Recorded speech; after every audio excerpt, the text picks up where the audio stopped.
Welcome back to the Papa Meat channel. How you doing? How you doing? Coming in and sit on down because today we're talking about cults. You know, cults are a reoccurring theme on this channel. I love talking about them. Like Linda at Profundity Yours, or even the cult of Costco, or even I would say Disney adults. They're all cults. But this time we're looking at a cult that's a bit more devious. Dare I say a bit more delicious. We're of course talking about the Yellow Deli cult. This is a cult that completely operates and is ran out of, you guessed it, a deli to basically fund their communal lifestyle, their habits. It's a big deli. It's a big deli family, but they're a cult. Like Subway. Subway cult? Was Jared the leader? Jared's doing something.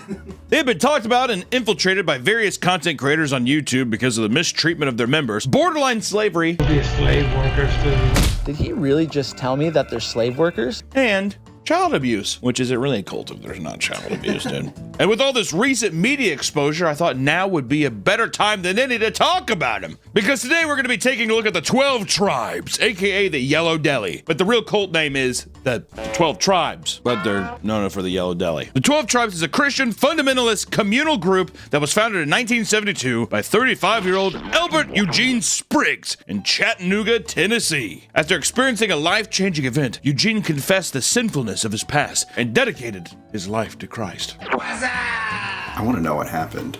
Eugene doesn't even want to talk about it. He's like, I'm squared away with the big guy upstairs. That's all you need to know about. Like, what'd you do, though? Squared away with the big guy upstairs. All you need to know about. Though he was soon disillusioned with modern Christianity and the ever-growing counterculture movement during that time. Seeking a return to authentic faith, Eugene wanted to create a community that embodied the values of the early first century Christian church as depicted in the book of Acts. He got pretty Puritan pretty fast, all right? He's just like, they had it right hundreds and hundreds of years ago. Why are we singing songs with guitars now? Go back. That's when he decided to, A, change his name to Yonek, the Anointed One. Sounds like a Magic the Gathering card. Then he also decided to, B, open up a sandwich shop called the Yellow Deli. And then he created the Vine Christian Community Church, which later became the Northeast Kingdom Community Church, which then later became what we know as the 12 Tribes Church. He got there, dude. The 12 Tribes thing was always there. He's like, I am Yonek, the chief of this tribe. And then after a while, he's just like, well, let's ease people into the water. But I just told him my name's Yonek. The group was a blend of Eugene's personal beliefs with elements of both Christianity and Judaism mixed together. I thought that was just Christianity anyways. Give me a little more of that, okay? This included shared possessions, communal living, and daily worship. It's a nice little witch's brew, a nice little concoction, starting a cult. You have a great car. You know, God wants us to share the car. Like, well, you got your Toyota. He's like, yeah, you got the Mercedes. And technically my Toyota is yours, so that's technically mine. Also, we're all gonna sleep together. We're gonna be fucking together. I got the daily worship thing too. And we're gonna worship daily. Everyone's like, can we not get a day off, dude? Their number one goal is to spread their influence around the world in an attempt to bring the second coming of Yahshua or Jesus. Sounds like kind of like another Yonek. A guy named Joshua's like, I'm Yahshua now. More importantly, it's the apocalypse. Today's video is sponsored by Fume, the leaders in flavored air. I got my share of bad habits and Don't tell me, I'm sure you've got yours. And when it's time to quit, I use Fume.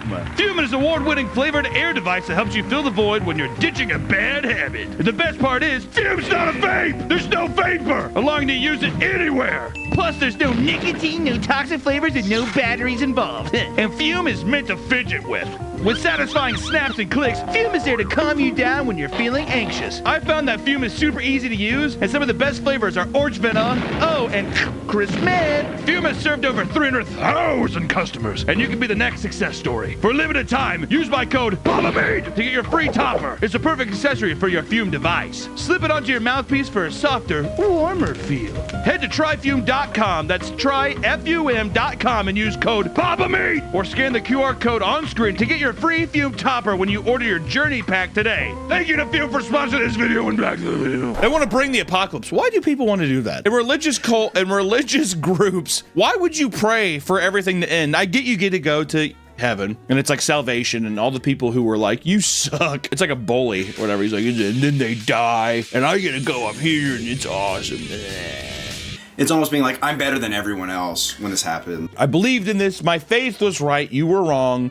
you. That's why people want the apocalypse. Also, in the apocalypse, do they die too, or is it kind of like a little tractor beam that sucks them up? Tractor beam. Like this is the end, whatever. In order to do this, they have spent several decades appealing to youth and enticing them to take an interest in joining their community so that they can restore the 12 tribes of Israel as prophesied in the Bible.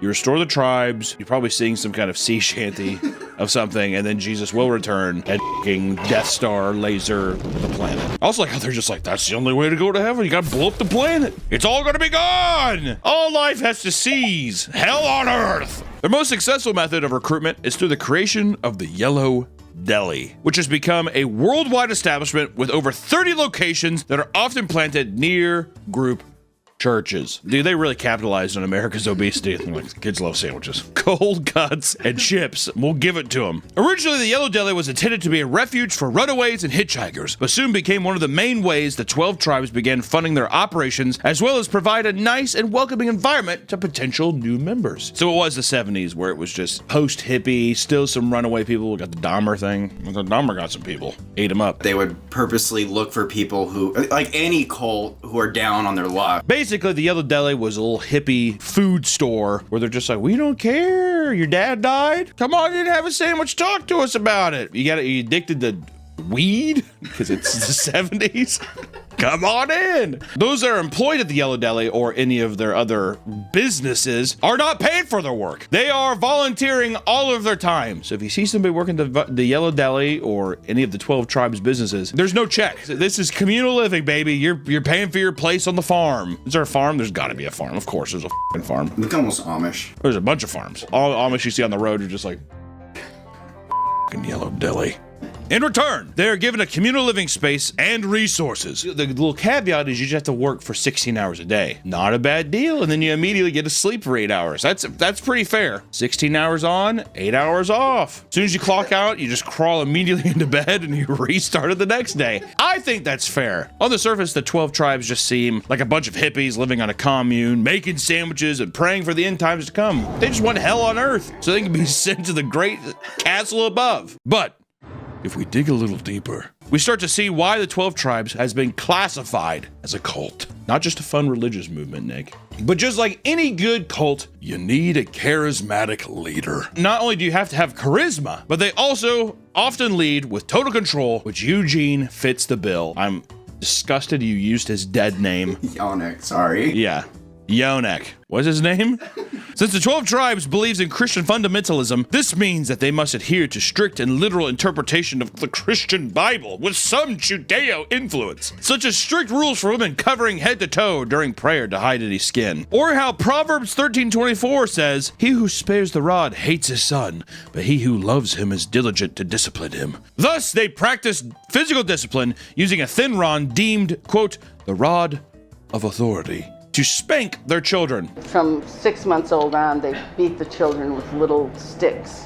And anybody can beat anybody's child. They also follow the book of Revelations, and their mission is to gather the 12 biblical tribes and produce an army of 144,000 male virgins who would set the stage for Christ's second coming. They believe if they recruit 144,000 virgins, that all the virgins are going to get sacrificed, so Yeshua, their leader, will come back. And over time as the cult grew, Eugene started to implement more and more strict rules upon his followers, which often pressured his disciples to follow blindly in order to avoid being ostracized from their sacred community. According to some members, this extended to how much toilet paper could be used, and even the shapes of people's glasses. So here's a breakdown of some of the rules and belief system that is in 12 tribes. The very first thing you must do upon entering the cult is to abandon your name and adopt a Hebrew name. This signifies a spiritual rebirth and connection to early Israelites. The next thing you have to do is give up all your possessions before entering the community. This makes members more dependent on the group, thus making it harder to leave. I bet you anything too, it's like you have to give up all your possessions. He's like, just put it in the storage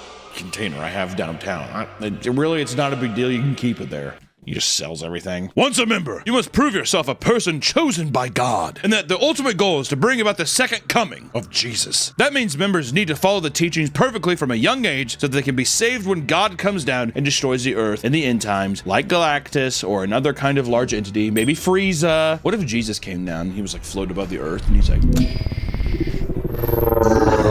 which also means children are expected to be perfect embodiment of the 12 tribes, which has resulted in a lot of child abuse. A lot. When I'm saying that there's a lot of child abuse, this is your warning. You can't go back from here, okay? This is not a two-way road. There's not a little U-turn. This is a one-way. A lot of child abuse happening. Do you remember the rod of authority? Well, that is a sacred item in every house within the 12 tribes community. If you're in the 12 tribes, you got a rod of authority. Yonek also forces isolation from society. Because followers of the 12 tribes work and live together every day, it was very easy to create dependency on following the rules and staying in good standing with the rest of the group. The 12 tribes pushed their members to cut off from the outside world. Yonek would give sermons and encourage people to only communicate to those inside the community, as everybody else was not to be trusted. It's an evil world, and our Father has saved us out from this wicked and perverse, this miscreant generation. And here we are in a secure, wonderful place where we can raise our children in peace. Typical cult shit. I have a friend at the bank. Hey, I wouldn't talk to him. This is extended to doctors as well, as the 12 tribes have rejected modern medicine and technology in general. Instead, members were told that their ailments would be healed on their own depending on the strength of their faith, which coincidentally has caused a lot of stillbirths within the community. That's odd. Does it seem like a bit of a coincidence, maybe? You're not praying hard enough. And the guy's like, I feel like my stomach, I have real bad pains. Someone doesn't believe hard, or it's like his appendix fucking ruptured inside of his body. He's like blacked out. Pray! Without outside influence or media access, the 12 tribes are able to exist within its own tight bubble of society. And exiting the community is purposely made to be terrifying as the 12 tribes state that anyone who leaves the group will die. Now that you're in, if you leave, you're dead. Like, from our are you gonna kill us, or is it gonna be from natural causes? You'll die. Ex-members have even said that their lack of education and critical thinking skills have made the real world almost impossible to adjust to. Which you see that a lot in all these different cults too, because they've only been taught this one thing. They don't have really any college experience. It's not that cult members are dumb. That's not the case. It's just that you're deprived of actual information that is useful to exist in a normal society.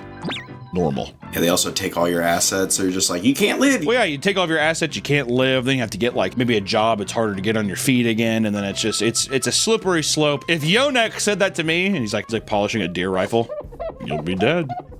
This would be me the rest of my life, dude.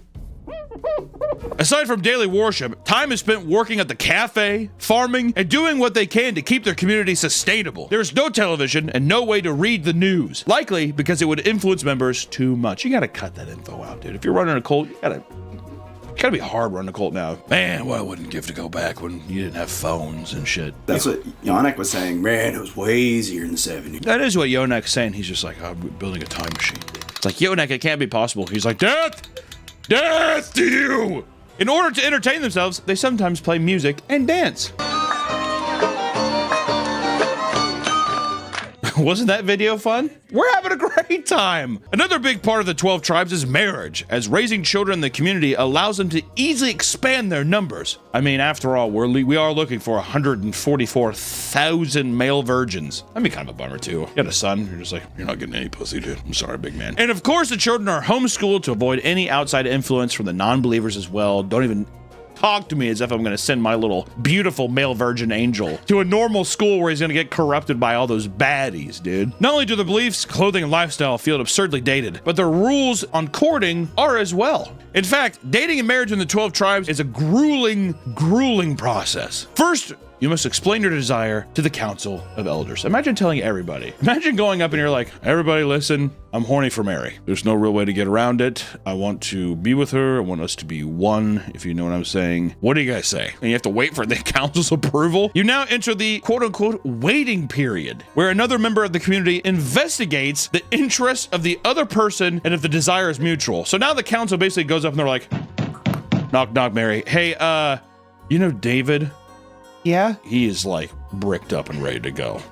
Are you gooed up? How are you feeling? You swamp fever down there? She's like, I don't really like him. He's like, perfect. We'll send him by here in like 4 or 5 hours. If the council approves, the courting members are allowed to speak in public areas for a month before they are allowed to go on walks without holding hands. You can speak in public areas, which is kind of saucy. You know, you can go on walks by yourself, but god damn it, you do not hold each other's hands. I bet you those conversations are smutty. You know what I mean? He's like, I'm gonna spit all over it. I want you to do whatever you want with those big hands. Kind of makes me kind of wish I would do that, dude. That'd be kind of sick. Hold out for a while. You have no idea. I'm Paul Bunyan and you're a piece of wood. I'm about ready to f***ing slice you open. A month after that, they may continue their walks while holding hands, but only if there is a chaperone accompanying them. Imagine being all horny, walking around all bricked up, and you have a guy like shadowing you. You both look cute together.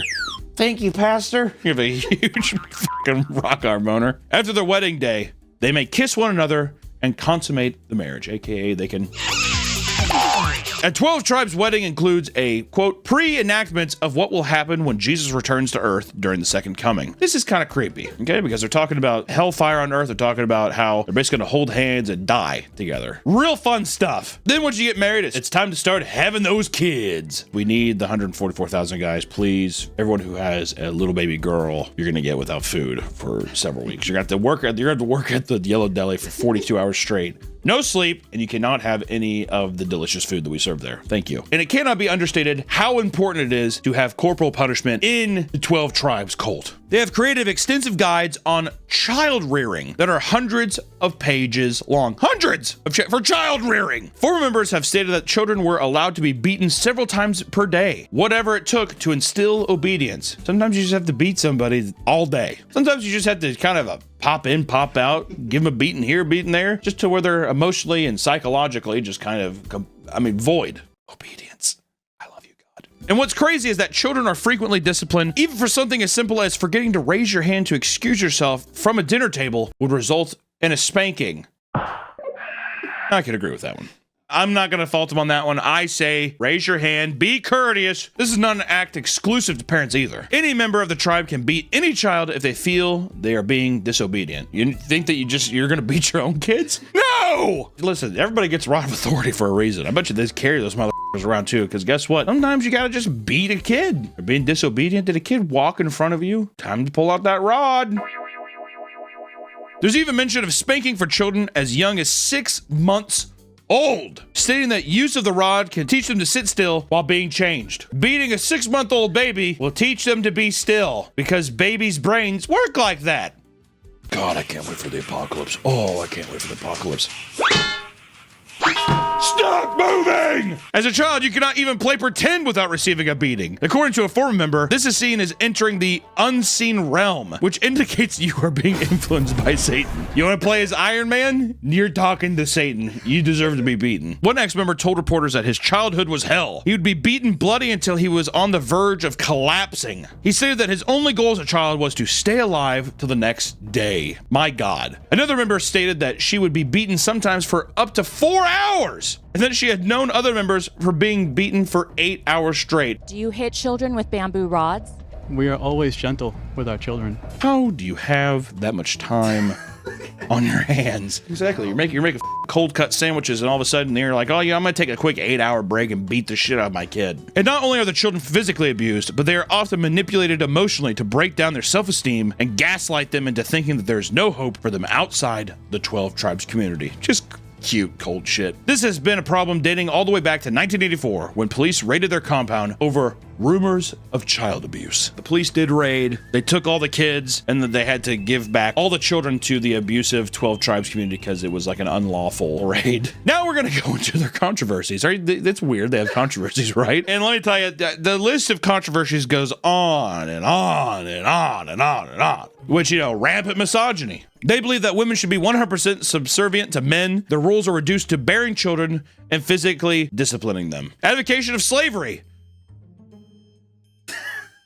My boy Yonek believed that the Bible sanctions the act of slavery, meaning it is completely acceptable. He is quoted as saying this, quote, and I quote, this is a quote, "Slavery is the only way for some people to be useful in society." My boy Yonek is playing with some fire, for real. Oh God, do I have to read this? The quote! Quote, this is a direct quote from Yonek's teachings. "It is horrible that someone would rise up to abolish slavery. What a marvelous opportunity that blacks could be brought over here to be slaves so that they could be found worthy of the nations." Yonek was not a fan of MLK.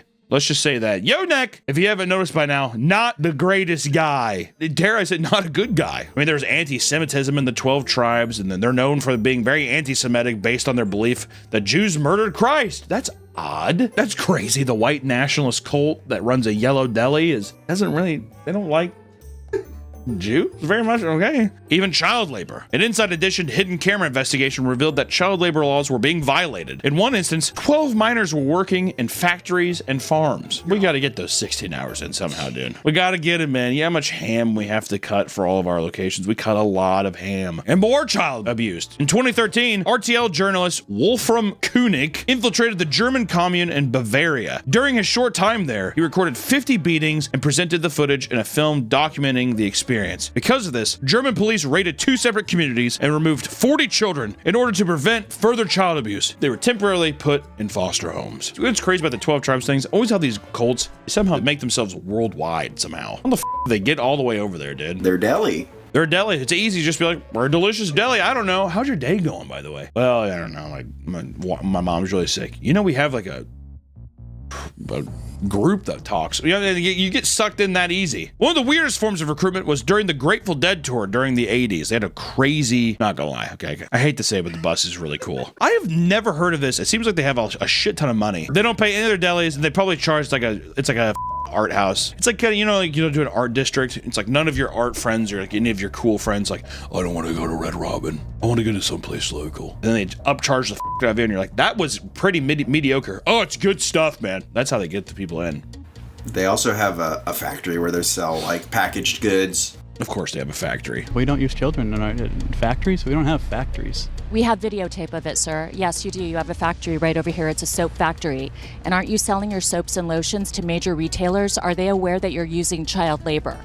We don't use child labor. Child labor, dude. If you're a cult already and you're like, we're doing illegal shit already, get the factory and put the kids in there. Why not? You got to. That's just good business. The 12 tribes modified a stylish bus named the Peacekeeper. That's so good. And they would follow the Grateful Dead around during their tour. I like how, of course, the Yellow Deli is formed on dead heads, basically. They welcomed anyone aboard the bus and offered medical assistance to those that were lost, drunk, or simply interested in seeing the impressive vehicle. Me. I'd be that. I'd be all of those. I'd be lost, drunk. I'd be like, oh my God, can I see? Can I check it out? Yeah, they just immediately shut the door. No! Of course, the real reason for this was to preach the gospel and gather new members that would drive directly to the commune after convincing them to join. Take a seat, buddy. Welcome to the family. They would purposely prey on drug addicts and homeless people who were easier to persuade. Of course you would, dude. Free labor? Come on. And they're getting free meals. They're like, I'm happy to work for it. You know what I mean? It's f***ed up. But Yonek, aka Eugene Spriggs Jr., died in 2021 at the ripe old age of 83. His cult still operates perfectly fine without him as they continue to grow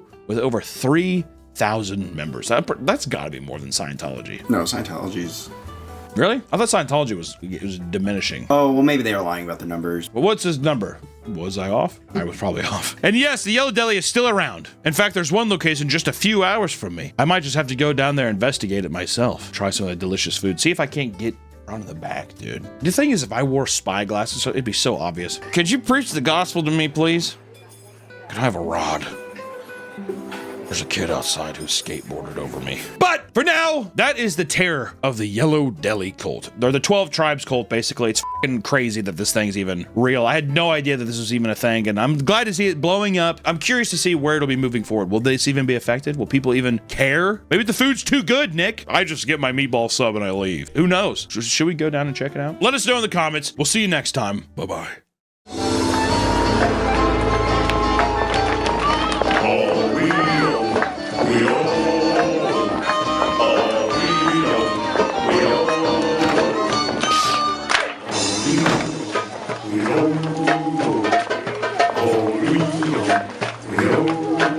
Welcome back to the Papa Meat channel. How you doing? How you doing? Come on in and sit on down because today we're talking about PSAs.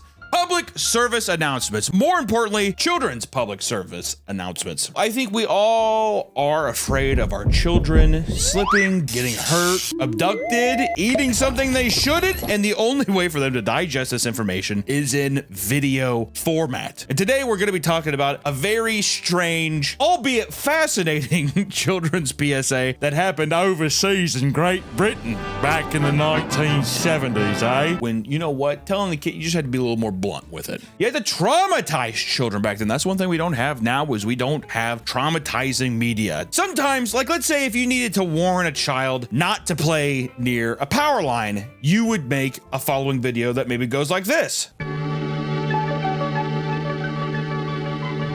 on, get it. We're not supposed to go in there. Oh, go on, there's a gap down there. Oh, it's just perfectly placed on it too. It's just like so inviting too. We're just on this fancy shaped pieces of metal. Come on in.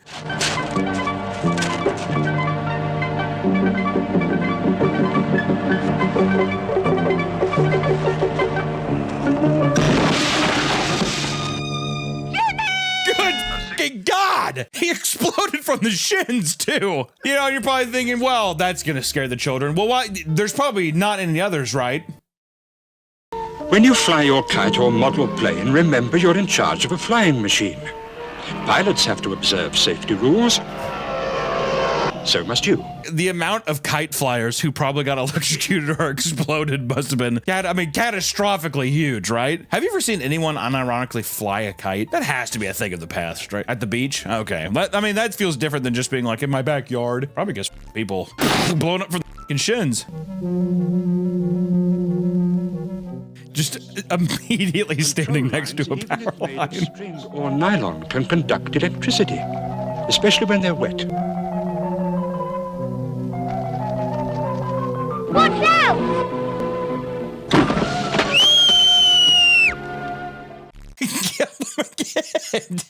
Watch out! There can't be any more of them, right? Stay safe. Stay out. Okay. All right. Moving on from that. Or maybe you just want to have a video talking about how teach your kids why you need to wear a seatbelt, right? Timmy, I'm gonna teach you know how we're in the car and mom drinks a lot, and you have to buckle up in the back seat. If you don't, this is what's gonna happen. Press play, Michael.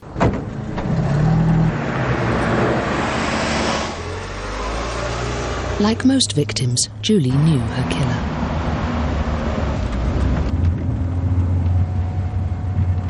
It was her son, who wasn't wearing his seatbelt. After crushing her to death, he sat back down. Think, always wear a seatbelt. Oh my God. This does not help women drivers and the plague that surrounds them, dude. Justice for women drivers. Justice for us men on the road, am I right? Or what about fireworks safety? You know, sometimes you like to get a couple Chinese firecrackers and have some fun with your friends. I think that's fine. I really wish that there was some kind of video that helped you know how to be safe, though. Yeah, well, you're too strict, you are. I'm not strict, I'm fair. Not how Kevin in the arm, is it? Yeah, you can't hold kids back, though. I'm not saying hold him back. I'm sorry, Hunter. Is something funny? I'm saying there's such a thing as discipline. Fair discipline. I like the kid. I like his buddy just running away. Where is Kevin this afternoon with all those Oriental fireworks, eh? I can't be right, huh? Probably shouldn't say that, huh? All right, anyways. For over a generation. And that's about the way it makes it delicious. Wait! I want to thank our great, dear, beautiful, unbelievable friends at Bad Dragon. Bad Dragon is the home to all of your fantasy, toys. If you're trying to spice up things in the bedroom for yourself or maybe a partner, consider going over to Bad Dragon and seeing all of the amazing goodies they have to offer. Let me tell you, I've been to the facility. I've met the people that make it. It's like Willy Wonka's goddamn chocolate factory over there. Whimsy, mystique, quality, precision, royalty, class. Bad Dragon's products are not only just amazing, but the quality control that they do, the customer service that they have, and how fast that they get the products out with their shipping is pretty fucking awesome, just from a consumer standpoint. And like I said, so many unbelievably talented artists come together to make these awesome designs, and maybe it's time for you to put a little something in your drawer, or on your shelf, as I do, because they're art pieces, basically. They're amazing. Bad Dragon has been a continuous, long-time supporter of this channel, and I gotta tell you, man, they're our favorite. Sorry, every other brand. We love Bad Dragon the most. Okay? So if you want to spice things up in your own life, or maybe for a significant other, head over to Bad Dragon and tell them Papa Meat sent you. Thank you, Bad Dragon, for sponsoring the video. And hey, Let's get back to the video. The list of public safety videos goes on and on. Any particular kind of harmful incident, the British have probably made a horrifying public service announcement video about it. But there's some that I just want to take time to talk about today that I found truly remarkable, especially because it feels so oddly specific, yet here we are, okay? On George and Betty's night of romance, things got a bit too hot to handle. Before we dive into these, we need to talk about a little bit of backstory to the old UK and some of the stuff that's been happening around there, eh? After World War II, the British government wanted to educate the public on safety issues that were prevalent within society. It's funny that it's kites and... it's kites and farm equipment. It's what it's going to be. So the Central Office of Information, or the COI for short, started to produce public information films, aka PIFs. These were safety videos on how to survive a nuclear attack, protecting the environment, or not wasting water. They started off fairly tame from the 40s to 60s, but by the time the 70s rolled around, COI wanted to throw a wrench in how the information was being showcased. Instead of just telling people safety information through boring educational videos, they decided that it would be much more effective to create brutal films and commercials showcasing children dying in various dangerous scenarios. That's a big ramp up immediately. 60s is just someone just being like, why don't you just turn off the faucet, eh? And the next one, it's a girl like drowning in a bathtub.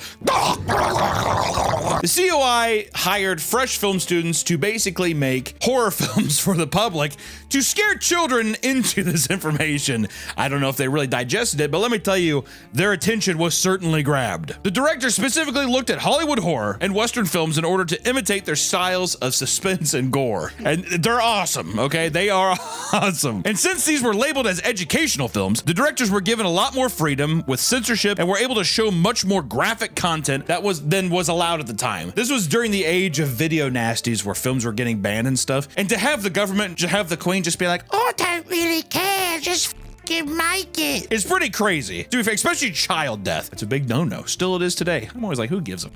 Whenever there's a movie where like a kid gets stabbed to death, I'm like, because it's like, why not? Well, I don't want it to be an unlikable film. It's about a serial murderer. Hello? That's why The Blob is awesome. Yeah, when the kid gets sucked down in The Blob, that's a moment where everyone triumphs together. You don't need to go Lars von Trier, where it's a dad hunting children, right? But I'm just saying, if they're already in the war path, let them go. Now we are graced with a plethora of these beautiful masterpieces of educational art.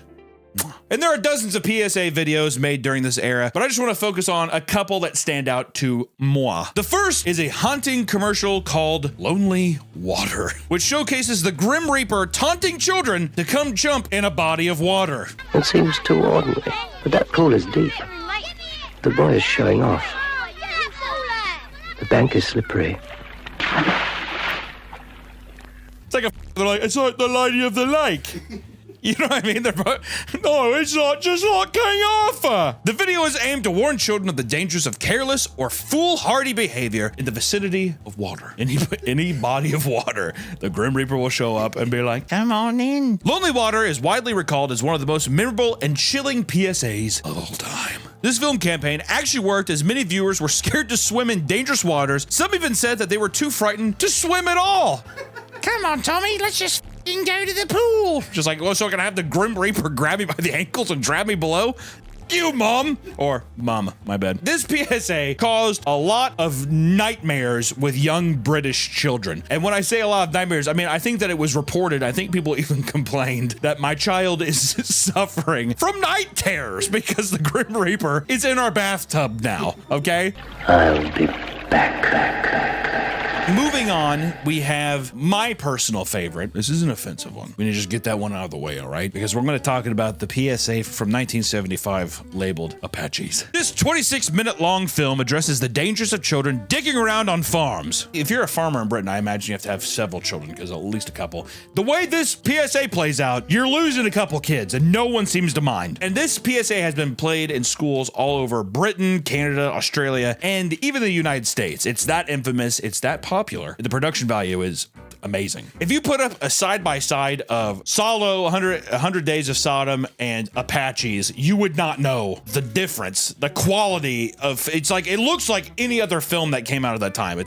The plot follows 6 young children. They're all ages 8 to 10 years old. You have Kim, Sharon, Michael, the daft one. Michael, wearing a red band. He's daft. The Apaches never wore red. Danny, aka Geronimo! Tom and Robert, as they play on a nearby farm pretending to be Apache Indians. Just want to say it right now, Hollywood did a lot of damage to the perception of Native Americans of this country, so if that's the case, just know, blame the British. You know, this is 1975 Britain. I don't think they really give a good why. And throughout the film, the children are brutally killed on various different farming-related accidents, okay? This is not a directorial kind of like, watch out for moving vehicles. Nope, it's just kind of like, you were in the road. What do you expect? First death goes, the kids are all running around like a bunch of lunatics when Kim decides to hop on the back of a moving truck. As Kim is cheering for victory, the truck driver slams on his brakes, causing Kim to go flying headfirst into the tires.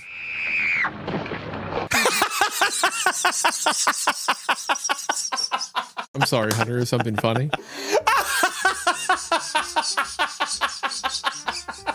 I bet you that kid actor actually like fell in there and they're like, grab him! And then they went in and cut it and you put the dummy in there, which lesson 1, don't play on trucks, I think is what they're trying to say. Don't be jumping on moving vehicles, okay? And what's really up, you'll see with all of these, this is a similar motif, is that after a child dies, there is some kind of adult who comes and is getting rid of them, like getting rid of their stuff. Like in this one, the first one is they remove, there's like all these like filled coats on hangers, and then there's one empty one, and they go up and they remove the tag, and it's like so haunting. It's so tragically fucking bleak and dark. It's unreal, and they do this every time to hammer it home. It's a fun watch. Also, here's another thing too. The kids, they're playing every time. Every scenario, it's never them just being like, watch out! Like they're walking home, look out! Never that. They're always playing. So we have no idea the lapse of time between them. So it almost reads as either the first day or just the next day. And they just don't care. No one cares. But a day or two passes and the kids are back on the farm again. This time playing kick the can and hide and go seek. I've played hide and seek, but the kick the can part was very odd. It did make me feel, I was like, this is like an old European thing. Okay, because here in America, we just close our eyes. We don't have to kick a can. Watching the kids run around and they keep focusing in. They're doing a really good job by holding the suspense, but you just know, you're like, oh, yep, there's gonna be a scythe that comes down and hits the girl in the neck, or oh, I bet that bull's gonna kick that kid in half. We finally get to death number 2. Tom is being chased by Danny, and whoops, Tom slips in the slurry pit, aka it's just a pit full of cow shit, and he drowns. Ah! Daddy! Daddy! Daddy! Daddy!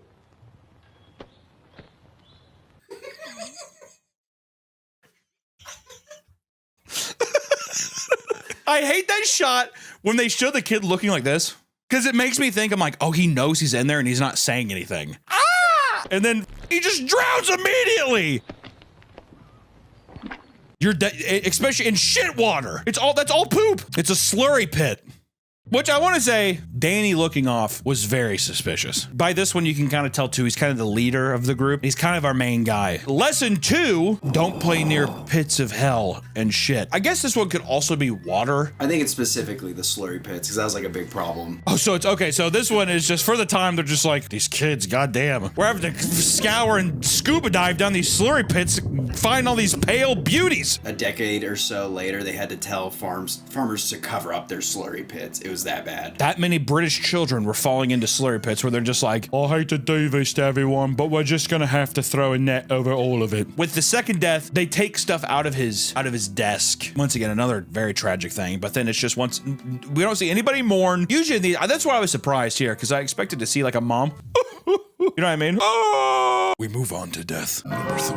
Which more time passes, once again, could be 30 minutes, could be a day, not enough time. We know that the kids are back on the farm again, and boy oh boy are they playing. This time, the kids all huddle around each other and pour a mysterious liquid from a bottle they found in the barn. And there is, I'm pretty sure, a part where one of the British kids says something like, a little bit of firewater from the white face. In celebration of our victory, we will drink the white man's firewater. Because they're playing Apaches. Even when I heard that, I was like, No, the smart ones of the group just pretend to drink the poison, but Sharon actually takes a drink from this non-labeled cup. I thought the acting here was kind of good because she like took a sip of it and she's like, You alright, Sharon? Yeah, I think so. are you okay, Sharon? Mm-hmm. But later that night, we see Sharon go into a house. We cut, it's nighttime, and then it's just horrible, horrible child screaming.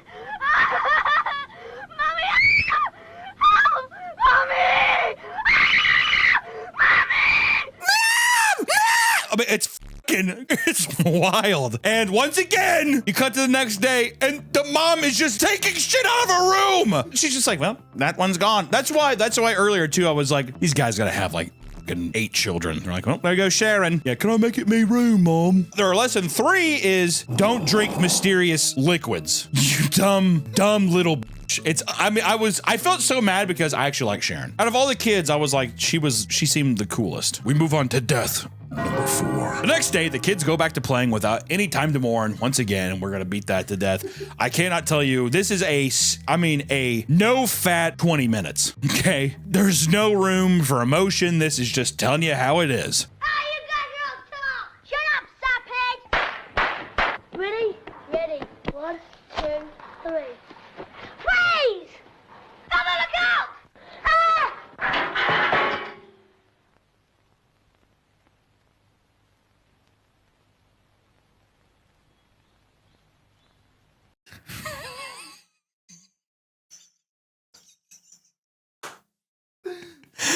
I love how every time a child dies, it has to be Danny doing. Also, in my mind, I was like, if I was that, I wouldn't die from that. But lesson 4 is watch your surroundings. Don't get hit by metal gates. Don't let things fall on top of you. I was kind of like, this one felt like the actual first accident. Everything else felt like a stupid act. I was like, leading into death. Number 5. At this point, there are only 2 kids left to play Apaches. And let me tell you, it's a somber scene on top of the hill. You guys are really still gonna play the fucking game after all your friends have died this week? You know what I mean? Danny goes up this hill and he's talking to some of the old blokes at the top of the hill. And he gets on a tractor. The guy's like, be careful. And he's like, yeah, piss off. Immediately releases the brakes. I mean, almost instantaneously. This is probably the funniest death just because the tractor is going so slow. You're screaming at the movie the entire time, jump off. For the love of God, Danny, jump off. Your name is Geronimo. Jump off. It's so slow. Even the guys that turn around, they're confused. They're just like, jump off. Help!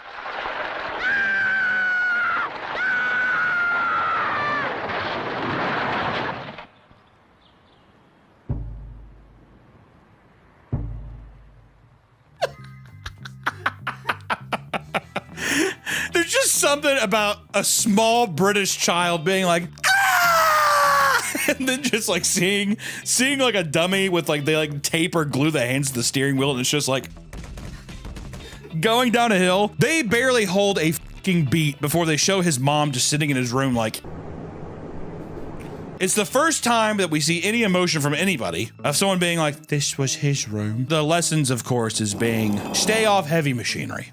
Right? The film ends with only 1 child surviving, which is Michael. I was surprised he was kind of the most, you know. But Danny mentioned earlier in the film that his parents were preparing for a party because they're in between. He's just like, oh, I don't understand why adults like parties. Turns out it was that was future stuff and that they were preparing for Danny's, what do you call after a funeral? Wake? Whatever, his after funeral party. It's so crazy because they're all sitting there and they do not look like they could give any at all. They're like, oh, you're gonna pass the cone. Pretty nice day today, right? That's it. And then while this awkward clattering of plates happens, they show a list of all of the kids in Britain who have died like that year from all of these things. A lot of explosions. A haunting amount of explosions. Okay? People being crushed, drowned, it leaves a weird taste in your mouth, okay? Especially after you're just like, well, that's Apaches. Thanks, British government. I wish I would have saw that as a kid. I feel like that would have me up good. I would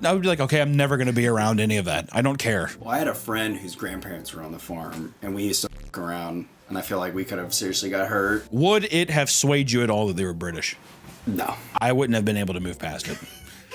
Knowing me as a kid, I'd be like, they sound funny. They sound weird. Is this Harry Potter or what? Next up, we have a beautiful PSA called The Finishing Line. This is a controversial PSA, all right? This is a surreal nightmare is what this PSA. This is a fucked, like weird. Like a Hodorowski movie. It is, yeah. It's a Hodorowski movie. It feels like a Michael Haneke movie or like a Lars von Trier movie or some shit. It feels weird. It all takes place inside the mind of a demented child who thinks of 4 horrible, tragic, sickening games that you can play on a train track. This whole PSA is about, yeah, don't go near train tracks. And they decide to be like, well, what if it was from the mind of a child who's thinking about going on the train tracks? And this is what they came up with. Haunting. The short starts off with the headmaster of a school warning children not to play on a train tracks, but the camera zooms slowly on the sadistic child as he starts to tell us his imagination. And when we say that the headmaster of a school warns the children, it sounds like God yelling at human beings for all the wrongdoings, does it not? Some of you have been playing on the railway again.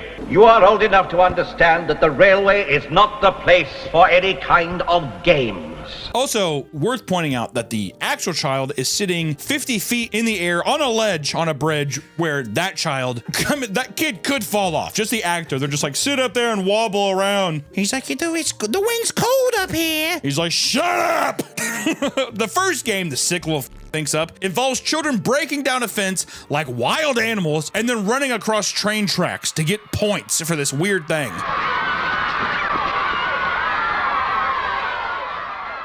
Through all the chaos of the children screaming, to not even hear the girl be like, ah! She just is like, oh, they're passed out. And this is up too, because you know those kids could have moved this little girl. They could have. There's 8 of them. She weighs 30 pounds. Like, get that off the train tracks, dude. Nope. Okay. And there you go. Oh wait, what's even horrifying is they pick the body up and they show it after it's smushed. Well, yeah, they show away because you're like, oh my God, oof. And then after the fact, they're just like, nope, by the way, her bloody dead body right here. Take a look. All right, here we go. And then once again, you have to picture that this is once again inside the mind of a child. And then you move on to game 2, which it just, the game is throwing rocks at trains, which I have heard, you know, people have thrown rocks at trains before, but the point system is like, if you break through the windows or if you hit the people in the cart, you get points. And they're throwing these color-coded rocks at these trains. The train stops. At first, it kind of looks like, oh, he's gonna be pissed. You're like, oh shit, because even the kids are like, cut inside the train. The guy's like walking around. He's like, green through the rock through the window. Fantastic. And it like the camera pans out a bit and there's a guy like, oh, like blood everywhere. He's like, all right, hit a passenger. Walking through and then the train conductor's like, like bloodied and battered. And they do another point system. You get more points for breaking the kid's face open. My God. You move on to game 3. The next game is some weird game of chicken where the kids have to run across the track while the train goes like 100 miles an hour. The game makes no sense. It's like a person has to stand with a sign. By the time the train gets to the sign, the person flips it like a go. It's on stop and it goes to go. And they're supposed to run across, but instead like 7 kids just get plowed. And you're like, they do their little tallies up again and people are just like, oh shit. Oh, there goes my team. It's a goddamn massacre. It's 6 to 10 kids just brutally murdered. And there's just blood all over the tracks. It's gruesome as shit. And then game 4 is, this kind of messed me up a little bit. It's called The Great Tunnel Walk. Does that not sound just cryptid and horrifying? The objective of the game is to walk down a 3-mile pitch black dark train track and to see who gets on the other side first. Here's the kicker: they send trains down the tunnel, so you gotta just play, and there's no lights on the train. That's one thing I saw too. Whenever watching the video, I'm like, there's no lights on the train. So you can hear it coming, but good luck! And like, it takes a weird moment and the camera pans down to the tunnel and you just see like this kid like limping, covered in blood, walking out, whatever, and they're like, great job, you got first, okay? What's your name? They're like, "Ugh." And you see like kids limping out, and then of course everyone else in the tunnel is just dead. Then it cuts to a bunch of parents carrying hordes of dead children and like laying them ceremoniously on the track. And it's like this actually kind of artistically like pretty cool shot, but I was just like, Just a weird, sadistic game, which honestly, these kind of things, I'm like, of course a child would think of this. You know what I mean? It's like no empathy or care. They're just like, and then people had to walk through the tray, and whoever comes out first wins. Which the final shot of the film is, you zoom out of a child's face as he still thinks about his train game. Like the film doesn't even end with him being like, nah, I'm okay. It's him still being like, what other games can I think of? This is a more evil PSA. This one, the other ones, you're like, oh, the kids, you know, sure, there's some funny stuff. This one, I was like, that's a psychopath. And at the end, I like how you're supposed to be like, don't go near trains. It's like, no, stay away from kids dangling off a 50-foot train archway. When I was at a train, my mom told me, don't play by the train tracks. There's this story of these two 10-year-olds who stole like a 3-year-old and threw rocks at him at a train track and let him get run over by a train track. That shit fucked me up for life. My mom told me when I was like 8 years old. We need to start making a PSA for your ass, dude, for real. The last PSA we're talking about is Building Sites Bite, made in 1978. The film was made to warn children of the dangers of playing on construction sites. And it was made in response to more than 20 children dying in 1977 due to building sites accidents. 20 children, that's a lot. Why are you in construction building sites? Farms, you can be like, oh, animals, or oh, like my family works on it. What the fuck is bringing your child to work? You know, like why are you there?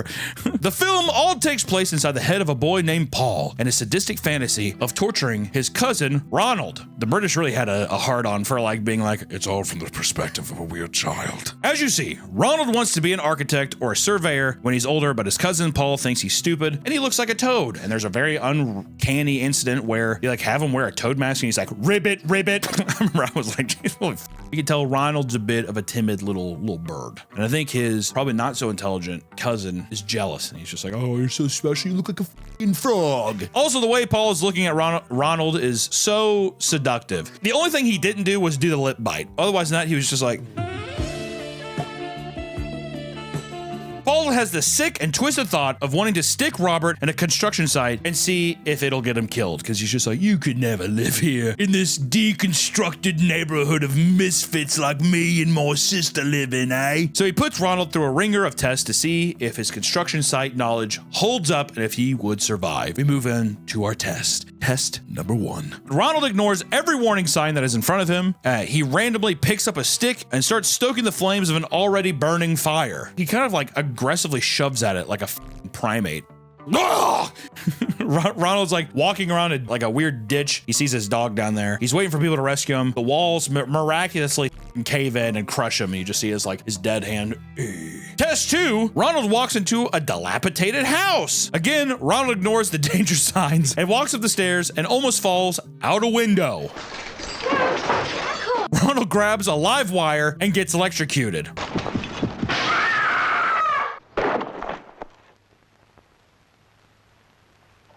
There's just something about the child death screams that are just so funny. Ronald's having a hard time through these tests. He is in a literal jigsaw torture trap right now in the mind of a sadistic child, and he is not winning the game. Test 3. Ronald has to traverse a field full of heavy work machinery when his dog Snoopy watches Ronald get crushed by a tractor. Hi, Snoopy, stay there.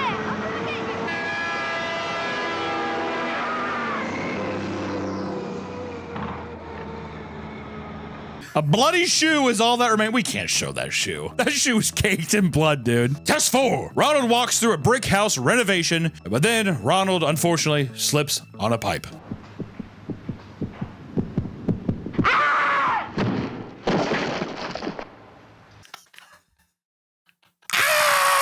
You know what's too is he's dressed like a 53-year-old man too. It doesn't help. He kind of just he's like this weird surreal creature walking around dying on construction sites, dude. Test 5.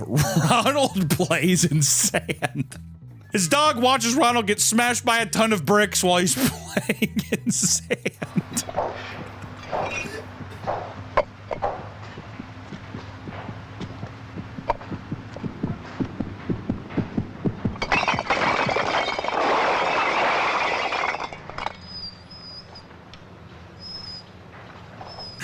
This kid, and they keep snapping him back, like reviving him and having him do these tests. But he gets crushed, or is just laying bloodied and battered at the end of every fucking test. What's really funny is throughout the whole thing, they keep telling him read the signs, and every skit is him ignoring the signs. Ronald, read the sign. Okay, maybe I will. And then he gets electrocuted.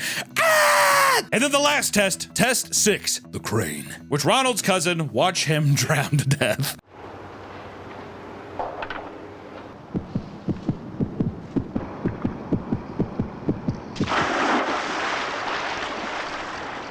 Oh no! Do something, Paul! What can I do? Are you sure he can't swim? Of course! Ronald! Ronald! Ronald!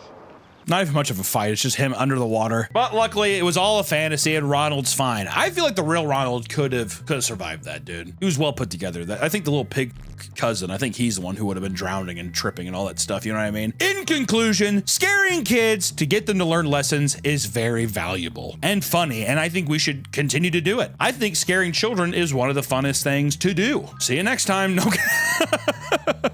Fairy tales and stories and urban legends just aren't enough, dude.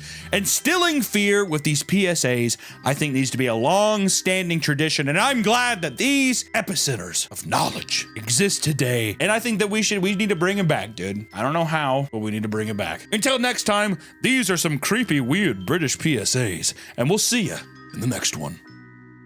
Bye-bye.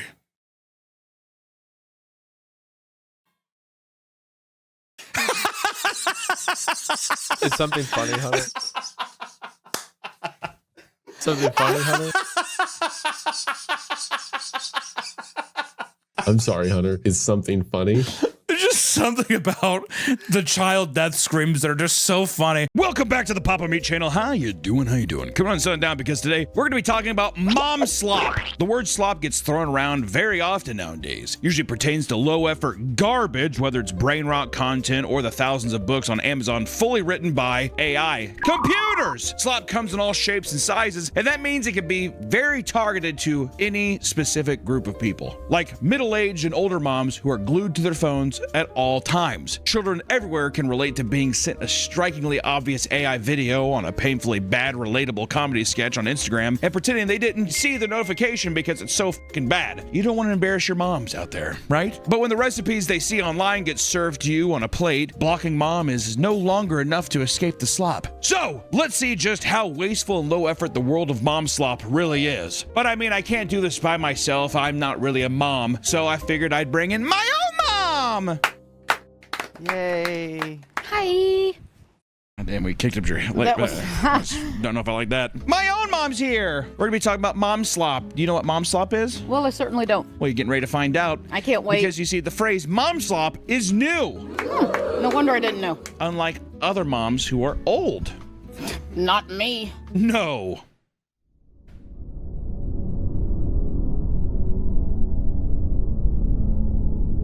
But mom slop's been around since long before short-form content even existed. Places like Home Goods and Hobby Lobby are pioneers of mom slop experiences, offering all sorts of random, quirky, and mass-produced seasonal knickknacks that will put even the strongest-willed mother in a trance. Which one do you like more, Home Goods or Hobby Lobby? Home Goods. Yeah, my mom's a Home Goods. Why? Love the Home Goods. What is it about Home Goods? What is it not about Home Goods? That's They have ambiguous. everything. They have Candles, everything. Pillows, blankets. I mean, you go in there, you're going to find something for your home, and you didn't even know you needed. You find, like, all kinds of things. It's amazing. You didn't even know you needed, like, what? What was something you found that you're like, I didn't know I needed that until today? Towel holder. You go in, you find you towel go. Why holder. don't you just shut the hell up and let her answer? Good answer, Nick. Now you fed her an answer. That's bullshit. It's true. Towel holder. I mean, can you have too many? No. How many towels do you have? Well, and then I'll find a nice hand towel for maybe a gift coming up that I know somebody's going to need. I'm like, look at that. You're gifting hand Boom. towels? Who doesn't? Me. I don't. Well, you should. See, I like Hobby Lobby more because I like the core Christian values that Hobby Lobby stands for. Bullshit. What? Name two. Christ in schools. No fatties. That's true. Okay. Some have admitted to tagging along with a friend who is going to Home Goods, and despite having zero interest in seasonal decorating, found themselves hit with the unquenchable urge to spend hundreds of dollars on nonsense products. True. Not hundreds. Yeah, right. You're talking about stopping in the fucking hand pillow and hand towel section. Yeah. My ass, yeah. How much is it? Do you have coupons? You know I do. I know. They'll send you a $10 That's off the worst thing. I'm like, I hate whenever I go to a go. store with you and it's that shaky claw that comes out of the purse. I have a coupon. Yeah, I have a couple of coupons, actually. Is coupon culture still around? Oh, yeah. You bet. Oh. Bigger than ever. You have to. Really? Because Shit's of expensive now. You have financials. to throw down a coupon, man. Have a coupon. You're being very careless. I mean, I have no reason to, I guess, disagree with you, but There you go. I feel so careless. That's what I've said. Have you ever said that to someone in line? No, never. Oh, that's been a couple times. She's commented on people before in line, and it's... Sure, I do a lot. Why? Oh, yeah. She says, why those pants with that shirt? Oh, no, I don't to them. And it's horrible. And No, I don't to them. And she sits there, and my mom will sit there, and someone will be sitting there, and she'll be like, oh, your son looks so lovely. And I say, thank you. And she does, by the candy rack. And puts Tic Tac in her hands, and she says, don't want to smell your breath. There's something about the cozy holiday tinged aesthetic of these stores that make mothers feel at ease. When they're not lurking the aisles looking for AI art to hang on their walls, they're consuming it on social media. The Hallmark Channel is basically the Home Goods of television and film, offering a vast selection of low stakes and inoffensive programs aimed at women between the ages of 25 and 54. You're out of that. Barely. Yeah. Can you put on I Love Lucy? Did you? I don't think I've ever. You were never a Hallmark movie watcher. No, your dad was. Yeah, my dad liked the Hallmark, Totally. And Hallmark Lifetime and for Lifetime Women. Women for yeah. If he saw Betty Broderick's story once, man. Betty Broderick, who is Meredith Baxter Birdie? Meredith Baxter Birdie in the burning bed. The burning bed. In I'm Going to Be Abused by My Husband, the movie. God, she was vicious too, and she was in all of them. She was so good. I've never seen a woman get smacked so many times. Oh man, and she was the mom in that sitcom too, Family Ties. She was really? Yeah, she was so nice in that one. And then she just turned. Then all of a into sudden they're just like, bam. Meredith, they're gonna have to start beating the hell out of you. You're gonna get the shit beat out of you. Have you ever seen David? It's a real life movie about this kid whose his dad burnt him on a Disneyland vacation. Good Lord, I bet Meredith Baxter Burney was his mother. Yeah. We're dousing the boy in gasoline, Meredith. This video is sponsored by PDS Debt. Are you still struggling with debt after all the payments? PDS Debt can fix that. Minimum payments aren't designed to get you out of debt. They're designed to keep you stuck. PDS Debt's the way out. They can reduce up to half what you owe on credit cards, personal loans, and medical bills. And it all starts with a free 30-second assessment at pdsdebt.com/PapaMe. PDS Debt has an A+ rating with the Better Business Bureau with thousands of 5-star reviews on Google and a 5-star rating on Trustpilot. With PDS Debt, the average savings is $20,000 per client using their solutions program. And the best part is, there's no minimum credit score required. They are there to help you pay off your debt faster and start putting your money back where it belongs. Being in debt and not having any money can be extremely stressful. I know how that feels, and everyone that can do something about it should. So stop juggling multiple payments and get one lower monthly payment. If you're in debt and you think it may help, give PDS Debt a try. Get your free 30-second personalized assessment today at pdsdebt.com/PapaMeat. That's pdsdebt.com/PapaMeat. Thank you, PDS Debt, for sponsoring this video. And back to the video.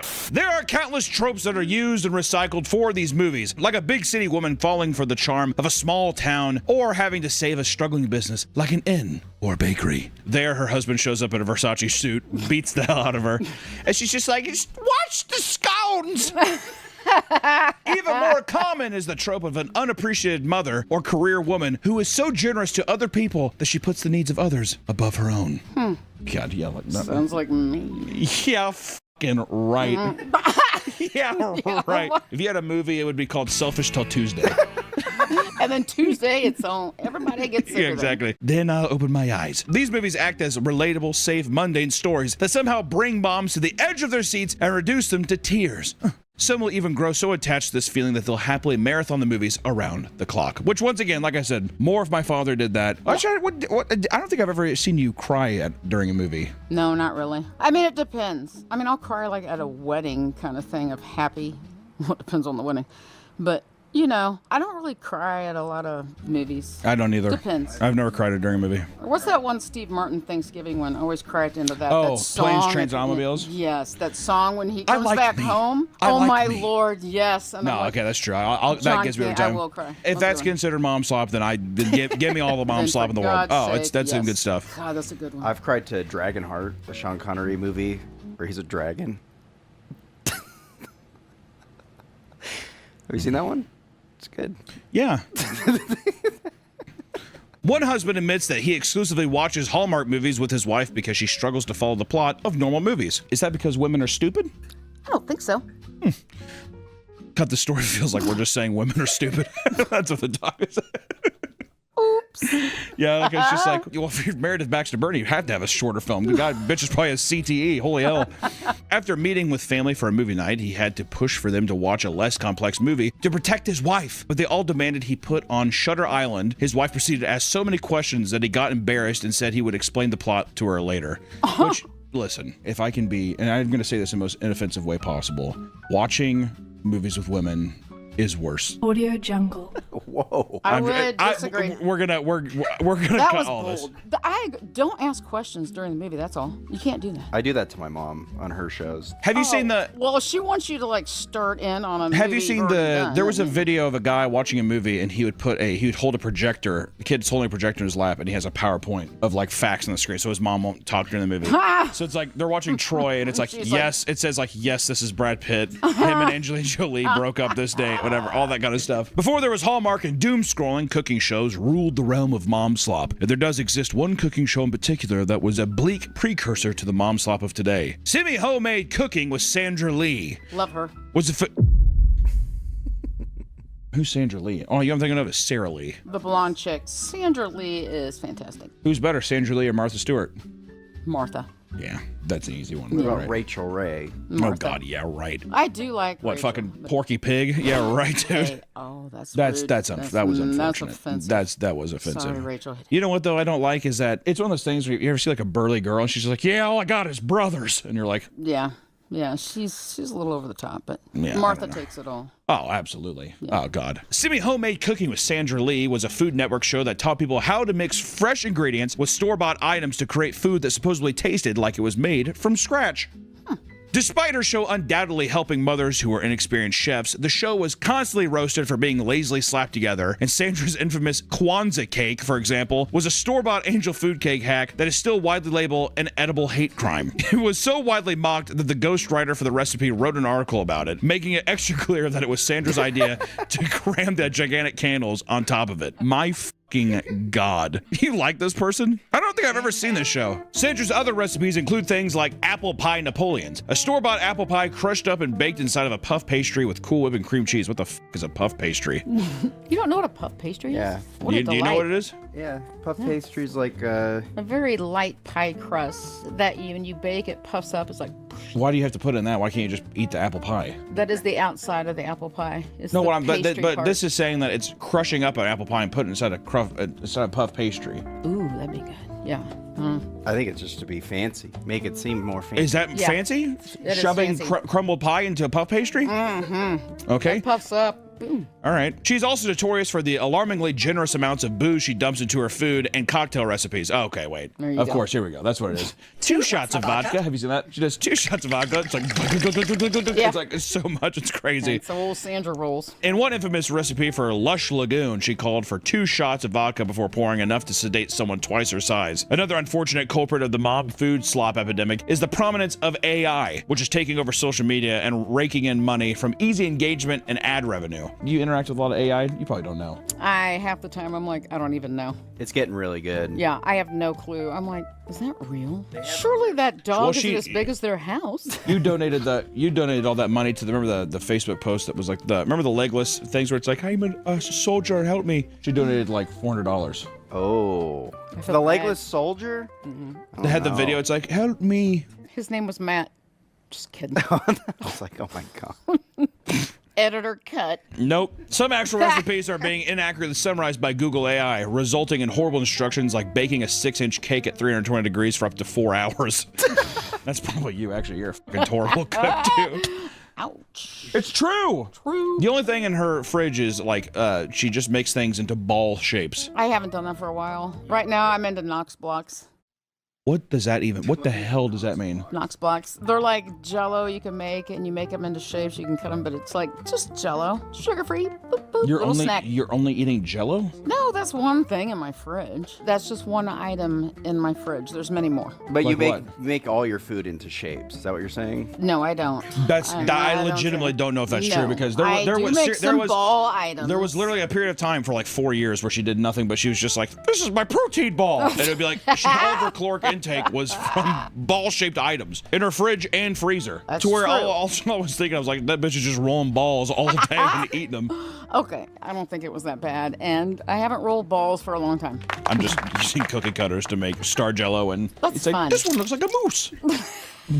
One woman tried making a batch of red velvet cookies from a website recipe her mother sent her, only to create a finished product that looked like an active biohazard. Upon further inspection, the website had very obviously used AI to not only write the article, but generate a fake image of the woman who wrote it to appear more personable. Which I feel like I'm gonna fall for more of that.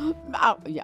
The more it all comes day. through. All day. Well, yeah, the legless guy. I'm telling you, the video. Hello, I heard you have me. Did you see his legs get blown off in the video? Oh, okay. I was gonna say That's that's the aftermath.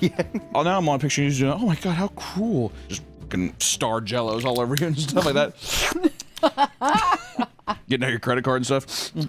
Okay, it's not like that's what's in my fridge right now. I bet you if I went there right now, it would be nothing but goddamn Jello shapes in that fridge. Actually, they're in a big What are you cake eating- pan, you know what and are I you gonna don't. eat I for dinner shape them tonight? as I go. I don't know yet. No, I think if I'm being honest, I don't think I've ever seen you eat dinner in the last. I'm not even like 10 years. Like it's been probably been a decade Remember since that I've night actually. we went to the peanut?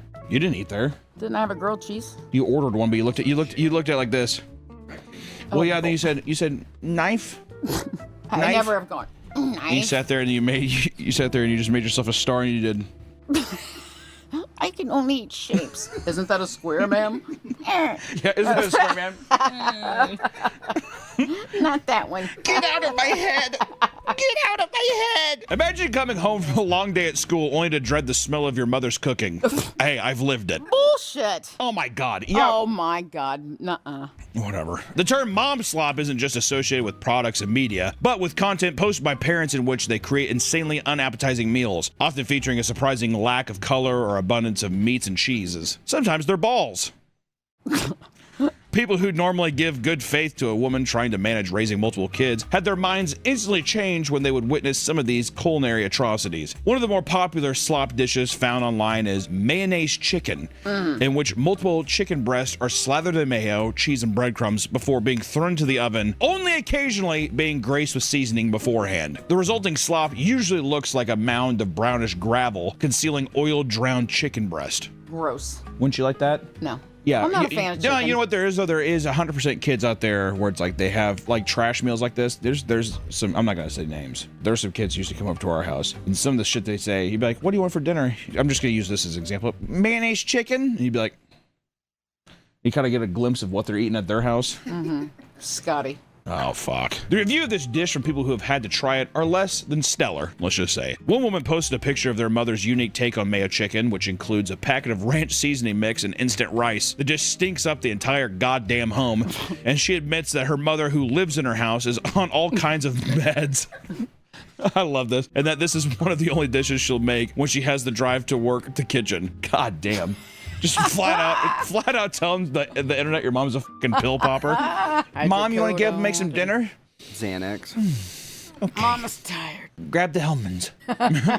Many fathers are seen as the head chef of the household, and things take a turn for the worse when they're busy and leave the mother to pick up the pieces. Let's just put a hunter's tip here, a hunter's disclaimer. Hunter's tip. Respect the moms out there. They're hardworking stay-at-home moms. Mothers out there should be loved. This is just a select few, all right? Agreed. Little break. Now, that being said, there's a lot of bad moms. There's a lot of shitty moms. Oh, a lot. Don't do a damn thing. No. Don't take care of their kids. Keep popping them out. Bing, bing, Bing. boom. Sometimes Bing. two. Ding, ding. If I had to have twins, Ooh. ugh, I prayed to not have twins. cut that. On TikTok, a woman shared her mother's crockpot meals, which were a random amalgamation of ingredients that somehow looked dry and soaking wet at the same time. It defied all space and logic.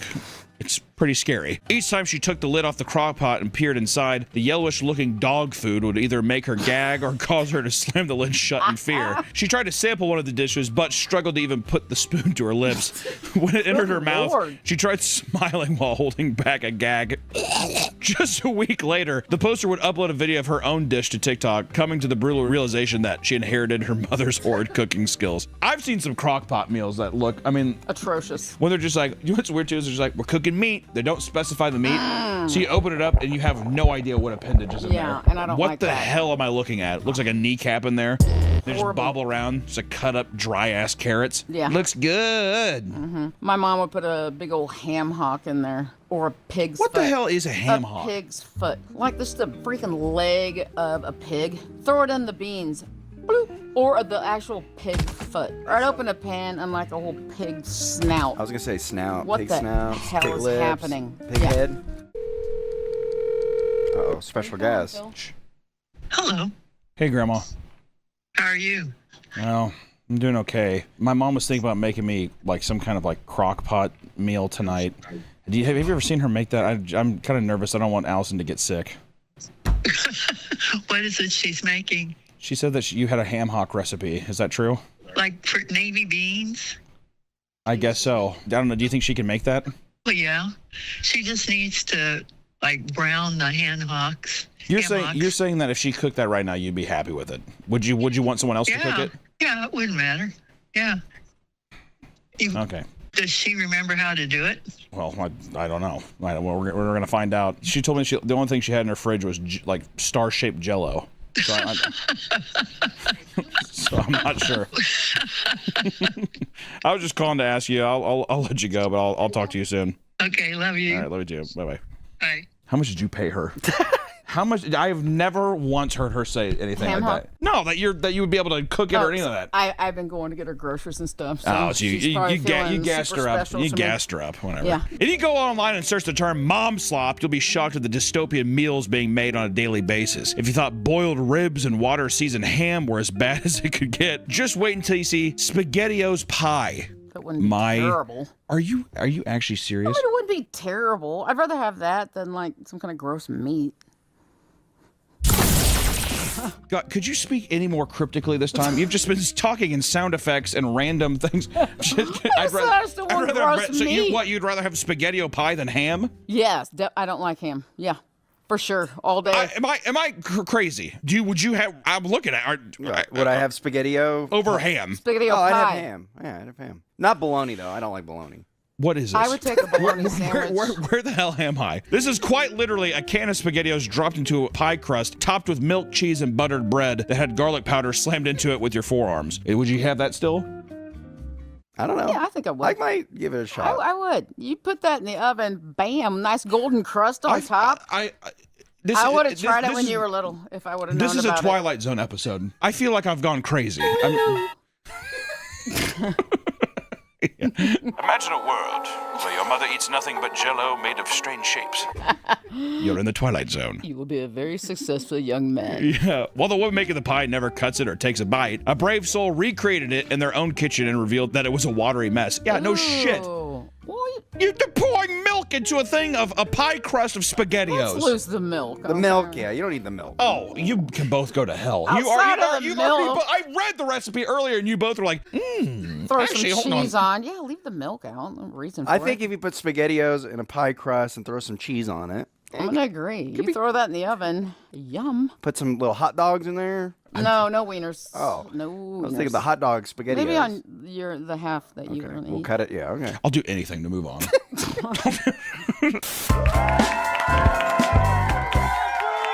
Okay. I'm hungry. I present to you So what is this fabulous SpaghettiO pie. And you do have video of you making this? Yeah. There's concrete evidence of you actually making this, and you didn't have someone else make this. I made it all by myself. Appetizer or maybe it's dessert. You know, it goes both ways. It's Knox blocks, shapes with a nice Cool Whip topping. I mean, this is just a nice little snack that you have with your kids. You're like, oh, who wants a triangle? Which one is it? Oh, oops, stupid. No. These settle paired down. together is what would be in a retirement home or an insane asylum. Yeah. Or just a fun day at home. So this is just Jell-O with the Cool Whip. Uh-huh, that's a Knox Block. Blueberry, you know you like that. You do. He's like, Trevor? Yeah, I'm gonna go with the star. Oh. Ooh, oh my God, they're very solid. Like It way more is. solid than Jell-O.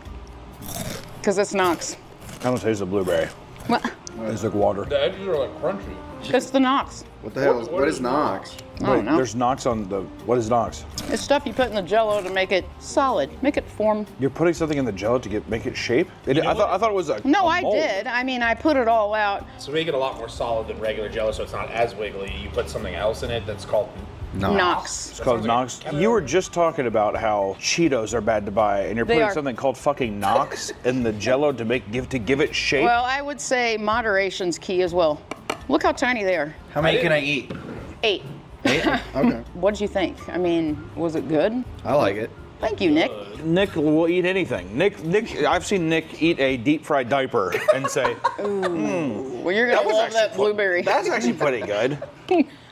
Some dishes are strange but have some potential to be tasty. That being said, for every mac and cheese bunt cake on your timeline, there's a concoction like Hot Good and Plenty's Water. What the hell does that even mean? There are entire groups online created for the purpose of showing off the unappetizing meals they've been served by their loved ones. Take, for example, the peanut butter sesame noodle dish that perfectly resembles a coiled shit on a bed of lettuce. Would you like that, Nick? No.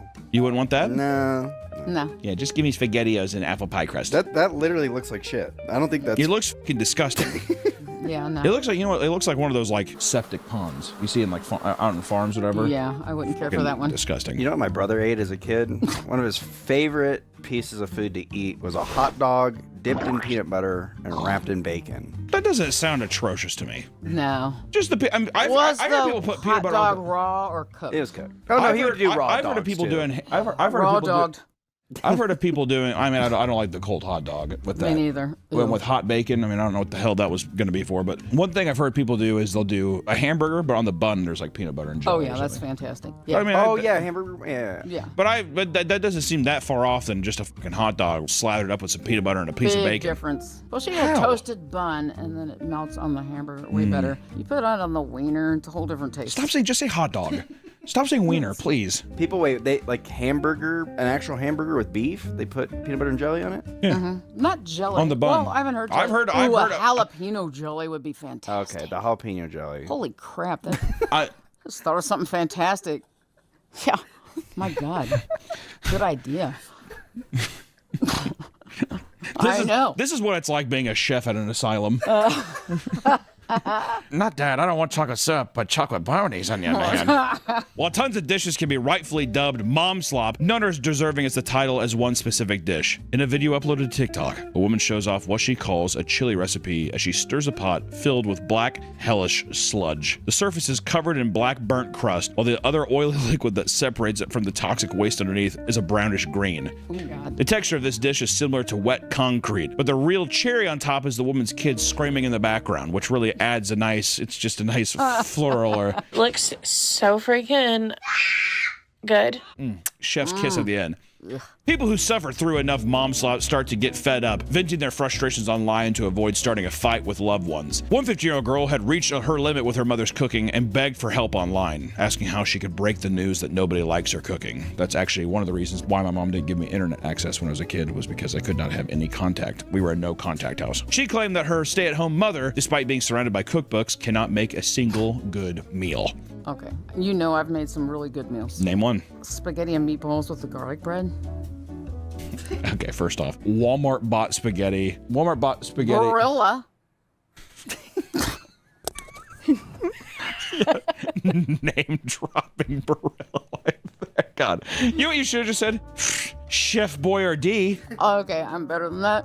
Yeah, and also I'm sorry, I love a Chef also Boyardee Texas toast pizza. like it isn't that fucking atrocious ass yellow box from the frozen aisle in Walmart. Are you, You fucking bet. kidding me? I know. It is Sometimes good. I made my It's own good. with that big long French bread. Yeah, it was a mistake. Ooh, those were good days. No, the Walmart one was way better. Bullshit.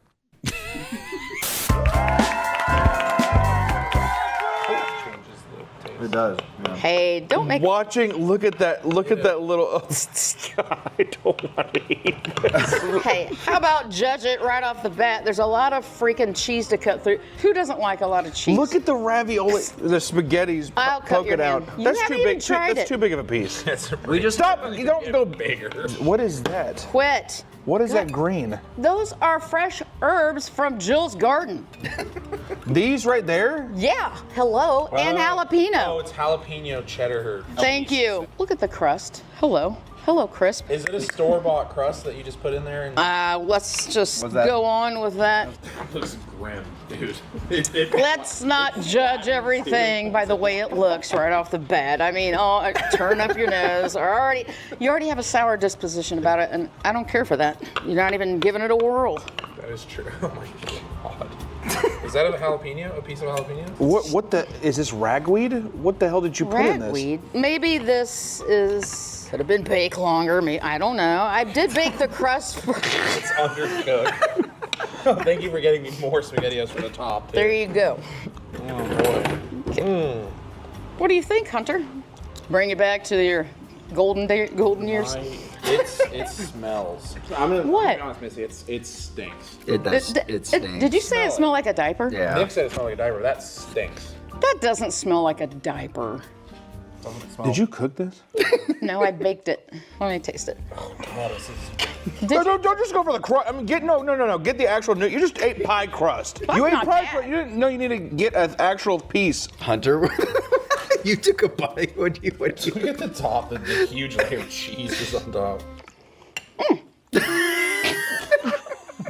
I think it's pretty good with the I cannot believe that you just shoved these giant hunks of what? That is not a giant hunk. The thing I ate, it was. I mean, like it's just a full. It's not. Is this herbs? Yeah. When it's just what kind? Is that is a leaf from a tree? Basil. That is a leaf from a tree. Look at that. Bullshit. Look at this.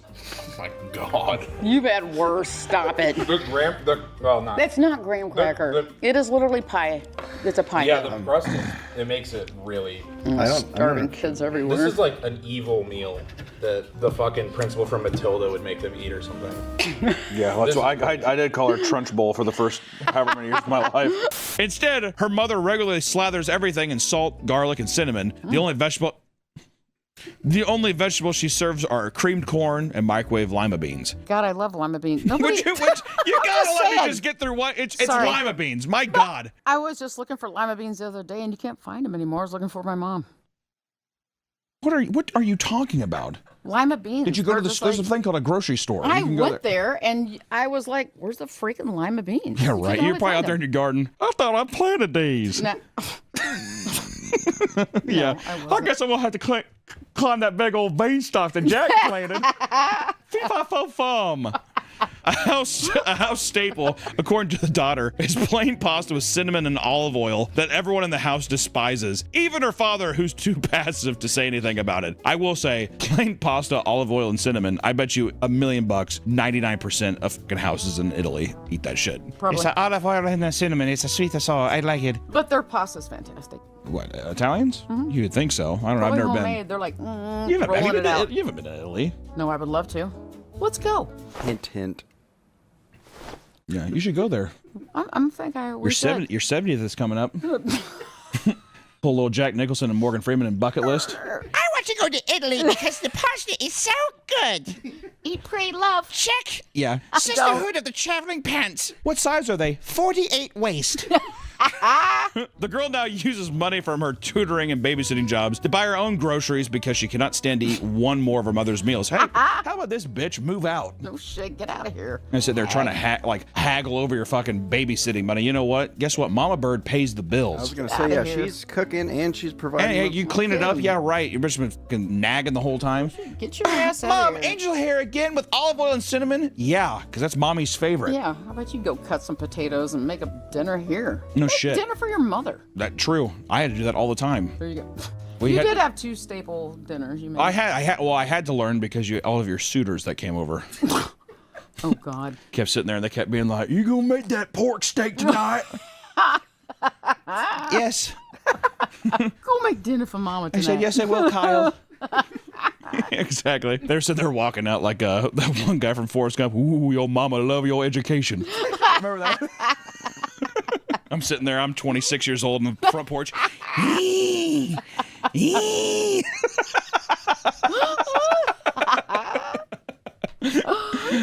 Gross. Over time, Mom Slop has evolved from its more genuine roots and has become a tool for engagement bait. People were seeing the extreme reactions that poorly cooked meals were getting online and decided to ramp it up to 11 in order to mimic that same response. These accounts usually pose as mothers and claim to be making dinners for their hardworking blue-collar husbands, only to pump out the most atrocious meals that you've ever seen. Which I've seen a lot of these too. I usually see it where it's like prepping my husband's lunch for work, whatever. And a lot of the time they're very sweet. I've seen that too. They're very sweet. The only ones that get me, which I'm not going to sit here and act like I don't have any specific names, but I've just seen content like this before, but it's like, come with me as a mother of 4 cooking dinner for my kids, and it's always like just pan-fried dino nuggets. It's like the most atrocious meal, and then people are grilling them in the comments being like, God, give him a vegetable! Yeah. Or whatever. But then the whole time my fat ass is looking at that being like, God damn, you throw a fucking bottle of Yoo-Hoo in there, and I'm like, I couldn't be happier as a kid. Did I win? No shit, exactly. What did I do right at school today? Cooking Kate, for example, is known for tossing entire meals encased in ice into a lukewarm pan before beating the hell out of it with a metal spoon to break it up into bite-sized chunks. She also goes the extra mile and dumps heaps of canola oil on top to ensure maximum rage in the comments. Yeah, exactly that kind of thing. I think people like to throw out the word child abuse a lot. I think a lot of these people are smart. I think that it's rage bait. Yeah, it is Yep. rage bait. Yeah. You know? But that being said, I've seen some shit where I'm like, come on now, what are we doing? Well, I see my obese tiny self in those videos, and I'm like, what I wouldn't have done for my mom to just be like, you know what? Sometimes spinach is good. You know what's good? Leaf grains. Let's go back in time for a moment. Let's go back. Sitting at the table. Here, put a scoop of peas on. I get to eat tonight. I don't like those. And your dad's like, eat it. And you're like, and you eat like one. You're like you're gonna puke. Well, it's because you used to say, because you remember you say, well, let me sanitize the peas first, and you put them in bleach. And then you dump them on my plate, and I'd be like, I don't think that's good for me. And you're sitting there, you're basically legally blind. You're like, they're good for you. Why are the peas yellow?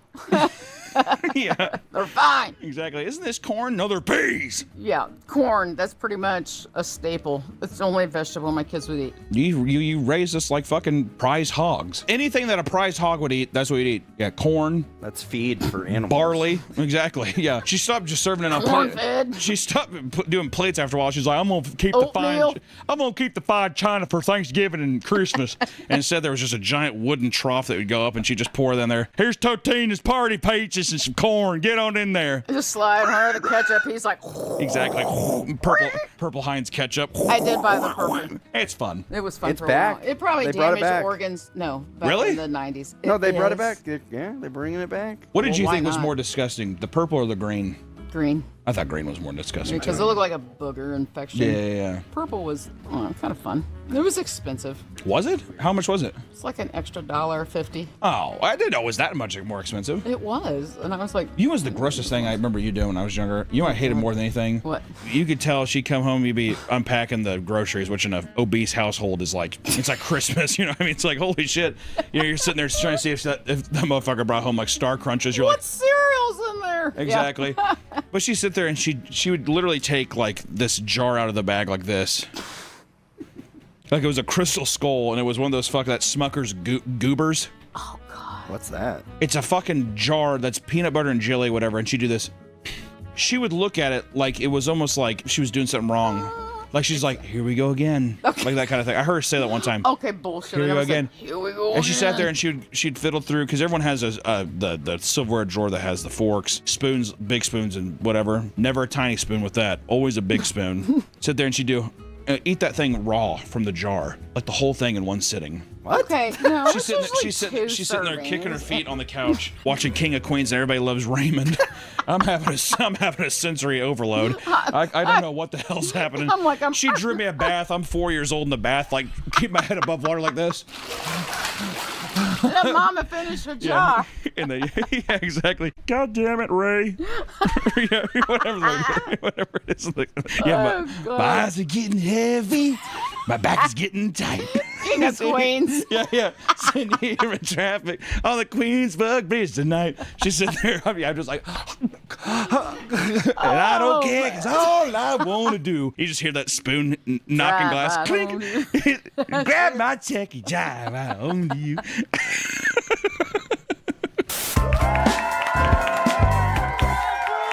Did you try it yet, Nick? Not yet. Okay. I think it's the parm smell. There is no way, Mom. It is not the fucking palm smell. It's the fucking fall leaves you grabbed out of the sewer and threw in there with the pie crust. Okay. There is no way in hell Maybe I could have cut that one better. That is too. It's parsley. Did it call for parsley or was that a creative choice? I decided to add my own. She put kitty litter in it. No. Okay, has someone got something good to say about it? Like it just slops. Son of a bitch. All right, hold on. Let me try it. Son of a bitch. I mean, good I got Lord. a big piece. Why don't you try the freaking crust right here? Okay. It's not bad. I'm telling you That's insane. It looks worse Than it is. It smells. I taste cheese and it's undercooked dough. Yeah. That dough is not undercooked. It's cold SpaghettiOs. There's a layer of melted cheese on top, and there's fall leaves in there. Okay. I like the cheese. Number one, how can they be fall leaves? It's summer. You know what he did this. I like the cheese.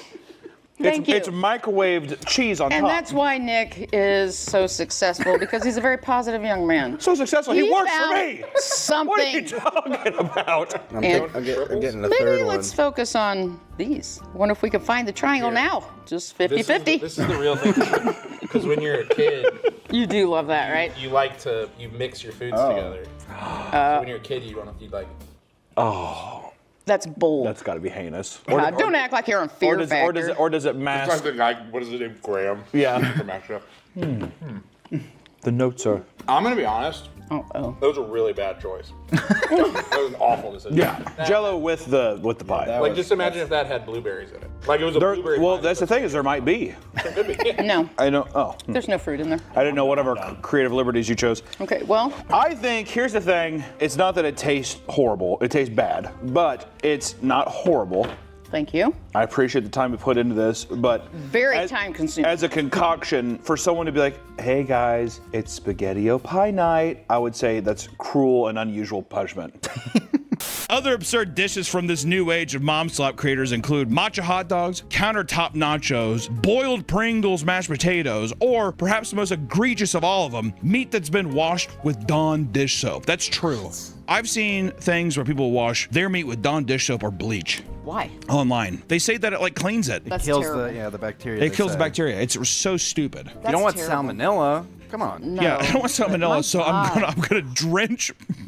I'm gonna drench my meat raw in meat in fucking bleach. Dawn. While Mob Slop was inevitably thanks to the growth of short form content, AI has brought the trend to new lows. We've all seen uncanny and creatively empty AI videos that get shared by the lowest common denominators of society. Some unfortunate boomers are so inundated with AI slop content that has become the only thing that they consume on their phones. One woman audited her mother's TikTok algorithm, showing that every swipe reveals a new wacky song played over brain rot AI visuals. Her mother just laughs it off, claiming the app knows her so well, and giggles along with videos while people in the comments are horrified to see that she's become an iPad kid. Luckily, that's one thing that's nice with you is you're so bad with technology that I don't have to worry about it. No, you don't at all. She's sitting there on an iPhone and be like, how does the app open? How's it open? I'm like, click it. I remember when I Click first the got icon. the Apple, I threw it across my bedroom when you were, because I had an Android, and he's like, Same let me concept. show you. And I was like, Same concept. no, way different. Oh my God. Yeah, I hated it. But now I'm used to it. It's fine. I'm learning.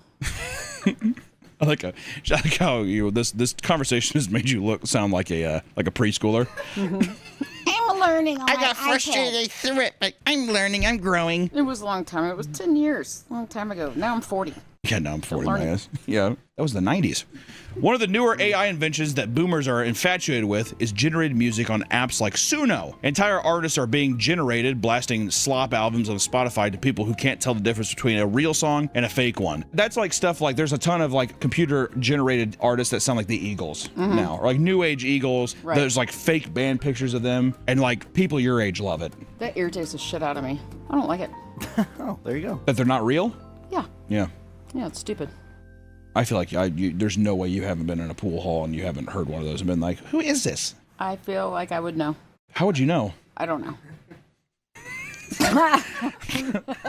There's your concrete answer. There are now many cases of older generations creating tone-deaf AI songs about their deceased loved ones and playing them during funeral services. Boomers sob over them as younger generations sit in awe as their loved ones' memories are desecrated by AI slop. Now, we all engage in some mindless slop here and there, and every person has their own form of junky comfort content, right? Sure. But if your loved one's entire online diet has become filled with AI-generated engagement bait, it may be time to take a step back. Wait too long and you might just be served a recipe that'll put you in the ground for good. Yikes. Also, focus on the mom part and not the content part is what I say. That's the biggest thing. When I see a lot of this stuff of people, it always weirds me out. Last time that we talked, I think in a video, was the Ruby Frankie. Ruby Frankie. Which was, that's mom slop. Well, that's mom chaos. Yeah, she's crazy as hell. Yeah, she's in jail now, prison. Good.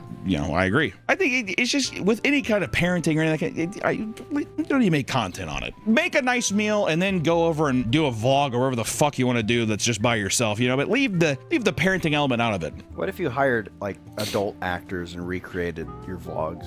That'd be so sick. That'd be art. Wouldn't that be crazy? Yeah. That would be cool. Well, what do you mean by hire like adult actors? So you do like... Oh, so you're saying that the kids are actually like... Yeah. It's like in To Catch a Predator when it's like the girl's like, come on in! And he's like, I brought like the it. wine coolers. And she's just like, I'm just back here turning in my bikini. And it's like a 32-year-old woman pretending to be 13 or whatever. Yeah. So you're saying that kind of thing? Exactly. So it's like, oh, I took my kid to the park today and we played on the swing. And then you put the adult in the swing and you push them. That legitimately would be art. That would be fantastic. If you just did a mundane afternoon and you're like, but it was beautiful and it's like a beautiful, passionately acted thing, incredible. Now, here's another question. What if I hired someone else's kids to be my YouTube family content? No. Creepy. That's a paternal instinct right there. That is too creepy. Why would you even ask that? It's art. It's a little art piece. All right, everyone. Don't. If you're a mom, watch out for the mom AI slop content. Bye. Bye. In the comments, tell us your favorite home goods purchase. Actually, I'm curious. There you go. We all Dig took in. a really big bite, by the way. Let's see what Big Jacob says. Oh, yeah. He's There you not go. playing around. Attaboy, get it. Boom. Oh. He loves it. He loves it. I thought we were going to be an even split divided too. No, sir. Did you literally pick the leaves off of a... I said the same thing. I think that you thought that... off a weed? I said it was ragweed. I said the exact same thing. I love You did, and you went back for more. You went back for more, though. I'm trying to eat the herbs. I would give it, if I had to be honest, I'd give it a strong 3. Ooh, 3.8. Nope, just strong 3. The most I could give it's a 3. Nick, go ahead. Nick, what's 5. your I think it's Thank in you, the middle. Nick. It's edible. I just want to say that's fucked up because you were like, okay, actually, pretty good. It's not bad. That means 5 for you? 5. I think we can at least all I agree say that 5 the out of- Jell-O was pretty good. It was pretty good. I had 3. Okay. Well, if there's any single mothers out there looking to disappoint their children, maybe consider DM me. spaghetti-o pie. If we were younger, would you ironically make that, or would you be like, that's fucking stupid? No, I wouldn't make that. Hell no. I would ask. I wouldn't. If I was younger and I saw this on TikTok, I'd probably ask my mom to make it for me. All right, well, when you want me to make another little item for you, let me know. I certainly wouldn't hold your breath. Hey guys, more of a serious topic today. I know we like to joke around and stuff, but I've been holding this in for a while, and I've had some alarming news from my doctors, and I just wanted to talk about the new merch. More merch available. We have some Rock of Love merch, and also we've been seeing a lot of people requesting the Ozempic and the I Control Fire shirt back. So they are back. They're there. Get them now while you can. Don't keep complaining that you can't get them, because now you can. Here's the link in the description if you want some sweet merch to cover your beautiful titties and your big fat man gut. Now's the time. Let's get into the video. Welcome back to the Bubba Me channel! Today we're going to be talking about TikTok relationship tests. Run. run. Getting into relationships can be hard, but maintaining a healthy one can be even harder. Some people simply don't trust their partners, whether it's because of bad treatment. Stop. I'm gonna hit you. Hunter, open your Personal insecurities. I mean, it's a nice outfit. I just don't think it looks good on you. Or mere superstition. Allison, when you inevitably divorce me, what's your next wedding gonna be like? One thing is certainly true. TikTok relationship trends are making things much worse. So I'll tell you why they're making things much worse, Nick, is because all of these things we're getting ready to talk about today are all people that are looking for a reason, in my opinion, to leave. Oh, you think so? I think 90% of them. Because to me, it's looking for people outside that give you validation to do the quote unquote bad thing or the hard thing. And it's bullshit! These are all so stupid, by the way. They're so dumb. Every day, millions of people go on TikTok and watch happy couples perform various tests on each other To see if they're truly meant to be, right? This has led to more and more people performing these tests in their own lives, leading to disappointing results because people can't also realize when something is fabricated. Yeah. Somebody doing a dumb test and be like, oh my God, he's so quirky. That made up. It's not real. Human beings don't act like that. They don't. We'll get into it. I'm jumping ahead of myself. Maybe it's just how I'm treated at home or something. Is there something you want to talk about? No. It was really fucked up how Allison came in the other day and just started yelling at you. No, like it's like kind of like my fault. I shouldn't have been drinking water, you know. Yeah. I just can't stand it when she's fucking mean to you, man. Hey, that's my fucking wife you're talking about, man. Sorry. She'll talk to me anyway. She'll talk to me any way she wants to. Like she always has. So, let's take a look at what TikTok can do to potentially strengthen my relationship. As far as the tests themselves, many of them are subtle. That being said, failing to pass them leads to a sea of online feedback insisting that the relationship is doomed to fail, and this is the case regarding one of the more recent trends, the bird theory, which I just want to say, that's the thing. If you don't pass the test, you're gonna have a sea of croons squawking and balking at you. Oh, red flag! Big girls and ugly men. Oh, I would never treat, you know what I love about men commenting too? I would never treat you like that. It's always just something where it's just like, hey, let me cut the line and see what I can do here. Because they're totally going to get that fucking pussy. Oh, dude, online pussy, you kidding me? He's like, it probably smells so rank. But let's start off with the bird theory. The point of the bird theory is to test whether or not your partner makes an effort to care about even your smallest of interests, which is like a bird. Apparently, it's just you looking out your window and looking at a bird, right? So to perform this theory, as it were, you bring up to your partner that you saw a bird earlier in the day. If your partner acknowledges this and reacts with a genuine interest, they pass the test, right? And according to the world-renowned psychologist Dr. John Gottman, aka Dr. Cuck, this can be considered a bid for attention. I don't know why I threw there's no reason. Dr. John Gottman, this is just him saying the facts, right? Him setting it straight. Essentially, a gesture meant to receive validation or attention that can often determine the strength of a relationship. Here is the problem. If you try to make a big deal to me that you saw a bird earlier, I'm gonna be like, do you got nothing else going on in the day? Come to me with, I saw a car wreck. Oh, there you go. I would be like, oh my, what happened? There's your interest. I saw a bird. So did everyone else today. Okay, sweetheart? You know what this is? Do you think this, and this is me being a little rude. I'm jazzed up, got some coffee in me. Let me tell you something. Is it like hot girl theories? Is it hot girls doing this to be like, he doesn't even care about the little things because they have no other interests, so they have to drum up that they saw a bird? I think it's not just hot girls. I think it's just women. Women just want drama. They're... Go ahead. Bold statement. Nick got broken up with recently, so he's a little on edge. I think people just want to test your relationship like it is. It's just something small where it's just like, he doesn't care about me. Yeah, they want to complain. Exactly. They want to complain. I'm ending my statement there. They simply want to complain about something, don't they?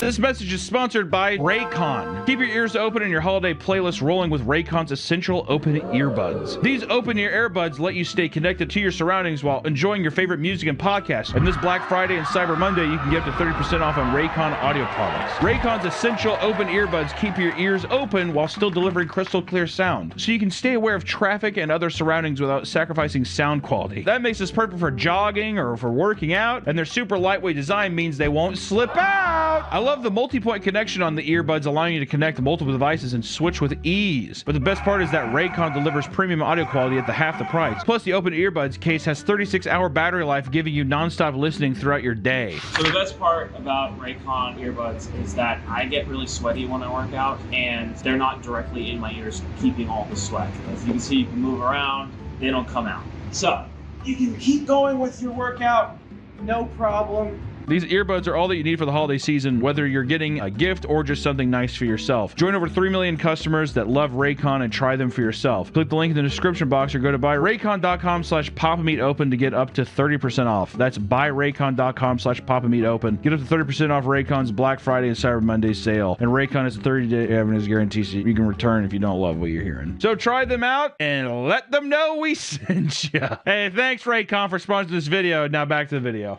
I feel like if you're doing these tests, it's one thing to just do it as a quote-unquote prank, to be like, I know he's not going to care about it. But if you are genuinely doing it to like test your relationship. See, that's the thing is I think that they are. Yeah. I think it's almost always genuine. I think that they go in being like, oh, it's not a big deal, but then they want people to be like, girl, sis, it is a big deal. It's a big deal, sis. And then she could be like, well, I guess he does do, and then she starts naming other things. Well, he does kind of like, I don't know, yell at me whenever I don't know, like I have my period in the bed or something. I don't know, whatever the fuck it is. Sis, that's just normal. Which it could be, I don't know. I saw a 3D video of how a period happens. Oh. This is where you get to see the uterine lining. It's like tears open and just fucking dumps out. There's like jelly. Yeah. I mean, I've seen like Total Recall. Whenever Arnold Schwarzenegger's head is like his eyes are bulging out of his face. On Mars, it reminded me of that. There are many examples of people passing the test, and those who fail get brutalized in the comments. One man appears confused after being told that his partner saw a pretty bird and walks away saying, "Why did you tell me that?" Why are you telling me that? AKA normal guy. Are we adults? Listen, if I had a daughter, a child, if a child came up to me and said, I saw a pretty bird today, I'd be like, oh, that's cool. What did it look like? You know why? Because it's a child. It has a smooth brain. Its brain is like a water balloon. There's no ridges. It's a simple creature that is innocent, right? A fully functioning adult, though, I saw a pretty bird today. Got too much free time in your hands, is what I'd say. Or I'd be like, was it like a bald eagle? I don't know, because that's another thing. If I tried to get specific, that would piss me off too. Was it like a bald eagle? I don't even know. Cool. This is an adult conversation. That was great. What if they're like, I saw a fucking hawk swoop down and pick up a mouse, and that's then already hawk came and they fought. They fought for it. You know what that is? That's a story. And I'm like, oh my god, what happened? And then I'm intrigued. Even throwing in something mundane. You know what they got to do? What a real test would have been. I just period all in my panties today and see their reaction to that. Because I think a lot of guys would do, oh, what? See, that's gonna be a test someday. What would they call that? The red scare. That's good. The red scare theory. They sit there. It's like, yeah, I don't know, just all in my panties. I just felt weird. Because then other guys would be like, oh my god, are you okay? You feeling okay? That's a then good other guys would be like, yuck! Which I'd be like, oh my god, what? Hey, Victoria's Secret's a bear attack. Yikes! That kind of thing. That's a new test. That's an actual test. Everybody post your red scare test on Reddit. Go to your man and do a nice red scare and just say that your got wrecked. You have to say that too. It looked like D-Day down there in my panties. And everyone at work was solid. It was a whole thing. And I don't know. Because then you have a guy who's just like, oh my god, that's horrible. Are you okay? Or you have a guy who's just like, oh my god, this is going to be a true test. But saying that you have a bird, I don't know. I like how we already made a better one than the fucking bird theory. To say that they got just fucking like a Wolverine attacked him down there.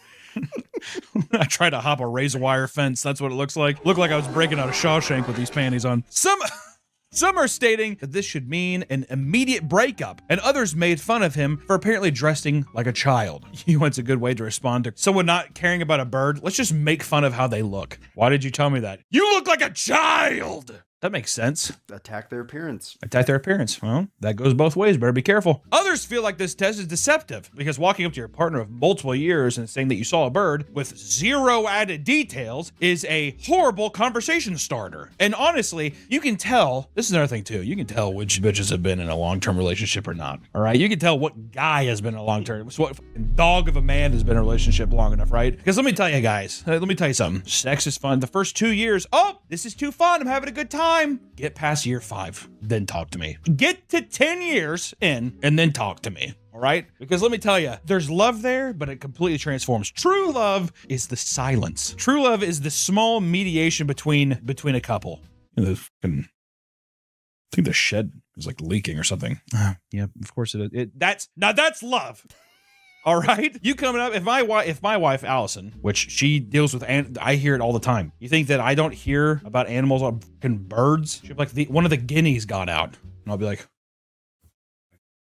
okay. You know what? But she also doesn't bring it to me because why would that matter? How does that affect? It doesn't matter. This is the first theory. I can't get this heated on the first theory. Which it doesn't help that at one point the man seems to realize that he's being filmed, which only makes the whole thing seem suspicious and inauthentic, and it just feels like, oh, is this like a bit? Are you doing a bit with me? And I know the whole time too, big ass gums and stuff, probably smiling back.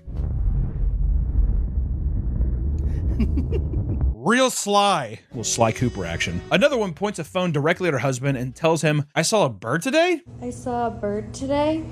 I saw a bird today. As if it was a question, and her confused partner continues using his phone while she repeats herself until he finally snaps at her and says, are you on shrooms? What's wrong with you? Fuck you, are you on shrooms? Did you see it or didn't you see it? I saw a bird today? I saw a bird today. I saw a bird today? I saw a bird today. That actually pissed me off. Oh my God. You know what? Sometimes it's just like, sometimes you have to do it, and this is a grown-up thing. You have to pretend you don't hear somebody sometimes. Just to hope that the person can just catch what they said and be like, that's not worth it. I'll even do a little side eye every once in a while. So that's why you ignore me, huh? No. Well, yeah, Nick will come in and I'll be sitting here like working or something, be like looking at my deal, like typing or something. He'll be like, I saw a guy die on a forklift on a video on the internet. Oh my God, I did. I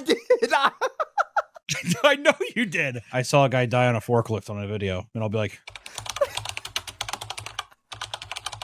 and then he'll just sit there and be like,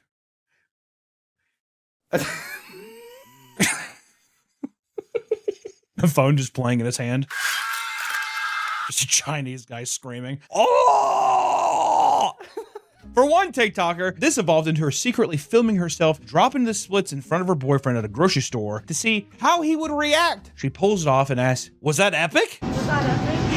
Only for him to briefly look at her before going back to focusing on finding apple juice. Okay, first off, apple juice, pretty fucking important. I have a nice craving. Also, listen, dude, if you can do the splits, you're trying to think that that's not the first time we've seen her do the fucking splits. Probably been bouncing on it for how long? You know what I mean? Yeah, cool. If anything, I'd be like, why here? Your pussy's been all over the dirty floor and stuff like that. I'm telling you, ladies, Red Scare. That's a good one. Do the Red Scare in the store. Take a big thing of fucking cranberry juice and just pour it in your panties. Uh-oh! And how does he respond? Does he help or does he not? Red Scare. Red Scare theory. Oh no, it's not communism. These viral posts had thousands of comments, mostly insisting that she run from the relationship immediately. You did the splits and he was looking at apple juice? Girl, get out of there, sis. Get out of there. He then filmed a video where he essentially apologized for not having the proper reaction.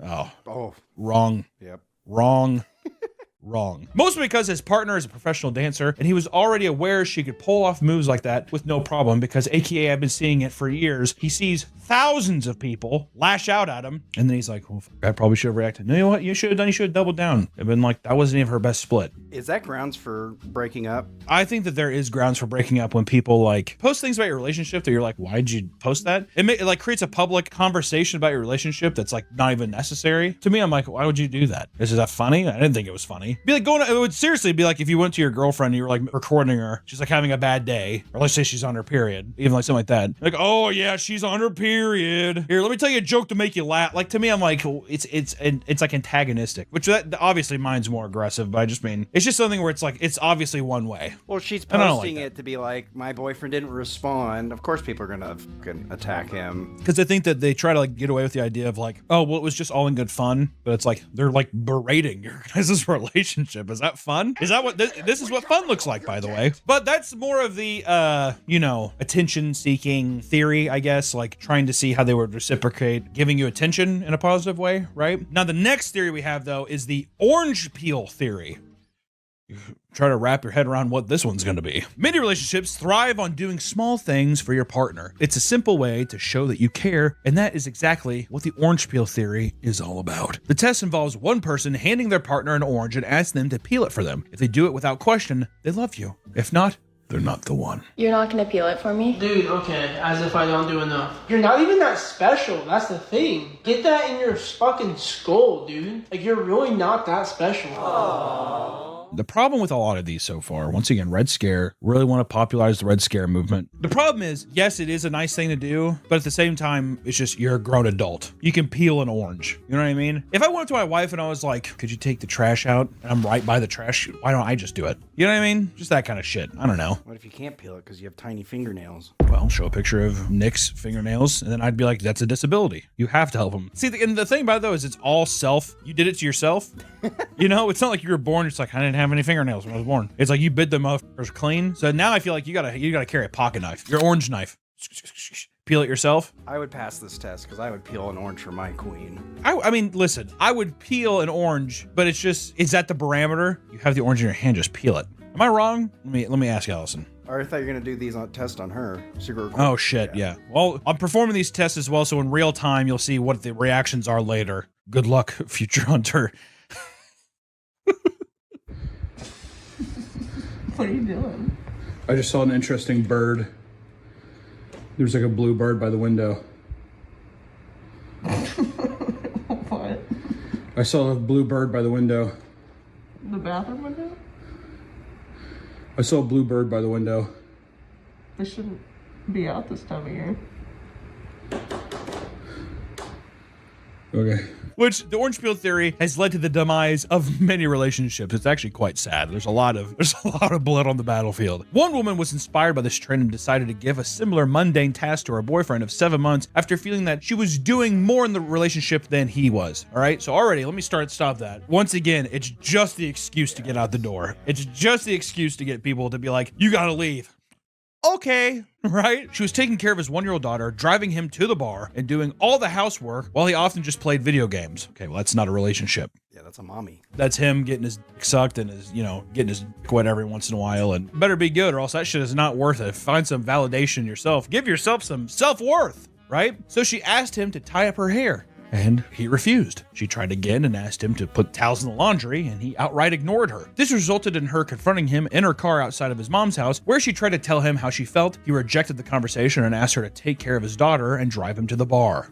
Yeah, this guy's just a piece of shit. This guy is not a good guy. I'm not going to go into it. Not a good man. I can't say the things I want to say. At that moment, she snapped and kicked him out of the car. He was confused by her reaction, and then the couple broke up. Later on that night, she knew she dodged a bullet when his mother texted her, "Be a good mom and future wife."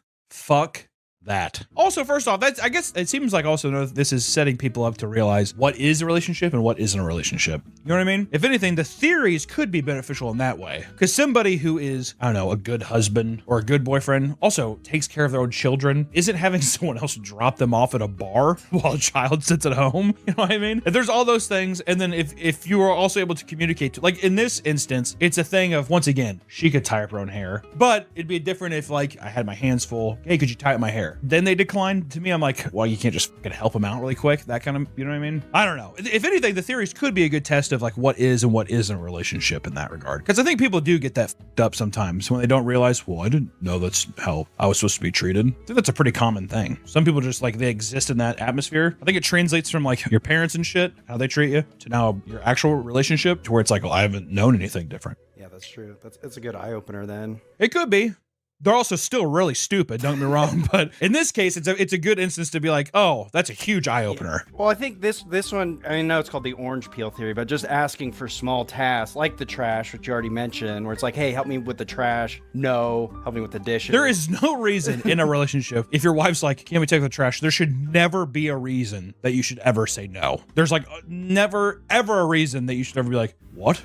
Why don't you do it? I will say though, if she was just like, you want to tie up my hair? First off, I'd be like, I don't know how do I do that? Why can't you do it? That's why I would do that. But also the same thing, if she was like, can you cut up my apples? Don't fucking try to get me to do the baby shit either. All right. There's a knife, cut up your apples and fucking eat it like a chimp or whatever you want to do, dude.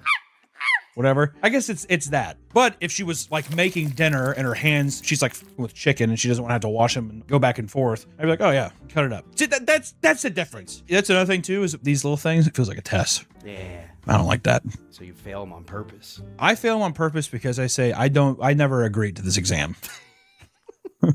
I'm not a willing participant, and I'm not going to be. Especially if you have they have their phone out too. Yeah, if you're recording me, what the fuck is that? No. What is this? Because if anything, I feel like you're pranking me. I don't want to get pranked. not on camera. Maybe it's the wrong thing to put up the hair. Maybe it's the wrong thing to peel up the orange. Exactly.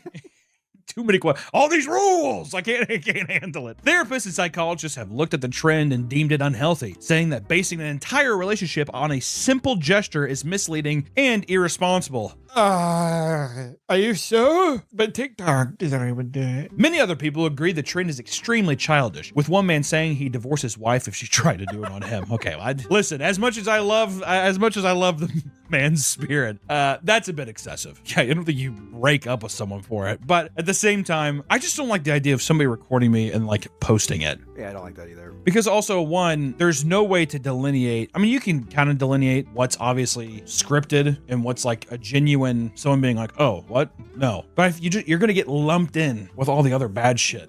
That's not good. That's no bueno. Could you peel that for me? No. Why would I do that? Could you peel it for me? No. You're an adult man. Could you peel this one for me, please? Ow. Allison, stop. Allison, stop it.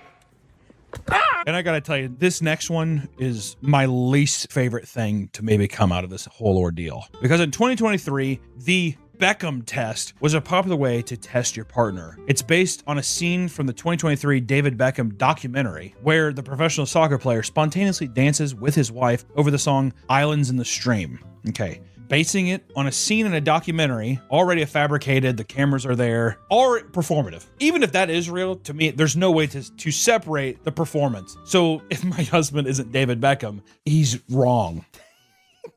If my hubby doesn't just dance with me randomly, Bye-bye. Get out of here.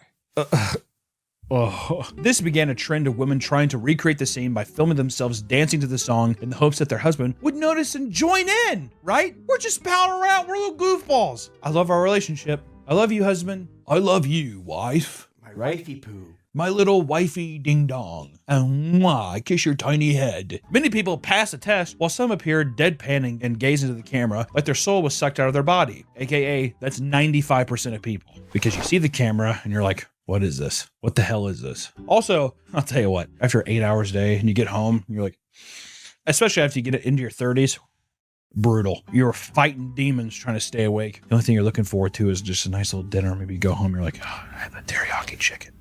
I'm very excited. A little sesame seeds on it. And you're cooking it, and all of a sudden someone's just like dancing up to you to a song. Maybe I'm not in the fucking mood to dance, dude. That's my response. I don't think you have to be deadpan. You have to completely shut it down. But at the same time, me not reciprocating that to a song that I don't even like. Right? Am I wrong? No. What if they put your favorite song on, though? I'd be dancing. It'd be hard not to. What's my favorite song? I'd have to dance. Maybe just even like a little. But I'm not going to do this thing like we go up and be like, oh, like that's obnoxious. That's performative. Or even, let's just say I did, and I was just like, is that enough? You acknowledge it with just a simple like. Yeah, I think as long as you're not yelling at her and beating her. What about this then? I'm not yelling at her, beating her. No one said that. Where did that come from? What if you sit there and you were like, God damn, Nick. What the fuck? What if you're sitting there and you like, you told her beforehand, my boss, he fucking yelled at me today in front of everybody. I don't know, it's put me in a funky mood. And then she's like, that's grounds for hitting her. In one example that went super viral, a TikToker danced around her husband of 9 years wearing her wedding gown, only for him to be locked in on his phone and completely ignore her. I just don't know about the wedding gown. I hate to say this because once again, misogynistic type stuff, that motherfucker's put in some work. Yeah. He's on his second tour in the force, you know what I mean? Holy hell. As usual, Minnie insisted he's not the one for her. A decade in. He's not the one for you. He didn't dance! With some even insisting that she check his phone, insinuating that he was being unfaithful. Of course. Others predicted that she would soon upload My Husband's So Silly video in order to defend him from the harassment. And this is exactly what she did weeks later. This time, entering a room in a sports jersey where he immediately notices her and starts to dance alongside her. Despite being a lighthearted and staged video poking fun at the viral post, people continued lambasting him for being a terrible husband. You can't win. No. You can't win. Also, you know what he should have done? It would have been way funnier, and I think would have got people on his side, is if she came in the sports jersey, and instead of doing that, he was like, enough! Stop dancing! I can't fucking take it! It's every day! Then people would be like, that's awesome. People definitely would not. And then at the end of it, though, you guys hold hands, and then you do. And then you take a bow. Yeah. And then you have people throw flowers in. Yeah, and then people are in there throwing flowers. Elsie, you want to dance with me?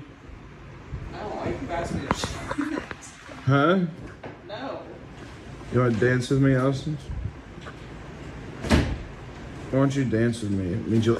Getting married is something many look forward to in their life. The thought of being called someone's husband or wife is a milestone for many, making it the perfect basis for a TikTok relationship test, the husband test. It's pretty straightforward. You set up the camera, grab your partner, and while talking, briefly call them your husband or your wife to judge their reaction. Do this with somebody on your second date, by the way. That's actually good advice because sometimes they think it's cute. Do this on your second date and see how uncomfortable they get. It'll be really funny. Hello, wifey.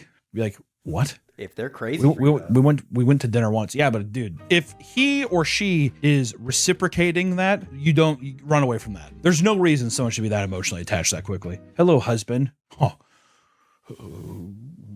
yes. You don't think it's cute to be like, where do you want to get married on your second date? No. Where should we get married? The Bahamas? No. And you don't talk about your like potential baby names? I think on your first date, you can say things like, would you ever want to get married? Because you're feeling people out, right? Are you wanting kids someday? I think all those questions are fine. But the assumption on the second date to say wifey or husband is a bit absurd to me. Maybe I'm wrong, but I just got to say that would be a red flag. I'd be like, we saw Frankenstein. We saw Guillermo del Toro's Frankenstein in theaters, and you're calling me husband? We split the bill. You paid for popcorn. To be fair, if a girl did that to me, I'd be freaked out. But if I did it to them, it'd be funny. I feel like you would really like it. You think so? I think so. I think the first person that ever truly commits to you, it's going to be bad. I think you gotta be able to see it and then separate yourself to get onto the next one. I think someone's going to play you like a fiddle one day, dude. No, and I'm going to take it. Devil went down to Georgia. It all started with a 2024 video of a woman calling her boyfriend her husband in passing. And to her surprise, as she said, my husband, he immediately corrected her and said that he was not her husband. Today I'm going to be guessing my husband's favorite things. I'm not your husband. Which also could have been him being kind and being like, oh, no, we're not, because he didn't want her to feel silly. Or maybe he's just like, and no ring. She then proceeded to sit there in silence as the man awkwardly attempted to fist bump her before she jokingly choked him out. That's not funny. That's abuse. That's disgusting, actually. People in the comments were surprised at how rapidly he shut it down, saying even their shitless ex-boyfriend wouldn't have done that. And others claim that he didn't love her at all because, they know them. This reaction inspired other people to do it with their partners, and it is just another drop in the bucket of TikTok relationship tests, which, once again, if you're dating someone for a year, I don't see a problem with that. Even after a little bit, I don't think that. I'm just saying, like, date 1 through 4. It could work. It could be a cute thing. I feel like you have done it. I feel like you're defending it so much to where I'm like, I feel like you've definitely done it before. This is 4. Hi, wife. Hi.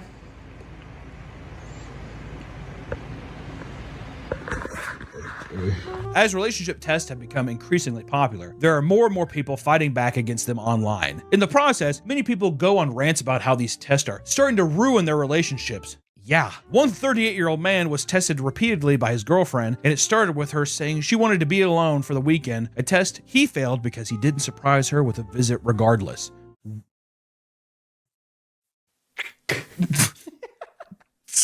Also, 40 years old and playing that, I'd be like, I can't.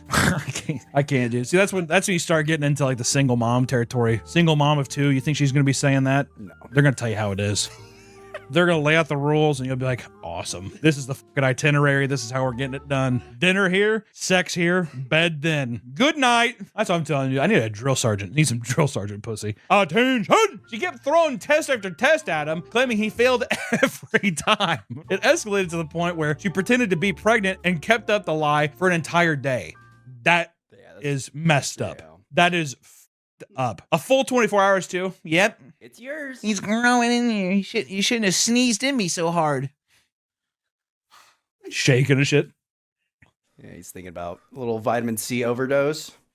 Yeah. Sees a long, tall flight of steps.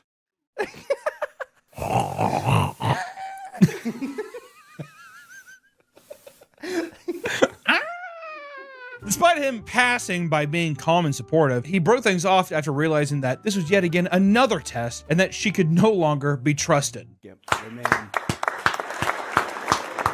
That's too What many is tests. smart? Yes. Yeah. I would almost feel like I'm being like manipulated or gaslit. Like imagine being like, I feel like I should propose to her. Have I been fucking groomed to think that? I don't know. It feels like it. Feels like she has my fucking brain. You know what I mean?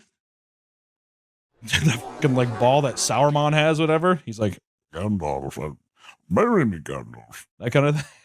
Another man and his wife were approached by a group of TikTokers who wanted to test the relationship by asking them various personal questions. They both agreed, only for his wife to realize that he didn't know their anniversary, her parents' names, or what allergy she has. I know Allison's parents' names. I know her allergies. I struggle with the date sometimes. The fucked up thing is they'll do the anniversary of when we first got together, our wedding anniversary, the proposal anniversary. Too many dates. I'm bad with names. And I know her dad and mom's name. That should be good enough. Do you know her allergies?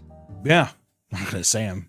Have some guy go up, blow in her face or whatever. Listen, if you're worried about your relationship, 9 out of 10 times, it can be solved with open communication. You just got to talk to people for the love of God. Also, if someone, let's say this thing is important. The thing of like, could you peel this orange for me? And they're like, no. If you do not communicate, it will not get fixed. If you tell that person, I would really love if you just like, if I asked to do these things, they did it. And if they then reciprocate, if it never changes, that person is unwilling to change. And I think that is a red flag. A one and done, brutal. Okay? You know what I mean? If you're enacting elaborate plans to test someone, chances are it'll cause more problems than it solves, especially if you're filming it and making it into fucking content for other people. So I just gotta say, relationships are hard. They are. They're not easy. People who are like, we're happy. Good for you, unicorn. It takes a lot of work, dude. You just gotta communicate with your partner. That's the real test. Communicate with them, and if they actually reciprocate and they start changing, that's a good guy. That's a good girl. That's a relationship. Welcome to a relationship. Hi, there it is. Nobody's perfect, but people can learn to be better and people can learn to be in a relationship with specifically you and no one else. So thank you all so much. Hey, don't do these fucking theories. They're stupid. Bye. Welcome back to the Papa Meat channel. How you doing? How you doing? Coming on sundown because today we're going to be talking about obsessive Star Wars fans. Let's give a slight montage to get you in the mood. I'm going to do some force to do it. Star Wars is one of the biggest franchises on the planet, with multiple movies and TV shows bringing in billions of dollars every year. There's hardly anyone on planet Earth who hasn't seen or at least heard of it in some kind of capacity. It's bigger than Jesus. It has to be. It has to be bigger than God. As with anything this popular, there are millions of diehard fans who revolve their entire lives around it. Obsessive, diehard fandoms like this are very few and far between at this level, right? What's a comparable one? Harry Potter? Maybe? Yeah, Harry Potter. But Harry Potter isn't, it's nowhere near as big as Dune fans. Dune? Now, most franchises have small sections of devoted fans, but there's something different about the compulsive and erratic behaviors of Star Wars lovers that outdoes every other franchise. Many not only love watching the movies, but want to live in them, even if it means shelling out thousands of dollars to do so. And this obsession can range from hoarding expensive memorabilia to wanting to get married to fictional characters. You see where we're going with this video? For a lot of fans, the line between reality and fiction is heavily blurred. So, today, we're gonna look at the most extreme Star Wars fans to see how insane it can truly get. Let's ride. You know that your obsession with a piece of media has gone too far when you decide to force it on your children by naming them after fictional characters. That's a big no-no. Because there's also, in the world, there's usually a lexicon of like, all right, this name is kind of off limits now. Hitler, Jesus, we got Jesus, but there's the thing over it, so now it's that. You have got to assume Osama. You can't name someone like fuckhead or like a slur. Like if you named your child the N-word. Yeah, but that probably wasn't. Okay.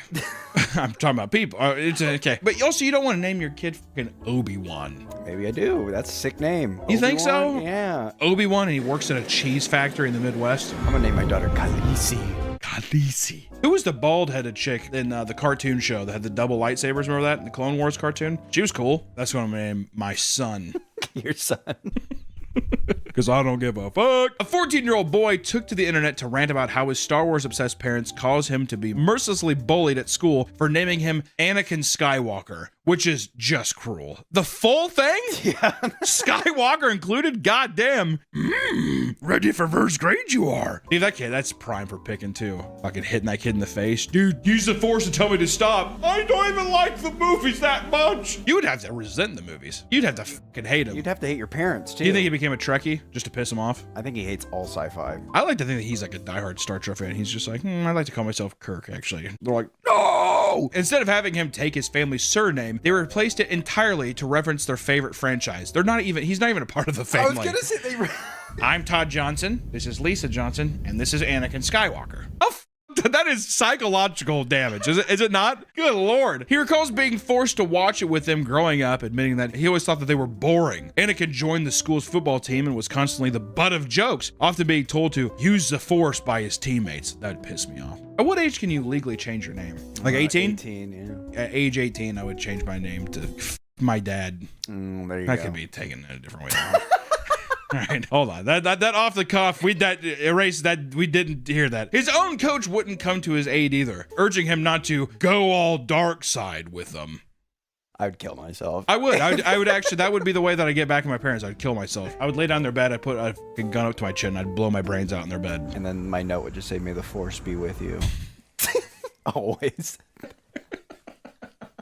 How are we gonna stop the Sith now? He would tell his parents about the way he was being treated, but they insisted that they were just jealous of his unique name. Dude, they're just jealous. Your name's fucking Anakin Skywalker, man. I'd be pissed because be like, how unoriginal are you? Not even how unoriginal, but also you have to live up to that name too. You have to be the savior. So if you're like a guy and you're like a C average student, you think Anakin Skywalker's a fucking C average student, you know? Kind of morbidly obese, has like little boy titties, whatever, sitting there and he's just like, I don't feel bad. It's an eating disorder. This is turning a pretty very dark. Poor Anakin. Do you know what probably fucking happens? He goes insane and he puts fucking googly eyes on his like lampshade. I love you, C-3PO.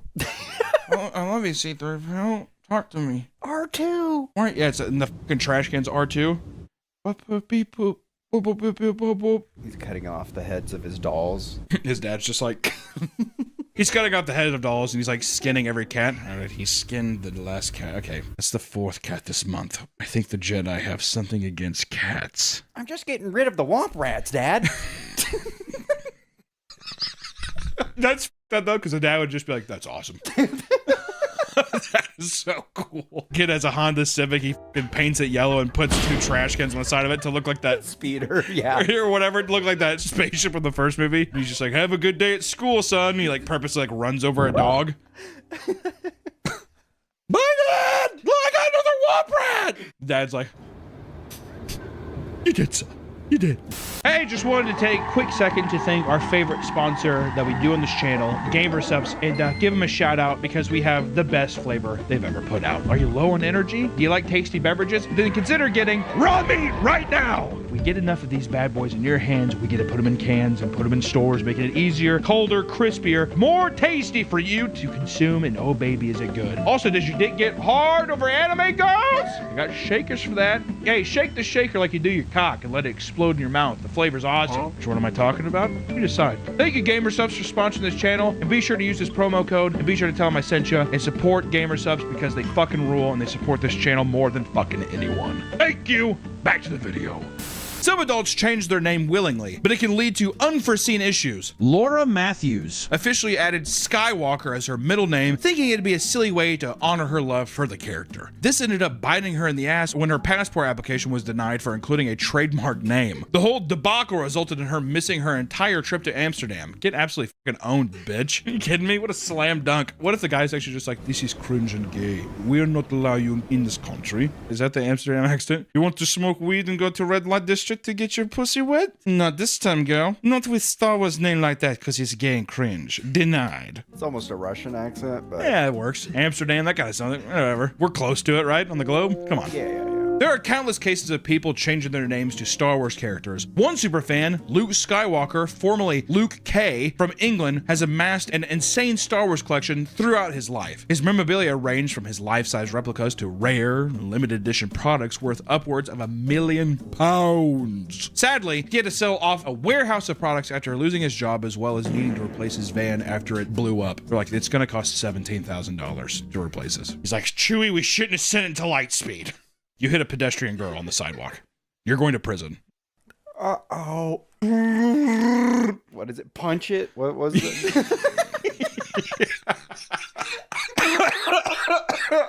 Punch it, Chewie. You think he hired like a 7-foot tall mongoloid man? Punch it, Chewie. Oh, he doesn't do the thing right. He just starts dead spraying down the road.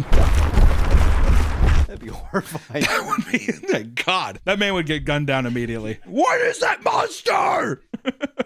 These collections can be quite impressive, taking an entire lifetime to build up. Some fans grow attached to the Star Wars Funko Pops and make it their goal to collect every single one available. It's a smart goal to have. Every Star Wars Funko. Oh mine. Good thing they're going out of business. Gotta buy them Oh, up. good thing? Really, Nick? Oh, sorry. That's someone's life you're talking about. Vintage figures from the 80s and 90s are currently listed on eBay for staggering prices. A complete set, for example, is set at around $27,000. Not everyone had to resort to selling off their collection. People like Steve Sansweet have created entire museums from collections that are open to the public. Rancho Obi-Wan sells out tours to people who want to look through a world record holding collection that took over 40 years to put together. Sadly, Steve faced a devastating loss in 2017 when more than 100 rare items worth over $200,000 were stolen by a collector and friend named Carl Edward Cunningham, who turned himself in and was released on a $25,000 bond. I will say, I like collecting stuff like that. If you have that much stuff that you make like a little museum and you get to like, granted he's selling tickets, but still, I think that's kind of cool. You make a little room, because it's a bad, I mean, to be fair, I'm not the biggest Star Wars fan or whatever, but it's fucking insane. Like the guy has obviously put his heart and soul into this thing. Why do you think I feel positive towards that, but then I hear about the guy named Luke Skywalker, 7 foot tall, I don't know, Chinese friend who's doing the Chewbacca accent.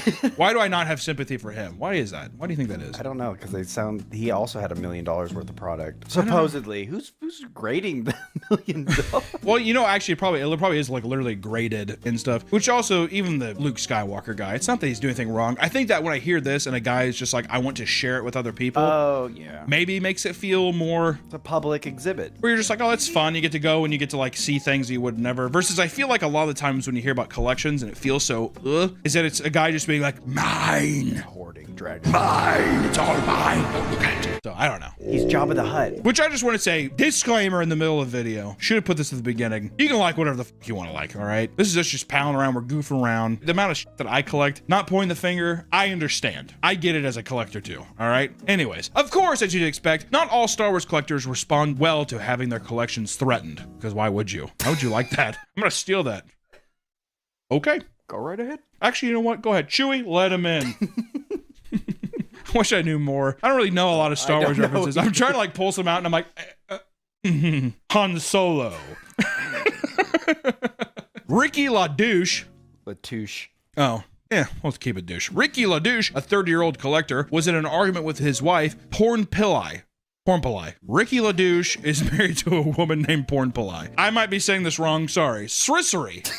Porn Pillai Srissery. Am I casting black magic? I don't know. Is this what the Sith is? Is Palpatine up to this? Anyways, that led to her lash out by smashing his Luke Skywalker and Darth Vader figurines. That seems excessive. What are we doing? Fortnite, what are you doing? Leave little Ricky LaDouche alone. She also had threatened to leave him and go back to Thailand. Oh, buddy. I know what he did one summer. I gotta hop over. In response, Ricky suffocated her to death. Oh my god. God, okay. All right, whoa, okay. Okay. All right. I did not see that coming. Holy shit. We are done joking around. Oh my God. In response, Ricky suffocated her to death and was ordered to serve at least 12 years in prison. Did a little force choke on her. What if he thought, but see, that's the thing. What if there's a mental illness guy where he's doing this? In his mind, he's like this. But he's actually... I mean, I still think if you're in your mind, you're choking someone with the force. So either way. Oh, man. That curveball. I did not... Wow. Let her go back to Thailand. Yeah. Well, can't let her. Why? She broke his shit. Oh, so do you think that he killed her because she broke the figurines? You've never had like your sibling break something you loved and you just wanted to force choke him? You killed one of your siblings? I remember one time, I was actually just talking to my brother about this. He turned off my computer playing World of Warcraft. So then I turned his computer off and he was working on a project. So then he grabbed my laptop and smashed it on the ground. So then I grabbed his video camera and smashed it on the ground. And your dad came in? Oh, I can't wait to replace all this. You kids are awesome. I'm going to go hang myself in the garage. Yeah. The sad thing was it was my camera as well. So I just all my shit was that is broken. sad, huh? No, you want to actually know the most tragic part of that story? And seriously try to contain your tears? It was my camera. It's no secret that cosplay is a big part of the Star Wars fandom. People get extremely elaborate with the cosplay, with some going viral for their creativity. It is really cool. I have a lot of respect for like people that know how to fabricate cosplay stuff. It's actually fucking super impressive. My favorite ones are the guys who do like the giant Warhammer suits and they walk around. Oh, yeah.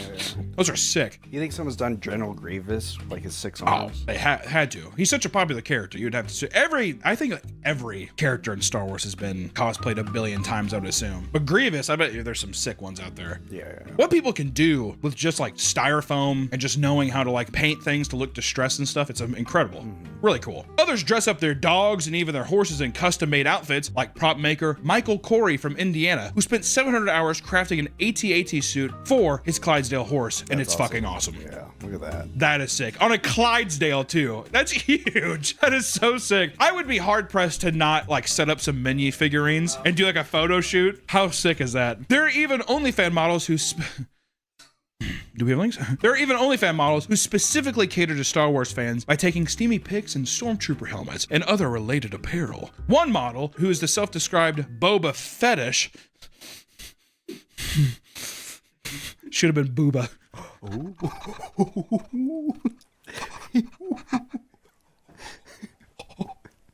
Posts all sorts of casual and intense content in a Mandalorian helmet. I like how he said intense content. What does that mean? You want to see a lightsaber go up a your asshole? It's $5. That's kind of a nice price. See, that's a new sideshow carnival attraction thing. Oh, like a plastic one? Yeah. I thought you meant a real one. There is no real lightsaber, Nick. Can you imagine the thing turns on? She's dead. Uh-oh, and it's a green lightsaber too.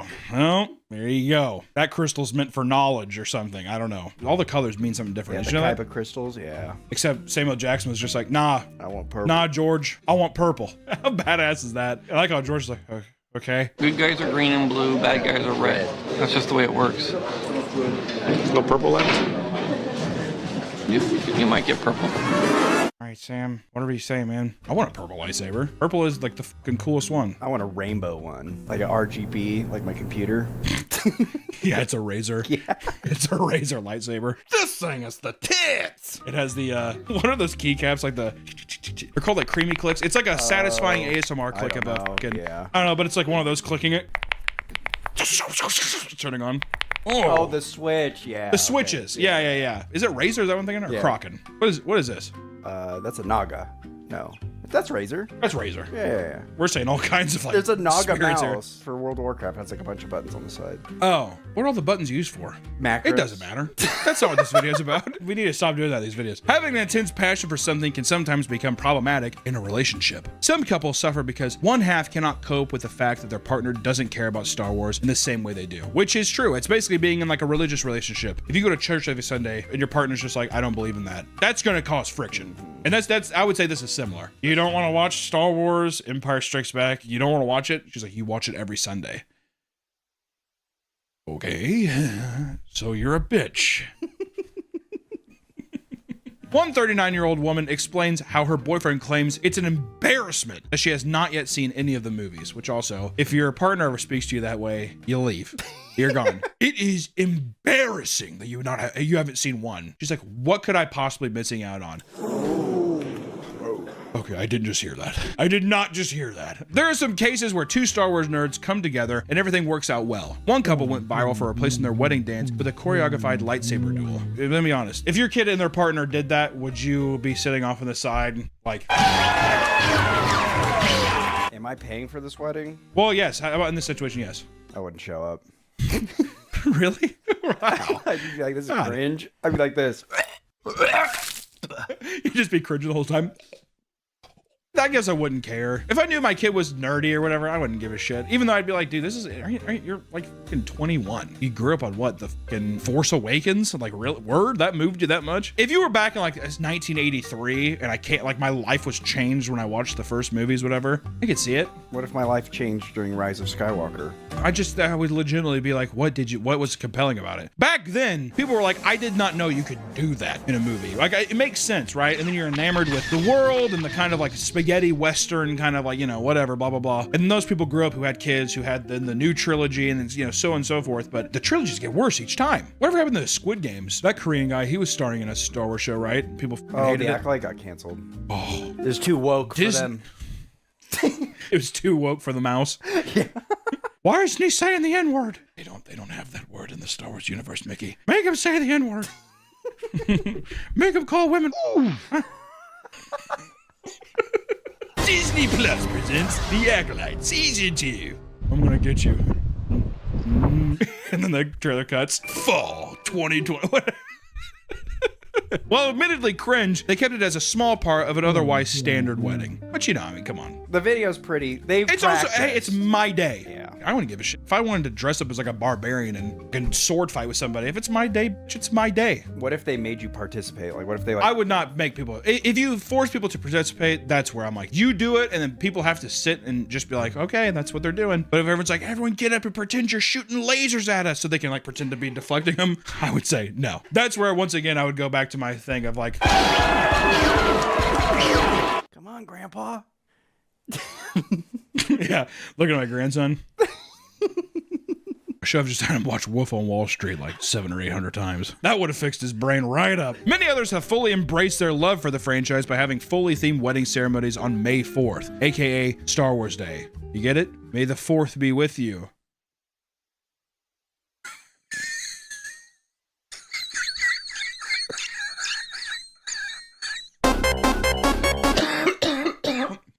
Almost blacked out. Complete with full costume attire, one couple had Darth Vader officiate the wedding and Baby Yoda as the ring bearer. That is cute. That's pretty cute. That is a thing where I would legitimately pay for people to have a suicide watch. Guy in the deal, he sees like Baby Yoda like float by with a ring. Oh, he kind of tackles him.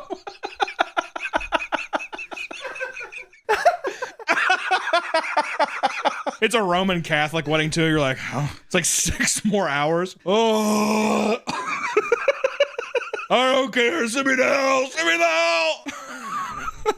This is the best case scenario for a Star Wars superfan, as many fans have greatly strained their relationships over their desire to have a hardcore Star Wars themed wedding. Really got to test the relationship there. To be fair, if you can get through a Star Wars wedding as a non-Star Wars fan, you're gonna be fine. That's a lifelong relationship for sure. Do you care if Baby Yoda comes down the aisle? And we have cranes under people's seats. So when he's going through, the puppets like this, and then people's seats start lifting up.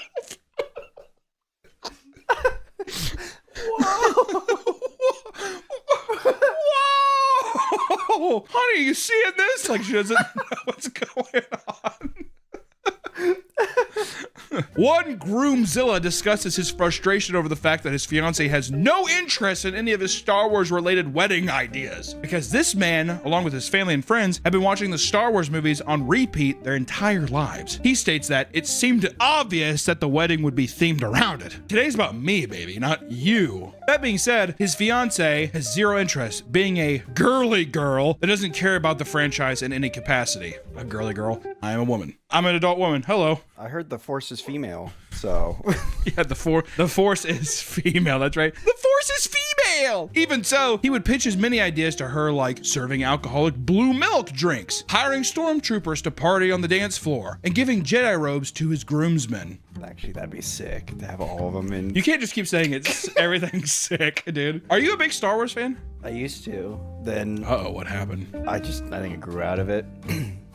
You don't grow out of Star Wars, though. I love Star Wars. Even like the prequels. The newest movies? No, I hate the sequels. The first one's fine, but... Oh, so it goes original, prequel, sequel. Yes. Okay. All of these ideas were shot down, with her claiming anything Star Wars related at the wedding would be embarrassing in front of everyone we know. That's a reasonable reaction. Everyone on the post chastised him for seeming to care more about his Star Wars fantasy than celebrating the love between him and his future wife. Also, seems pretty reasonable. I think it's a double standard, though, because if she wanted a Star Wars wedding, the guy would have to oblige. That is true. There's probably online discourse as well to bully you into being like, you can't just indulge in this one fantasy for her.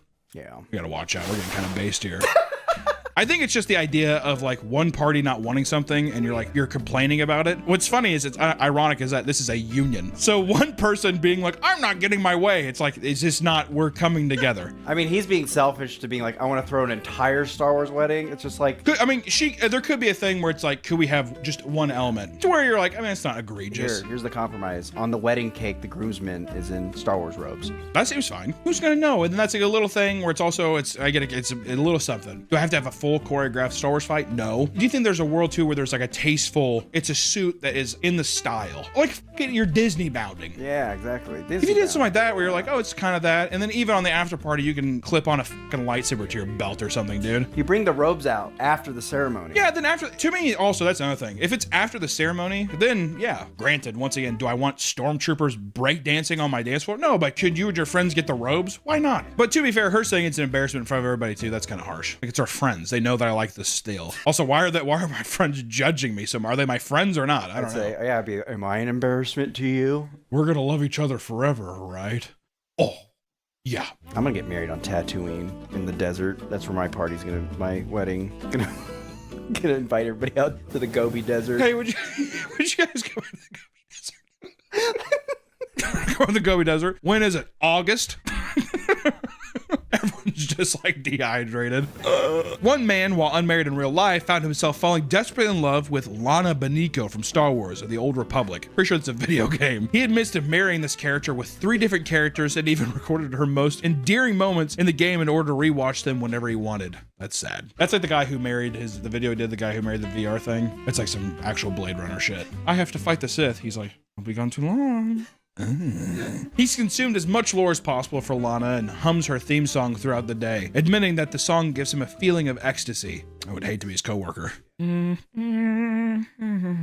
like has like a boner the whole time. At the water cooler by him. This is where we start to get into more fascinating side of Star Wars obsession. It's one thing to collect some memorabilia and dress up for a Halloween party, but it seems like some people are truly desperate to live in the world of Star Wars. There's even a full-on Star Wars religion called Jediism, based on the beliefs of the Jedi from the franchise. It started as a silly email campaign in 2001, it turned into a legitimate system of beliefs for a large group of people. Some people will pay good money to be immersed in the world of Star Wars, to the point where they're reduced to tears after stepping into Disney's Galaxy Edge and seeing the Millennium Falcon for the first time. Oh my God! Which I will say, we've been there. It is impressive. That whole area, whoever designed all that shit did a good job. I remember, even I was like, God, like when I was standing by the Millennium Falcon, I was like, God damn, it's fucking huge. It's crazy. There's people that go to Savi's workshop and customize their own lightsaber to become one with the Force. People gladly spend over $220 to take it home with them, which I will say, I know that it's become, everybody knows about it now. But when that first came out, people were like, oh my God. And that's fun. If you're a big Star Wars guy, get to go there because I think you get to customize your own lightsaber and stuff. If you're at the theme park, why not indulge? You know what I mean? Why the not? It's your money too. I fucking work for this money. Unless you're like a Nepo baby scum. I'm looking at you. There's like one guy. People's obsession with lightsabers can go far beyond an immersive theme park attraction. Superfans show off massive replica lightsaber collections online worth hundreds of thousands of dollars. Because there are a ton of people. There's also some people that have like insane screen used ones. When it comes to movie memorabilia and stuff, I like that shit. If anything's this is screen used, whatever, how sick is that? I don't give a what movie it is. Even someone's like, these are the jeans that Robert Pattinson wore in Twilight. I'm like, damn. Just down your waist, not expected. I like that shit. I don't know. To further immerse themselves in the world of Star Wars, fans have geared up in the custom Star Wars attire to engage in some LARPing. Fan clubs like Galaxy Awaits hold multi-day LARPing events in Seattle where people deck themselves out in Star Wars costumes and put themselves into an interactive story with missions and light touch combat using foam swords and dart blasters. It's awesome. You can also register to play as an NPC to help push the story along for everyone. The proceeds from the event are donated to Seattle Children's Hospital as well as local food banks. So a nice little cringe LARPing session turns into a nice community drive. That's nice. I'd be the NPC. I'd love to throw a wrench in the whole operation. So guys just like, where's this thing? What's it to you? Not make it easy. They're gonna have to work for the information is what I mean. I wanna be, I don't give a fuck about fight with the foam stuff. I just wanna act like I'm like working on a thing. I'm busy, what do you want? Oh yeah, I've heard of them. What's in it for me? What if I actually get money out of that? They actually give me like 20 human dollars. Well, that means nothing to you, right? That's Earth money. I want credits. Chewie, he's a tough cookie to crack. Chewie.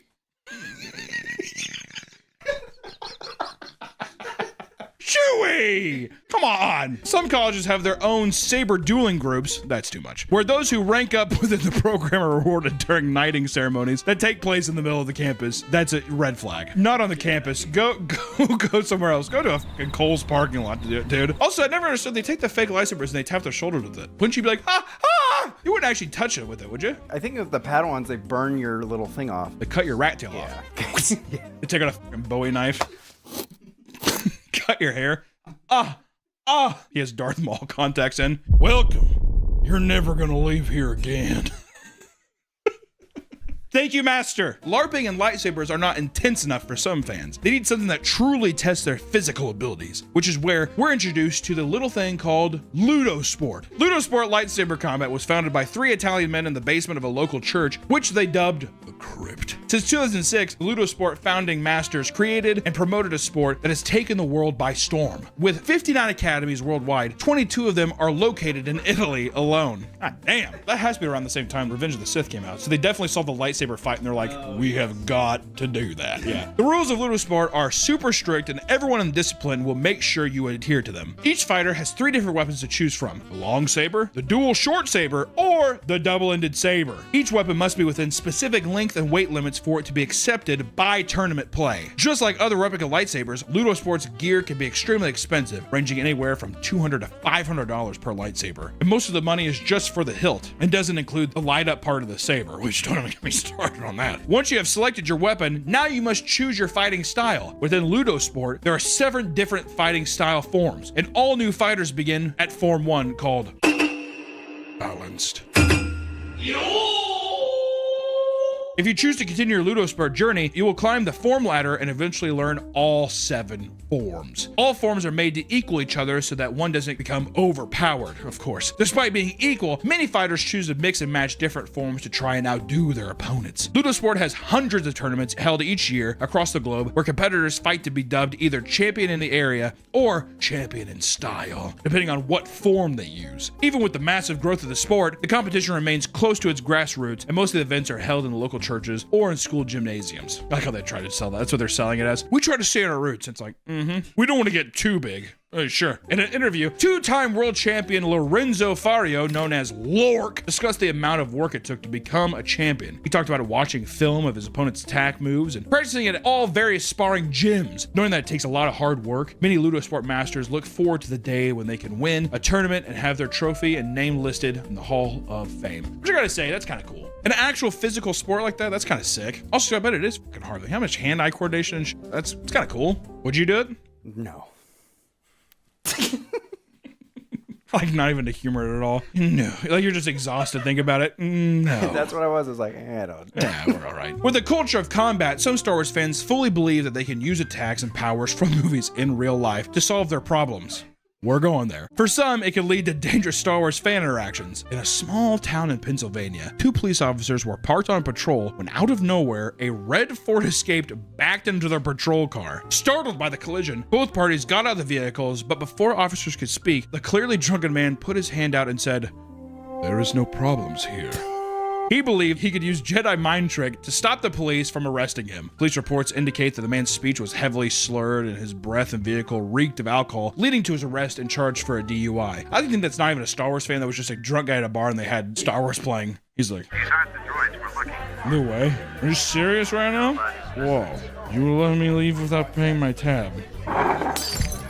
All Star Wars fans are serious about the movies. For them, hearing spoilers can create absolute chaos. Arthur Roy was excited to see the new Star Wars Force Awakens and did his best to try and avoid spoilers. But it all went wrong when a close friend spoiled the plot of the movie, and this sent Arthur into a bloodthirsty rage. To be fair, that would piss you off though, right? If it's your friend too, that's the thing. It's like, you know, I like Star exactly. Wars. It would be different if it's like he was in the grocery store and he heard some guy talking about it versus like, you know, this motherfucker's wanting to see it. It was definitely a play by his friend just to fucking ruin it for him. He's like, I saw it before him, so I'm gonna spoil it. I don't give a yeah. As soon as it happened, he went to Facebook and posted a picture of him holding a Colt 1911 handgun, making a direct mention to his friend in the post. The friend notified the police, fearing the author might come to school the next day and shoot him. When he showed up, police immediately took him into custody for a felony suspicion of assault with a weapon. His bond was set at $10,000.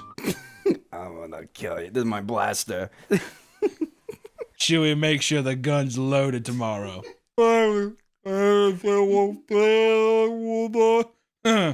Pretty much. Another superfan lost their cool inside the movie theater, this time at another moviegoer who made the grave mistake of checking his phone during the screening. Joe Bond and his wife were excited to watch the Star Wars The Rise of Skywalker. It had been the first time they went out on a formal date since the birth of their second child. Who cares? As the opening credits began, Joe discreetly pulled out his phone in order to make sure that the text he received wasn't an emergency from the babysitter. The agitated Star Wars fan saw this and immediately lost his cool. He turned and started screaming, "Turn your phones off! Turn your phones off!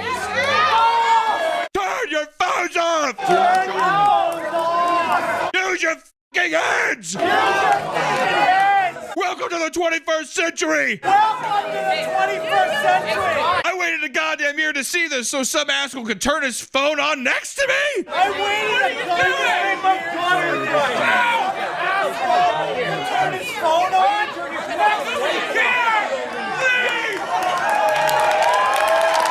The situation escalated to the point where the angry fan punched Joe in the face, causing other people in the theater to boo him out of the room. Brutal. When the police arrived, they couldn't make an arrest because the man had already fled the scene. To this day, he has yet to be identified. And after he saw the movie too, I bet he was like, that wasn't worth it. Yeah, that was not worth it. Star Wars as a franchise has gotten so big that we're starting to see more and more people whose love for this is downright bizarre, which happens with any fandom. It's not like everyone in the Star Wars community engages in this sort of behavior, and even if they were, I suppose it's not really hurting anyone, right? Just a thing that they like. It's okay to really like something, but just make sure to come back to reality every now and again. All right? After all, if you're throwing away loving relationships over the fact that they don't like the same billion-dollar franchise as you, it may be time to take a good look in the mirror because something's clearly wrong. Guys, we hope you see you in the next one, and may the 4th be with you. Bye-bye. Tell him, Chewie.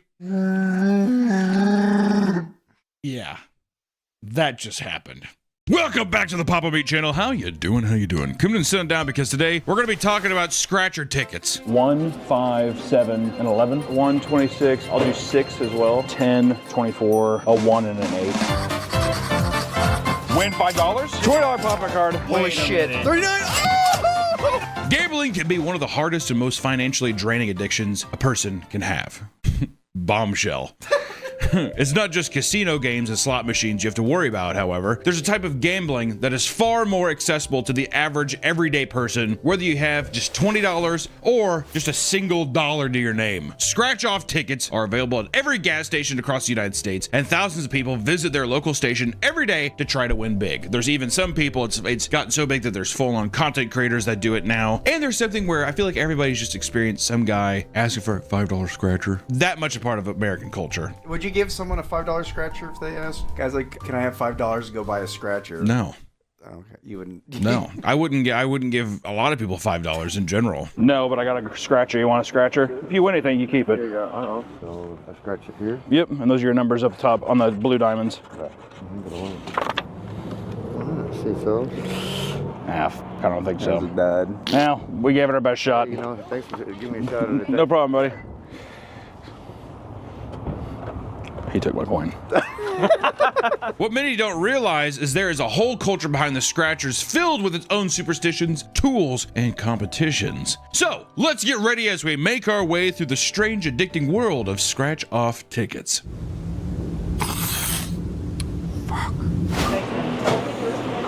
Alrighty, this is 115. Okay. I got a $5 check that says 500 Frenzy, a $10 one that says 50 and $100 Blowout. Oh, I want to get blown. Loaded exclusively with 50 and $100 prizes. $20, $2 million jackpot fortune, a $30 Super 7, and then last but not least, a $50 ticket.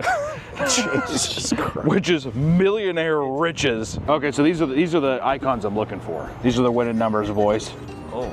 Feels good doing this, doesn't it? Win $5? Wait. Or is it not one of these? I think you won $5. You want $5? Buy another one. Broke even, boys. So, broke even. What happens now, you won $5 and it's $5. So you just go get another one, do it all over again. Oh, there you Oh, go. you want to go cash in and get yourself another one? I'm going to do the $10 one while he's doing that. You know what's kind of fucked up? I don't think we're going to lose on any of these. I feel that confident. Just keep sending Jacob back. Yeah, go back in. For most of you, scratchers have been around since as long as you can remember. But those who were around in the 1960s 1970s were losing their goddamn minds over this game-changing way to gamble. American computer scientists John Koza and Daniel Bauer created the first lotto scratcher in 1974, and together they had marketing experience as well as a history of designing computer algorithms for printed bingo cards, something that translated perfectly to the lottery. They even developed a secret coating on the scratchers that would keep them safe from counter theft tickets. Massachusetts was the first state to sell scratchers, and they were practically flying off the shelves. And this overwhelming success led to other states wanting to get in on the action immediately. Their accessibility, convenience, and ability to elicit instant gratification has made scratchers insanely addictive. Throughout 2023 and 2024, California Lottery sold $6.6 billion in scratchers, which accounts for over 70% of their total lottery sales. If going to a nearby gas station isn't convenient enough for you, there are now online scratchers, and we're not just talking about your standard cards. Scratcher.fun is a crypto-based online scratcher launchpad that allows you to not only gamble on themed scratchers, but create your own and make money off of it. People will post custom artwork and even offer up their own bonus prize, like a free vacation, or in one case, a PS10 Pokemon card. I hope it's Charizard. See, that's how you know online gambling is getting bad. Digital gambling. The thrill of a scratcher is to actually hear the scratch. It's the ASMR. It's the scratch. Yeah, it's exactly. Am I really getting my itch scratched if I am not physically scratching off the ticket? I know I wouldn't. Bust. Fuck. It's okay. That one's just a dud. God. Is this the same one? It's the same one, yeah. All right, let's see. We're rolling. All right, I don't know if I like that we have both 33 and 34. Come on. Bust. All right, now we're going up to 20. The $10 ticket didn't fucking yield anything. I don't want to say what I'm going to do, but it's going to be bad. $2 million jackpot fortune. Yeah, those are dunks. I told Allison this was gonna hit. If this is a bust, do not tell her. Last one. Oh. Chat, did we win? These days, you can't be too safe, and lately, protecting my personal information has been very important to me. I've been getting spam calls and weird alerts and uncomfortable conversations that I'd like to put an end to. The problem is, you can find out just about everything about anyone on the internet. In fact, there are data brokers that exist solely for this reason. They steal your personal information and sell it to harmful sites and opportunities because they're fucking parasites who deserve to get This 11-page report shows you the staggering amount of info that these brokers collect and sell. Our personal information is being packaged, indexed, and sold legally all over the internet without your consent. The unfortunate thing is that the data broker industry is betting on the fact that you aren't going to do anything about it to stop them. That's why I started using today's sponsor, Aura. Aura contacts shady data brokers on your behalf, and within weeks, personal information will start disappearing from the internet, so scammers and spammers have way less to work with. Aura keeps checking to make sure your personal information doesn't reappear on those data broker sites. All of this is in one app, and if something does go wrong, you've got 24/7 US-based support and up to $5 million in identity theft insurance. You can try Aura free for 14 days at aura.com/papameat. That's more than enough time to start getting your information removed from these sketchy fucking sites, man. That's aura.com/papameat. Thank you to Aura for sponsoring this video. Now back to the video. Thinking about scratchers too is that if you start doing it every day, you go get your scratcher, it's a problem. Yes. It's like a period. You gotta let it come to you. Remove that. It's like it's a feeling when you're waiting in line doing something at a gas station and you just kind of look over the case and you feel it. That's the time. But if it becomes an everyday habit, oh, that's bad. Yeah. You gotta stop that. I don't think I've ever had that feeling of getting a scratcher. Yeah, I've actually never bought a scratcher. My parents bought me. You are one of the cheapest people I've ever met in my life, so I don't know. To be fair though, it is gambling. It's not like you can't be cheap, but you'd definitely be the buddy where it's everyone's like, all right, let's just get a $2 scratcher. Okay. $2. No. Yeah, bullshit. You'd be like, if everybody was $2. No, there's no way. There's been plenty of times where we'll be like, oh, it's $5. Let's do it. I'll just watch. I'll watch. Goes home, buys $1,200 of anime Blu-rays. Yeah, exactly.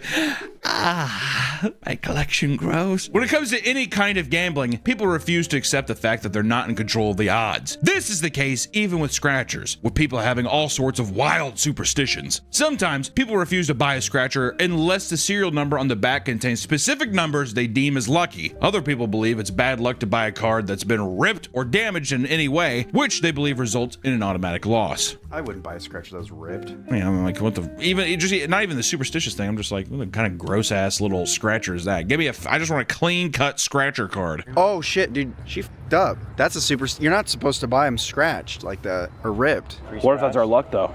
Well, let's prove it. Yeah, aliens let us win. They're really f***ing us. Bottom line. All right. Well, obviously the aliens didn't do anything. Aliens didn't come to our aid. It was also because it was ripped. It was fucking ripped. There are also people that blow on their cards, or wait until a specific lucky time of day to pick a store they deem to be lucky, or use a special coin or tool to scratch the numbers off with. I had a buddy whose dad used a wrench. That was his lucky wrench. Not even joking, in his truck. I've never seen. You ever see somebody struggle? Let me tell you, take a fucking wrench and scratch off a scratcher. Difficult. I bet with that guy, he was just like, man, I don't got nothing. Oh, here's a wrench. And then he hit it one time with the wrench. He's like, that's my lucky wrench. Exactly. Yeah. One strange gambler was caught getting angry whenever someone wished him good luck after buying a scratcher, claiming it actually jinxes the cards. Oh, f you, buddy. You're basically just dousing this in gasoline and lighting it on fire, dick. Whenever it happens, he becomes irate and mumbles under his breath, these tickets are worthless now. Nick, I wonder, do you think these superstitions work, though? No. We should test it. Oh, okay. Are we buying one of each? Okay, well, I mean, I'm trying to make this maybe a $5 affair. I don't know if I'm trying to make this a one of each ticket. Yeah. You ever look at the fucking scratcher case? There's 70 goddamn scratchers in there. I think that we spent like $105 on all these together. Now, a $30 ticket is sure to net us something good, huh? All right, we kind of peaked on the $5 one. Oh. Is that the last one? $50, boys. Millionaire riches. We need to at least make $105 right here to break even. Oh my God, look how many numbers. That's what I'm saying. There's 2 lines of winning numbers. That's like 20 numbers. That is way too many. It goes up to 80. it goes 84? Fuck. This is too much. Last line? This is too much to look at. What are we feeling? Who thinks that we're gonna get? I think we can get the card. I think we get the bell. We're getting the bell. 30. Okay. 77. 36. It's always the last one.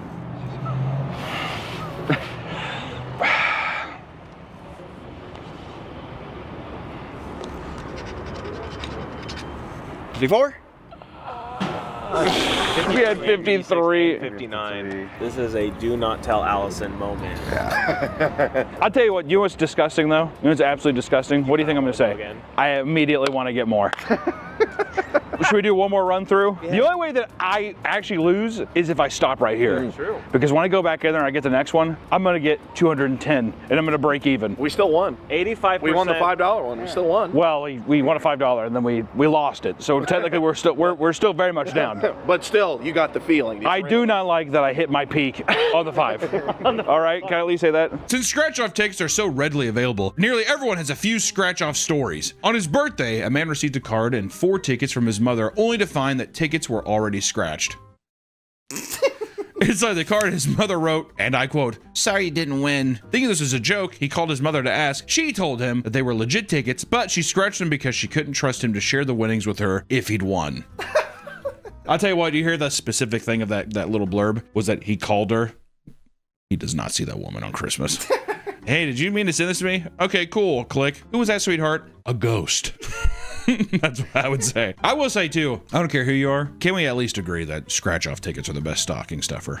Oh yeah. You try to show me someone who doesn't smile when they open up, when they peek in their sock. Oh. It's fun. You didn't pay for it. It's free gambling. And if you win big. Oh, baby, exactly. I'm not sharing. Yeah, exactly. Sorry, you gave me that luck. This is a gift. It'd be rude to give back. For those that are serious about winning, there are tools specifically designed for scratching tickets that some gamblers use. One woman went online seeking tool recommendations after their mother developed an infection in her thumb from using it exclusively to scratch off tickets. They claim that their mother's finger was black and infected after not cleaning the area because she refuses to use coins. How many people, like when you see people sitting there scratching, how many people wash their hands? Oh, none of them. I'm telling you, fucking goose egg. Most of the comments on her post recommended a standard scratching tool or tools from their garage. What? To scratch the tickets? Yeah. Just use a fucking coin. Why do people have to make that to be so complicated? Just fucking carry a quarter with you. Ain't a big deal. Am I wrong? Maybe it's not efficient. Like maybe you want to scratch off one go. You just want to get it done. You know what's fucked up is that's 100% what it is. It's somebody being like, well, I don't want to sit there and do this, but with this tool, maybe it'll do. Just fucking use a goddamn coin and call it a day. Am I wrong? It takes too long. I want the money now. At what point is it? I paid for it. I want it now. I guess if you're a scratcher addict, the allure of the scratching, like the buildup, is gone. You're just like, it's like peeling off a scab with your finger. But that's, yeah, see, for normal people, that's the fun. That's what that the anticipation. Well, that's what I'm saying is that the coin keeps that allure alive, is the possibility. Almost every severe gambler that I've seen where you're like, that motherfucker's in deep, is somebody that's like, they're superstitious and they have to have their remedies. And I don't think it's a quick process. I don't think that it's just a swipe and pull. I think they're wanting some. If anything, the fucking tools are probably to make it even longer.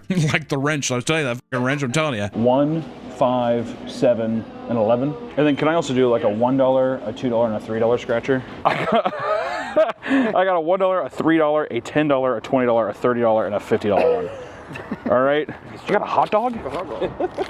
This is the problem, dude. Beforehand, you know what the problem was? I didn't make a little ceremony for myself. So I gotta do my ceremony that I'm gonna make for myself right now. I'm gonna light it. I'm gonna blow this on the card. And that's gonna give me the luck I need.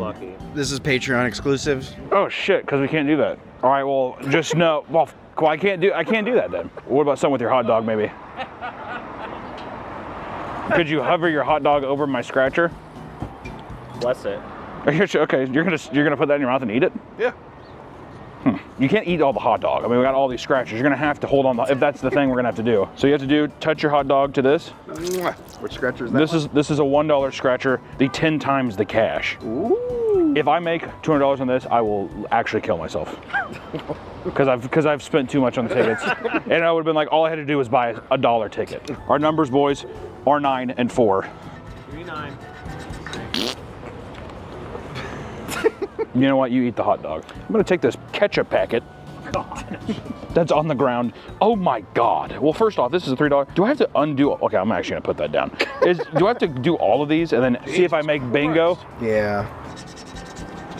Too much goddamn work going into this, dude. See, this is one of the ones though where it's like, it's a slow burn. The $1 one was too quick. Now these are for people it's like, I want to have a little bit of time. This is gonna take so long. Just go fucking scan it and see if we won. Some people will do anything to get their fix, but not everyone wants to spend the money for a chance to win. In some states, you can cash in non-winning tickets for points with the lottery system. And if you collect enough points, you can turn them in and earn a free ticket. An Ohio resident regularly takes advantage of this by dumpster diving behind the local gas stations in his town to collect all the discarded losing tickets before submitting them for free tickets. It's not just gas stations that give out lotto tickets. Since the early 2000s, car dealerships have been mailing out scratchers. Most of the time, the prizes at these car dealerships involve winning a large sum of money or even a new car, but they can come with extensive fine print that most people don't read, leaving many participants feeling a bit scammed. In North Carolina, a dealership lost a potential customer after baiting people into believing they won $5,000 on their scratcher. I already know this is going to be a thing where it's like, oh, it's a promotional thing, whatever. You can't fuck with people's money like that, dude. Because, you know, he called everybody, I just won $5 grand. We're going out to dinner tonight. You know, all that kind of stuff. The game was identical to the simplest lotto tickets. Participants had to match 3 symbols and they won a big cash prize. However, when people showed up to the dealership eager to claim their cash, they were shocked to find out that they hadn't won any money. Instead, they had a code linked to a prize that was a meager $5 or nothing at all. That's gotta be illegal, right? That is illegal. Yeah. The flyers of the scratcher came with promoted that matching the symbols won big money, so many people thought it was a scam. The dealership said that it was not a scam and that its flyers were reviewed by specialists before being sent out. They also claimed that the number of complaints compared to the number of flyers sent out was relatively low, so it wasn't a big deal. What fucking scumbags. They got some fucking lawyer to be like, I mean, technically this is not what, you know what I mean? It was basically that to be like, well, can we get sued? Oh, is it because it's a free thing? Because it's just a flyer? There's probably some stupid workaround. All I know is, and this is probably unfair, but if that happened to me, I'd probably punch the guy in the mouth. If I thought I won $5,000, How insulting is it to drive down there? Yeah. You're excited. I won, supposedly, on this thing you gave me. And then the guy hands you $5, 1,000 less percent than what you were supposed to give me. That's a punch in the mouth. I'm sorry, but that's what it is. Another woman in Albuquerque experienced something similar after driving 30 minutes to a dealership, believing she was claiming a big prize. When she got there, she asked one of the salesmen to claim her prize and even said that the marketing was deceptive. After going inside, she realized she hadn't won a grand prize at all, but instead the chance to pick an envelope that might contain one. Obviously disappointed, she picked a random envelope and won $5. How do we know that there's actually anything in these envelopes? I mean, probably for some reason you have to have something, but I bet you it's 99% of them are like $1 to $5. This is 100% what they're doing is they're getting you to come up there to where they're trying to give you a sales pitch. I mean, like literally, who are the three, if we had to have a top 3 worst human beings on earth, it's what? Car salesmen, lawyers, and realtors. Am I wrong? Like that. That's probably about it. Yeah. Most salesmen in general are pretty bad. Let's just say anyone who's selling anything, right? Anyone who's selling anything, you're the worst. And don't you dare put a fucking ad.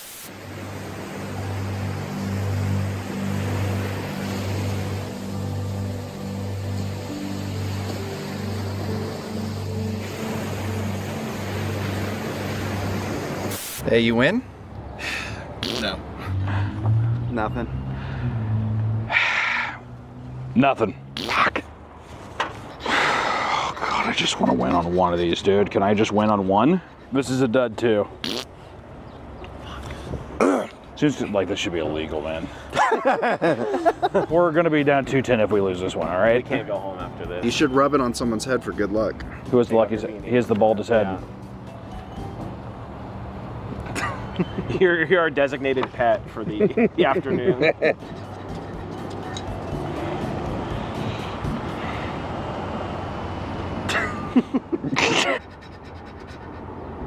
No.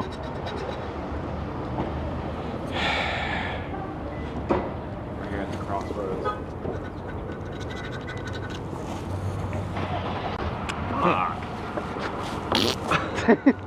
Wait, there's still one more line now? No. Oh, that was it? Why do you even have to put that evil on me? Now I'm going to be going all day being like, fuck, I'm not going to reach in the trash can and get it. Some superstitions can get a little more insane. Look no further than people who shove their scratchers into their pockets as soon as they buy them because they truly believe that's bad luck for anybody to see the ticket. Which also, that doesn't make any sense because that person that says that, don't look at my scratcher, do you think he's like, I want that one, but don't look at it? Yeah. Yeah, close your eyes. Close your eyes. I bet you some gas station cashiers have to do some crazy shit, man. Oh, yeah. You have to hear some odd requests. I remember one time I was in line, he was like, can I get 15 cents on pump 6? And they went outside and he got into a car that was on pump 4. The guy was just like, I don't know, man. I just do what they tell me. So I bet you, the reason I say that is because I bet you anything a guy's like, I want you to reach for it. I'll tell you where it's at. So the guy's like, yeah. He's like, stop. And he's like, hey, slow, clean tear. Hand it quick to me quick. You know? I think with superstitious people, it's that if someone else looks at the ticket, I'm getting their luck. I've heard a lot of people be like, I'm naturally very lucky. So then they have like weird things where a lot of people are like, if you touch it, it's like no longer lucky. So then you lose, you're like, it's because you touched it. Because that guy, it's probably like, it's because you looked at it. Exactly. Or whatever. Make excuses. Yeah. 126, I'll do 6 as well. And then I'll do 18 and then I'll do it. Don't look at it. I can confirm that no one else looked at it. I didn't even look at it. Nick didn't look at it. There was no other people in the store that looked at it. I think this is going to do well for us. Close your eyes real quick and then. Did you get a different coin? Maybe we should swap out our coin. Should we? Oh, shit. 1916. Yeah, they're just teeth.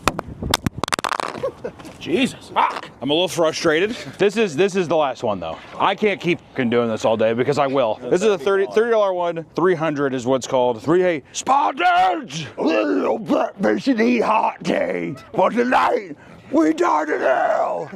Huh? I like how scared you were. Well, he's got a Spartan coming at him. Yeah. This ridge back is not optimal. All right, 57. Come on. Oh, this one goes. Good numbers. No. Damn good numbers. Hallelujah.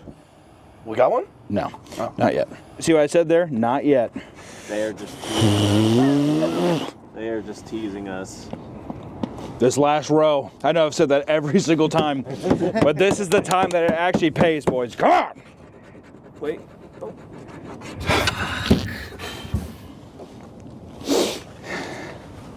You know what? Here's your fucking warning sign, dude. I'm down $250. Okay? 100% addicted to scratchers now.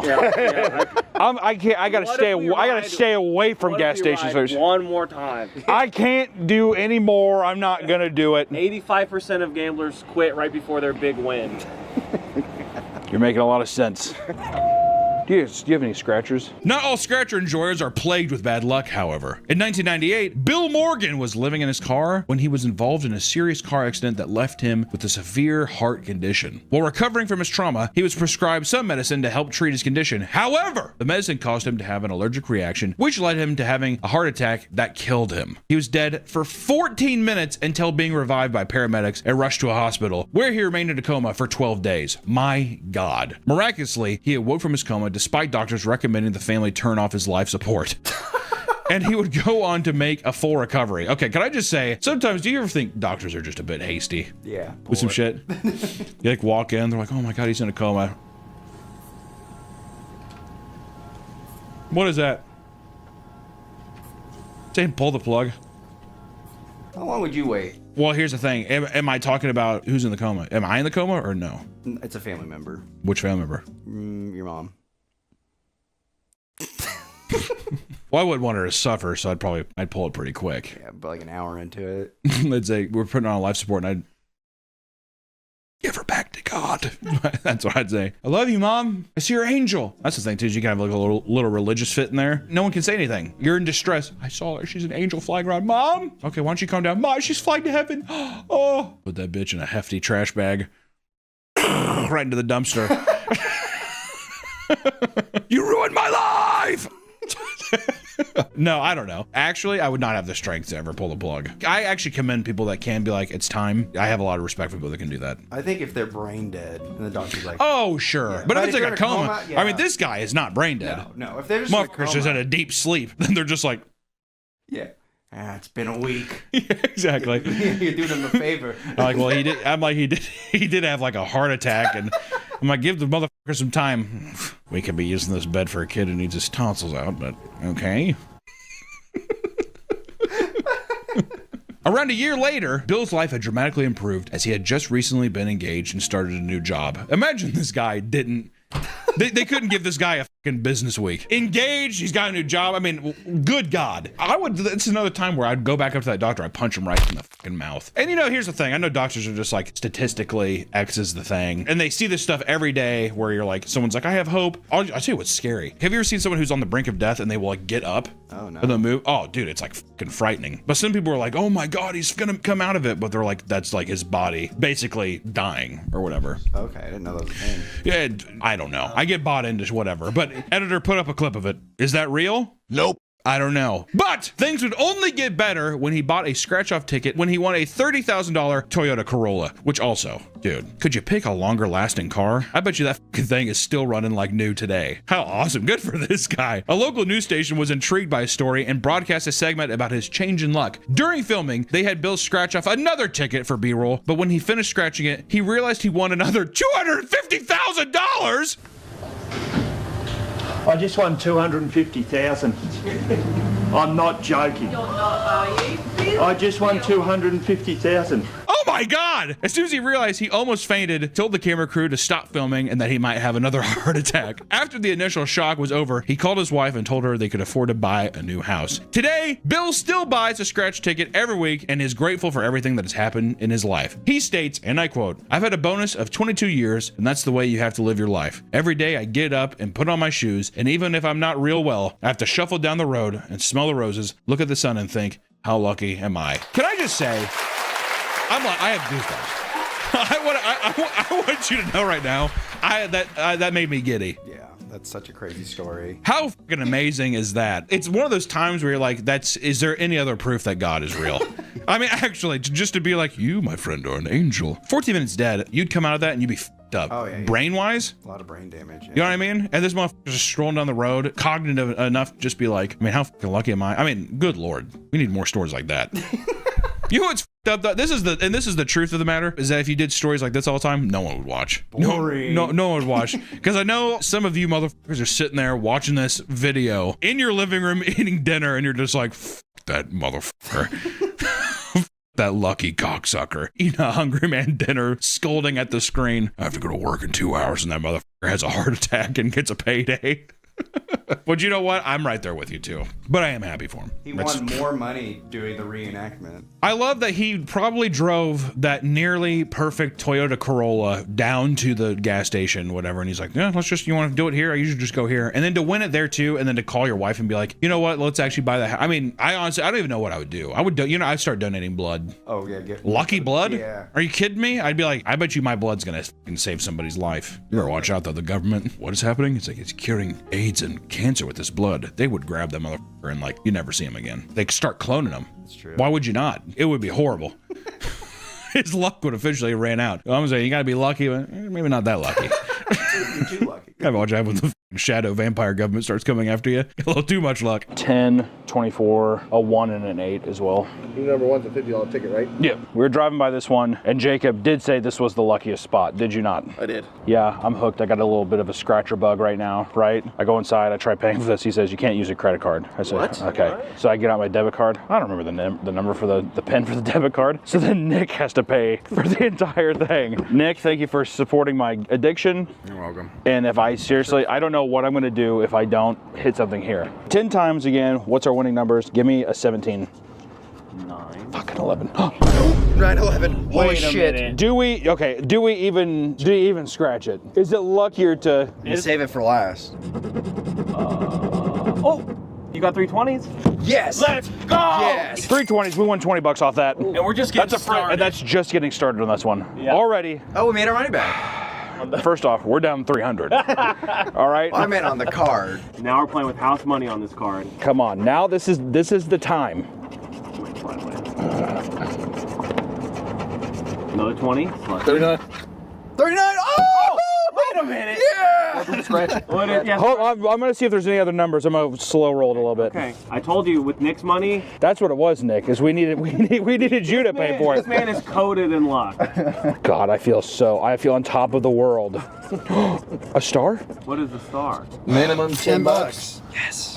This is a 30. We are net 30 plus net positive. ticket We just win. Methinks Twin Peaks for lunch.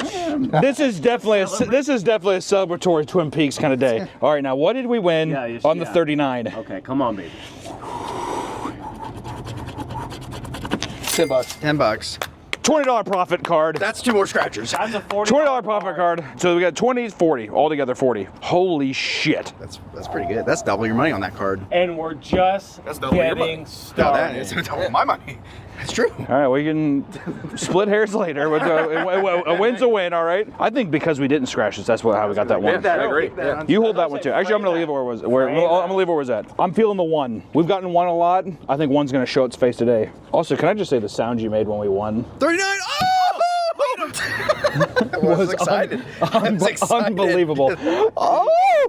I was excited too. I mean, I'm not gonna fault you for that. Does this mean we won a $20 minimum bonus or no? 20 wins 20. 20 wins 20. Boom. Yeah. 20. Okay. Back to back. We're 60. 60. Nope. I don't think so. We still have 9/11. We get 10x. We get $10 off this. Oh, there's a 1. He was so fast on grabbing that dime. Yeah, the guy ran off with it. Hold these.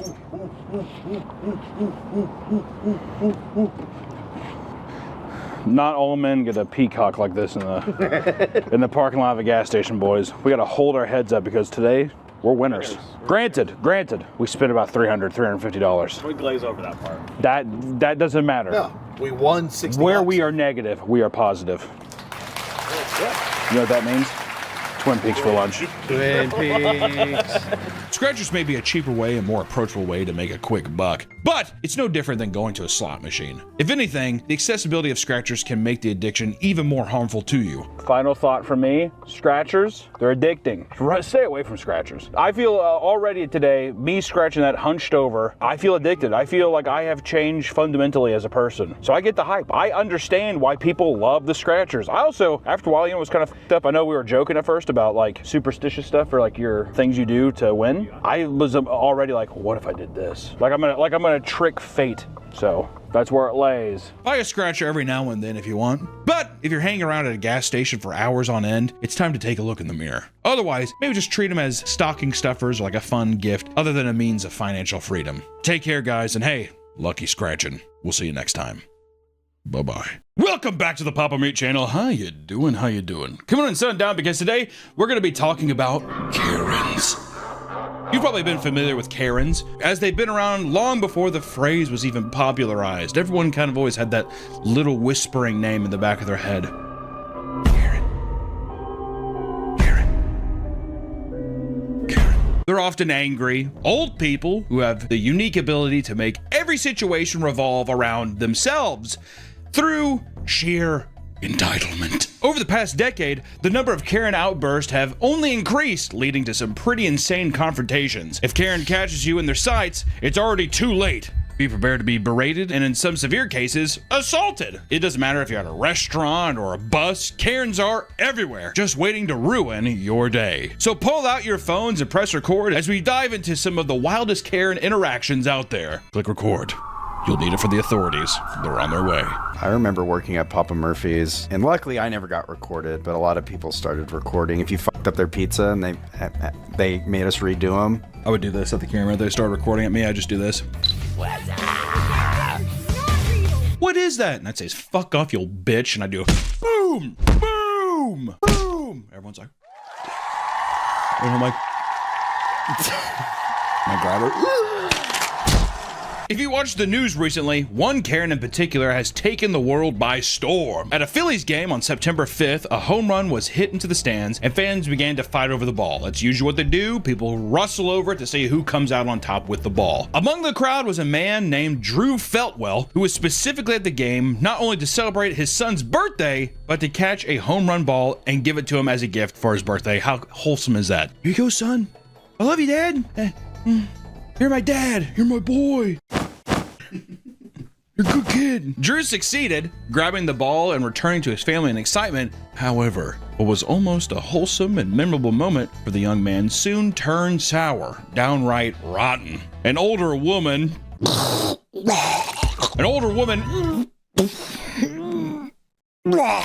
just hate saying that. Old woman. Is there anything grosser? Really? Any woman after the age of 25. Yikes. Yikes. Yikes. Yikes, yikes, yikes, yikes, yikes, yikes, yikes, yikes. An older woman rushed towards the father and started berating him, claiming that he had ripped the ball directly out of her hands. Show the clip of it.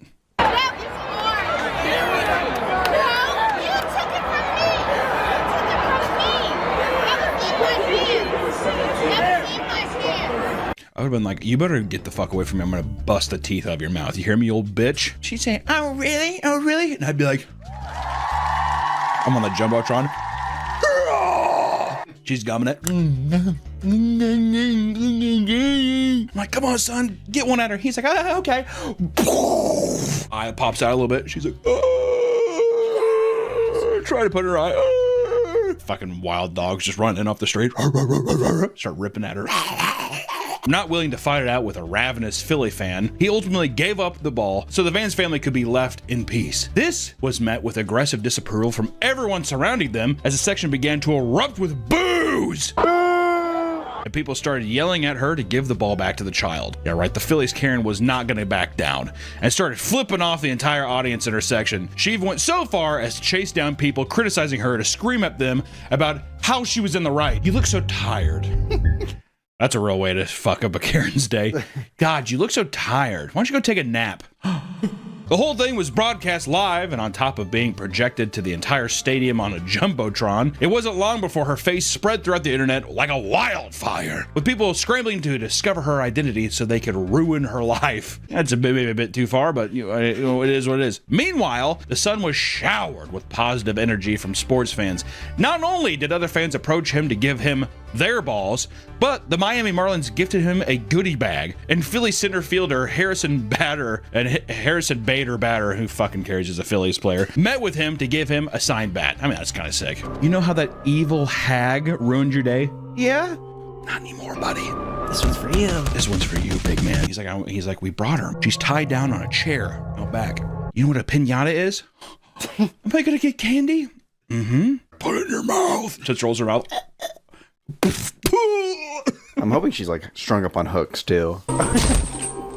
I just think give the kid the ball. She had to have been drunk, right? No, I think she's high off the excitement. She saw a weak target, pushed him down. Well, she didn't even grab it from him. She like went up and she's like, "You stole it from my hands," or whatever. So it's like, well, I got it before you. I don't know what I'm supposed to say. No, it's supposed to be mine. Feels like very drunk energy to me. You doing that? I'm supposed to get it. The family ended up on local TV stations for an interview where the father claimed that not only was the ball never in her hands, but he truly didn't even notice the woman at all until she suddenly started verbally attacking him. At the end of the day, he claims that he wishes no ill will on her. Well, yeah, dude, he cleaned shop. Hey, hope nothing bad happens to her. Psych. Yeah, exactly. You know what's crazy is that I think this happened a week after some like Swedish billionaire stole a ball from a kid too. Some player was like throwing up a hat. That's what it was. He was putting a hat up to this kid. This kid was about to grab it, and the billionaire just like swiped it. And then he turned away, and the kid was like trying to grab his attention and completely ignored him. But the same thing, like people rushed to the internet, found out he's a billionaire. And then the funny thing is he first said like, he wasn't sorry, but then the next day he immediately like... Okay, fine, I'm sorry. Yeah, I didn't even notice the kid. What a fucking dickhead, dude. While the concept of a Karen is not novel in any way, people are convinced that the COVID-19 quarantine from a few years back resulted in Karens multiplying. That was the real pandemic, not the fake disease that the news wanted you to worry about. There was a divide. Cells dividing, manipulated. And Karens kept forming with that fucking stupid swoosh haircut. Little, like, lab fetuses sprawling out of... What if that was the real thing that China was doing? Oh, and they're gonna, like, airdrop them exactly. in America? And they just, like, parachute drop them. Drop them like the baby Grinch in the movie, whatever, and those little things. Land down and start assaulting a child at a lemonade stand. Do you have a permit? This video is sponsored by Helix Sleep. Sleep is so important to your health and productivity, but many of us may be getting this part wrong from the start. If you're too hot at night, or if your mattress is old or damaged, it could seriously be impacting your sleep. And it may be time for a Helix Sleep mattress. Helix has 20 unique mattresses, all set to serve a specific purpose. And before you get a Helix Sleep mattress, they have you take a sleep quiz to find out the perfect blend of what you need. Are you a side sleeper? Do you have back pain? How firm do you like your mattress? The quiz is very quick, but it takes your answers to these questions that recommends the best mattress for you. I got the Dusk Luxe for my particular needs, and I've been getting deep, restful sleep each night. Deep sleep.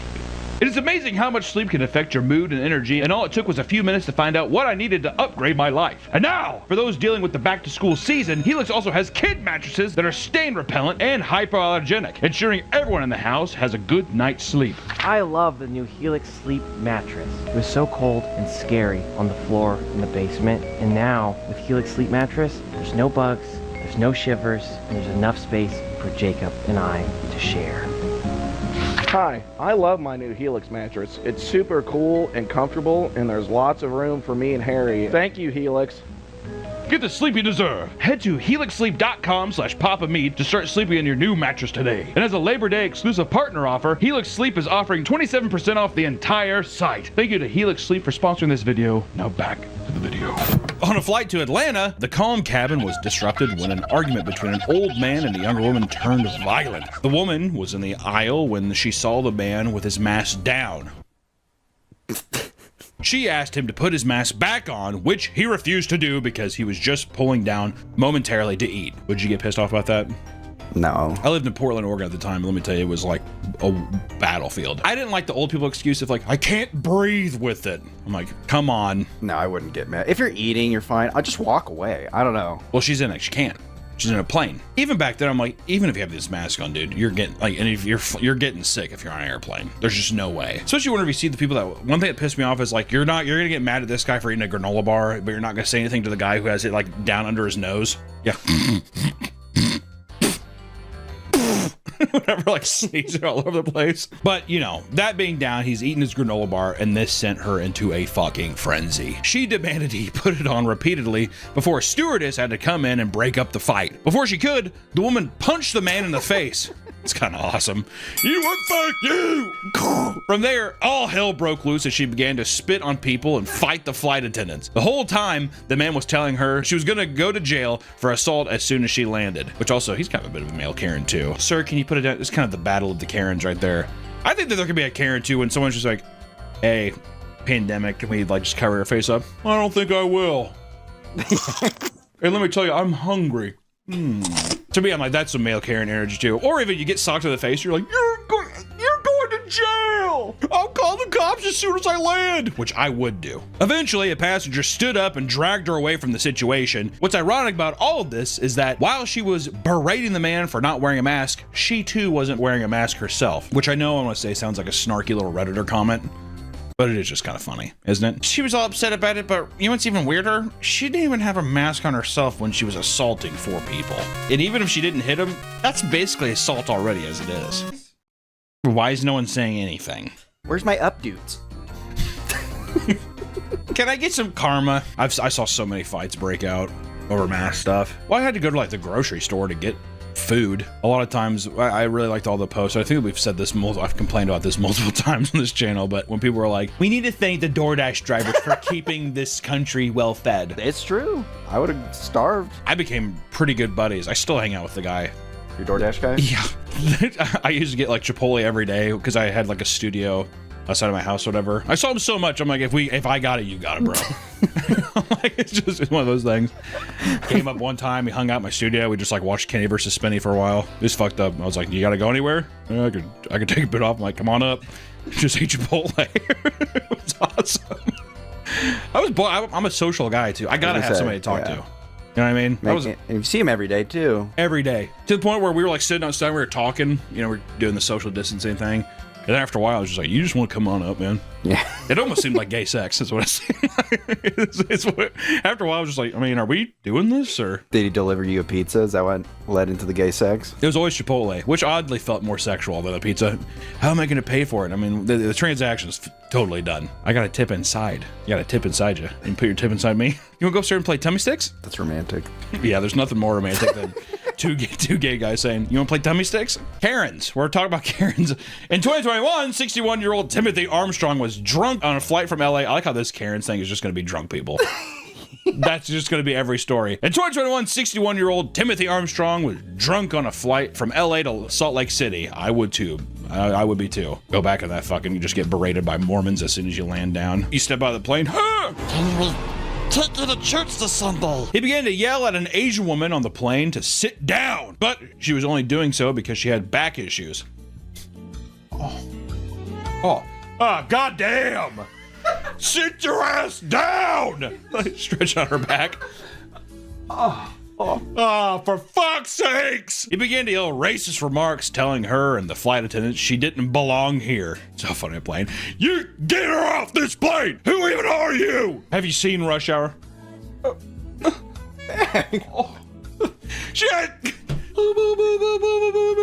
I need help! The woman refused, and as the flight attendants told him to calm down, he began to growl and chew on his mask.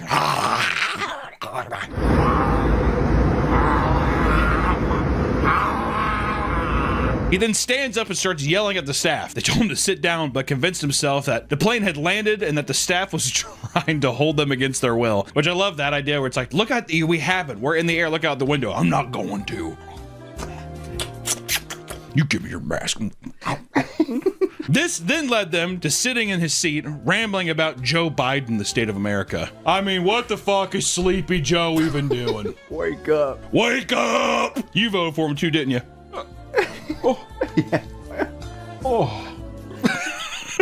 As soon as the plane landed, the man was escorted off the plane by 3 officers and later was cited for public intoxication as well as disorderly conduct. A lot of Karens on planes. Also, that's the thing, people think that Karens are just, because there's not a male Karen. There's not like a male Karen, right? Name? Ken. Yeah, but I would just hear he's a male Karen, is what I've heard. Because Karens can be both man and women. Exactly. That's how exclusive they are. Karen is gender fluid. That's kind of hip.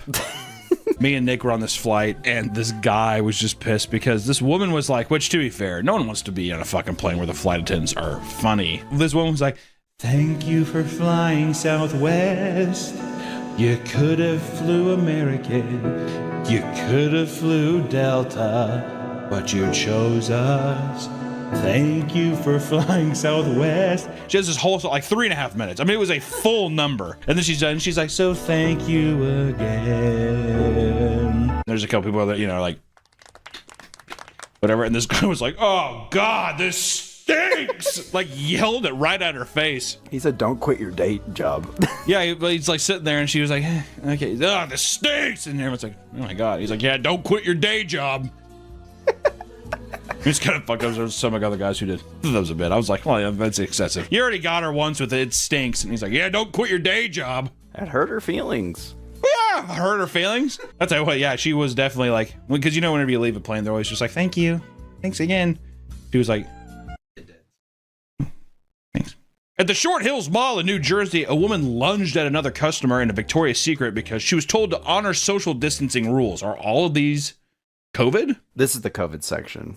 Oh, this is just the COVID section. Okay. And then my girl, Ijoma Okinta, was shopping for a pair of underwear. A little pair of panties at Victoria's Secret. What is Victoria's Secret? I know people say that a lot, but I want to know. Was the secret that it's just like, hey, the secret is that if you want to look sexy and get your guy all riled up, or get your woman all wet and shit, wear a pair of strawberry panties. I think it's the secret is the lingerie.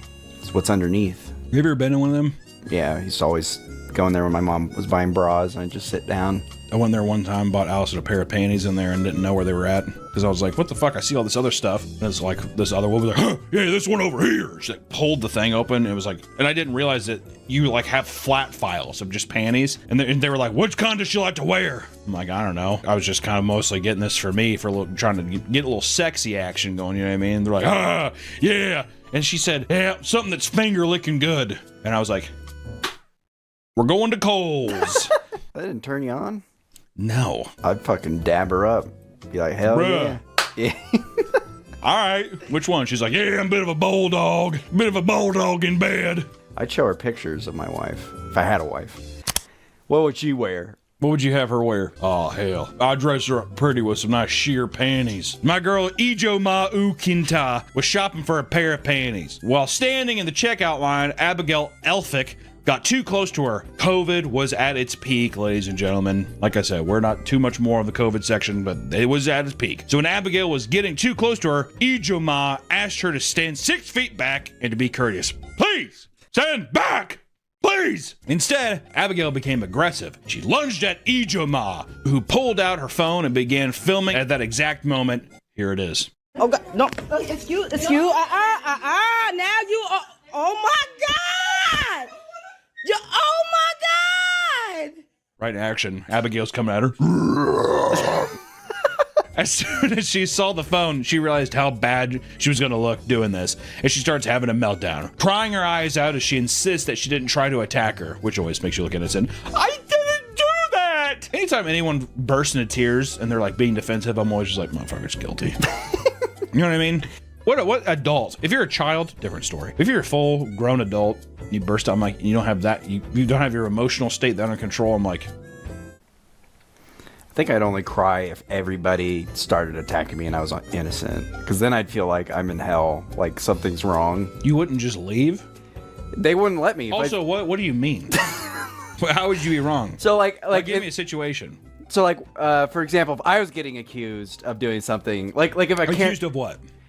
Let's say I grabbed some panties for my wife and a Karen's like, I want those. And then she called security on me. And then I tried explaining my situation. And then she keeps attacking me. So then the security's just like then they start attacking me. Then everybody else in the store starts pointing and laughing at me. And then when I try to leave, they won't let me because they think I stole something. So you just start shaking and falling.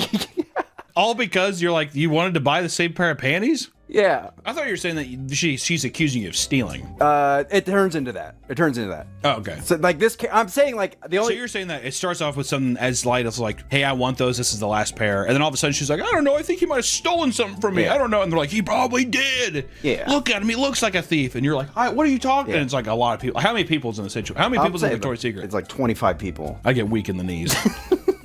Start shaking. Well, especially if I didn't do anything. If I grabbed it and then she like tried to grab it from me or said I stole it from her, see then I Would you start crying or would you just like start yelling at people? I'd probably start yelling. But I'm saying I could see myself What's the crying. first thing? What's the first thing you would yell at her? That's, what race is she? I'm just kidding. Just kidding that.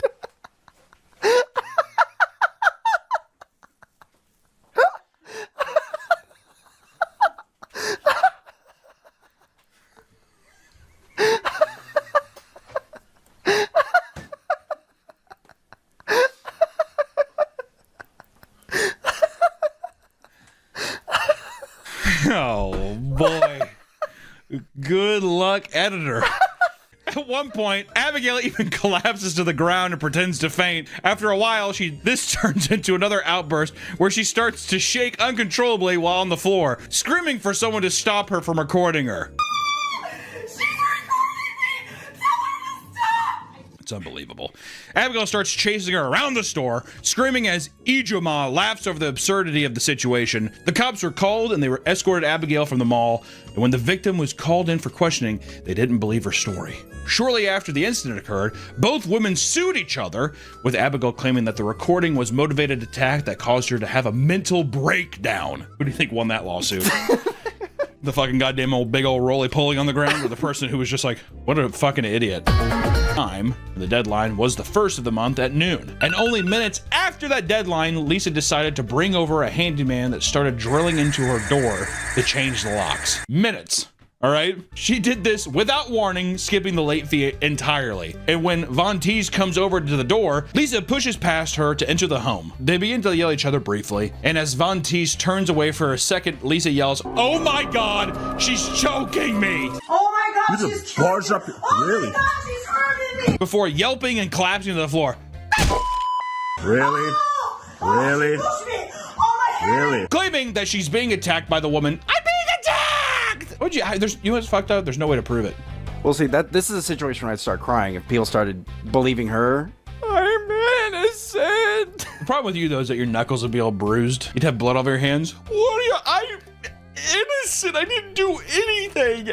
Ow. And what she doesn't realize is that her son was filming the entire thing. Not only did Lisa go to the police to attempt pressing charges, she was found wearing a boot and crutches later on. Von Teese and her family moved out days later, and also discovered that many other tenants were having issues with her as well. And the old boot and beat up technique, huh? She wouldn't be the first Karen to feign injury in an overdramatic fashion, because over in Texas, Chris Hampshire was driving home from Cedar Breaks Park in Georgetown when he accidentally drove down the wrong exit. The female gate attendant quickly approaches the car in hysterics before he could back out and leave properly. It was pretty much that, probably. In the video, the woman is seen calling the police while standing in front of the car, and her hand is on the hood, and she refuses to let him leave. Which I never understand that. It'd be different if someone's like, I'm not going. That's different, but someone being like, no! A human error? No! While frantically insisting that the police come down to help her, the man tells her that what she's doing is against the law. In response, she yells into the phone, "Man! He's running over me!" Man, it'd be so tempting to like just let your foot press off that left brake and just kind of barely tap that accelerator. Yeah, just give it a little whoop. Just like let your eyes roll in the back of your head. She starts screeching for help and slamming her hands on the car until the park ranger eventually steps in. She repeatedly screams at the officer that she's being assaulted and that Chris should be arrested. I want him arrested. I want him arrested. Chris notes that about a mile down the road, about 15 officers with sirens blaring sped past him, actually believing that a vicious assault was taking place. He was pulled over, but was let go as soon as he showed them the video. The park gate attendant was later fired. What do you mean? paid. This is what I was paid to do, right? Right? They have like the most mundane job, but they take it super seriously. It's just a power trip. I think it's always boiled in insecurity. Feeling like you wish you were doing more or something, or someone just like, making you feel small, like making you feel not valuable in the situation. When it comes to Karen hotspots, there are none better than fast food restaurants. I don't know why, but those little crazy bitches love some fast eats. Any place where people are expected to be even a little bit patient are guaranteed to be hassled by an old, grumpy customer. It's truly understated just how difficult it is for the average Karen to be just a little patient. It's common to see them pacing around the front counter, huffing and puffing as they demand the entire restaurant to stop to help them first. Me! Look at me! It's pissing me off! Come on! One old couple was seen physically standing in front of a woman's car because she had gotten in the drive-thru line before them, despite there being literally nobody else in the lane, all right? This is what they're doing. They want all the smoke. Exactly. I will get your ass from in front of my goddamn car. At Jack in the Box, one rather large woman. Is it helpful that we say that? I think it paints a good picture. She claimed that if her incorrect order isn't fixed immediately, she will blow this whole motherfucker up. You left my sister's shit out.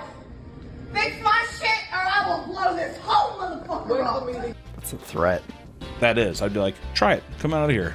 And I stuff like her, keep her like covered in like C4.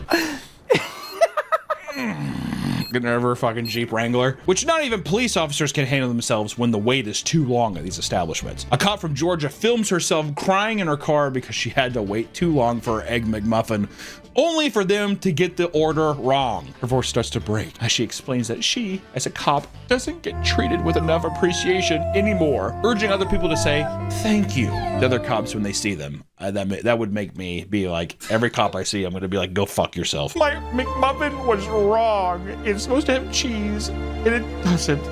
It doesn't have cheese. I'd be pissed if my McMuffin didn't have cheese. I would survive. I would live. I'd be like, well, thank God the rest of it's deep fried and everything else. It's still good, and I have my giant sugary coffee as well. I don't have cheese. Just a fuck up in the drive-thru. She went through the drive-thru. I had to wait too long. Like, I didn't know you were in a cop car, dude. Like, I just like how it's like, it's because I'm a cop. Because I'm 5'0". All right.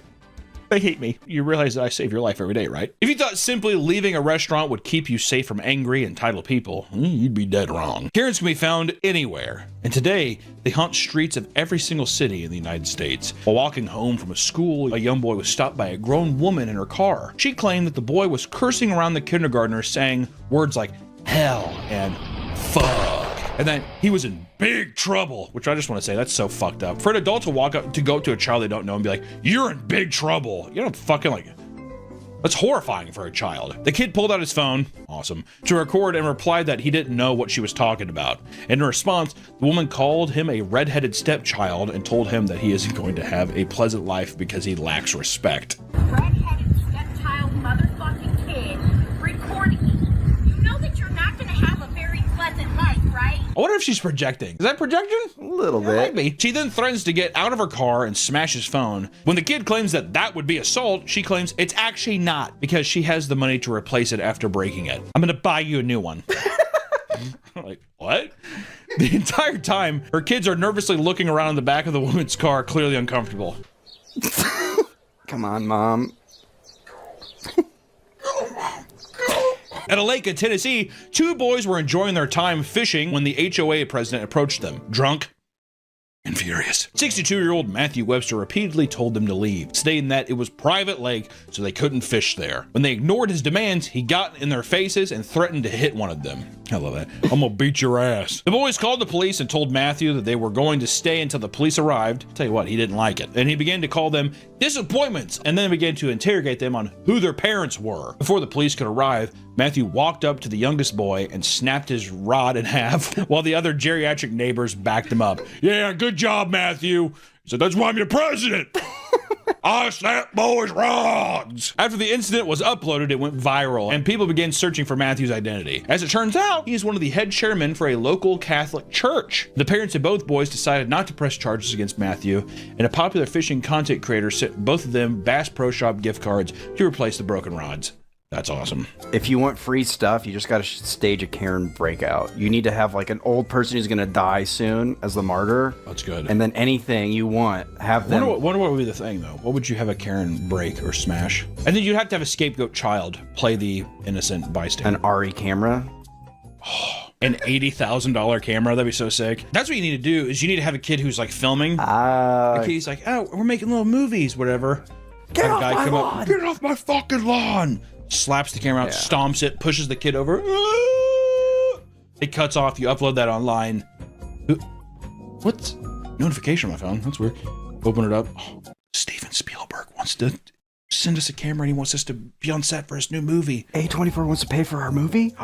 Exactly. A24 wants to give us money to make a new movie. It's insane. The only thing though is you'd have to have that kid around forever. From watching these videos, you may be wondering how you're supposed to survive when encountering a Karen. As cringe as it is, filming them and directly calling them a Karen is one of the most effective options. It just is, I'm sorry. That's because the phrase Karen has taken off so much that people are actually becoming afraid of being referred as one. Well, it's true many Karens, male or female, are genuinely mentally ill. There does seem to be a staggering amount of people who are simply entitled and think that the world revolves around them. A good shaming always does people good. So it doesn't mean go out and physically, have this person hurt or dock somebody because that's never cool, but goddamn, put them up on a pedestal. They wanted to be there, let's put them up there. Sometimes it's the Karen who's filming though. So and if it's the Karen filming, put on a nice show. We'll see you in the next one, guys. Bye-bye. Welcome back to the Papa Meat channel. How you doing? How you doing? Come on in and sit on down because today we're going to be taking a look at the uncomfortable... Welcome back to the Papa Meat channel. How you doing? How you doing? Come on in and... Welcome back to the Papa Meat channel. How you doing? How you doing? Come in and sit on down because today we're going to be taking a look at the uncomfortable world of veneers. Over the years, there have been some questionable fashion trends, from Jinko jeans to cow print clothing. Fads like this inevitably grab people's attention and become the new big thing for just a little portion of time. Getting a pair of veneers can radically improve the self-esteem and confidence for people that were unfortunate enough to grow up with mangled teeth, or even just a little crook in their teeth. Some people just get them because, I don't know, they like the look of them. I don't know. While this is true, there is certainly a dark side to this dental procedure. And in fact, for many poor souls who choose to ride this cultural wave, it's doing serious permanent damage. This gets scarier when you realize the veneers are becoming so popular that people who hardly need them are rushing to the dentist office to achieve the picture-perfect smile. The result of this is an uptick in patients being shocked when coming face to face with the very real consequences of this invasive procedure. So, what are veneers? Most of you would be surprised to learn that veneers are not a new invention and have existed for around, 100 years. And in fact, the first pair arrived on the market in the 1920s. It wasn't until the 1980s that veneers really went mainstream and became a common cosmetic procedure. And since then, they have evolved and improved to meet a wide range of needs and people. If you're looking to get a set of veneers, you have a lot of options to consider. For starters, you have to think about what you want your new chompers to be made of. The materials you can select from can include porcelain laminate, and composite resin. Depending on the material used, veneers can range anywhere from $800 to $2,000 per tooth. And some of the more expensive boutique options from reputable celebrity dentists can run you as much as 80 grand for a full set of teeth. If you're not willing to fork over that kind of cash, don't fret, because there are cheaper Snap-on alternatives with their own separate tiers of quality. For the cheapest options, you can pay as low as $30 per tooth. Hey, that guy's got a good smile, look at that. It's a beautiful smile. Cheaping out on a pair of teeth has a list of drawbacks. Not only do they look bulky, but they add length to your teeth, which can change your speech pattern so you kind of sound like a completely different person. As you guys can see, when I speak, I show my top teeth and my bottom teeth. Now, veneers, they're, it's for people who want the perfect smile and all that stuff. I don't think there's a problem, as always, with people like, if you want to lose weight and it's hard, so you go on Ozempic. Does Ozempic have side effects? Sure, but the vast majority of people seem to do fine with it. Some people like a perfect smile. To me, this is my opinion, doesn't mean it's right or wrong. I'm just saying, I think a little crooked in your teeth makes you look human, makes you look charming, right? Adds character. People that have perfect white teeth, it's so uncanny to me. It's very, very uncanny. JoJo Siwa has her teeth and they have like a black rim on her gum. She had that song where she had that video where she was singing the "I'm the boy does thinks she's a spy. She's got Betty Davis eyes. And her teeth are like so white that in the color correction, they almost look gray and there's like a black rim around them. So many social media people have veneers now, which more power to them. Not everybody wants to have the little rat tooth, gopher mouth kind of thing. You know, I get it. My teeth are fucked up. I've had people tell me, my dentist has told me, you might want to get braces. Never did it. Not going to. If my shit fell out though, the only thing I'd ever do is I'd get a gold tooth. I think I could rock a gold tooth. I don't feel like a pirate. I feel like Joe Pesci in Home Alone, and I like that. I like that a lot. So what is driving people to permanently alter their teeth? Well, the most common answer would be because lots of people have up teeth, right? A lot of 2x4s in people's mouths. People get insecure about all kinds of things, and if you're the first impression someone has of you is your smile, that's probably not true. People like a good smile. Depends who you are. If you're a woman. Do you like a good smile? I like a good smile. What were you gonna say about women? You know, there's other features you look at before the teeth on a woman. Like what? The face, the eyes, the hair.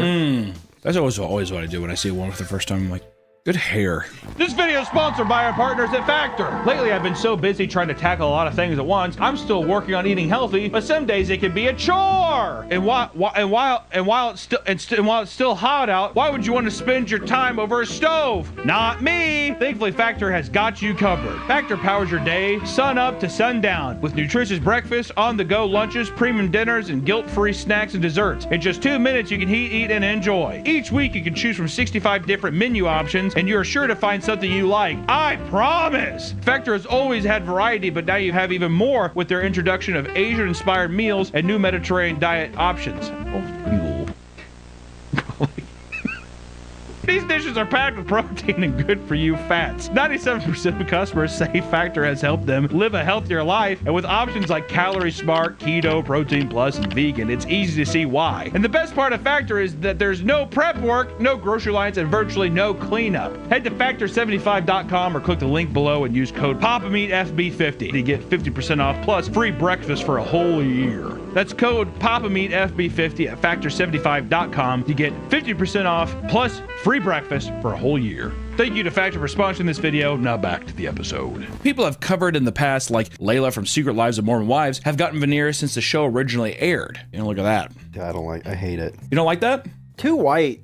Throw some yellow and coffee stains on it. I was gonna say, put a little, it's unnatural, uncanny. Especially with bronze ass skin. You don't want to be popping that much, dude. They're a little yellow on there. JoJo Siwa spent $50,000 on her set of teeth despite having perfectly normal teeth before that. I had no reason at all. And her veneer technician told her that her teeth were small, miscolored, and had an odd shape. So she felt inclined to get new teeth. The only people that I think, like whenever Boogie got teeth, remember that? His whole video? That was first off, that's a painful video. But I was like, that makes total sense because he basically just has like broken glass in his mouth. My favorite type of veneer is when it's just one block. Yeah, the Lego piece. That's kind of what Jimmy's reminds me of, Mr. Beast. His teeth change in the one video. A normal human smile, we have some unevenness, a normal tooth situation. This is the next bit in this episode. Do you see what I'm saying, bro? Who is this? Many claim that he's done this because he's so content-brained, he's so fixated on the YouTube grind that he wants his teeth to be absolutely perfect, thumbnail ready at any moment's notice. Oh wait, do you think that with him? Like they changed his teeth and he's looking at the thumbnail and then... He's probably looking at the thumbnail teeth and he's like, I mean, I would. I'm all airbrushed and shit, because he looks great now. He lost a bunch of weight and all this kind of stuff, and all of a sudden he's just like, all I need is to have one giant white tooth. As veneers become more and more common, thousands of young people find themselves going out and getting cosmetic procedures. What they don't always consider is the horrible consequence that comes with it. This is where the dark side of veneer begins to show itself. Ooh, white teeth, white straight teeth. When you go in and get your brand new smile, one of the first things a dentist will do is shave your teeth down to little itty bitty nubs. Kind of look like Christopher Walken in Sleepy Hollow when he's the headless horseman. He's like, ah! It looks just like that, I swear to God. This is because they have to cement your new veneers to your old teeth, which are too large to fit the mold. So you gotta shave it down. And this is where in the future people will be like, I can't believe people actually shave their teeth like this. This is the number one thing that is overlooked when people go in. People don't realize that most of the time this procedure is irreversible. They can't just, there's your tooth back. Then for about 10 to 14 days after the veneers are put on, you experience dull pain and hypersensitivity due to hot and cold things. So that's the same thing with whitening. That's why I'm afraid to whiten my teeth. Why would you want to whiten your teeth? You have perfectly fine teeth. Were you going to whiten your teeth? I was insecure in high school. Everybody, well, that's why people are getting this, because they're insecure. Unless they're like I smoke too much meth. I never brushed my teeth. I need new teeth. I want to be able to chew it. I had a grandpa. He like had meth mouth or something like that, and then he stopped. Like all of his teeth fell out, and he just never got fake ones. He just like gummed everything. I think his gums became really hard, and he was able to chew shit. He did. Is that what you're gonna do if your teeth fall out? I hope not, man. Like I said, I think if any of my teeth had to come out or something, I'd probably get something, dentures or some shit. I don't know. Other people experience increased saliva, and others have to learn how to talk properly. Most of these are short-term issues, but there are plenty of lifelong drawbacks. For example, you have to limit certain foods to avoid shortening your veneers lifespan and potentially casting yourself tons in repairs. And it's recommended to avoid eating hard, sticky, or chewy foods for fear of damaging or dislodging them. If you're not careful, your veneers might break off, or even worse, you could swallow them. One man claimed his veneer had fallen out 3 times within 6 months of getting it, and said the last time it fell out was while he was eating a salad. Another man said that his veneer fell off during his first solid meal, and that he swallowed them while chewing his food. That happened to my dad's bridge. We were eating Italian, and he goes, uh-oh. They cut his asshole on the way out? I didn't ask him, but he did just clean it. It's biting back, son, it's biting back! The rare chance that your teeth are not fully sanded down, you could have them removed, but to do so, they have to use a heat gun and large metal hook and pry your teeth out. And then from there, they just like drill an actual drill into your mouth and they like hook it on. It's insane, man. Like other cosmetic procedures, you can travel to other countries to get cheaper, lower quality veneers, so you don't have to pay an arm and a leg to do so. Places like Turkey and Mexico offer veneers at prices 60 to 80% lower than those in the United States, which causes thousands of people to travel there every year for new teeth. Though it might be cheaper, the risk of medical malpractice skyrockets because of this. You know, trying to get all these people in. Come on in. I'll get you new teeth. Oh. You walk into the place, he looks at your teeth. Just go, get in. People online refer to procedures done in Turkey as turkey teeth, which are known for being poorly done. The hair quality did not transfer over to teeth. Veneers given to patients by unlicensed dentists can cause serious damage. These people can often fail to properly administer anesthesia, resulting in insanely painful procedures. When the enamel is shaved down, sometimes unprofessional veneer techs can go too deep and damage blood vessels and even permanent nerve damage. These people don't check for patients' pre-existing dental conditions, and this is bad because you can't just throw veneers onto any tooth. You gotta have, there's no just put it on. If you have cavities, for example, you'll just end up covering it, and over time it will slowly progress until the tooth completely falls out and then your veneer will just fall down. You'll eat it in a bowl of bolognese or whatever the happened to your dad. That's why those who come back with turkey teeth have reported having poorly fit veneers. Moreover, they need to undergo additional dental work to fix these issues. And even if you do get a good set, there's a high risk of infection from dentists appearing in a dirty work area and unsanitized tools. Well, you know what? That's just a roll of the dice, dude. Roll the dice. They can also grind your teeth down so small that it gets rid of most of the healthy parts. Some claim that within 10 years, people will end up losing their teeth and will be left with absolutely nothing. This leaves you with one option: getting dental implants. Leanne was a mother of 2 living in the UK who decided to get turkey teeth in 2009. Like many other, her teeth did fall out and she needed a solution fast. So what did she do? She flew back to Turkey to get the dental implants. Did you not learn the first time, Leanne? Did you not learn? While she was there, she had her teeth removed and metal screws installed into her gums. She also got a bone graft and a sinus lift, all before the teeth would be installed. Like working on a goddamn truck. To save more money, she opted not to get general anesthesia and endured a painful 4-hour procedure with no anesthesia. I'd black out. I would black out. When she got home, her body began to reject the fake teeth, and it left her completely disfigured. Her head was constantly throbbing from severe headaches, and her nose bled nearly every day. She had blisters forming inside of her nose, where the sinus lift and the skin on her face was swelling. All of these symptoms were tied to sinusitis,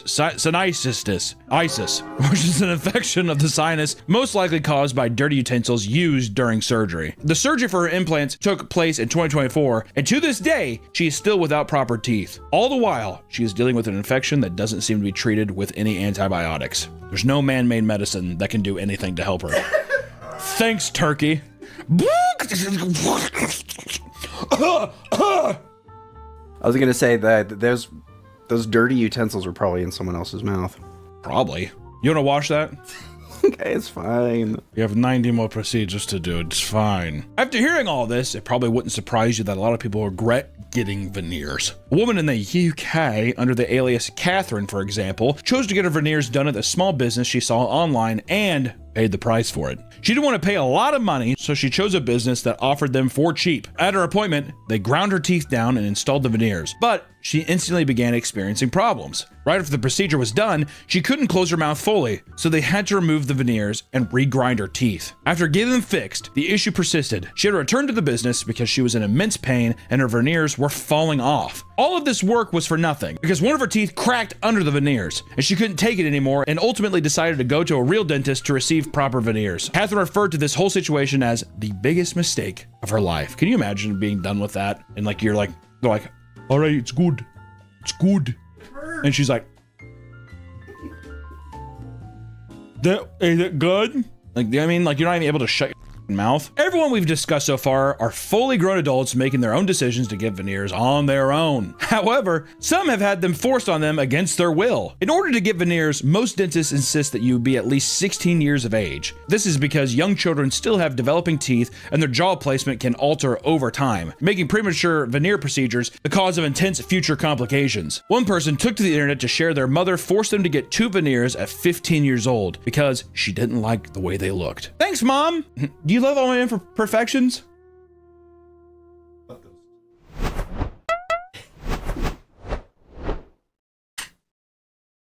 Gray dead teeth are a turnoff.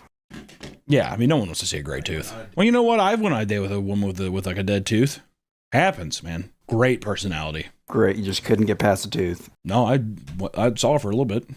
I didn't give a she has a little pirate mouth. I didn't give a I'm gonna give a hair to that bitch, put on her shoulder. I'm like, I don't care, man. I'll play Captain Hook all day. Given that being a veneer tech has become a booming business, it was only inevitable that some people would exploit this opportunity for their own financial gain. This leads to the nightmare fuel that is veneer crimes. Veneer techs use social media platforms like Instagram and TikTok to promote their business, touting big discounts for a full set of them. Not only this, but they even teach their own training courses to make money from those trying to get in on these schemes. And of course, you can't just take a few classes and become a veneer tech. You need to become a licensed dentist. A woman from North Carolina named Andrea Joseph spent $2,500 for online veneer tech classes, indulging in a shortcut that claims to skirt past a typical 8-year dental school journey. Because why would you want? I don't want to do that. I'll watch this and I'll know everything I need to know. Easy peasy. So she used materials she bought from Amazon and eBay. She says she didn't realize what she was doing was illegal until she posted about it on social media. She was eventually served with a civil notice from a sheriff deputy that came from North Carolina Board of Dental Examiners. Joseph was shut down and her dentist equipment now collects dust. What made matters worse, ironically, was the discounted veneers she had previously gotten from a fraudulent dentist now cause her gums to bleed every single time she brushes her teeth.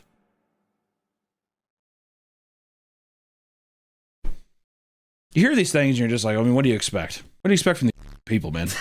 I mean, like how a sheriff had to come up and be like, okay, cut it out there. Stop messing with people's mouths. Okay. On herself. I was going to say, yeah, do you think she fixed her teeth? She probably have to, man. One of the biggest cases of veneer techs being intervened by law enforcement is with Brandon Dillard. Brandon Dillard has become well known as the top veneer specialist in Atlanta, growing quickly on social media and posting promotional content for his company, A-List Smiles. Bad name.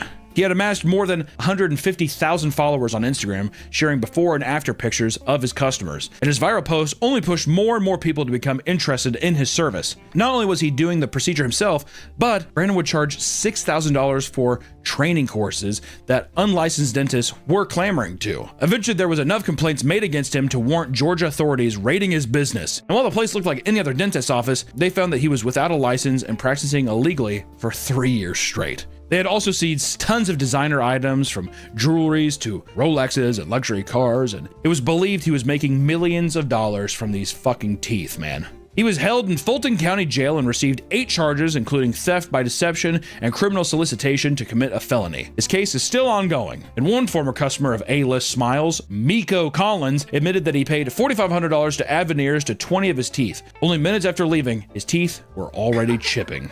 Brandon repaired it for him, only for it to chip again hours later. Then, months later, after a third repair, his entire tooth came out after biting into a cookie. A victory cookie. Finally. Oh. After 5 repairs, Brandon started charging him as much as $1,500 to take 13 of the 20 veneers out. He voices his frustration in a secretly recorded call with Brandon, who simply tells him, business is business, on top of various other excuses. Play a little of it here. I'm not doing anything for free. This is it. Business is business. I don't care about your review. My work speaks for itself. Can you imagine this is what your dentist tells you? They're rotting out of your mouth and chipping. What am I supposed to do? I gotta charge you. Other victims suffered abscesses in their mouths, lockjaw, and much, much more. Way to go, Brandon, you idiot. But there are many cases like this, with tons of people on TikTok emotionally venting about how getting veneers has ruined their life. One TikToker that goes by Winter Blanco reveals that she is in constant pain and suffers severe TMJ after getting veneers from the Smile Dental Center in Miami. They had done such a bad job that she can now hardly close her mouth at all. After visiting 10 different dentists, getting her veneers completely redone, trying various medicine, and more, she has now spent up to $80,000 only for her problems to still remain 2 years after the fact. Brutal, bro. This is my nightmare. 100%. It just makes you think, like, if it's expensive, just wait. Save up. Also, I'm never going to Miami. I refuse to set foot in Miami. It always ends up bad. Never going to Turkey either. I might go to Turkey. For the hair transplant? I think it'd be funny. If I ever go bald, I will do it for a video, I'll tell you that much. There are many cases of people ending up with lifelong pain and discomfort after trying to get veneers. The most unlucky, however, have even died tragically in the process. 60-year-old Tina Owens came to a celebrity dental clinic in Beverly Hills in order to get all of her teeth replaced with veneers. Dr. Sands, the owner, had made himself a millionaire doing work on A-list celebrities like Justin Bieber, Kim Kardashian, Kanye West, and many more, and he had become incredibly reputable. So, Tina felt that she was in the right hands, right? The Biebs! Kanye. Due to the improper use of anesthesia, Tina's brain was cut off from oxygen, her vitals were deteriorating, and she was rushed to the hospital only to die days later after suffering cardiac arrest and traumatic brain injury. Wasn't even the veneers that killed her, it was anesthesia. Anesthesia from the guy. Let's crank that up just a little more. The Dental Board of California began an investigation linking her death to gross negligence from the anesthesiologist, Dr. Hadi Nassar. Dr. Nassar was fired from the clinic and was put on a 5-year probation, something Tina's daughter finds to be nothing more than a slap on the wrist, which is true. You killed somebody. All right, I guess just don't put her behind a tank. You get away from that valve. That spricket. We've named countless reasons to avoid getting veneers. The process is invasive, it's expensive, and incredibly dangerous, right? And of course, there are people out there who have genuinely, up teeth and might need these, sure. It's not hard to justify getting veneers in more extreme cases, especially if the alternative to that is lifelong embarrassment and low self-esteem. Can suck. Or if even functionality, right? Or for those who just want to improve their smile just to get a couple good notches up, or just, just to have a little better smile, I think you can wait. Right? I don't think it's worth it. So if somehow you still want to get veneers, just make sure you're actually aware of what the process entails. Because once you go through with it, there's no getting those teeth back. Just want to say this too. Your natural teeth, the crooked little nature you have in your teeth, it's fine. You look good, right? If someone comes in like, weird teeth, that mother insecure about something for him to, he's projecting, all right? If you got a rot mouth, you had a life of sucking the pipe and doing whatever, then get some veneers, man, because I don't think the meth smoke that up, will it? It's cosmetic surgery. If you feel good about it, who the cares also? Who cares what I think, man? Well, I think veneers look bad. Who cares? People are gonna look back on this time, they're gonna say Ozempic and veneers, those are the craziest things. And turkey hair. Turkey hair, veneers, and Ozempic is gonna make it's gonna evolve humanity into the next stage of is what it's gonna happen, alright? So, it is what it is. Get veneers or don't, I don't give a shit. Bye! You ready for your appointment? I'm getting veneers. Welcome back to the Papa Meat channel. How you doing? Come on and sit down because today we're talking about American retail clothing stores kind of thing. Sydney Sweeney's been in the news lately because she has in this jean commercial. It's good. good stuff. And the thing is, oh, Sydney Sweeney has good genes. As in, you know, look at her. She's a beautiful woman. She has good genes. Passed down good genes from mom and dad, right? But people are saying because she's like blonde hair, blue eyes, that people are like, oh, this is like a Nazi commercial, like white supremacist thing, and you know, all this kind of stuff. A lot of hoopla, people being mad, which, you know what, if you want to be mad at it, feel free. But it did get me thinking, not about the race theory stuff or how beautiful and sexy this queen is. It got me thinking, when is the last time I've actually been in an American Eagle? What about every outlet / mall shopping area where all these clothing stores used to exist, and really in, I want to say, like the 90s and early 2000s were dominant? It got me thinking, are these stores still alive? Are they still fashionable? Because back in the day, you had some fucking American Eagle jeans on at school. You're looking pretty good, right? Mom, I have to go to American Eagle and get my jeans. So today I want to go out and I want to see which of these retail stores that are still alive and kicking are the best. Boots and pants and boots and pants. We're ranking all the stores? No. In the area that I live in, Alaska, where I live, in Fairbanks, Alaska, the stores are too far apart. All right. So I thought to myself, okay, what makes the most sense? Let's go to a shopping outlet center and whatever stores are there will rank, because the big hitters are there. We went to Hollister, Hot Topic, American Eagle, Buckle, H&M, Gap, and Aeropostale. I thought that was a Greek philosopher's name. There was an Abercrombie. I think Abercrombie and Finch, I think that's kind of dead. Being a big buff gay guy pretending to be straight to like finger girls in the Abercrombie and Finch changing rooms isn't cool anymore. First, we stopped at Hollister. What the f does yeet mean? Yeet? Yeah, what does yeet mean? Are you kidding me? No. You know what a yeet is? Yeah. Back in the day, this used to be the like preppy kid store, like Abercrombie and shit. It's very weird seeing this in here. Couple little facts. I'm gonna give you guys a little bit of facts because we got to keep this educational, right? The very first Hollister store opened in Columbus, Ohio in the year of 2000. The store's design, modeled after a beach cabana, aimed to attract customers to their merchandise. I'm pretty sure Hollister was a copycat of the Abercrombie and the American Eagle vibe, because back in the early 2000s, Billabong and those kind of surfer, cringe, salt life surfer was all over. It was everywhere. Remember that? Yeah. It's horrible. The whole point of the store is to portray a fake beach lifestyle, with employees sometimes forced to dress in swim trunks, and you have to have abs. I never got the idea of people being upset. Well, I think it's discrimination. I'm like, yeah, if I want to pay a buff dude. Sorry, I don't want a fat ass walking around. Would you want me in swim trunks? Hey, you want to get our jeans? You're gonna see me in this video. I am disgusting. There has got to be a change. Something's got to give. All right, I am disgusting. Beyond its beachy vibes lies an extensive list of controversies, such as not making the store's wheelchair accessible and being against women breastfeeding in their stores. I want to throw some controversial out there. If you're a fucking preggers woman and you want to pop, squat, and plop out your tit for your child to feed in a Hollister, I mean, could you take it to a Starbucks? Is the best place to breastfeed your child a Hollister? Go to the changing room. Yeah, buy a shirt, go to the change room, and let that motherfucker have a little Golden Corral buffet. You know, why not? All right, here's my Hollister bag. We're kind of judging a couple things. One, the ambiance of the store, the customer service, and also, last but not least, how fat phobic is the store? That's just for me personally. Maybe that doesn't affect you little fucking twinks out there like Nick, who could buy anything from any store. But for me, it's slim pickings. It's like trying to put a fucking like a tutu on a silverback gorilla is what it felt like. It didn't feel good. All right. Which I just want to say this too. You bring a little DJI camera into a store, it almost acts like you think you have a bomb or a gun pointed at them. It's not like we went in and we're like, hey, could you pick out my clothes? I think it was more so just being like, hey, we have a YouTube video we're doing, but we're just asking you guys to pick out my clothes for me. And everyone was like, well, at least a select. The first one, she saw me, and one, she was like, nothing in this store is gonna fit you. And then two, she's like, I don't even have design sense. I'm not sure I have the best style sense. Come on now, you work at Hollister. I get what I look like. Humor me. I'm trying to spend money in your store. Am I not? She was sweet, but at the same time, humor me with this. Like, I'm buying shit. So the first thing she picked out was this Stone Cold Steve Austin shirt or jersey, a little tight, because the biggest size they had in the store, I believe, was XL. Crazy. Gotta find the biggest one here. Oh, shit. Oh.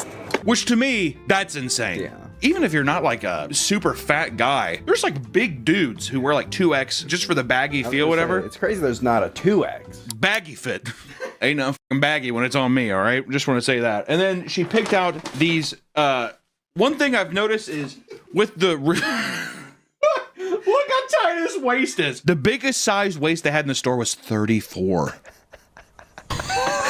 That's crazy. 34! Oh, we're going to be cutting off some circulation, boys. This is a haunting reminder, children, to really watch your diet. Stay away from alcohol. It's a big thing. Okay, so this is the camo shorts, which also pop and rap getting into country has made everybody want to like stylize hunting gear and shit. It's just kind of fucking lame. Is it not? Yeah. And then also, I was like, oh, is there any accessories? She's like, I don't know, okay. And she like walked off. So then we were just walking by the change room, so I picked up this LSU hat. I'm not really an LSU fan, but there was just a lot of random college vintagey designs. Like I wear a Hollister thing. I don't fucking know. All in all, the ambiance of the store, I'm going to give it 4 out of 5. It was lively. Fat phobic, it's a 0 out of 5 for the fat people of the world. Fat friendly. Fat friendly, 0 out of 5. There you go. Customer service. She was nice. If I would have went in off the street and just been like, hey, can you help me pick out an outfit? It did not feel that extra. I'd say 2.5 out of 5. Middle of the road, which is fine. You know, it is what it is, but middle of the road, Nick. 127 though for 3 items that are like, it feels very cheaply made. There's definitely some like little Vietnamese fingers that fucking sewed that shit together for nothing. This is the first outfit of the day. This is what she put together. This is the fit. Allison, 3, 2, 1. You look like your name's Kyle. Okay, so it's already Hollister coded. I can't believe they sold that shirt at Hollister. I love the unzipped crotch. I feel like that's a stylistic choice. I know it's not, but... No, it is. It could zip up if it wanted to. You look like you drink Monster energy drinks. What about the hat? You like the hat? It looks like you were maybe born in Louisiana, but have never lived there, and you live in an Illinois like trailer park. Literally our friend Trevor. Oh yeah, so you're just cosplaying as Trevor. I'm just Trevor right now. The hat does say 2003. I don't know if that was an important year for LSU or not, but... I'm assuming they were the national champions that year. No, they were. Okay, it says on the hat. So out of 5. I'd give this a 1. Also, isn't that like a Bible verse on there, like Austin 3:16? Sweetheart. Yeah. I don't want commenters to say I'm mansplaining, but might have to. Yeah, this is stone cold Steve Austin. What's 3:16 then? What are we even doing? It's a play on John 3:16. Oh. Well, what's the verse? Isn't it like so too he died for whatever? Is that it? For God so loved the world, he sent his only begotten Son. For whosoever should believe in him shall not perish and have everlasting life. And for people who say that we don't go to church every Sunday, you, because we do. It's just we get bad seats because we show up kind of late, so we're really far back, so it's hard to hear things sometimes. We're there worshiping, right, Allison? I draw on the prayer card.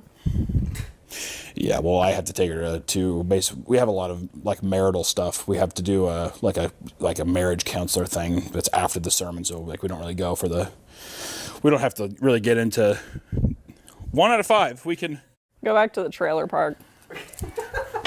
Good one. I got him. Next, we went to Hot Topic. This is sick. What is this? This is Shadow reaching out to his bae. It was right next door, went to Hot Topic, which in certain locations, Nick, I have shirts at Hot Topic now. Did you know that? And we can't find a single one. Not one in my area, not up in Fairbanks, Alaska. Hot Topic was a place I used to go back in the day. I was the morbidly obese friend that had a scene friend who was like a twink, hot, tall twink, who had like the snake bites, who had the fucking raccoon streaks in his straightened hair, gauges, Tokyo Hotel shirt, and the studded belt or the DC shoes string belt. I think he had like a monster like wristband thing with like the caps, and he was getting pussy all the time, and I was just like the fat friend who was just like, he has Totino's pizzas. His mom always has this thing stocked up, and I was stoked. But also Hot Topic was the place where it was like metally scene core band stuff with a bit of memes, and then like around like 2008, I feel like that's when they started introducing like YouTube stuff. The very first YouTuber merch I ever saw on a Hot Topic was, you need to get some chicken and waffle fries for free. Whatever, bitch. Give me a chicken sandwich and some waffle fries for free. The Unforgivable thing, and I was like, that is the coolest fucking thing I've ever seen in my life. I was so stoked. And then I was really fat, and I bought a Mario graphic shirt with like a bunch of Marios on it. It was black and had like a bunch of Mario. I don't know why. I was just like, this is sick. And everyone back in the day used to cut the sleeve where your thumb could go in the wrist thing. Bad times, man. That's what it was back in the day. That's what got you pussy.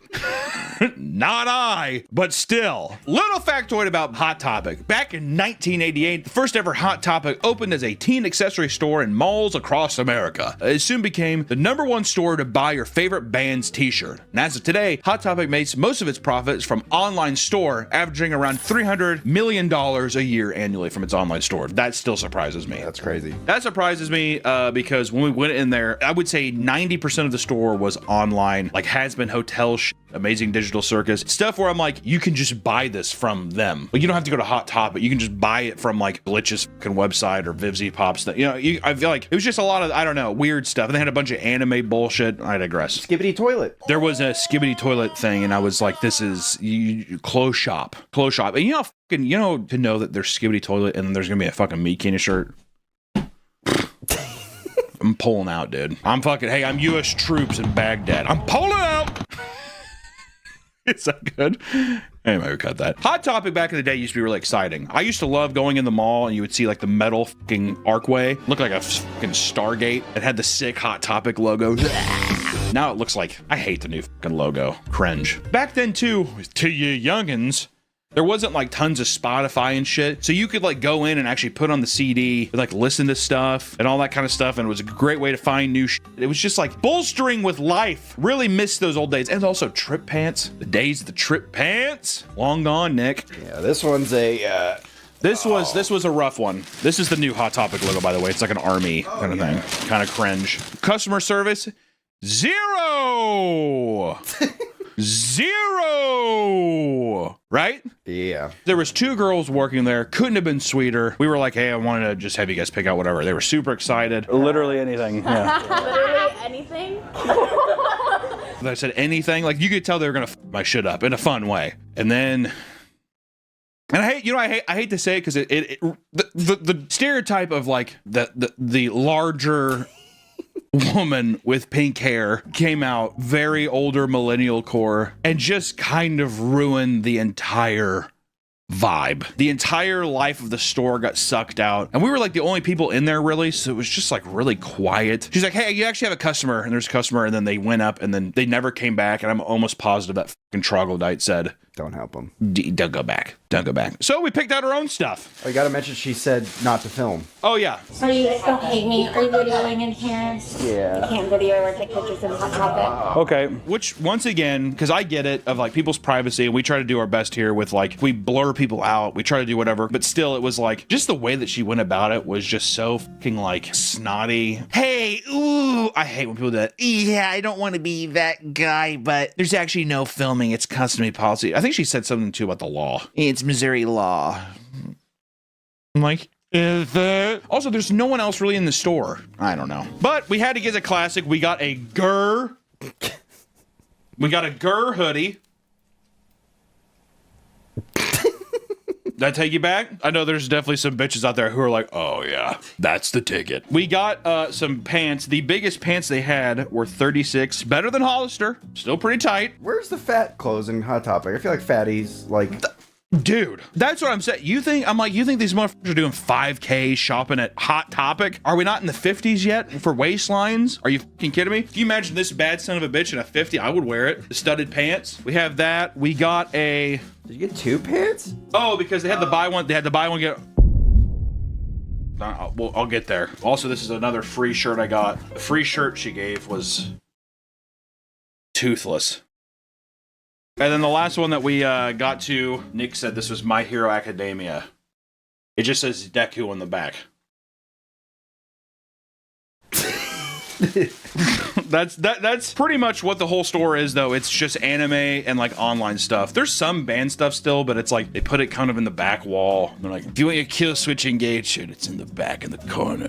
Please direct yourself to the skibbity toilet stuff in the front. The One Piece items, please, in the front. Thank you. So then they had a deal going on where if you bought something, you got 2 items for free. Initially, I was like, I don't actually plan on wearing any of this. So no, I just don't want to have to carry it around. I'm good. I don't want it. You guys can have the shirts. She made a big point to really shame me for not wanting to get the free items to donate them. I'm picking up so much clothes that it's just for a video. There's school down here, man. They need it. I am going to drop it off, yeah. Well, do you want to get some more? That way you can go donate. It's free, 2 free things. I'd rather someone get it and not miss out on $100 or more worth of free stuff. Newsflash was going to donate all the items anyway. We do stuff whenever we do like food challenges. We usually donate to my local harvesters here in Kansas City, local food shelter thing. Really good stuff. And we were going to do the same with this. And that was going to be the big reveal at the end of the video. But, oh, yeah, he bought all this stuff. How he's not going to wear them. And we're going to give them away. But she's just like, yeah, well, if you're not going to sign up for the point, and that's another thing too. All these places were so adamant to get your phone number, email, so they can give you fucking points. Alrighty, what's a good phone number for you? I don't want to give my phone number. That's cool. Do you have any family or friends that have their number in there? That way they get your points and your free stuff? No.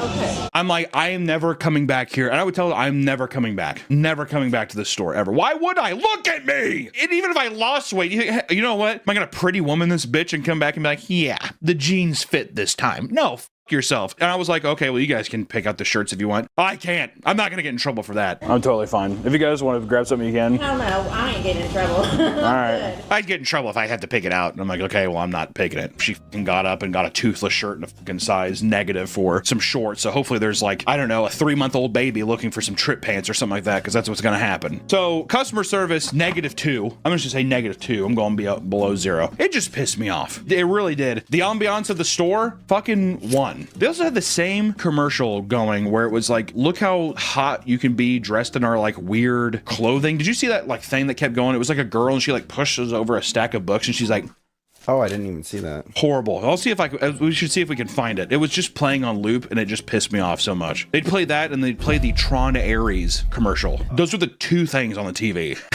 Okay. So, ambiance of the store, Juan. All right. What about fat friendly? Fat friendly, fucking 0.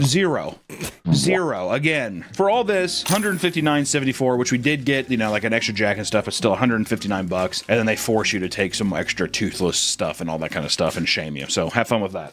All right, here I come. Oh shit! Don't look. This is the Hot Topic Summer Collection.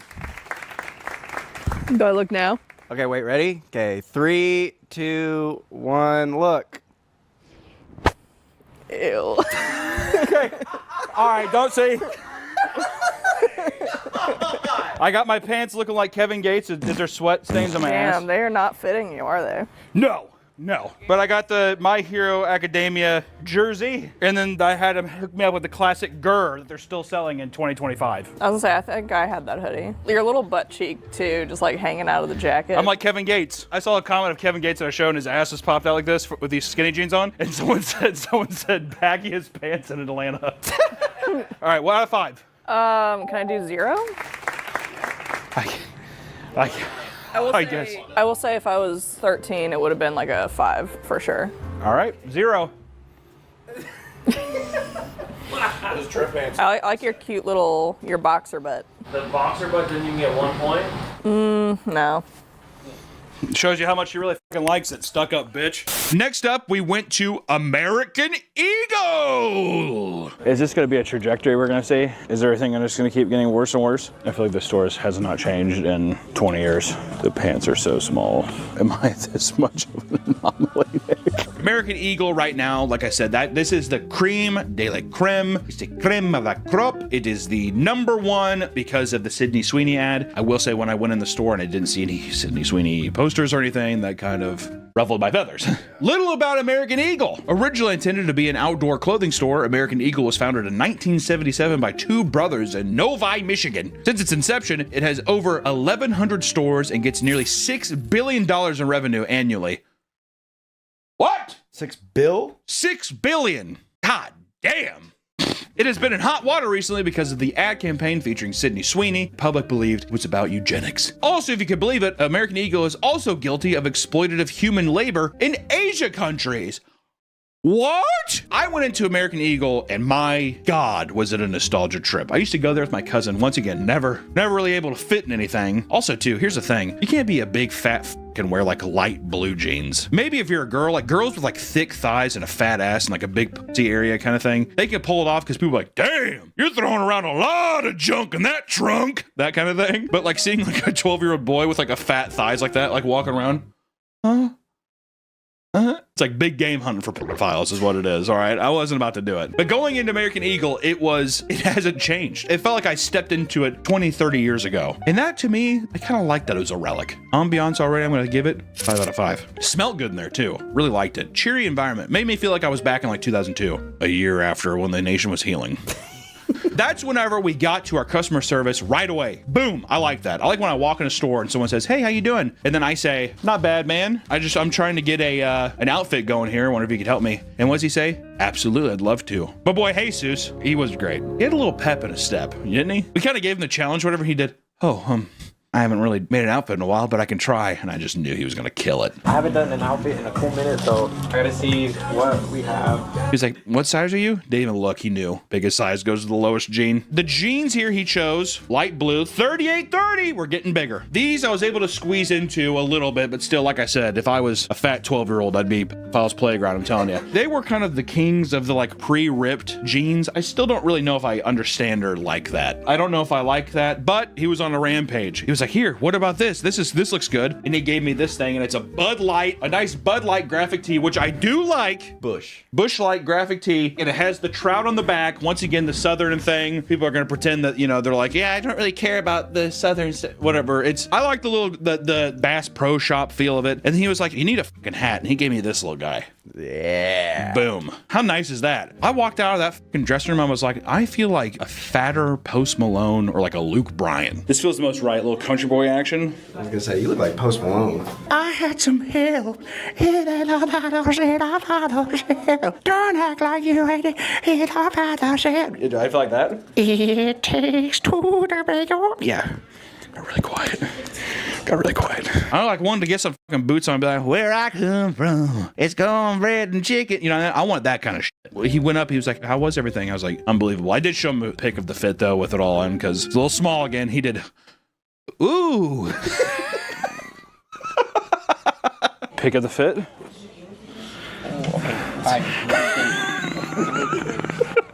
Customer service, 5 out of 5. It was awesome. What about the fat friendly? That's like a... Well, fat friendly, I would say I'd give it a 3. I mean, I am disgustingly obese. I'm a fucking monster. I give him a 3. It was also $147.10. A little more upscale, but at the same time, I'd pay for the premium if I got this kind of quality every time, is what I'd say. All right? I think I said, "What do you want to say to the people?" Because I said, "Hey, where's this going to pop up?" And I told him this channel. So if you're watching this, you did good, buddy. But you could tell though, he was just like, "I don't want those motherfuckers to come for me." Yeah, because Nick was like, "You got any socials you want to plug?" And he's like, "Nah." Nah, I'm good. You want to shout out your socials?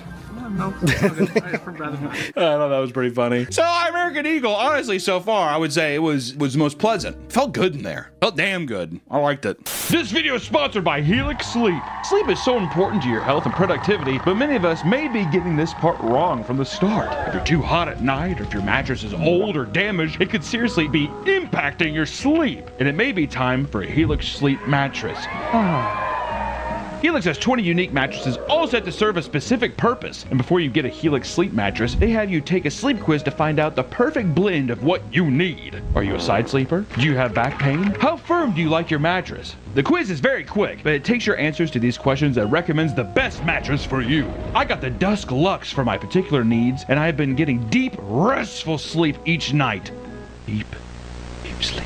It is amazing how much sleep can affect your mood and energy, and all it took was a few minutes to find out what I needed to upgrade my life. And now, for those dealing with the back-to-school season, Helix also has kid mattresses that are stain repellent and hypoallergenic, ensuring everyone in the house has a good night's sleep. I love the new Helix Sleep mattress. It was so cold and scary on the floor in the basement, and now, with Helix Sleep mattress, there's no bugs, there's no shivers, and there's enough space for Jacob and I to share.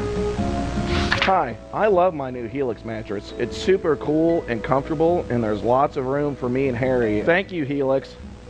Get the sleep you deserve. Head to helixsleep.com/PapaMeat to start sleeping in your new mattress today. And as a Labor Day exclusive partner offer, Helix Sleep is offering 27% off the entire site. Thank you to Helix Sleep for sponsoring this video. Now back to the video. This is Sydney Sweeney's home turf. This is American Eagle, baby. Allison, 3, 2, 1, go.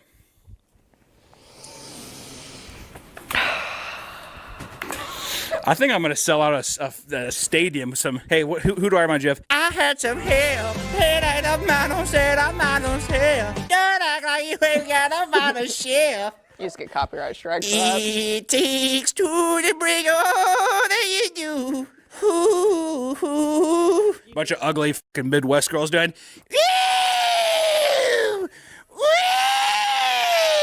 I had some help. It ain't about saying I'm by myself. Don't act like you. Out of 5? I actually do like the shirt. Oh, it takes two to bring all that you do. But you do look like a Morgan Wallen fan. Morgan Wallen, he's in that song. Oh my God. Hey, I'm a full-blown retard. Is that a Morgan Wallen song? I'm about ready to give my baby at the retard store. Put that on iTunes immediately. What's the worst score? I don't know. The pants are really bad. This is classic American Eagle. People would suck for these jeans. Allison, the pre-ripped jeans? Distressed jeans. Distressed jeans. I don't like the jeans under the distressed jeans, though. I've been fucking hoes and popping pillies, and I feel just like a rock star. Also, it's like, what is done? Like, where do you work that would happen? I'm on the field. I'm farming. I'm getting hay bales. It takes two to break all that you do. Or I work at Enterprise Car Rentals. Ooh. I do flooring. You look like the son of the guy who owns the flooring company. Yeah. Wow, that's how I got the job. How do you think I afford these fucking jeans? They're expensive. How much was his outfit? $170. No, that's a lot. It takes two to break all that you do. Ooh. I like the shirt enough, but I don't like anything else. Okay. I think you look Not good. even the hat? Well, I think you look good in hats. I just don't like that it's like obviously American Eagle's hat. It like makes the back of your head look tiny. Yeah, show the camera. Turn. It's like a pinhead up top, but then like it's big on the bottom. Who are you calling Pinhead? Like a 2 out of 5. A 2? And then next up, we went to Buckle. You want to see something? I'm kidding. God, you're kind of licking your chops a bit there, weren't you? Okay. Buckle, for people who don't know, back in the day, in the early 2000s, it was like where Guidos would shop. It was like in the Jersey Shore era. It was like the biggest store. And that's like whenever I remember the shift happened. People were like, fuck American Eagle, I'm going to Buckle because I can get my Affliction shirt. I can get my bedazzled jeans that have the crosses on it. And that was huge. It was a big thing back in the day in like 2008 or whatever. Oh, Buckle was on top. But a little about Buckle. In 1948, Dan Hirschfield founded a clothing retail store with his father called Midless Clothing and eventually opened a second store called the Brass Buckle. It wasn't until 1991 that the brand changed to just Buckle, and since then, 440 stores have been opened across 42 states. Employees of the brand have claimed that working conditions are horrible with low wages, long hours, and mentally draining managers. What job isn't that? And in 2017, the brand had a massive data breach that exposed millions of customers' credit card numbers online. Did you have a credit card on file? You're probably breached. They gave me a big old tote, which I want to say, Buckle was good shopping. Can we at least agree there? Buckle was good shopping. We had my boy Gabe. His name is on the name tag Gabriel. I would have liked to say Gabriel more than Gabe. I was wearing a Soul Ring shirt from Magic the Gathering. He said, I love Magic. I haven't played in a long time. He's dressed up like a cowboy. The whole store is now like cowboy stuff. Ariat. It's like all just cowboy shit, which I think that's just the fashion thing right now. But this is like cowboy type stuff, I think. Like more like the plaid button-up shit. The gay stadium jeans, all that kind of stuff. That's what it was. My boy Gabe gave us a 6-star customer service treatment. I'm gonna say 6 out of 5. Ooh. He was that good. He was shopped around the store. He was like feeling me out. Size waist, 60, 63, 62 waist. I'm like, yeah, Gabe, pretty much. And he sat there and he did me up right. Well, first off, he came up and he gave me some Chelsea boots. And I look damn good in these Chelsea boots. I'm not thinking about getting a pair. They're a little snug, but I'm happy with them. They look good. And then he dressed me up. He said, hey, why don't you try this guy on the back? Gave me a darker tone because he knew that, listen, you think this big fat bastard wants me to walk around in white and red? Here's the thing for you twinks again. White and red is a death sentence for us fatties. You see everything, all right? But the dark tones get to hide it all in the abyss. He even gave me, I like these gay jeans a lot, dude. like nice dark gay jeans. This is what I would do if I was like secretly having sex with a man. I met him at like an Olive Garden. This is what I would wear. I like that a lot. And then he topped it off all. He said, you know what? These are gonna bounce good off your eye. He didn't say that, but he did. But he did say, I think this is gonna go well, and it did. It did go good, didn't it, Nick? A nice baby blue shirt. I would have never picked this out in my life, but he made the right call. Good job, Gabe. Here's the problem though. I got the most stuff here. Also got a pair of shoes. He's like, well, what's the occasion for dressing up? I said, I got a date at Texas Roadhouse. Where are you going on your date? Texas Roadhouse. Texas Roadhouse. Do you want to look Western? Hell yes. Are you trying to tell me this isn't a date at Texas Roadhouse kind of thing? He nailed it. Nailed it. But we did spend $300.94. All right. But to be fair, the boots are what really got us. The boots alone were over $100. So you take those out of the equation, you're looking in the same ballpark as everyone else, like 140 range. But I will say you got to do the boots. Also, we made a rule where it was like, if they suggested something, like, I think this would look good, you had to get it. He was trying to give me clothes too. He was a little show pony, wasn't he? He was insulting my style. There we go. Do the same thing for you. Oh no. Oh yes. No. Hey man, you gotta look sharp for game night. You're saying I don't look sharp right now? I got sweatpants, a hoodie. You gotta look sharp for game night, man. Oh, I'm looking sharp. Well, I mean, you did. You looked homeless. Our job is to entertain people, Nick. Not look. Are you wearing this? You're wearing the same outfit from yesterday. Yeah. You didn't even change clothes? I rolled out of bed because my alarm didn't wake me up, so I was kind of panicking.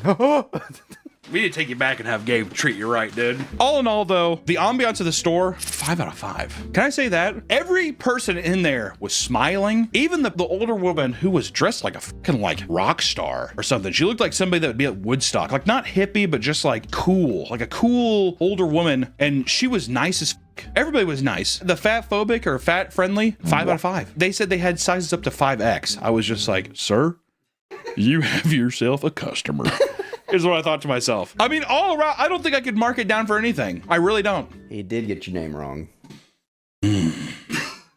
Let's drop the customer service down to 5 then. Instead of 6 out of 5, we'll drop it to 5. He kept calling me Nathan. You need shoes too, Nathan? Nathan, what shoe size you wear? Nathan, does this fit? And I was like, I didn't know he was talking to me. And he's like, Nathan? I'm like, Hunter. And he's like, oh, that's right. But you know, it's those probably he's helped so many people, he probably got mixed up. Let's boost him back up to 6. Okay. Let's boost him back up to 6. Come on, he did a good job. He was trying. He was trying hard. Not only was he trying, it seemed like he actually cared. The American Eagle guy was cool, but it was the first time where I was like, it feels like this is a store that I would want to keep coming back to. Clothes are ugly as shit, but that's not what we're judging, right? Because I wear death metal shirts and all that kind of stuff, so it's not my cup of tea. But if I heard a guy be like, yeah, I got a credit card actually at the Buckle, I'd be like, I get it. I fucking get it. This is the Buckle summer outfit, stylized by Gabriel at Buckle. Allison, go ahead.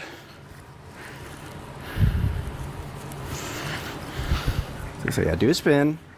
Look at the boots. You look like a good old country boy. I don't know if I've ever seen you in shoes like that. Where would you take him out to eat looking like that? I would take him to Denny's or... Like this, Denny's?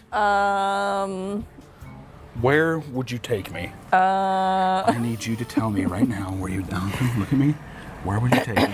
Where would you take me to dinner? To dinner. Maybe Texas Roadhouse? Ding, ding, ding, ding, ding. That's what we said. That's what we asked Gabe to do. Date at Texas Roadhouse. There you go.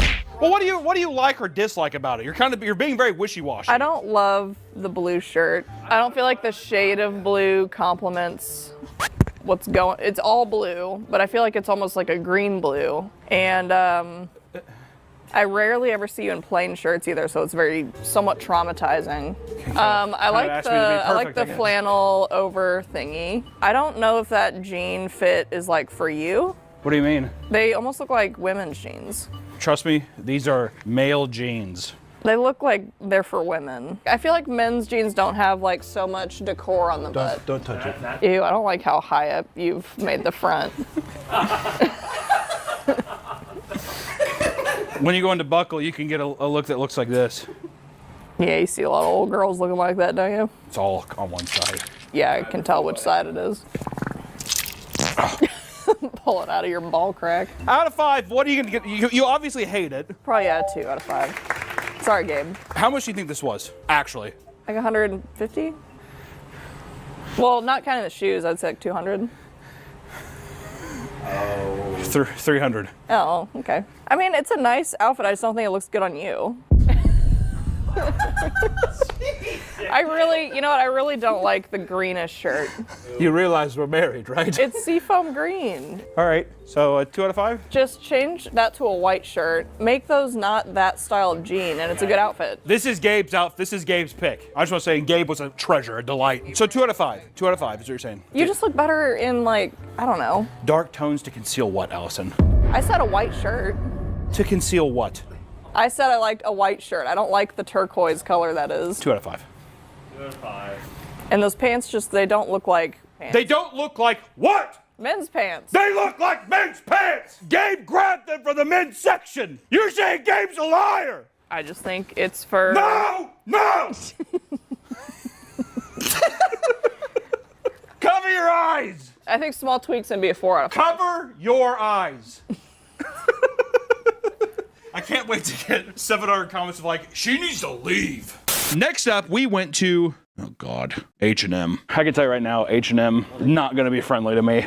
You don't think so? No. Little facts about H&M. Founder Erling Persson traveled to New York City and was inspired to create his own women's clothing store called Hens in 1947 in a small town in Sweden. And in the 60s, the store changed its names to Hens and Moritz and sold clothing for everyone. From there, it exploded in popularity and eventually reached the United States. And today, there are over 5,500 stores across 74 countries, and it is the most popular fast fashion brands in the entire planet. It's the biggest store, which I want to say in 2012, I remember in the States it exploded. At least everyone was like, you gotta go to H&M. You gotta go. You said Uniqlo is the new place? That's like the new... That's like the Korean fashion kind of stuff. Because like Korea is like the fashion hub right now. I feel like everybody's copying Korea. North Korea. With that many stores, the company is one of the biggest polluters with some of...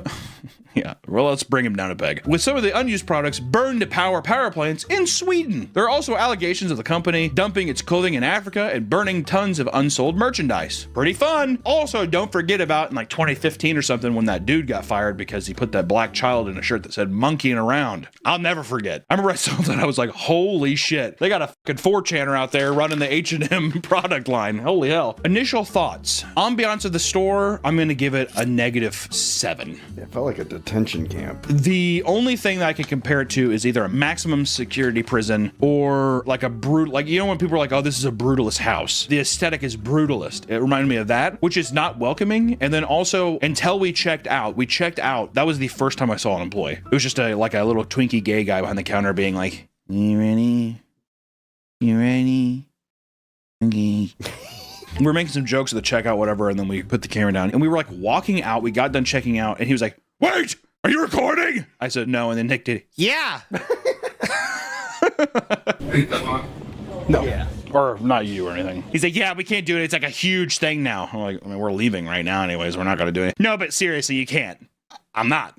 We're not. Customer service 0. I'll just flat 0. I will say though, out of all the stores we went to, I do think it was like the most stylish, even though it seems like this is what everybody in like LA would wear. By stylish, I just mean nice trousers. I can't fit. Fat friendly, -10. All right. Do people not eat anything with any remote carbs or sugar? I've never felt so disgusting. I got these pairs of trousers, which if I could fit in them, I would wear these. I was gonna say, they look the outfits they had there, and the material feels good. I think this is being like thrown into a giant power plant in Sweden is kind of funny, but it's like, it felt nice. It was good. And then I got this scarf just because I was like looking for an accessory and there was a scarf by me. So I got a scarf. So hot yesterday. And then lastly, we got this. I've been seeing this kind of like weird honeycomb thing. I've been seeing a lot of these stylish shirts, but once again, the largest size they had was, I think, XL. Like I don't know if it looks that big, but I understand I'm a fat, but this is like tiny. Like it felt like kind of like a large or something. But I will say I do like the sunglasses. I'm a big sunglasses guy and I really like this. Do I look good?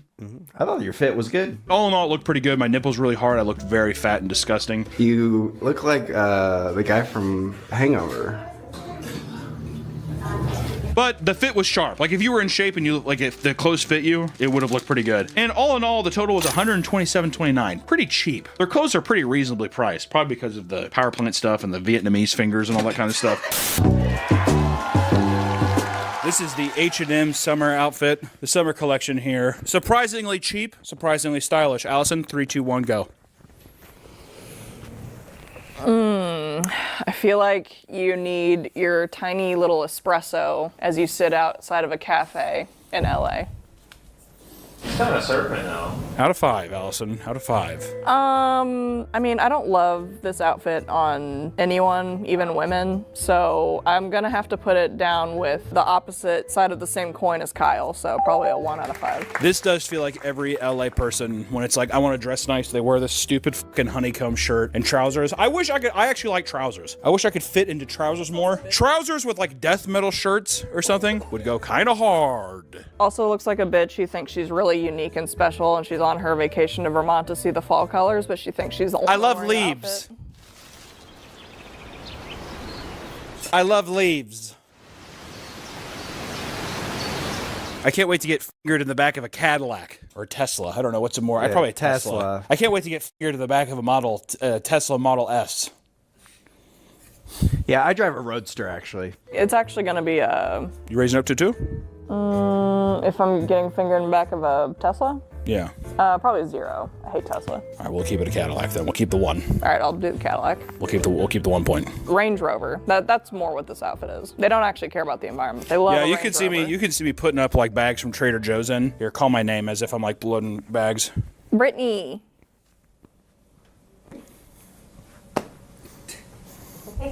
You look like a Britney. Brittany's his dead name. Oh.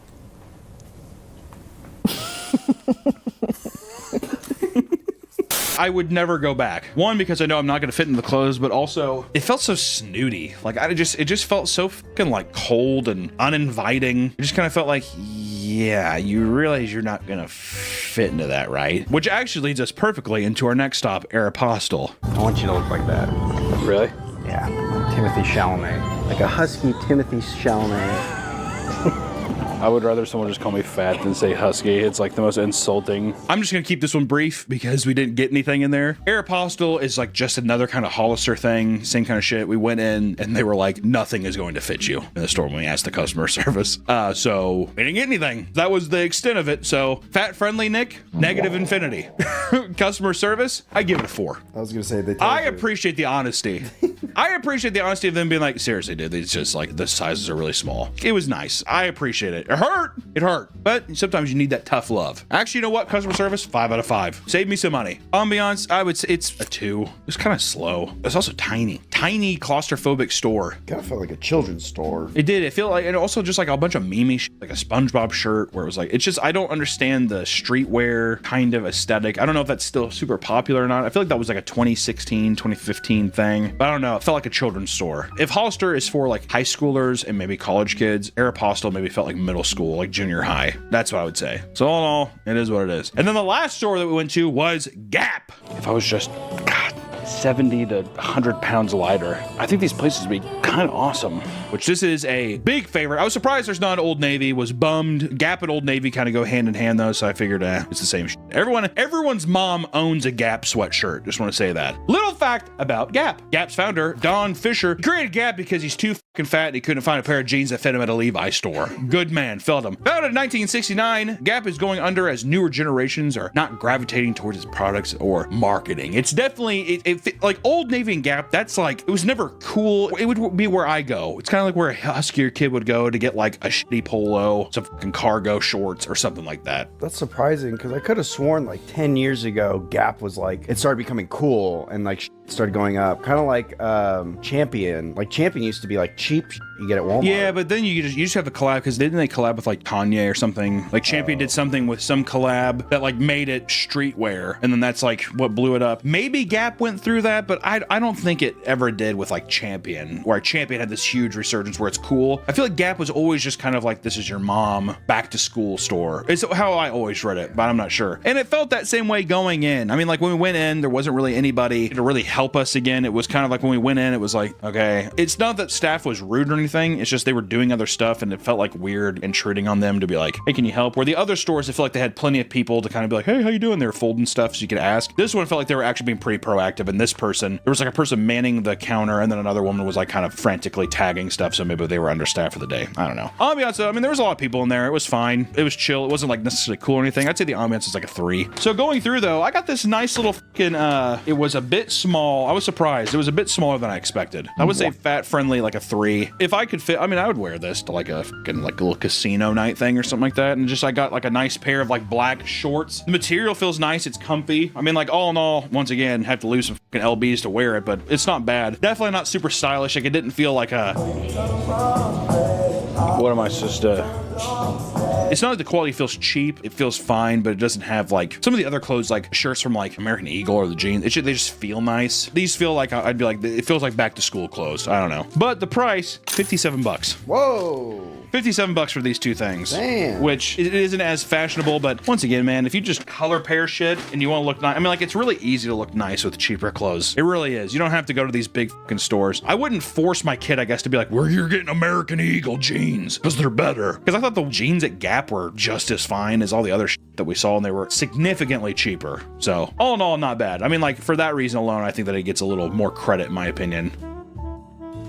I don't know. They also put, Vietnamese fingers and they pollute water and stuff too. So you do what you do there. So out of those, I would say by far Buckle was at the top for me. Everything was on point, and then American Eagle was second. Like those are the top two. Everywhere else really just kind of sucked major dick. Those are the only two that I'd ever be like, I'm gonna go back to those. But none of these really matter until my boo thing sees them, because she'll be the final decider of like which outfit does she like, and that's gonna play a part. This is the summer look that Gap gave me. Allison, 3, 2, 1, look. So did they dress you? Actually, Gap was too busy, but they had like a collection area, and this is a part of that collection. I think the black looks slimming. I'm not crazy about the pockets on the thighs. Okay, well, pockets are kind of useful. I kind of like how low you've buttoned the shirt. I don't think floral patterns is you. I think you're pretending to be someone you're not. Okay, well, I'm not doing anything. This was chosen. Okay? So they don't put this on me, I guess is what I have to say. I mean, like a 3 out of 5, like it's down the middle. A 3! That was actually what I kind of gave the store, too. All right, 3 out of 5. You gave Gap the highest score? I guess. I guess legitimately just shop at Gap. Because I guess for all the single men and out there, this is what the pussy scored it. What? Is bad? Is that bad? I guess. I don't know. Is it? You can say if you're a straight man or you're a girl who likes beef, if you work out at Curves, then shop at Gap. And our scores from being in the stores, Buckle did win, but in terms of like showing, I mean, this is probably the most important score of all, so I guess Gap on top. Well, would you take the Buckle outfit, wear this shirt instead, and then make the jeans like... These are different stores, Allison. You can't do that. This is one-stop shop. One-stop shop. One-stop shop. Hold this. Hold it up kind of close to my face. Bring it up here. You got a lot of nerves, don't you, baby? I know it's hit the ground, but you, baby, like I'm the only one. What you throw them stones if you living in a glass house with a view? I thought you knew I had some help. I think you guys. That's it. That's the video. If you're a morbidly obese person, I guess just kill yourself because you can't get any clothes. Bye. Welcome back to the Papa Meat channel. How you doing? Come on in and sit on down because today we're going to be looking to the smelly world of dumpster diving. Times are tough right now. As people struggle to make ends meet, the prices of everything seem to rise every day, even for the most basic necessities. Why are you so expensive? This has forced folks to get creative and come up with new ways to survive. And one of the fastest growing methods in this new, weird, money-saving extravaganza is dumpster diving. While many view digging through someone else's garbage as gross, others see it as thrown away gold mines, all for the taking. People find things like fresh food, perfectly good clothes, and even ancient relics. That's an ancient relic that you'll find in a dumpster. But of course, not everyone wants their trash to be found. Some divers have found human feces and dead bodies inside of dumpsters behind stores. So, gear up as we get ready to plunge into the world of dumpster diving. Starting with, what exactly is dumpster diving? Feels pretty self-explanatory. You're diving in dumpsters, but albeit, let me just fill you in case. Dumpster diving, otherwise known as dumpstering or garbing, I don't like that. There's a growing trend around the globe that involves people going from dumpster to dumpster, hoping to find something valuable. Oh, they didn't cut that one.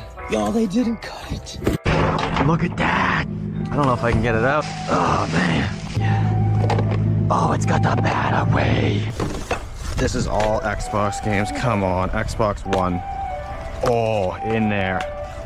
Madden, in there. Whoa. Look at all this food and drinks. Look at all those sodas. We kind of touched on this a little bit with like the Goodwill bins in the sense as kind of dumpster diving. But to be fair, it is people donating things for someone else to get. It isn't actual trash, something that's meant to just be in a landfill. Even though some of it should be, you know, there is a difference. But there is a trend happening where people, I think, who do go to those Goodwill bins, I think that that's whenever they're like, we have to get... People know what they have too much now. We need to get to people who don't know what they have, and they're throwing it away to go into a landfill. And digging through the trash isn't a new concept, but it became more socially acceptable in the late 1960s and early 70s, as people became very environmentally conscious and aware of the amount of waste that they were producing. Companies like Shein and Temu are responsible for a new wave of fast fashion that is the contribution to billions of tons of waste each year from mass-producing clothing and trinkets. That make you feel good?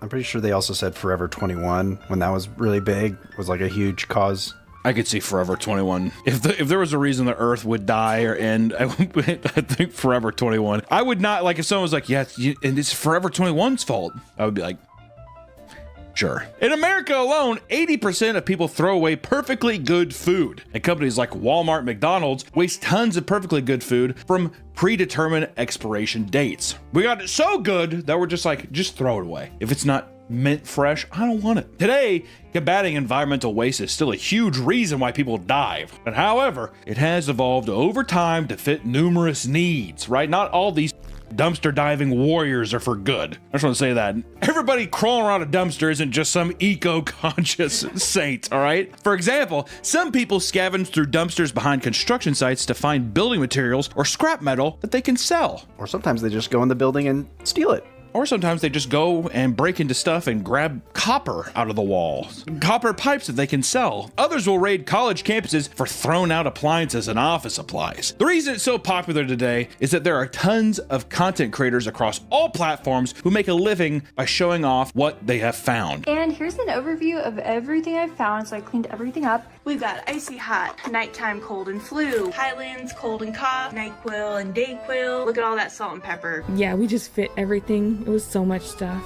And this is like all the stuff that we just, you know, lined up, kind of sorted out by sections too, like We've got our awesome haul all laid out. So much good stuff.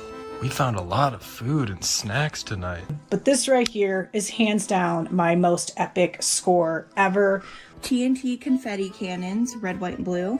Multicolor confetti cannons. We've got these smoke sticks, $5 a piece. We have a mountain of sparklers. It's crazy. They're just like, yeah, so kind of say it's the same kind of live when someone's just like, I make $20,000 a month by renting out soda pop machines. Have you seen that? Time to do the pickup of my soda pop haul. And they're like in a laundromat and they're like, $900? Okay, it's like bullshit, dude. Some of these people that are doing the dumpster diving, let's just say that you can't find something. You never know what kooky bitch is gonna just throw in something like, I don't know, is this what? It's like an antique dress or something. I just don't even, I don't like looking at it. It scares me, and they throw it away. Sure, but I do have a feeling that people are like going on eBay and buying something and being like, wait, what? And like they pull it out. Oh my God, Chad. Do you see this right now? That kind of thing. Each week, more people tune in to see what's been found and to get inspired to go out and try it themselves. Mom, can I go out and dumpster dive, please? I want to find a relic from the past. One of the more controversial reasons people dumpster dive is to find their next meal. Stores across the nation toss out millions of pounds of good food simply because it's nearing its expiration date, aka it's going bad. You'll get sick if you eat it. This has led people to start staking out dumpsters, waiting for big stores to throw out their expired foods. You think the guys ever come up with like meat? They're just like putting it, they're like, bark! They have like a torch. Bark! Which is it's not even a lot of homeless people. There's a lot of regular people out there that just do it. Why? It's free food, or it's my hobby. The meat's gray. It's gray. It's gray ground beef. I mean, if you could cook and put a little garlic salt on it, it'd be delicious. I mean, how long has it been in the dumpster? 10 minutes? I mean, in this case, 10 minutes, but if just the sheer fact of them throwing it out into a dumpster that is littered with germs. Wait! This video is sponsored by Chime. Chime is changing the way people feel about their money, with features and tools that help you avoid the pitfalls of traditional financial institutions and help you gain peace of mind. Chime helps you get paid early, build credit, and cover unexpected expenses. And now, it's easier than ever to manage your money with no monthly fees, no minimum balance, and no overdraft fees. If you've ever had a payment bounce or your account goes negative at the worst time, Chime's got your back. Chime offers fee-free overdraft on up to $200 on debit and credit card transactions. Then, you can pay it back later. No stress, no questions asked. Most banks charge for overdraft, but Chime doesn't. Go up to $200 on your overdraft or withdrawals with absolutely no fees. Start using Chime today. Head to the link in the description to download Chime and take control of your finances right now. Thanks so much to Chime for sponsoring this video, and back to the video. There's trends of people like washing their chicken in bleach. Is that true? Or do they think it just I mean, are they going, yeah, we call it blind chicken. Because you eat one bit of it and you're blind. I'm blind. You go legally blind for 10 minutes. That would be, I want to go to a homeless camp or any place where it's like somebody grabs some bleached chicken and they're making like Nashville hot chicken out of it. Oh, these blind hot chicken sandwiches are good. I just grayed out, glazed over like I'm a White Walker. If you knew it was just temporary, would you try the blind chicken? It's kind of, I kind of want to. No, because I'd be too scared. I would be too much of a pussy. I've woken up blind one time. No, you haven't. Yes, I have. No, you have not woken up blind. Your eyes were closed. We've already talked about this. No, okay. It was total darkness, and you're like, but all of a sudden it came back. I'm like, you woke up and your eyes were closed. Help! I had like a face mask that had like herb bags, like bags of herbs. What the do you mean bags of herbs? Were you hunting a vampire? Were you trying to fend off werewolves? Are you a plague doctor? What the are you talking about? This salesman in a mall sold my mom to it. Took him an hour to sell it to her. It's like a mask you wear, but it's like bags of herbs that go over your eyes and you throw them in the microwave, heat them up. I put them on, and when I woke up, I took it off, and I was like, I can't see. Okay. I believe part of your story. I believe that you got conned into buying a face mask where you heat up some oregano and put it on your face. I believe that. I wholeheartedly believe that you took the mask off, your eyes were closed, and you thought you were blind. Look, it smells great, but I'm blind. I think what happened is the mask was too tight, and the bags of herbs was putting pressure on my eyes. And for 10 hours, the pressure on my eyeballs. Why would that cause you to go blind? I don't know. Have you ever put pressure on your eyeballs and can't see for a bit? No. Dumpster diving is not only an easy way to find free stuff. God.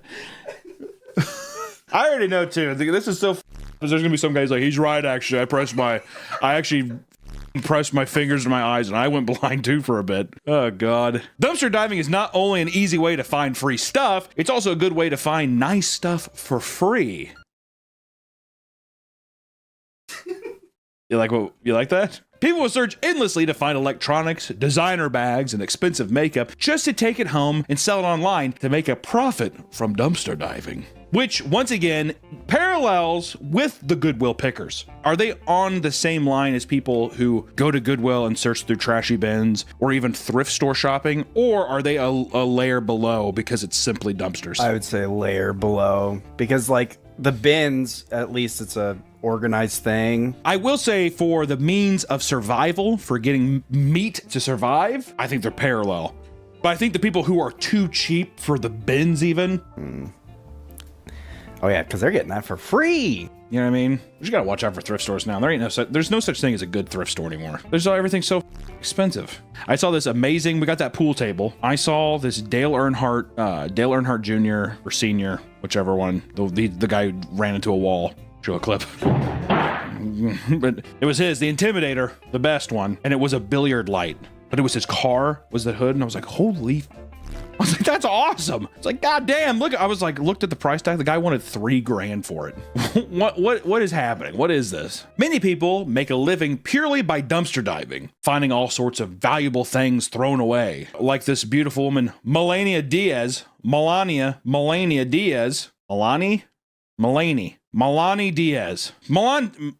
Diaz was on TikTok one day when she watched a video showing a woman saving a substantial amount of money by simply digging through dumpsters. And inspired by this, she gave it a try herself and was instantly hooked. At first, it was simply a hobby she pursued while working as a full-time photographer.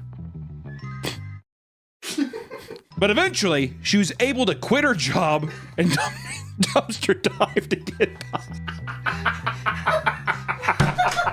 She purposely targeted name brand stores like TJ Maxx and Home Goods and would find clothing items, along with books and toys that still had their tags on them. She said she only spent 4 to 5 hours a day diving in these goddamn dumpsters, but it was enough to sustain herself for over 2 years. She saved more than $50,000, which let her travel and visit her family in Colombia. Okay, it's $25,000 a year, Nick, but also probably a bit more than those photos we're making, all right? Full-time photographer, you pray to get those $25,000 a year. Now, Melanie has a social media following where she posts her daily hauls and uses the income from her content to buy food and other necessities. Which that's the thing too, is that there is the content side of it makes sense to me. The idea of searching for treasure. That's what it is, right? So even if you don't get it, it's just the next one. You know how many dumpsters there are in the world? It's kind of like pack openings. 100%, exactly. Just more disgusting. I wouldn't say, you know what though? Not as demeaning. Not as demeaning. The way even myself opening up magic cards, it feels worse than probably crawling into a, I don't know, diaper-filled garbage can. And while some look to save money, others look to make money from their finds. 2 women from Pennsylvania traveled nationwide to put new items on their online shop. Veronica Taylor and Liz Wilson claim to make anywhere from $4,000 to $5,000 a month simply from items they find in dumpsters. The pair has found all sorts of expensive things from Louis Vuitton bags to premium hygiene products. They share many of their finds on TikTok, attracting countless people to their online store. The income from their sales allows them to travel across the country, going from city to city and picking up different treasures from dumpsters. And Tiffany Butler is another woman who lives comfortably off dumpster diving. She has her own website where she sells beauty products, pet toys, and random finds, and these items range from $2 to $4, but her big ticket items are her sex toys that she finds. I don't want to use a sex toy found at a dumpster. They clean it though. I hate when people are well, I cleaned it. Did you? Is it? Oh, never mind. I was gonna say there's definitely a used market. Oh, there's definitely a used market for sex toys. Did you clean it? Yeah? No. The whole thing can act like a little scratch and sniff. If it's not Willy Wonka's like wallpaper, then they're like, all right. She has a page where you can buy dumpster and other sex toys, all discarded by a nearby sex shop. In addition to her webpage, she has multiple accounts on social media showing off her finds. Tiffany claims that she makes anywhere from $76,000 to $100,000 a year just by dumpster diving, and probably primarily on the sex toys. She also finds enough things in dumpsters that she doesn't have to buy her kids back to school clothes or supplies. She just gives them the dumpster finds that show American pickers. They go to people's places and they look through their shit and they're like, what the hell is that? That's awesome. And they put it in like a, it's like, oh, this is a vintage store. But essentially they're going through dumpster sites and stuff and grabbing things. Is it just because it's cheap items, it's people cheaping out and being like, well, these are perfectly good folders. I'm just going to use these folders. Is that the negative connotation? And is it really that wrong, Nick? No, I don't think it's wrong. Don't get me wrong. The kid's going to get bullied. You better not tell that anybody. Kid, if you're watching this, do not tell anybody. I brag about dumpster diving all the time to my teachers. Like, I brag about it to everybody. They're like, ew, that sounds gross. I'm, oh yeah, I got this, I got this, I got that. I love it. I have no shame. What the puppet in the Sesame Street? That's the garbage guy. Oscar. I'm gonna call your ass Oscar. Like, I'm not a garbage man. They're like, I'm not a garbage man. Also, don't give him bleached chicken at school. Yeah, last time we ate your mom's snacks, we went blind for like 4 minutes. That's what I mean. I guess it's a thing of like, I don't know. It's a weird, because there really is nothing wrong with it, right? I think it's just the perceived idea too that people are like, the thing I got, even like right here, I got this for my child, I got it out of a dumpster. I think it's just the face value of that. Even if it's totally normal, it's just the idea of like, you couldn't just go inside and pay for like a clean version of it. Well, that's capitalism. Well, listen, dumpster diving profiteers are not only in the US, but are worldwide. In the UK, a channel by the name of Dumpster Diving UK makes upwards of $100,000 from a single haul. Throwing away over there. I found this gold lion. I think it belongs to the queen. I'm not sure. I don't like it. I'm just gonna sell it. The man who runs the channel creates videos that focus on how much companies like Amazon and Smith's, an Irish toy chain, actually waste. Which, you know what? That's big brain moves. Dump it on the show that I could turn this around and make tons of money off this. What do you think British Jeff Bezos is? What's his name? Jeff Biscuits. Or Jim Biscuits. My name's Jim Biscuits. He's like bald still. Oh, you better get out of my factory. I'm gonna fucking give you one, eh? While he claims to make only about 1,000 USD a week, some of his largest finds have earned him hundreds of thousands of dollars. In one haul, he found 50 boxes of nail polish, each containing 300 bottles, which he sold for $135,000. That's insane. He has also found large amounts of iPhones and hard drives that have given similar profits. The man claims that his fascination with dumpster diving started when, as a child, he found food for his family in a Tesco dumpster. And ever since then, he has been interested in the world of dumpster diving.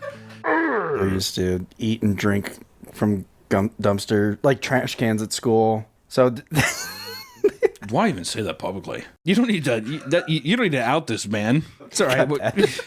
What are you doing now? This man's story of finding food in the trash is more common than people realize. Food waste is a big problem in the world today, and there are whole movements and cultures that exclusively eat from dumpsters. Looking at a dumpster, you probably wouldn't think it looks appetizing, but for some people, it's a whole goddamn buffet. Within the diving community, there's a subculture called freegans. These people are simply looking to avoid paying for food and to help reduce food waste by taking food out of the trash and consuming them. Freegans devote their time to scouring their cities and marking out good places to eat. Online, they have created maps of good dumpsters to eat at, as well as locations of fruit and nut trees. In Germany, it is so popular that they have opened a grocery store called The Good Food, which gets all of its produce from dumpsters. Sophia Anderson is a big supporter of eating from the trash and has made a social media career showing off her finds and how to make delicious recipes from discarded food. I'm sure that all the food she gets is just like, it's not everything is just covered in piss and shit.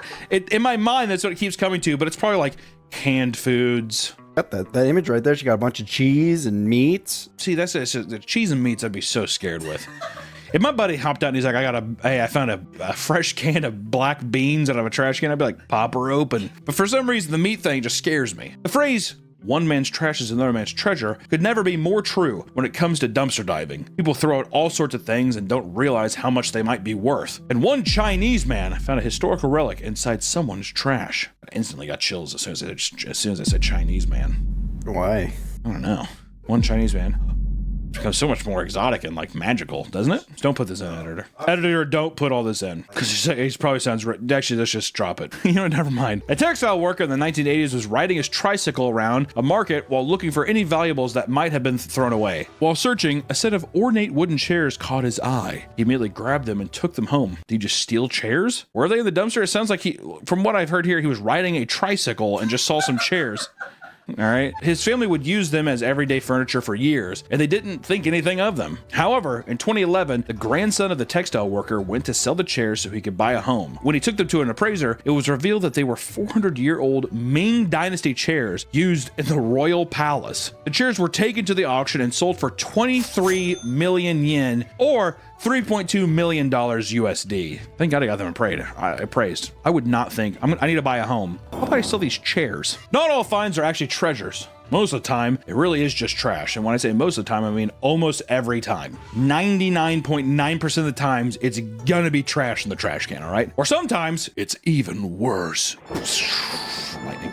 In New Mexico, the heat was coming down as 3 divers were digging through some trash when they heard a faint cry come from a bag.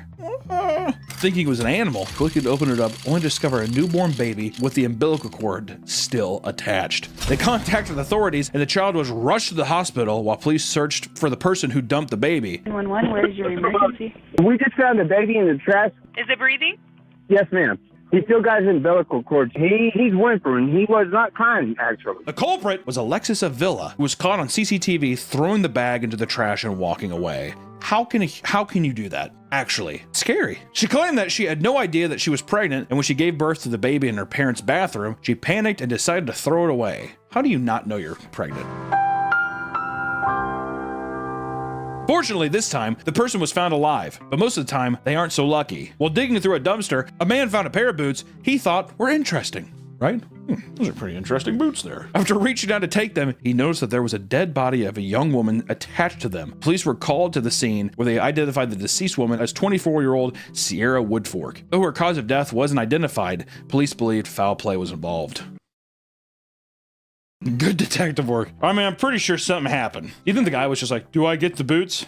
Oh, I bet. Oh, I think so. He's like, I found the body. You can at least throw me the boots. Sometimes people find only body parts and not the whole thing. In Baltimore, a couple discovered a human foot in a bag while dumpster diving. After it was turned over to a medical examiner, no other news had been released saying who or where the foot came from. We have no idea. Over in Spain, a diver was digging near a tobacco shop when he came across a suitcase inside a bag. When he opened the suitcase, he was greeted with a pale, dissected torso. After the body was discovered, police identified an Irishman and Ukrainian traveler as suspects in the case. 3 years later, the Irishman was arrested for the murder and dismemberment of his German landlord and was sentenced to 10 years in prison. 10 years? Damn. Dissected a whole torso and put it in a goddamn briefcase. All right, 10.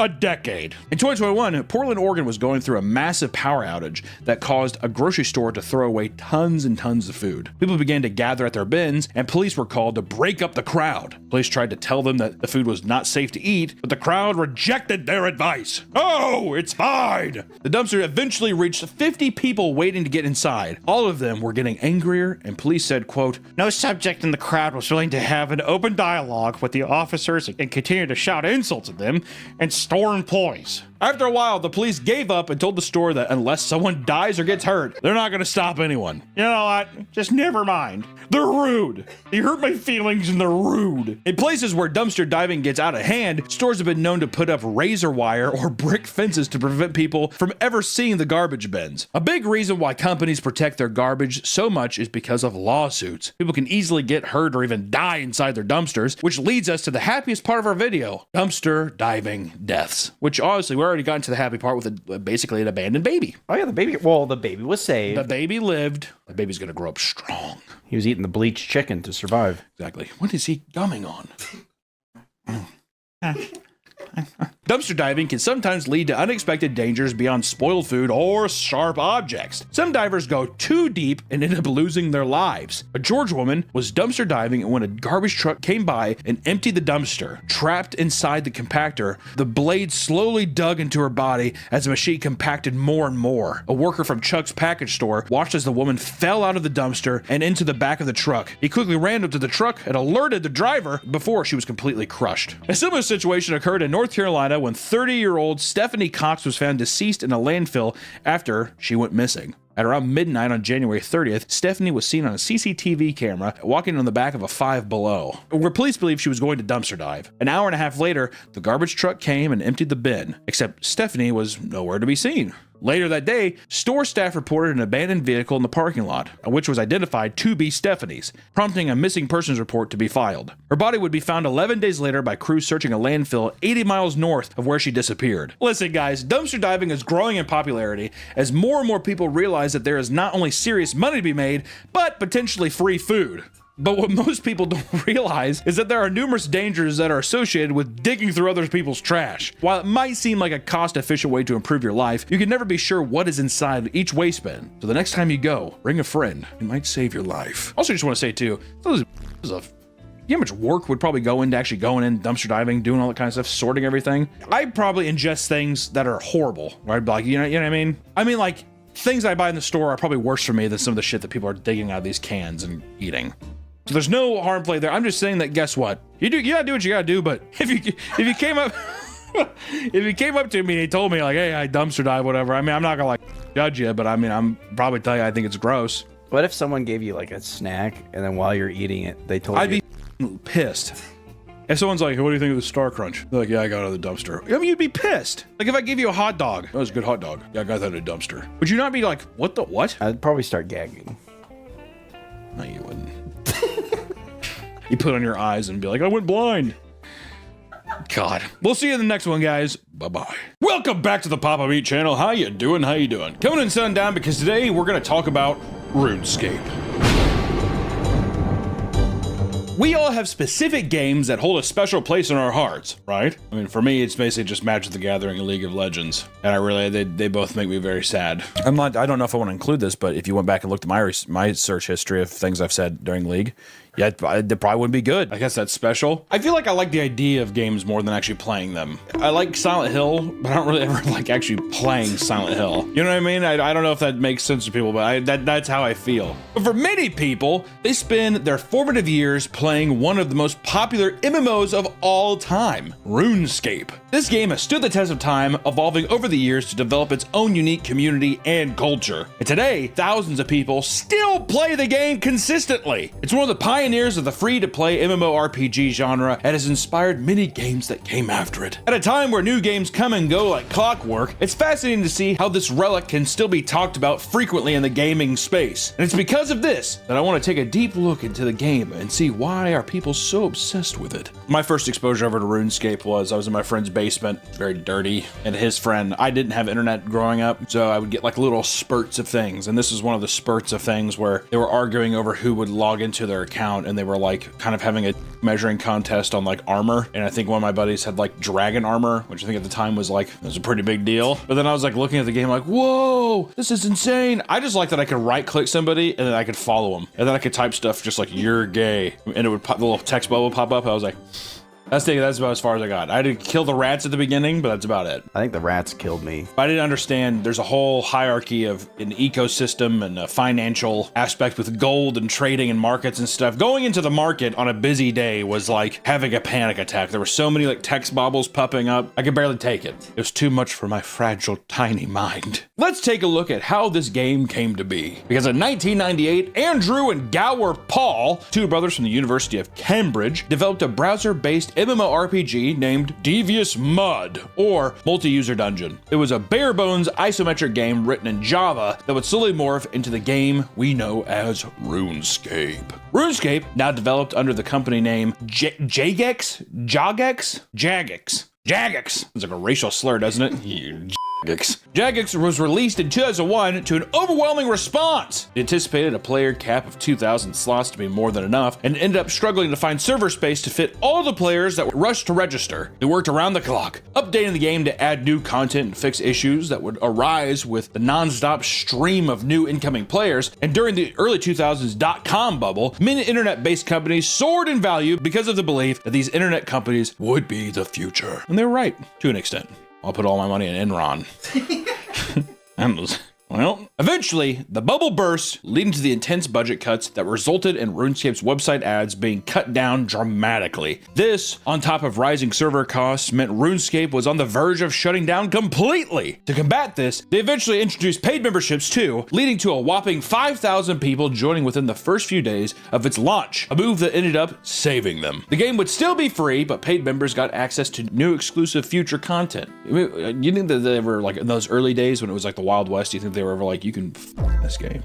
Oh yeah. If you pay for it, you can have sex in this game. I bet you like that's like what you'd hear at school. Yeah, you know, if you pay the $5 membership, you can I paid $5 and I got a finger a dwarf. I gotta finger a lizard person with my dragon armor. The next big major update was in 2003 with the release of RuneScape 2, featuring a graphical overhaul and brand new mechanics that greatly enhanced this experience. RuneScape 3 released in 2013, along old school RuneScape, a separate version of the game that resembled the 2007 version of RuneScape 2. Are you following along? Hello? This was a time where the game seemed to be at its peak, as well as being the version with a combat system most players preferred. Old school RuneScape, or OS USRS, is into the most popular version of the game today. So that's where we're at. That's if you didn't know what RuneScape was, and if you still don't know, I don't know I'm supposed to tell you. One of the most iconic things about RuneScape is undoubtedly the existence and mechanics behind the wilderness. Look at those graphics, man. I remember playing this and I was like, oh my god, this is amazing. I feel like honestly that's what the charm of it is. That it's like an aesthetic choice. If it was all realistic like Guild Wars, who still plays Guild Wars? There's gonna be some asshole. In RuneScape, there's a portion of the map dedicated to unrestricted PvP content between players. People who traverse this area to fight bosses and collect valuable drops can be obstructed by players, which is, meaning that players can come over and kill you. And, which can be incredibly frustrating to many, as you lose most of your items upon death. Yeah. Okay? World of Warcraft don't do that. World of Warcraft doesn't do that, Blizzard's too scared. While some think wilderness PvP is insufferable, others find that this constant stress that this Wild West environment brings to the game is what makes it so unique and exciting. It's like Escape from Tarkov.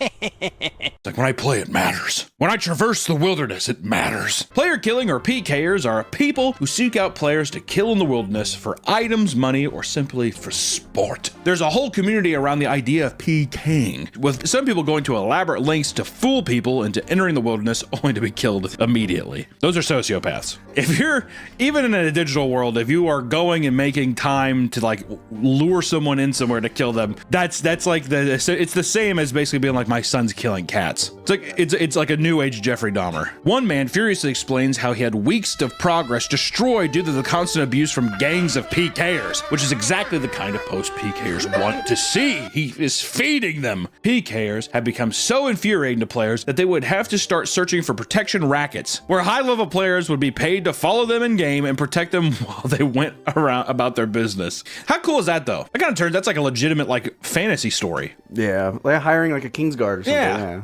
The Wilderness Guardians, one of the most well-influential clans in RuneScape history, was created specifically to combat this issue. They've even organized multiple real-life meetings across the country. That's how real this shit is, dude. It's like a literal White Knight. It's a literal White Knight expansion group inside of RuneScape to like defend honor and justice. Wait!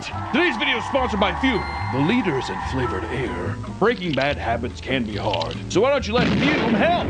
Fume is not a vape, it's not an e-cig, it's just flavored air, which means you can use Fume anywhere. That's because there's no vapor, no nicotine, and no toxic chemicals. And on top of that, Fume is an award-winning device that puts you on the path towards being free from bad habits. And Fume's new mango flavor is perfect for the summer. Fume is also there for you when you're feeling anxious. Find your calm and center yourself with its satisfying clicks and snaps wherever and whenever you need to. Over 500,000 people have already made the switch to Fume as part of their habit change journey. If you're ready to try for yourself, now's the time. For a limited time, if you order the Journey Pack using my code PAPAMeat, you'll get a free Fume topper, an awesome accessory to level up your experience. Click the link tryfume.com/PapaMeat or scan the QR code on screen to get yours today. Thank you to Fume for sponsoring this video, and back into the video. This isn't the only anger-inducing part of the game. In RuneScape, there are many ways to screw over other players. So let's talk about some of the classics. We wanted to set up how people get frustrated, because now we're going to slowly dive into some of the ways that we're taking the meter and just kind of going. We're going with it, right? Sometimes we just start immediately with like a baby death and we have nowhere to go. So I'm ramping it up for you. RuneScape scams, guys. Which one is price manipulation, aka the RuneScape pump and dumps of the time. You think that these people doing Bitcoin and crypto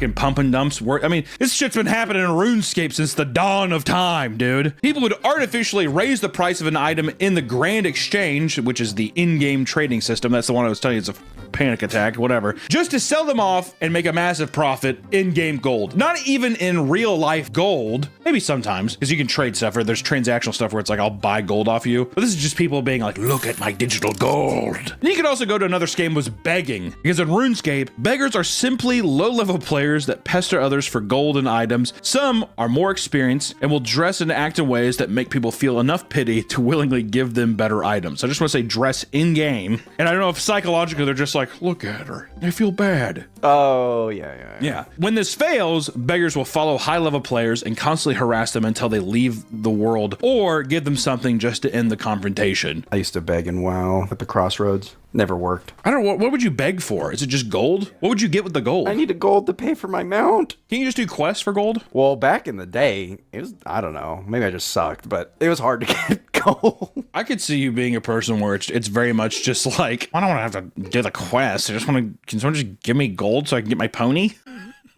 Another scam was armor trimming. Inexperienced players are unaware that you can just trim any armor set you want to add decorations to it. Because of this, people will offer free armor trimming to low-level players and trick them into handing over valuable armor for this service. As soon as they receive it, they log out the game and you won't see that ever again. Shit happens. Or we could talk about the double money scam, a type of trust trade in which players claim that they will double your money by exploiting a supposed glitch. The new player gives them gold, only to soon be traded twice that amount. After the victim buys into the scam, he trades a ton more money, only for the scammer to log off. It's a classic bit. I put in 811K, and I got his 4.3 mil, and he has no idea that he just got scammed. I mean, yay, and he's gonna say, again, can you double me again?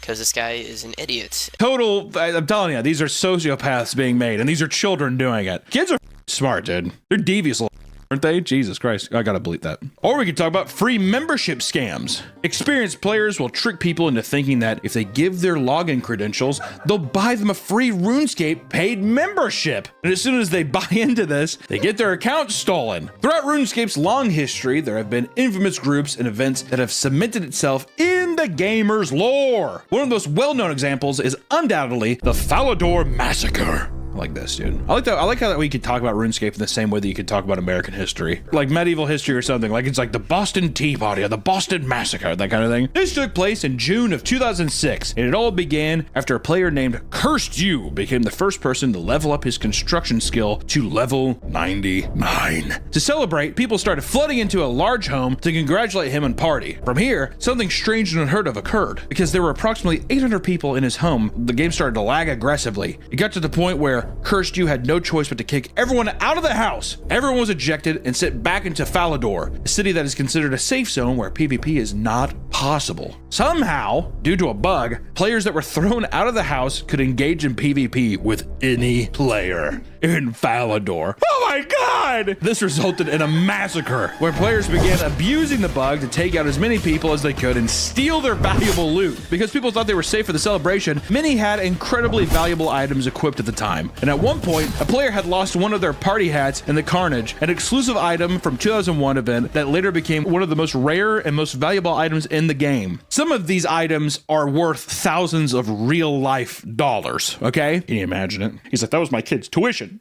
Out the door!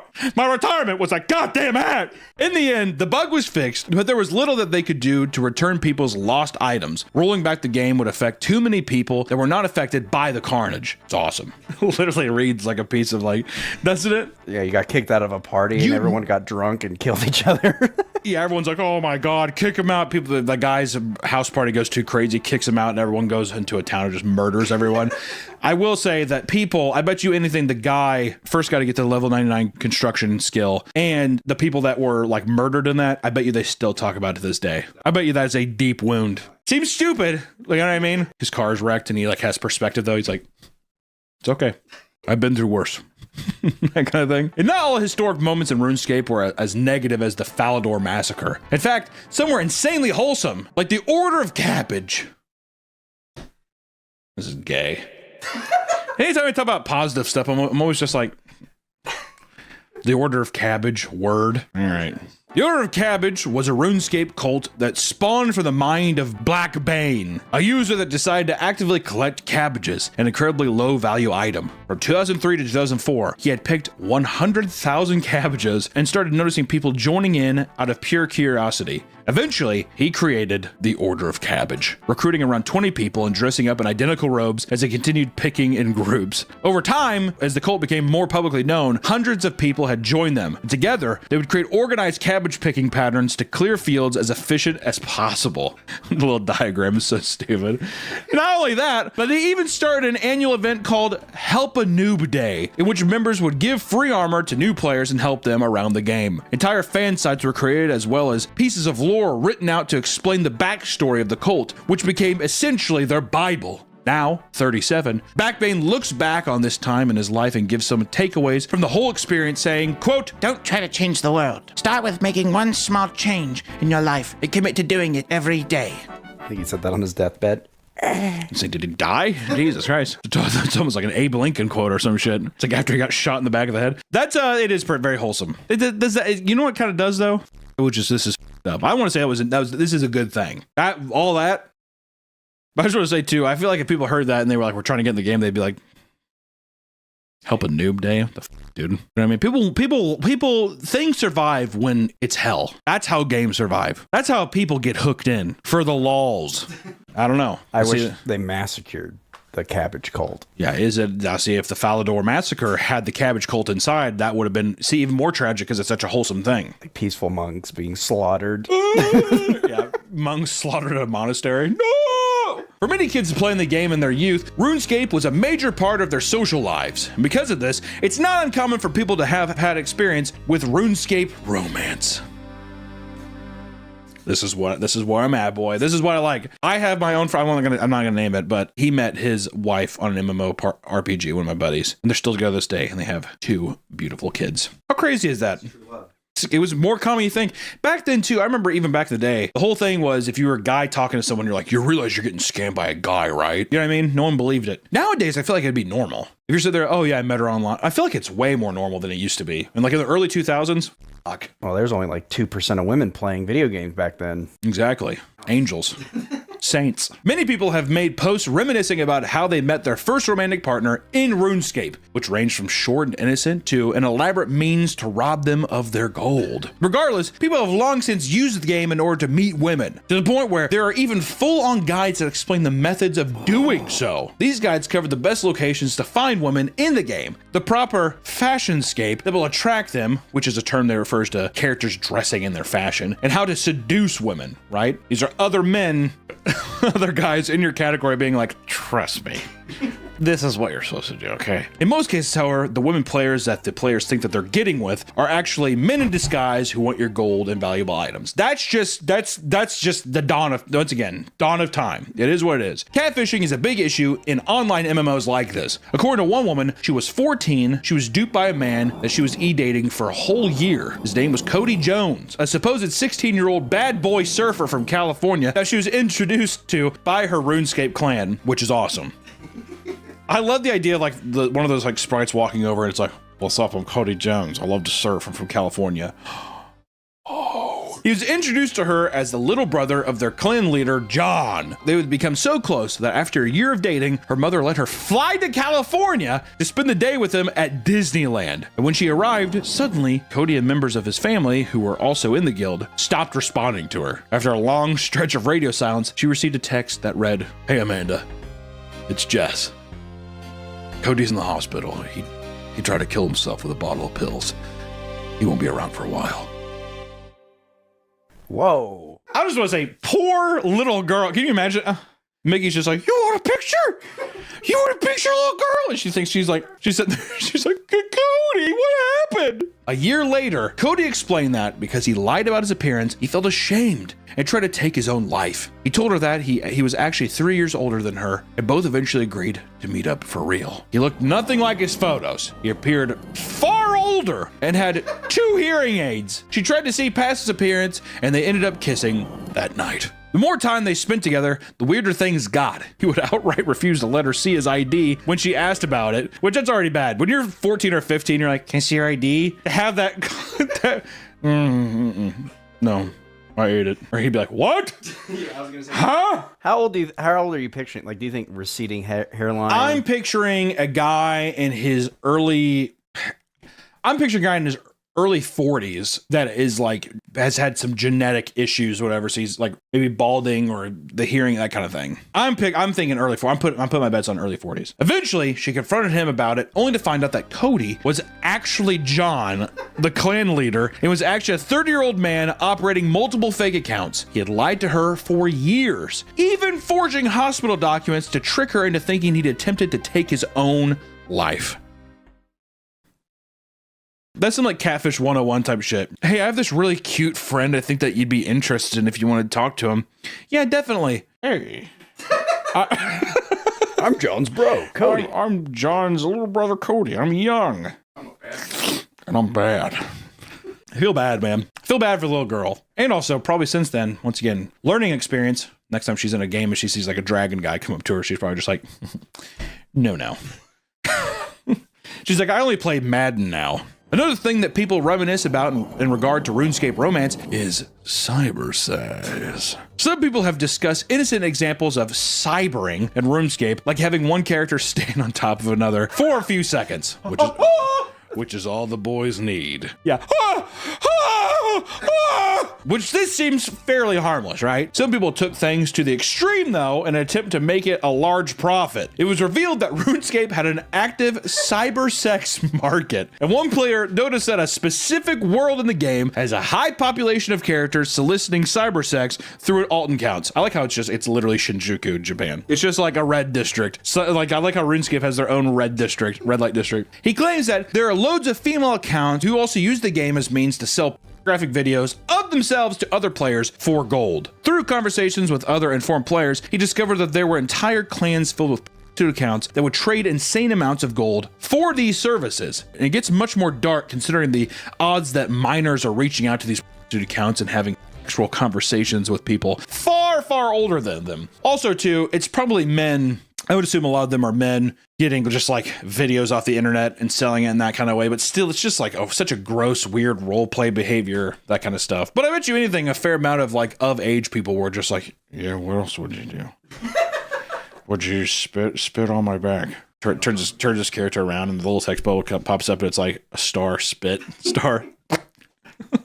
Believe it or not, there are many cases of people committing crimes within RuneScape that have led to confrontations with the police in real life. I just want to clarify that. Yeah, I just want to make sure you didn't think that it was like little characters in the game like, halt! Joshua Brandon Palau was arrested at the age of 19 after making death threats against someone over RuneScape. At one point, he claimed that he would level his local high school in Mississippi and that he couldn't wait to, quote, blow brains out of skulls.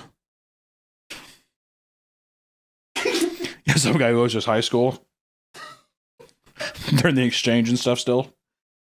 Transfer all my gold out. Transfer my gold. Days after, he was arrested by the FBI and he pled guilty and was thrown in jail for 6 years. That's a hefty and I wonder if there's more elaborate, if like it was something where 6 years is just crazy. I just wonder how elaborate it got. If he just said those two things, they're just like, come with us. I was joking! That kind of thing. Or did they sit there and they found some shit in his car? Or I don't know. You know? And this isn't the first arrest to happen because of RuneScape. In 2013, a 19-year-old Kyron Benham ran into trouble after scamming his friend out of his gold. They had both been arguing for some time, and Kyron decided to get back at him by sneaking onto his computer and stealing the gold that he had been collecting for 6 years in RuneScape. The next morning, he left the home after stealing 2 bottles of liquor. Surprisingly, things escalated to the point where Kyron was arrested and brought to court. Where the gold had no real-world value, he had still gained unauthorized access to a friend's computer and had stolen their property. As punishment, he was ordered to pay 116 euro or 135 bucks USD. I feel like the judge would just be like, what is it? Yeah, he got on my computer, Your Honor. He saw all my pictures, my Microsoft Paint drawings, and he talked to my elf priest, and he took out my gold. My dragon armor and 2 my dragon armor. Especially 2013, he'd be like, I don't care. You're both gay. Order. You've both 6 years for being gay. Gold farming is the act of collecting large sums of in-game currency to then sell for real-world currency on second-hand markets. You go, you get a bunch of gold in-game, and then instead of having to work for it, you can be like, I'm just going to pay $5 for X amount of a bunch of gold. And that's how people farm that shit and make money off of it. For years, people have used this as a means to make consistent earnings. Because of this, there were cases of RuneScape bots flooding the game to mindlessly farm gold. RuneScape has long since established harsh rules against real-world trading. Because of this, they rushed to take action. I mean, it got so bad that up to 8,000 accounts were being banned weekly in 2007. The gold farming movement grew to a massive scale in areas like China to the point where the government had to officially ban the practice in 2009. I feel like I remember back in the day, like early days of eBay and stuff, I feel like I remember seeing like, oh, RuneScape gold, and you could buy stuff on eBay. Because I think you'd buy it and then they would like send you a link or a thing to where you could log in and Get it? There's something about the RuneScape 2007 era that has a chokehold on so many people, with one man even asking for advice on Reddit about whether or not he should leave his fiancée of 8 years because she doesn't approve of him playing RuneScape endlessly. He states, and I quote, "Since COVID, I'm starting to think OSRS is better than having a family." Awesome. One man admits that during a 9-year prison sentence, he'd struggled intensely due to his inability to play RuneScape, which I can't see people being like, if you play games every day and then you take that from someone, it's gonna be like crack. It's gonna be like heroin. Stripping someone off heroin and start shaking and stuff. Like time would probably be so up. He thought about it every single day, even writing a novel from the point of view of his old account that he'd share with his prison buddies. Awesome. Read this, guys. This is Klondor. It's like that thick. They're like, what the fuck? He's like, I see it in my dreams. What it's like on the outside, boys. Here's what it's like in heaven. The second he got out of prison, he immediately bought a membership to Old School RuneScape. Quote, yeah, he bought the membership before I bought a steak or had sex. Awesome. RuneScape is a game that many people hold near and dear to their hearts, and it's easy to understand why people find themselves becoming so enamored with it. This game's been around for over 2 decades now, so there's copious amounts of deep lore and nostalgia that appeals to a wide variety of people. It's accessible, comforting, and one of the most dedicated communities of any game out there. So just want to say, if you're getting into RuneScape, go at it. I mean, it's proven that it's a good game. It's not the flashiest game, but I will say, I feel like one of those instantly recognizable, you're either going to get hooked right away, or you're going to be like, this looks horrible. The leveling system's very addictive. I'm going to chop some wood.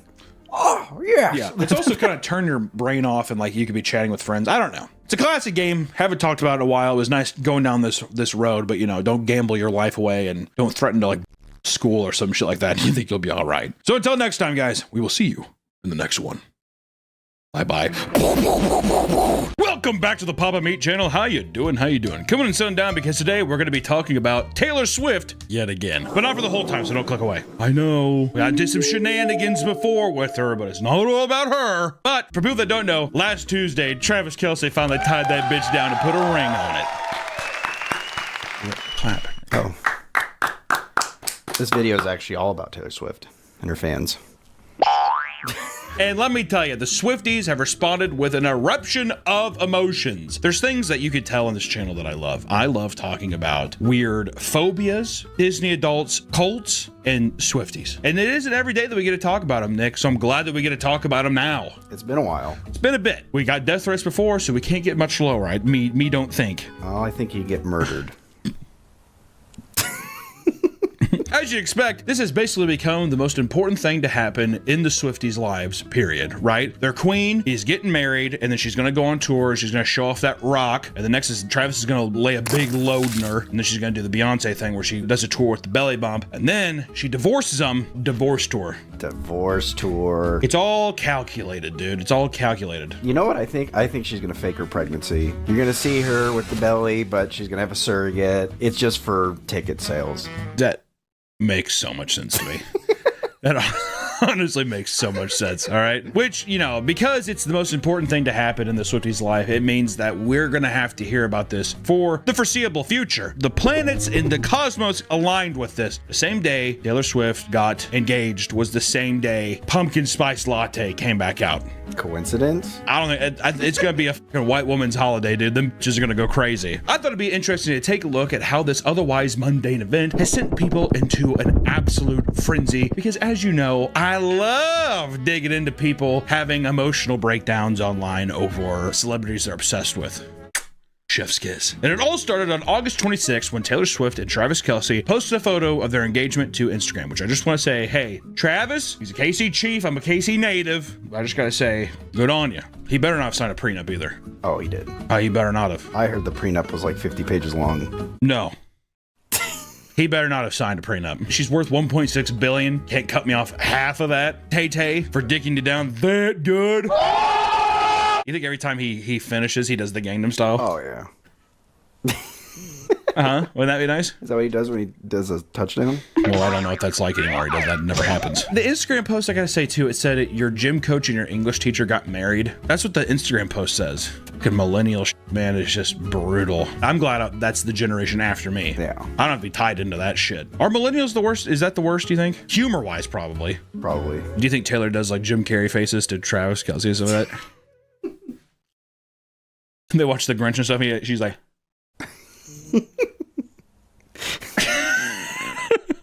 Tay, stop. You about ready to make me act up. For real, girl, stop it. The photo very quickly became one of the most liked photos in Instagram history, hitting around 36 million likes in less than a week. Swifties across the country began collectively losing their fucking minds, with many bursting into full tears while filming their raw reaction to the news.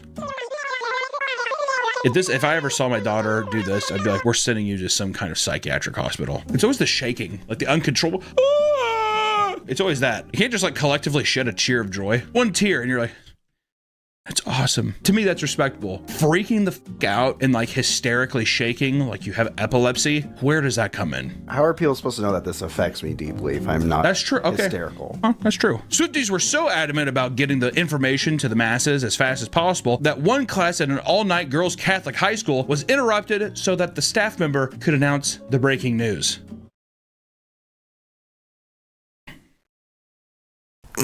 Another passionate Swiftie even took to the rooftops of New York, screaming the announcement at the top of their lungs. How funny it would be if a guy just like falls off the thing. Well, it'd be funnier if she announced it and then jumped off. She's engaged! And she thought she could fly. Yeah, exactly. They said it would never happen. I can fly! It just like falls up to the top of a fucking cab. A reporter for CBS caught the news right before going live, pulling out her phone and frantically reading through the announcement while shaking. CBS is not the only news outlet to lose its mind. A reporter from People's Magazine said, quote, I'm a millennial Swiftie, and I'm going to say it, Taylor and Travis' engagement felt like a milestone win for our generation. Wait!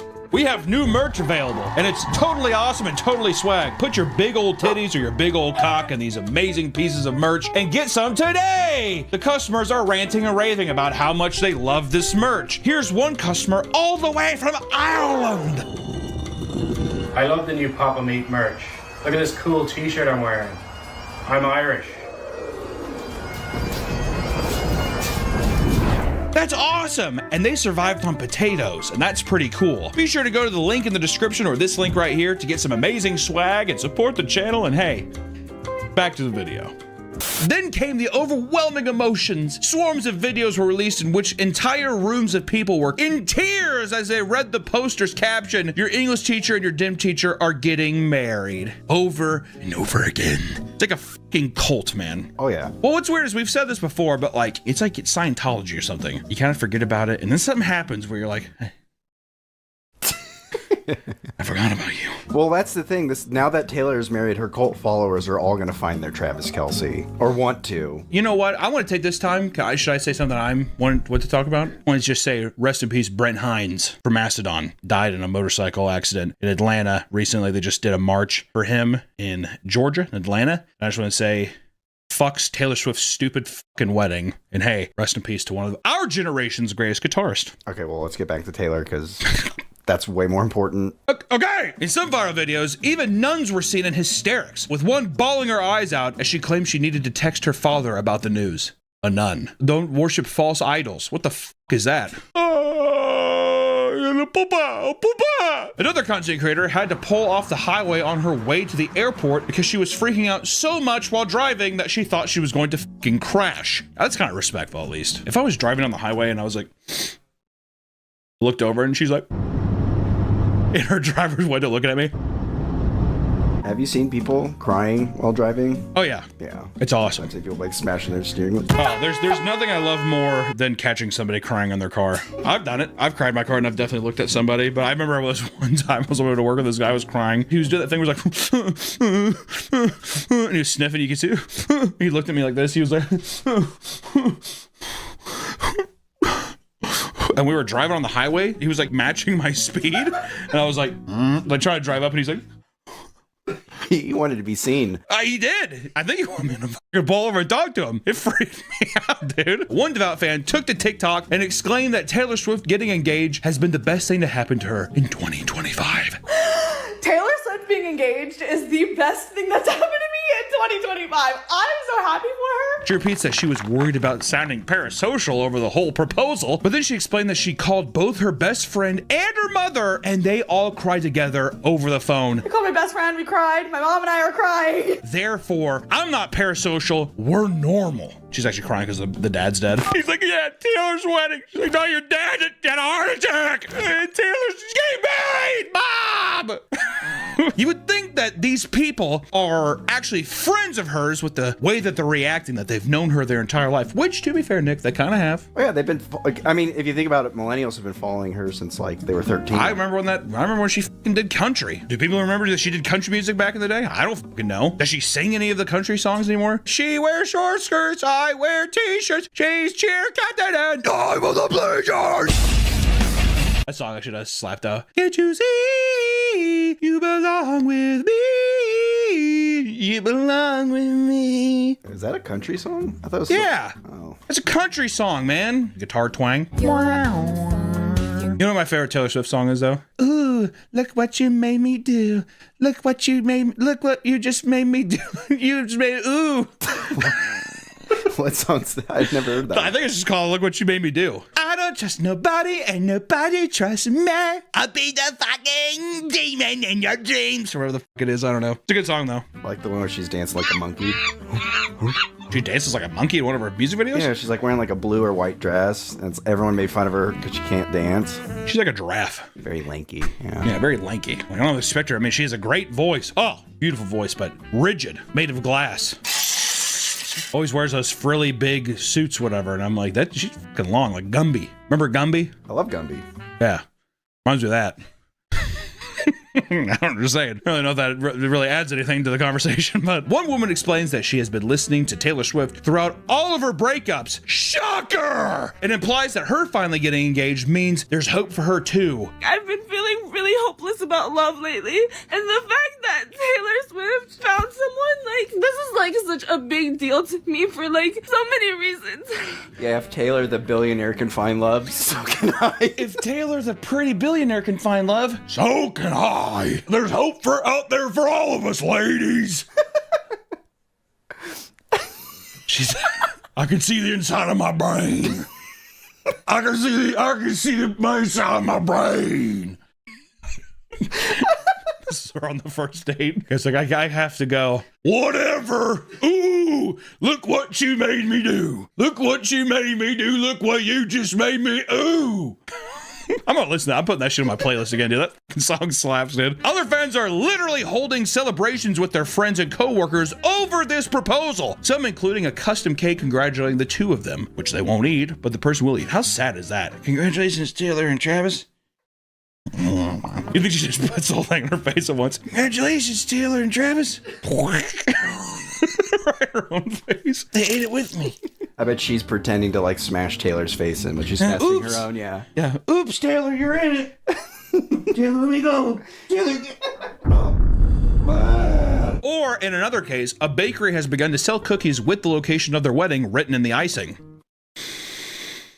Oh my god, you know what I just thought? Huh. There are gonna be so many people who, like, they're gonna hint that they want to be proposed at the same spot that Travis and Taylor proposed at. Oh, yeah. If that's like a property or something, gold mine. Gold mine. If you thought you could go about your day and ignore this piece of pop culture history, you'd be wrong. On the streets, one line waiting outside for a concert in Mexico erupted into cheers as the news began to spread. One woman decided to force everyone to be a part of the celebration by connecting a speaker system in a New York subway to loudly lip sync Taylor Swift songs. That would drive me insane. That would be a fucking kick to the sternum. People were clearly not interested, walking right through her as they got off the stop. Yeah, New York too. They're gonna be like, I just saw a guy's foot deteriorate on the subway. You think I'm stopping for this crazy? Yeah, right. People were so invested in Taylor Swift's love life that companies responded to the news by letting their staff go home early because they were convinced people would be too distracted to do anything productive. You didn't let us go home. I was sobbing at my desk. Yeah, Nick was shaking and sobbing and stuff, and I said, "Hey, back to work!" Is why I said like that. I said, "Ooh, Look what you made me do. Put little fucking tassels on my nipples. Do you know that song? It's a good. You know what? You're fired unless you listen to it. What? You hear me? You're gonna listen to Blank Space and you're gonna listen to Ooh, What You Made Me Do. What's Blank Space? Yeah, buddy. I got a blank space, baby, and I'll write your name. Boys only working about a gingy. I don't know. It's like that though. That's a huge song. I've only heard the one where she's like, I'm an ugly girl, and there's like a hot cheerleader. What are you talking? That's the fucking she wears short skirts, I wear. That's that. Oh, I've heard that song. Yeah, that's not Blank Space. You've heard Blank Space, Nick. You've heard Blank Space. When you hear it, you're gonna be like, oh yeah. Oh yeah. You're fired. You know what? F you. You're fired. At an HR block in Kansas City, an email was sent following the news that read, quote, so here's the deal. If you're so inclined, call it early. Go home. Celebrate love. Speculate about the dress. Argue whether the reception will be held in Kansas City or a castle in Europe. And she added, pick things back up tomorrow when the internet calms down. You should have said that. What am I gonna do? I'm gonna kill myself in my office because that kind of love won't find me. Bye-bye! Right? That's what I should have done. You know what? You're fired. You're fired! And the Castle in Europe line references what has now become the widespread belief that Taylor and Travis' wedding will be the closest thing we have to a royal wedding. So we're basically saying that this is a king and queen getting married, which in a way it is. Loyal peons? Dude, if Taylor Swift ran for president, she'd win. I'm joking. You just kind of fucked up in the presidential race. Not that many people vote. If she fucking runs, you're going to see an uptick. All right? There's going to be a day where Dwayne The Rock Johnson runs against Taylor Swift. I bet you she'd be a benevolent ruler. Oh, she'd be ruthless. The people of the world would fear her. She would like choke someone out in the UN.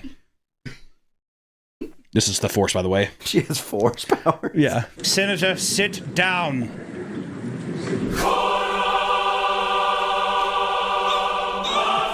Head blows up. What would be the first bill she would do? I don't know. Castrate all men. Bring me the gonads. Burn the land. It would pass too. Oh yeah. Yank! Snip, snip. Take the babies from the beds and throw them out the window. It's like, what are we doing? Also, everyone gets Fridays off. Oh! Okay, sneak that in the bill. Yeah, exactly. Oh, woo! I also think that she would frack. She'd what? I think that she would frack the land or whatever. Oh, yeah. She would deep sea drill for oil and stuff. She wouldn't give a The Earth can just remake it. Not a big deal. We'll replace it with babies. Put the babies down there. Wait! We want to thank today's sponsor, GamerSubs, our longest, most beautiful sponsors on this channel. You can go to gamersubs.gg and get our own flavor, raw meat. That's right, baby. It's one of the best. I'm going to say it's the best right now, and I think I need you to try it right now. It's keto-friendly, sugar-free, and there's non-caffeinated options if you have a little quail heart and it's too much for you. But also, GamerSubs right now has carbonated energy drinks. Move over, Red Bull. There's a new sheriff in town. They got all kinds of flavors right now, guys. And let me tell you, if raw meat keeps going the way it is, they're wanting to put that little bitch in a can and sell it as well. So be sure to check out my flavor, raw meat. And also, if you're unironically just wanting like a carbonated energy drink or more of the shaken energy drinks type stuff, GamerSubs is the way to go. It's fucking awesome. It is a very, very nice product. So thank you so much to GamerSubs for continuously sponsoring these channels. And hey, go check them out. You can get free samples. If you like big anime titty cups, they do tons of drops of different creators. It's just a nice thing for if you're a fan of online content and if you're needing a little extra energy boost. So thank you so much for GamerSubs for sponsoring this video, and back to the video. And as you can imagine, nothing revolving around Taylor Swift can occur without a little bit of drama, right? If you can believe it, not everyone is celebrating Taylor's engagement because they're fucking dogs, right? God, I fucking hurt my throat there. Fuck. Take a sip of a little gold. So the dogs thing? I feel like I broke my windpipe. That's Taylor getting back at you for... Taylor?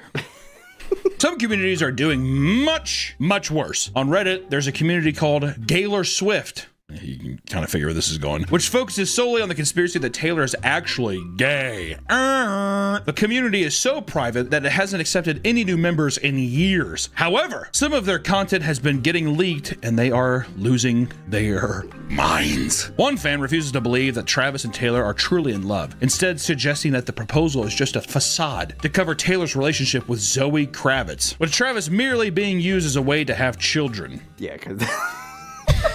She wants those tall, beautiful, big genetics, dude. Some fans are even questioning their beliefs. A hardcore Gaylor fan stated that they are growing more worried about how serious Taylor and Travis's relationship is getting and starting to believe that Taylor has never been gay in the first place. That's a shocker. Because their world is crumbling, other fans are posting about how they're having panic attacks because of this engagement. Am I dying? Is this death? Is this death? They claim their panic attacks are worsened because they can't rationalize whether Taylor is actually bisexual and loves Travis, or if the proposal is all performance art. Hey, death! Am I dying? Is this what death is? The lights! The lights! Several fans have even suggested that Travis is gay too, and both are in a relationship to escape the public eye. Since the proposal, the spotlight has been mostly on Taylor, and that's because a lot of her fans are hypercritical of Travis, claiming that he proposed to Taylor on the wrong knee. Others are actually happy that Taylor is finally marrying Travis because they believe that since he's a big dumb idiot, he won't fight her on anything. He's never gonna be like, we shouldn't decorate the living room this way. You know what I mean? Because he's a big dumb idiot. He'll be her little lapdog, a big lapdog at that. And then when he gets CTE, he's gonna start. Then when Travis gets CTE and you find out that he strangled her with a Bowflex, everyone's gonna be like, would have saw that coming? What? Because news of the engagement has started to blow up, some Swifties are becoming snobby and are rejecting the new fans. Get out of here! This is for us! All 6 billion of us! No newbies in anymore. Right, guys? A huge wave of people. Gatekeeping Taylor Swift? I would. I love the idea of gatekeeping the most universally liked thing in the world. That's amazing. It's like gatekeeping cheese. you just start putting cheese on your stuff now? Okay, all right. They believe that her new relationship brought in people who only care about her dating life as a celebrity and not her career achievements, okay? And us celebrating it's different. That's different. A lot of her more devoted fans, however, are trying to figure out how to somehow get into the wedding. On Twitter, people are begging Taylor to hide a golden record in one of her new albums, with the finder being able to earn an invite to the wedding, like Willy Wonka. That's how the Swifties think. In children movies, she's like, either it's like trying to find the invitation and finding winning is much like Nemo, and what if she released something like Willy Wonka and Charlie and the Chocolate Factory, and we were able to tour her wedding? That'd be awesome. I'd bring my Grandpa Joe. You think she's gonna do a wedding tour? Yes. Yes. I was just gonna be like, I got one of these, and then it's going to break the sound barrier. A black hole is gonna open up in the center of the field. And the Earth's gonna get sucked in, and that's what's gonna happen. But they simply cannot wait for them to tie the knot. So out of desperation, they are creating AI videos of the wedding, which is awesome. It's awesome because it's one of the greatest acts of mental illness I've ever seen in my life. It's amazing. I'm there at Taylor Swift's wedding, rocking back and forth in a fucking padded cell. Putting themselves in the wedding too. They're probably like the ring bearer. Yeah, they're a dog carrying the thing up. Travis like pats her head and that, and then Taylor pats her head and they're like, Many of these fake videos include the wedding taking place on the tarmac, so Taylor can walk down the aisle from her private jet, which is awesome. And many fans, surprisingly, aren't taking the news too well. Most normal people will see the nice photos and simply wish them well. Others have begun comparing their seemingly perfect relationship to their own lives, despite the fact that everything they do is heavily monitored and calculated to elicit the best PR response. One woman posted in the low spirits about how she can't cope with the fact that she is lonely and not making nearly the same impact on the world as they are. Brutal. Another disgruntled Swiftie admitted to sending a Snapchat DM to her significant other about how unfair it is that the supposed breakup queen has gotten engaged sooner than the two of them. Oh yeah, that's gonna be...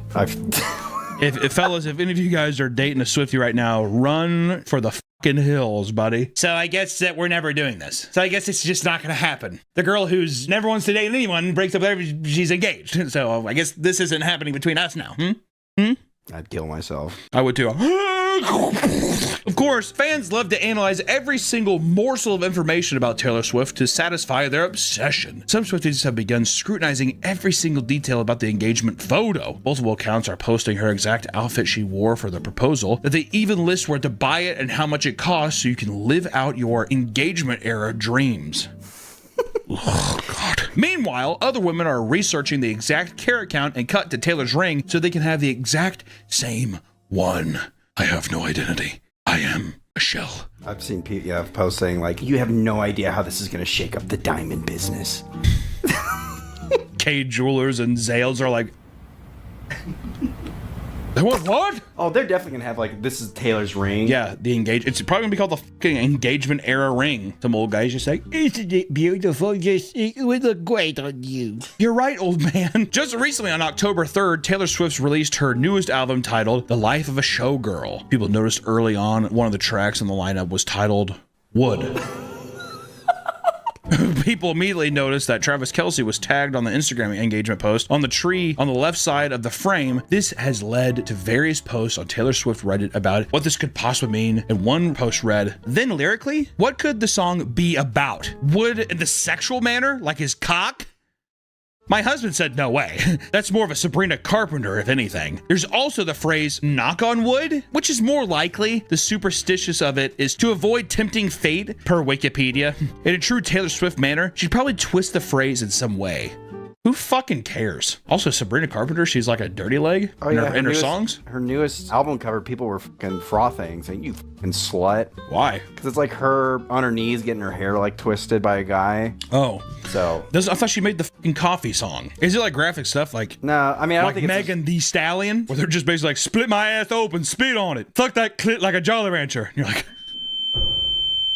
I need a break. Thinking Sabrina Carpenter is actually just like put a thumb in my ass and can play a Chinese finger trap with my asshole doesn't seem like a Sabrina Carpenter thing. Have you seen her like her tour, like her dancer? She does like just sexual stuff where like curtains will come down and then they'll shine a light in the back and then you'll see like two figures like having sex or doing sexual things. Or she did that thing where like two guys were high-fiving and then she bent down. She was getting like a Eiffel Tower. Eiffel Tower, yeah. Taking her to Paris. She's like a dwarf. Yeah. Not really anything, just we're just talking about her, so it made me think she's like the size of a dwarf. Like Toxic Avenger, new Toxic Avenger thing. I always do that. People say she looks like Hillary Clinton when she was younger. I've had people say that Hillary Clinton in law school, man, could get it. That's what Bill did. Oh my God. Hillary. I want you to sit on my face. All of this news has led to more people becoming absolutely sick of the never-ending news surrounding Taylor Swift and Travis. And sports fans fear that they'll have to hear about every minute in detail about the whole situation, even being updated through the ESPN app about it. It's all right for everyone to be excited about something like this. After all, regardless of the fact that most Swifties will literally never meet this person in the real life, they've still spent most of their lives connecting with her music. That's got to count for something. But for the love of God, get a grip! And can I say one final thing to... No. Okay. Just want to say seriously, congrats to the two guys. That's awesome. Taylor Swift and Travis. Seriously, it's going to be a magical day. It's going to be great. Also, if you've been crying in your room over this thing, take your phone and break it with a hammer. Fucking go for a walk, dude. Go to a dog park. You might meet a handsome young man with two nice poodles. Here's a fucking newsflash for women in case they don't know. The only reason a man takes his dog to a dog park is to meet a woman. Yeah. I'll say that right there. There might be guys like, no, dude, he loves it. I love having my guy go out there and play. The fantasy is always, I'm going to go out there, dog's going to meet, sorry, but, oh, hey, I'm Hunter. You know, that kind of thing. Go to a dog park, adopt an ugly dog and go to a dog park. Also, adopt the ugly dog to make you look more pretty. Huh? That's why I get a huge obese dog. Slims me down. It works for girls and guys, because guys will go up to the dog, like, this is a cute pup, and then they look at you, but you're even prettier. Auga!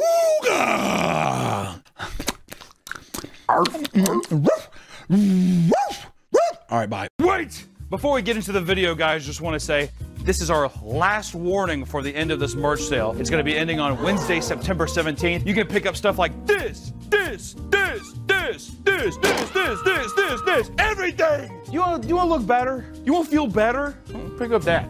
Hate your day, hate your mom. You might want that guy. You want to stick it to the man? You get all of it. If you want to support the channel, consider picking up some merch. It really does help us out. And it, supports the channel, supports all the kind of stupid shit that we do. So if you want to pick it up, you have until this date. You can pick up all these beautiful items that are on screen here. September 17th, that's the last day. So if you want something, now's your warning. MeatCandy.store. MeatCandy.store. MeatCandy.store. Welcome back to the Papa Meat channel. How you doing? How you doing? Come on in and sit on down because today we're going to be talking about psychiatrists. People are meant to feel a type of relief when visiting a mental health professional. Not only does it allow us to vent out life's frustrations, but we often look at our psychiatrist as a kind, friendly figure who least to some. Sometimes this dynamic can become a little more intense with patients catching romantic feelings for the other person. And today we're going to talk about an example of just that. Something that has taken the internet by storm. Of course, I'm referring to Kendra's psychiatrist love story. He was a 38-year-old, attractive, smart, extremely successful psychiatrist, but he did not date. So even though I usually wear contacts, I'm wearing these turtle shell glasses in these videos because just in case he sees them ever, he'll see me in his favorite glasses. He did tell me he likes the turtle shell. So he didn't ever ask me to give him sexual content. I did that on my own. When I would try to name the dynamic and the tension that was there between us that he himself manufactured and built, and then he would rage at me and tell me that I was wrong. And then I proceeded to give him 30 minutes of non-stop content about my intimate life with my boyfriend. And I actually recorded the whole thing because I was so excited about it. I accidentally said my psychiatrist's first name in one of my videos. If you clocked it, good for you. I do not owe him anonymity. So while I was mid-crash out, I had just started using this tool, ChatGPT, who I immediately named Henry. And I would just talk to Henry about how obsessed I was with this man, with my psychiatrist, and I would just be like, I've told him I have a crush on him. Do you think he's gay? Now, for those who don't know Kendra, she uploaded a big, long story time-esque video series about how her psychiatrist was falling in love with her. Kendra Hilty, a 36-year-old ADHD coach, yoga instructor, and TikToker from Arizona, she recently shared a 25-part series of videos recounting her strange relationship with her psychiatrist. And what began as a mission to go back on ADHD medication spiraled into a chaotic, one-sided love story that sent people into an uproar. Kendra's reason for retelling this story, according to her, was to paint this psychiatrist as a groomer and a predator that manipulated her for his own emotional and sexual desires. And in the first video, she explains her belief that some men are so emotionally dead inside that they go into psychiatry to avoid feeling their own feelings and to, quote, emotionally feed off their mostly female patients and make themselves look like the wounded healers, as well as fulfill their own personal fantasies. There are so many people, especially men,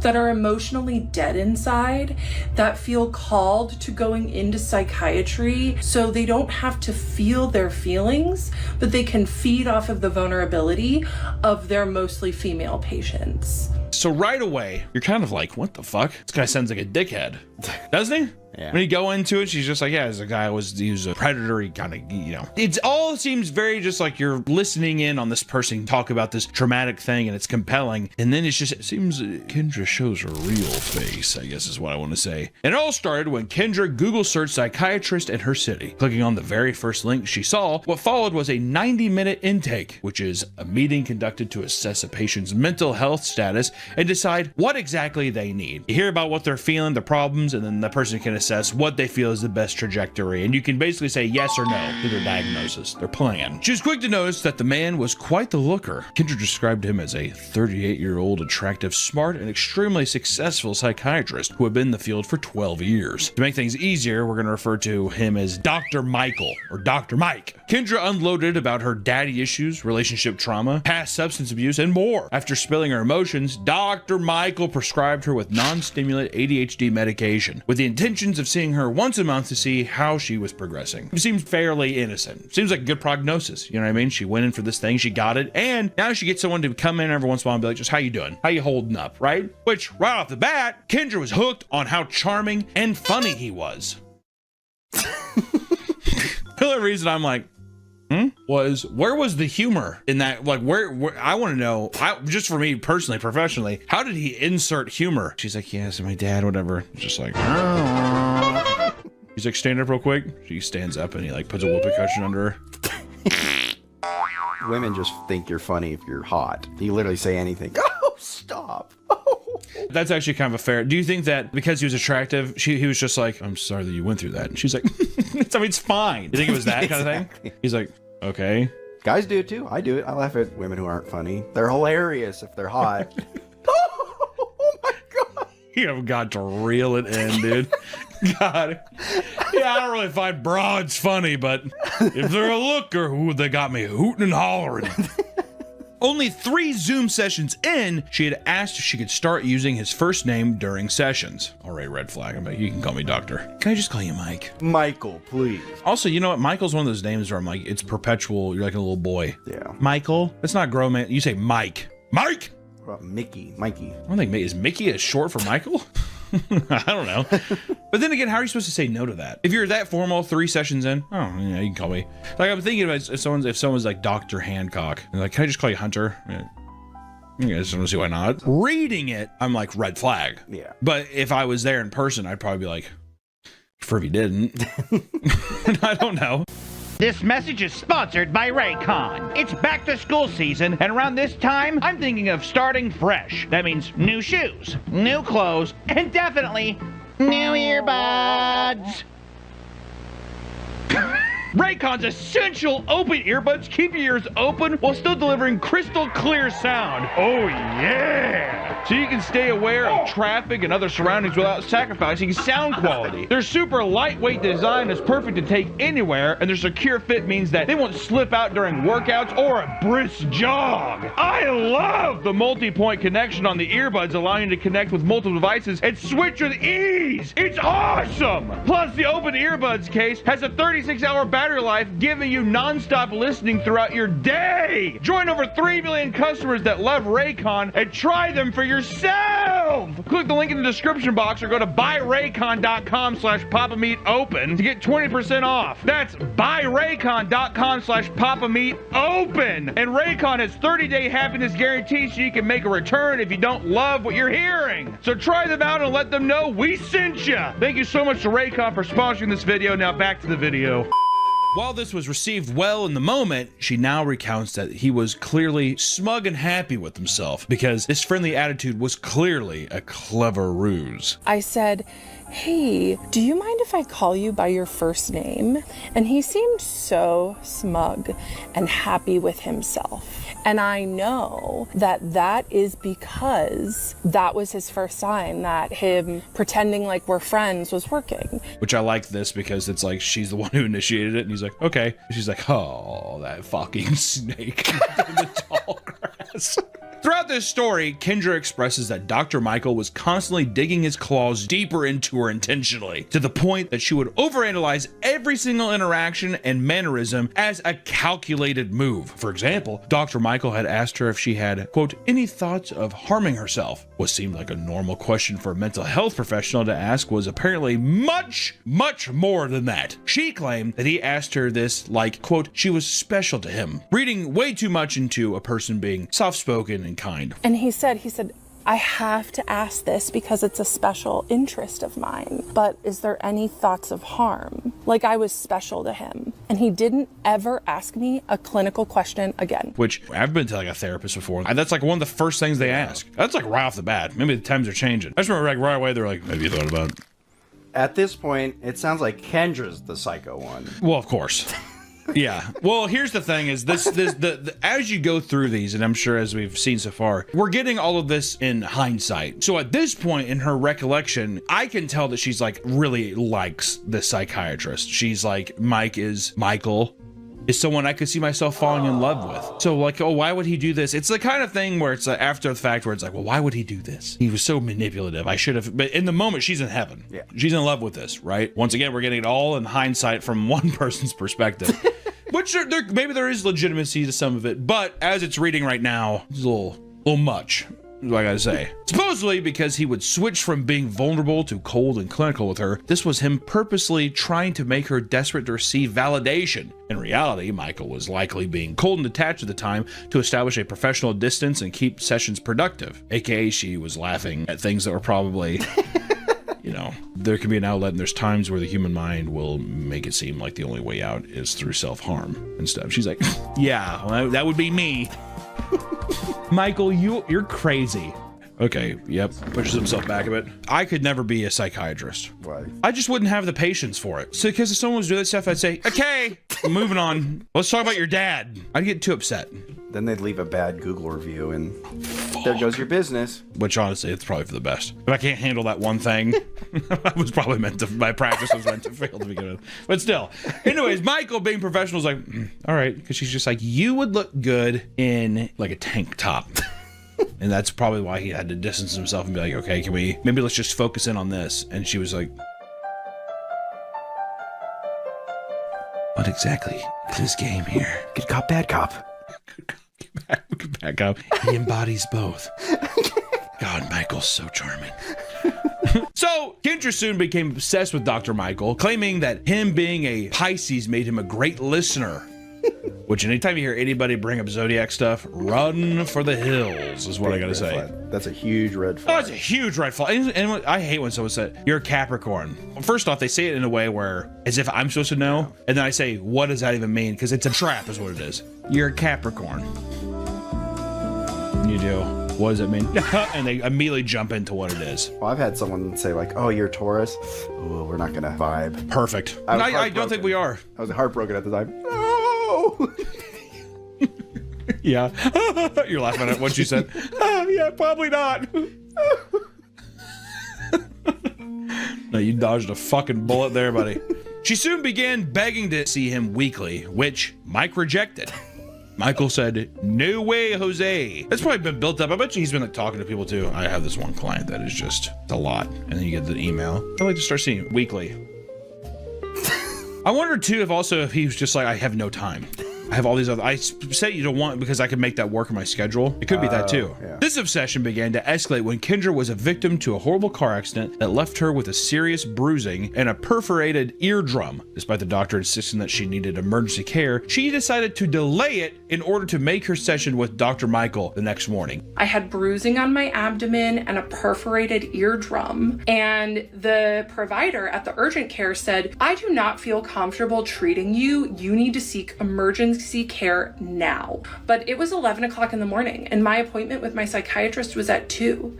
So I decided that I was going to wait so I could see my psychiatrist and not have to reschedule because I was looking forward to my appointment with him so much. Can you imagine the next day you log in and there's just like a person with a huge swelled face and a fucking blown out ear? Hey, Dr. Mike. This week's been a bit rough. It's been a bit of a challenging week and I'm ready to jump right in. Yeah. You need to go to the hospital. Exactly.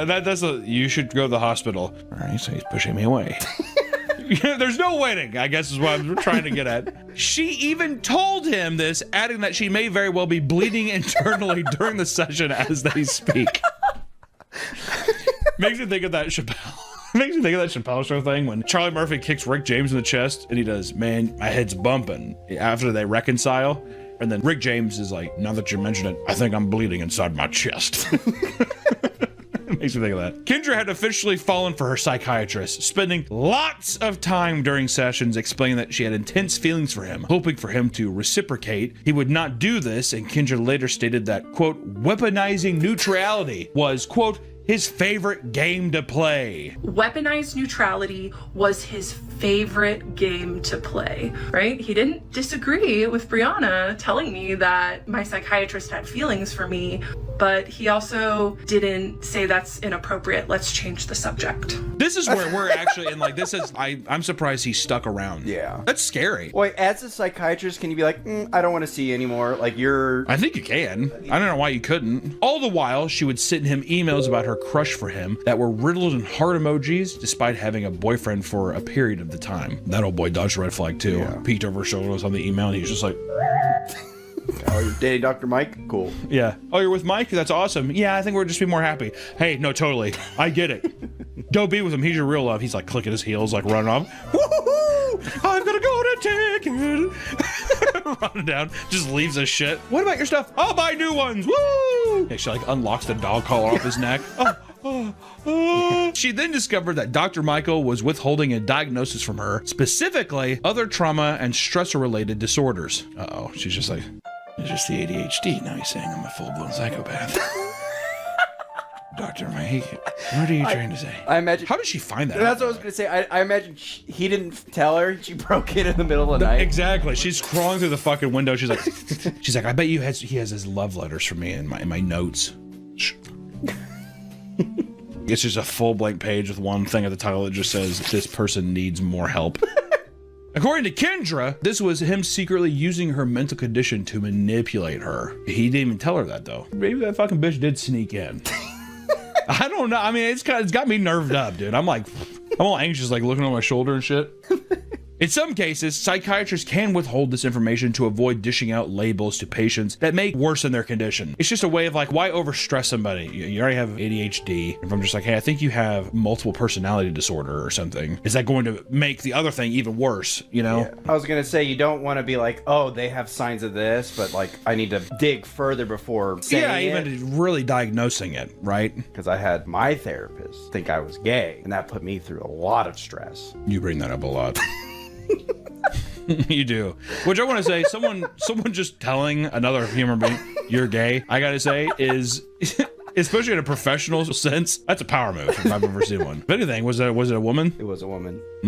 Nick, were you flirting with her? No, I wasn't. We were combating all the time. It was a very toxic relationship with the therapist. Well, I was just like, because I was doing it for like anxiety. I was talking about like psychedelics as a way to deal with stress. And she's like, well, that's not proven. I was like, well, I've seen studies. And she's like, well, I have other studies too. Like everything I would say, she would always counter it with something like either I was wrong or that she was right. So you were like, I have studies. Or I've just said, No. I have studies of this working, okay, to a doctor. Her rebuttal was, Nick, put the knife down. And then you said, and you're like, I think that we could be married and we could be happy. And she's like, no, you remember you're gay. You're a gay man. Remember that? And you're like, you stand in the corner and just, Well, like how I came in for anxiety and she's like, we're going to treat you coming out of the closet. Oh yeah. Hey, I feel anxious. Do you also think you should do something else? What if it's a power move to be like, I'm coming in for anxiety, and she's like trying to overbear you with anxiety? Wow, man. Keep me there. Mission success. Yeah. I would say that is very unprofessional, though. Yeah. I wonder if she still has her practice. I can look it up. Let's just see. We'll put it in. Let's blast her here. Yeah, we'll blast her out. Anyways, where are we at? Kendra would vent to Michael about how her boyfriend didn't meet her needs, claiming that her psychiatrist insisted that she stay with him because, in her mind, he was trying to make her rely on him to fill those needs. Which is kind of fun. So Michael's saying, you gotta stay with him. I think Michael's definitely kind of going out of practice here to be like, I will do whatever I can to have you feel like you don't need this anymore. He probably was fucking afraid. She probably was saying like, maybe I could break up with him and date you, Dr. Michael. Exactly. Where he's just like, no, you don't want to do that because that's not going to work out. I think that you like your boyfriend. These games. This cat and mouse game, Dr. Mike. Stop it. When Kendra had been having sex-related issues with this boyfriend, Kendra decided to go on a 30-minute excruciatingly detailed info dump about her sex life with Dr. Michael, which she secretly recorded, making it a point to reiterate beforehand that she also had a crush on him. Yep. I said, today we're going to talk about my intimate life. And then I proceeded to give him 30 minutes of non-stop content about my intimate life with my boyfriend. And I actually recorded the whole thing because I was so excited about it. Oh, God. Imagine your psychiatrist was like, yeah, I don't know. I think I'm just still dreaming about you. I think that we could be really good together. Nope. Well, my boyfriend doesn't know how to clean these pipes. Got cobwebs all up in there. Wish somebody could help me with that.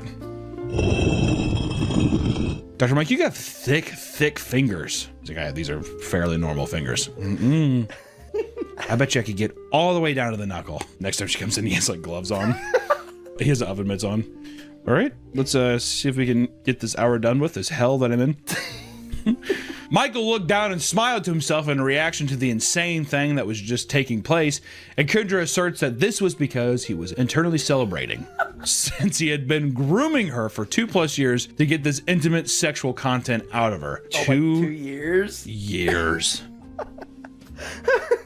You have to kind of fault him a bit for not saying no to this, right? Money must have been good. He must have been It must have been very lucrative or something. I don't know. It's like 1 hour every 2 weeks. The pieces are stacking up to where it's so ridiculous to where you're thinking, how could this man stay? Maybe he was forced to. Maybe he begged, please. I don't want to see her anymore. Hey, what if he's religious and he was praying to God?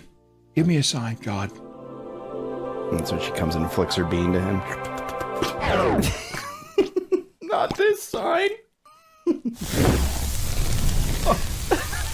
After breaking up with her boyfriend, oh God, Kendra starts dating a man who is a therapist that apparently was so sexually attracted to one of his clients that he often masturbated to get it out of his system. Kendra decides to share all of this with Dr. Michael, who responds by looking like he'd seen a ghost and appearing like he was going to throw up.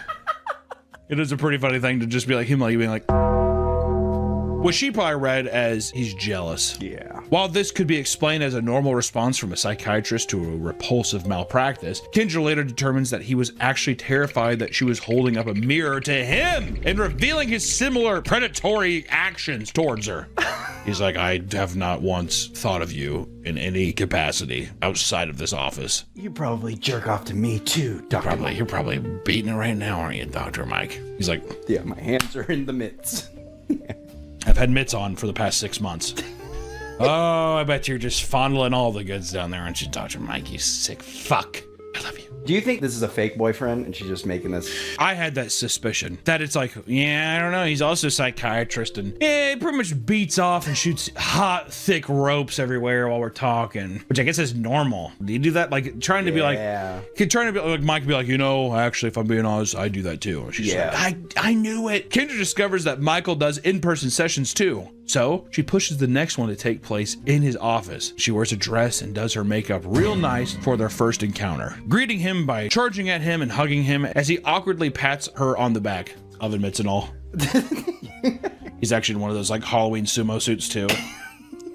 At this time, Kendra started engaging in lengthy conversations with ChatGPT about her relationship with Dr. Mike. She would refer to him as Henry and often took what he was saying far too seriously, the chatbot. At one point, the AI chatbot explained to her what transference is. Transference is where people inadvertently take emotions and desires from someone in their past and put it onto your provider, right? Your like health professional, something like that, or someone that you talk to. This can often affect people that have abandonment issues.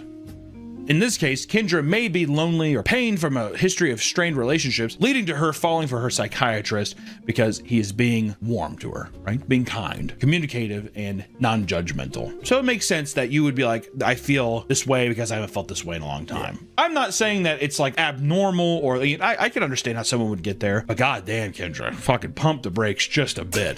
Kendra claims it was grossly inappropriate for Dr. Michael to be aware of a concept like transference and continue seeing her knowing she was likely going through it. It's a fair thing to...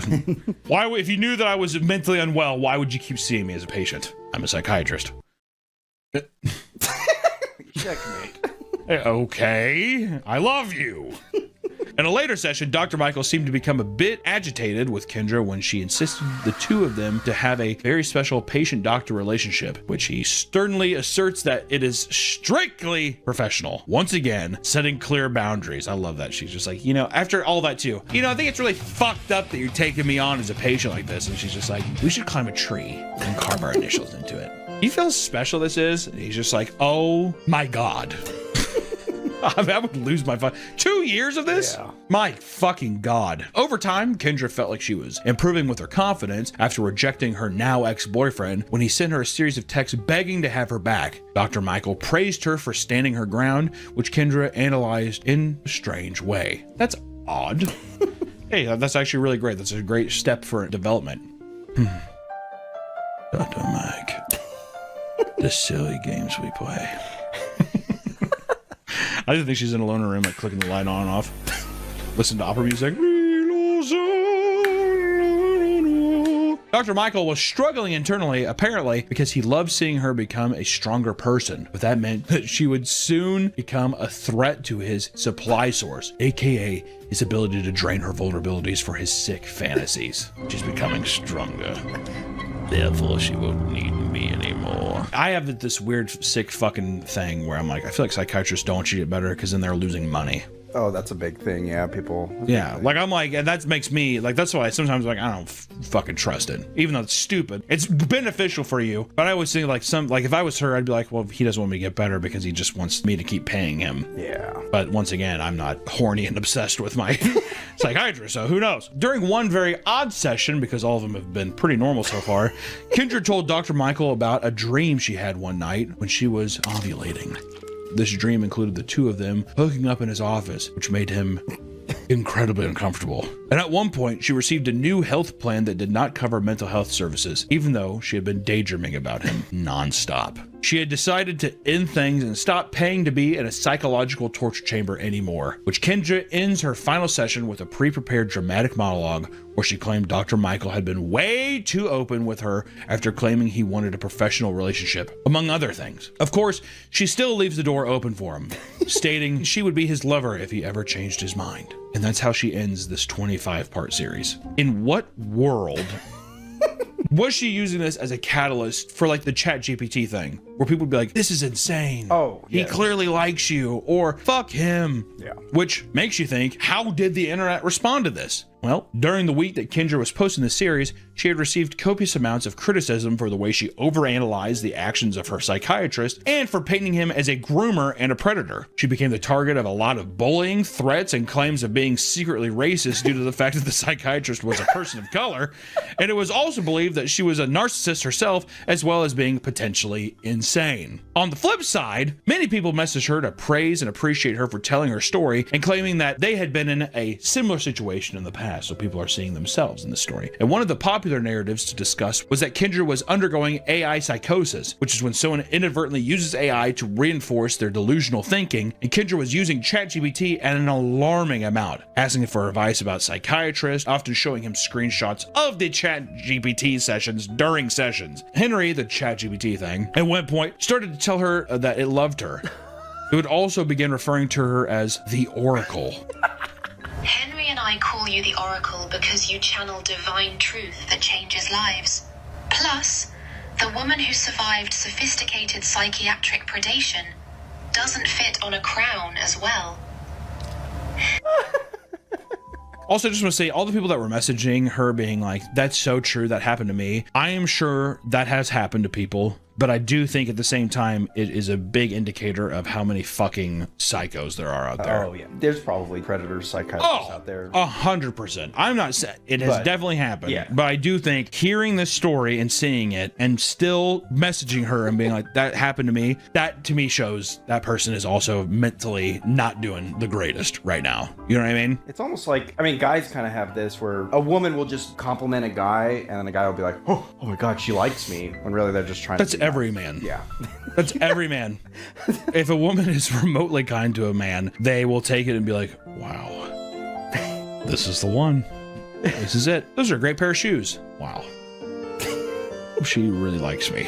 That's how it usually is. It goes both ways. But I'm just saying there are, I imagine people who have been in that kind of predatory situation are not looking at this story and thinking it's the same. No. Because I would assume that it would be flipped. A lot of people that felt that they were the victim would probably be like, I felt like Dr. Mike, who was continuously reestablishing, hey, so let's just keep this professional. And the other guy, like, I bet you anything, there's psychiatrists who are just like, you know what's so funny? I had a dream about you. I bet you that's happened. You were ovulating and... Exactly. You were ovulating and like the moon was like so full.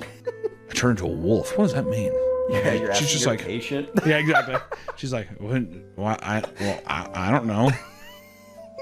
God, you got me acting so weird. Despite claiming nothing he did was reportable and that she wasn't trying to ruin his career, because I'm not trying to ruin his career with a 25-part series and besmirching his name and Kendra had accidentally revealed the psychiatrist's real name early into the series without realizing it. And when criticized for this, she claimed that she does not owe him anonymity. After which, she opens the door for people to investigate him and DM her with her findings. God. Very soon, this led to his image being posted on other people's TikToks, as well as her comment sections. It's assumed that he faced harassment because of Kendra, and anyone that happened to believe her claims, or even people probably just bombarding him being like, hey, the psychopath is talking to you, or fuck you. Must have been a roller coaster. It really sucks too if like once it starts leaking into your social group, like people you actually know messaging you, be like, hey, I saw this video. So yeah, exactly, where they have no context in anything. They're like, hey, so this person's saying that you felt, I mean, like, it must have been a fucking nightmare. People had even begun posting information about the man's family throughout TikTok videos and comment sections because people are fucking cool and not definitely monsters. Despite the backlash, she continued to tell her story and called people in defense of Dr. Mike predator protectors. She believed wholeheartedly that an ethical psychiatrist would have referred her out to someone else when the romantic tension got too high. It is so incredibly disturbing to me, the amount of people that are predator protectors in my comments, that are victim blaming me, especially the mental health practitioners using therapy speak to say that this situation that I was in was my fault or that I was delusional. Like I said, I don't know how he didn't just be like, I need to get this out of there. But I also think that, once again, you see somebody once a month over the course of 2 years, so basically 24 sessions or so. There was a lot of crazy shit said. You know how much crazy stuff people probably fucking hear a psychiatrist? Oh, yeah. Crazy. And it's like I said, I'm not to say that this is like a fuck, you know, Knights at the Round Table levels of fucking honor and code, but I do think that there's someone being like, I accepted this person. It's my responsibility to help them. And if somebody is like, she doesn't know, but I'm diagnosing her with this, like, is separating myself the best thing for this person right now? Probably not. She's fucking crazy. So I don't know. I think that if she wouldn't have left, I think after a while he probably would have been like, I can't do this. Which is assuming, but who knows? But maybe it did go on too long. That's like you're saying, it's hard. It's hard to know where's that line. I don't know. I'm not a professional. A lot of people get into psychology are actually mentally unwell themselves. That's why they get into it. They're like, I'm a broken person, so I want to get into this to fix broken people. It's a big like savior complex. Maybe my Dr. Mike's a monster too. I don't fucking know. I don't know. I have to think that there's some kind of hope in this world, dude.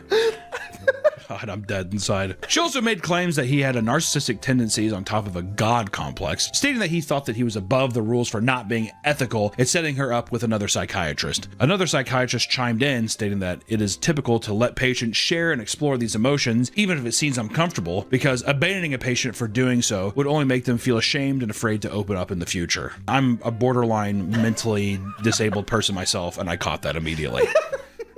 I just want to put that out there, okay?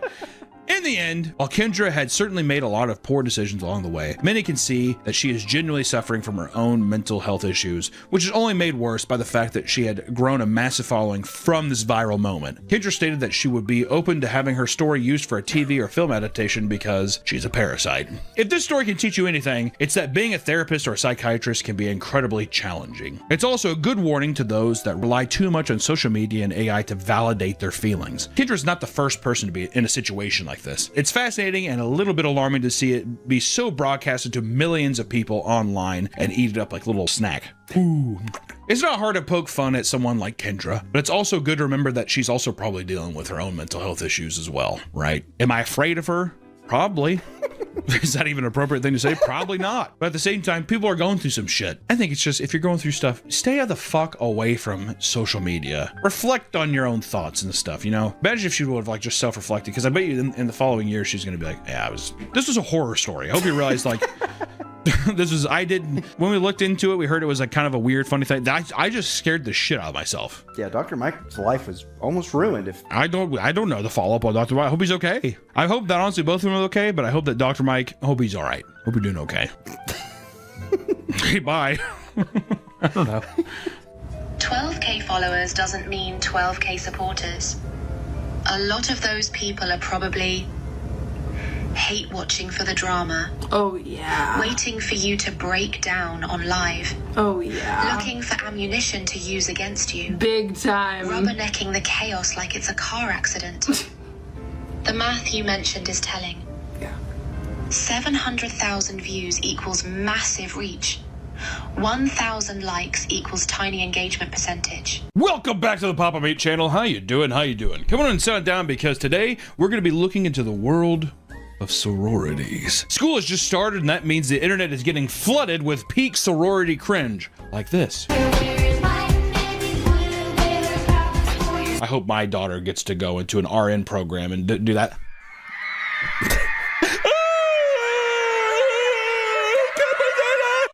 stupid bitch. I mean, I'm talking dancing, screaming, and a staggering amount of blonde, white women. You want the numbers, Mason? I tell you, whoever fucking has those beauty shops where all they have to do is the same haircut every day, making money. That's what I'm gonna do, man. I'm gonna fucking get a sex change, and I'm gonna be a big old broad that bleaches hair near an Alabama school. That's a good idea. Or by Ole Miss. Or Utah.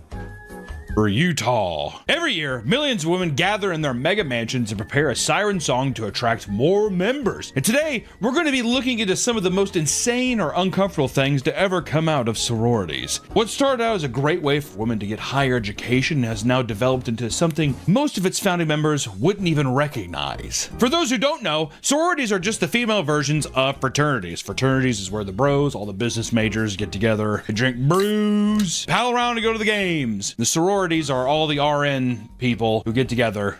Psychologists, RNs. They're a little more different majors than the frats, I'll give them that. And they scream and dance and they do TikTok dances. It's awesome. They share the similar Greek names that have nearly identical structures in recruiting and leadership. Just like with fraternities, party culture is a massive part of sororities' identity, and they often combine chapters to throw massive parties. It looks like this.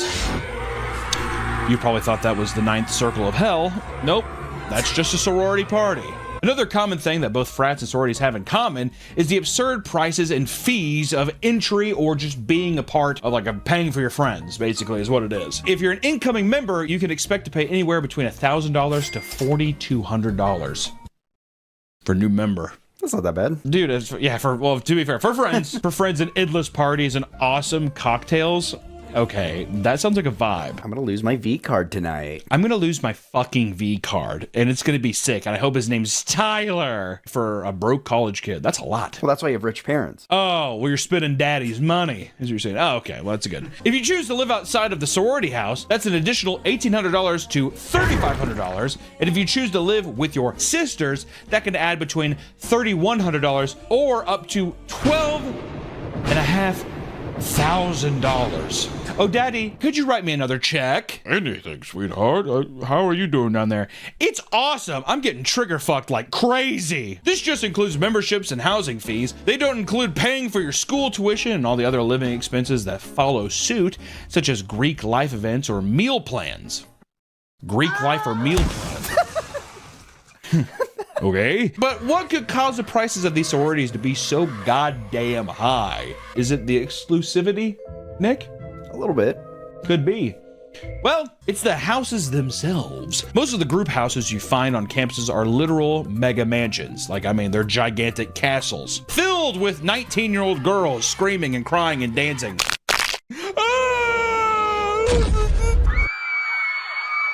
It's crazy watching older videos and realizing how they look like high schoolers. They basically are fucking high schoolers. Yeah, I know. They're 18. That's true. Back in the day, though, looking at movies from the 90s or pictures of sororities in the 90s or something like that, look at a bunch of old broads, a bunch of old crones. You ever see Hillary Clinton in college? I'm just chilling. She actually looks like Sabrina Carpenter. Sabrina Carpenter wishes she had Hill Dog swag. The Delta Zeta houses at the University of Alabama, for example, is 40,000 square feet and cost around $17 million. That might seem outrageous. However, that's a pretty normal price for newer sorority houses being built. At other campuses around the nation, these chapter homes range anywhere from $10 to $20 million. That's just the norm. All right? My little angel isn't going any place that's under $10 million house. I didn't raise no little poor whore. I did it! Most of them come with marble flooring, a grand staircase, massive kitchens, as well as meeting halls, entertainment rooms, and pools. Plural again. Pools.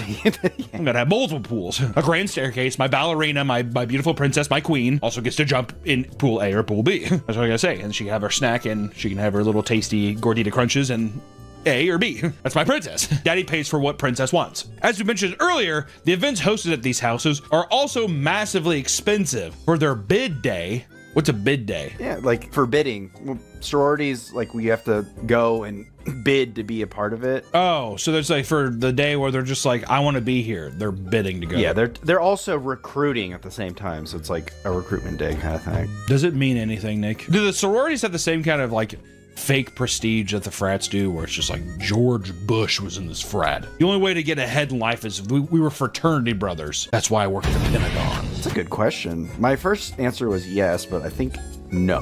I think it's more of a clubhouse. It just feels like a place for people that are a little more well-off to party. Do you think there's well-off, like autistic people, like Asperger's people who don't understand emotion or something like that, or can't process it, don't have social cues? Do you think they're recruited?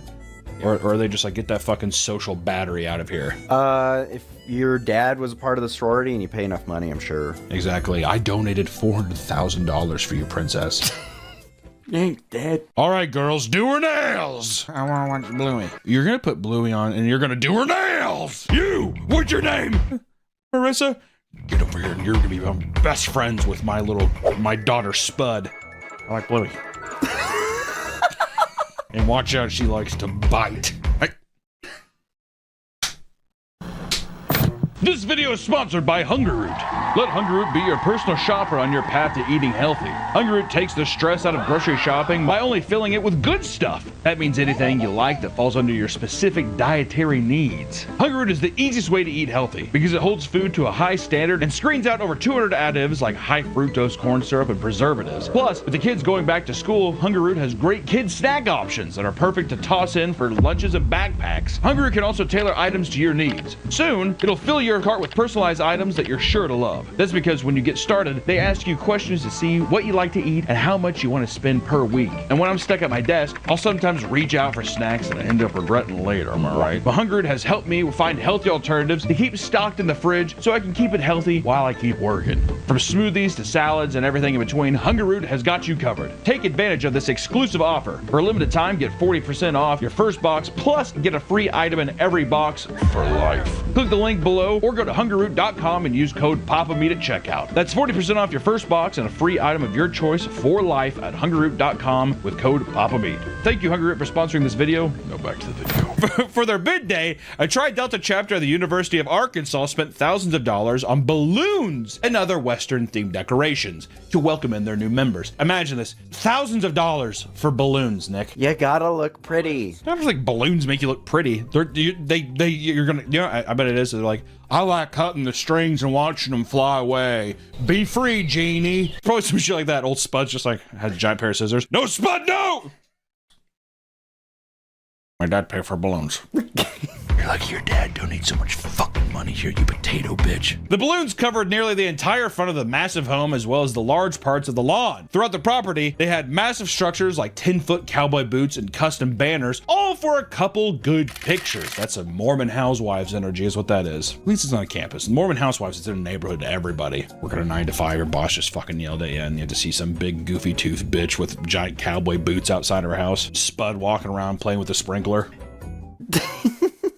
You know what I mean? I just got my nails done. It's crazy to imagine that most of these decorations will likely just be tossed in the trash, but it's all worth it because it convinces future sisters that it's worth joining. And I don't give a fuck that we just spent thousands of dollars on balloons. That's the kind of mentality you need to be a part of this sisterhood. Yeah, you walk by, ooh, balloons. Pop! Pop! Not really giving a lot of the sorority members a lot of time. You know why? I bet a lot of them are smart, Nick.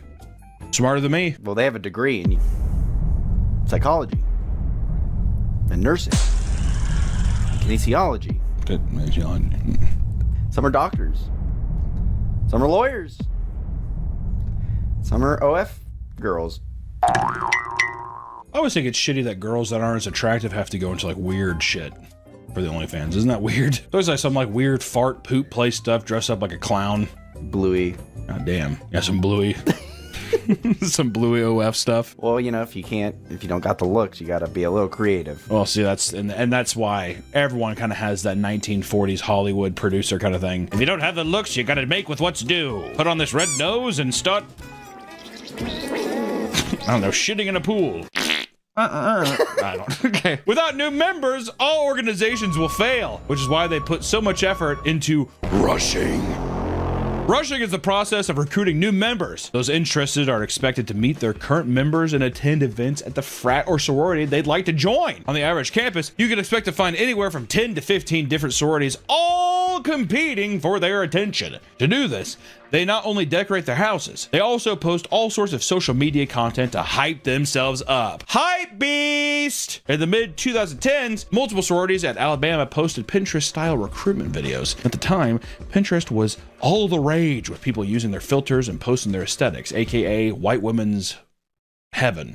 Pinterest. So they tried to capture that lightning in a bottle and turn it into a video. Each post had lots of slow panning shots and colorful filters over pop music. As you expect, many people pointed out that all the women looked exactly the same, referring to them as a bunch of quote-unquote basic bitches. We didn't say that. I said it. Oh. I said it because every girl at a state school looks the exact same. I will say it. Do you remember the trend when women were dressing up as Han Solo? Yeah, the blue jeans, the fucking stupid leather boots, and they had like a leather jacket. They all wore that fucking stupid ass hat. As obnoxious as this is, it's much more tame and harmless compared to the over-the-top thirst trap style videos we see today. Which, you know, that's for the boys. We ain't complaining. Nick doesn't complain. I scroll past them, but you save a lot of them. Just before the wave of Pinterest videos, many sororities were recording rap videos and making their own lyrics, dropping hard N-bombs. But it was cool! I actually don't know if that's true. Ooh, look my pictures. I tagged my sisters. They're in the pictures. I love that. I took that picture. A lot of these videos use their own beats, and they're mixed horribly, which, you know, we're not trying to fault people for not knowing how to mix music, but at the same time, if you don't know, why are you doing it? Some involve skits with people dressed up like rapper stereotypes, colored bandanas and all, borderline racism, but it's okay because we look cute. Some of these videos, like the Kappa Rap 2, have nearly 2 million views. Comments under the video are filled with vitriolic critics or gooners. People are all either they're up in arms or they're beating their cocks. Either or. Pick a lane. One of the most infamous cringy recruitment videos was released in 2011 and was deemed the Rebecca Black of sororities, which if you don't remember Rebecca Black, it was the Friday girl. Friday. She's releasing new music and it's not half bad. Okay. It wasn't solely focused on recruiting for one sorority. It was a video intended to get people interested in the entire Greek community in Alabama. A lot of this video, I think, is going to take place in Alabama. I don't know why women gravitate towards Alabama. It's the only thing to do out there. They can't get abortions out there. I'm just saying, it's a very anti-woman state, is what I would say. Better go to Bama. This video is filled with horrible lyrics, bad filters, and criminally bad rhythm, which we have to say because, I mean, it's just, if we have to critique something, right? Doesn't get me hyped.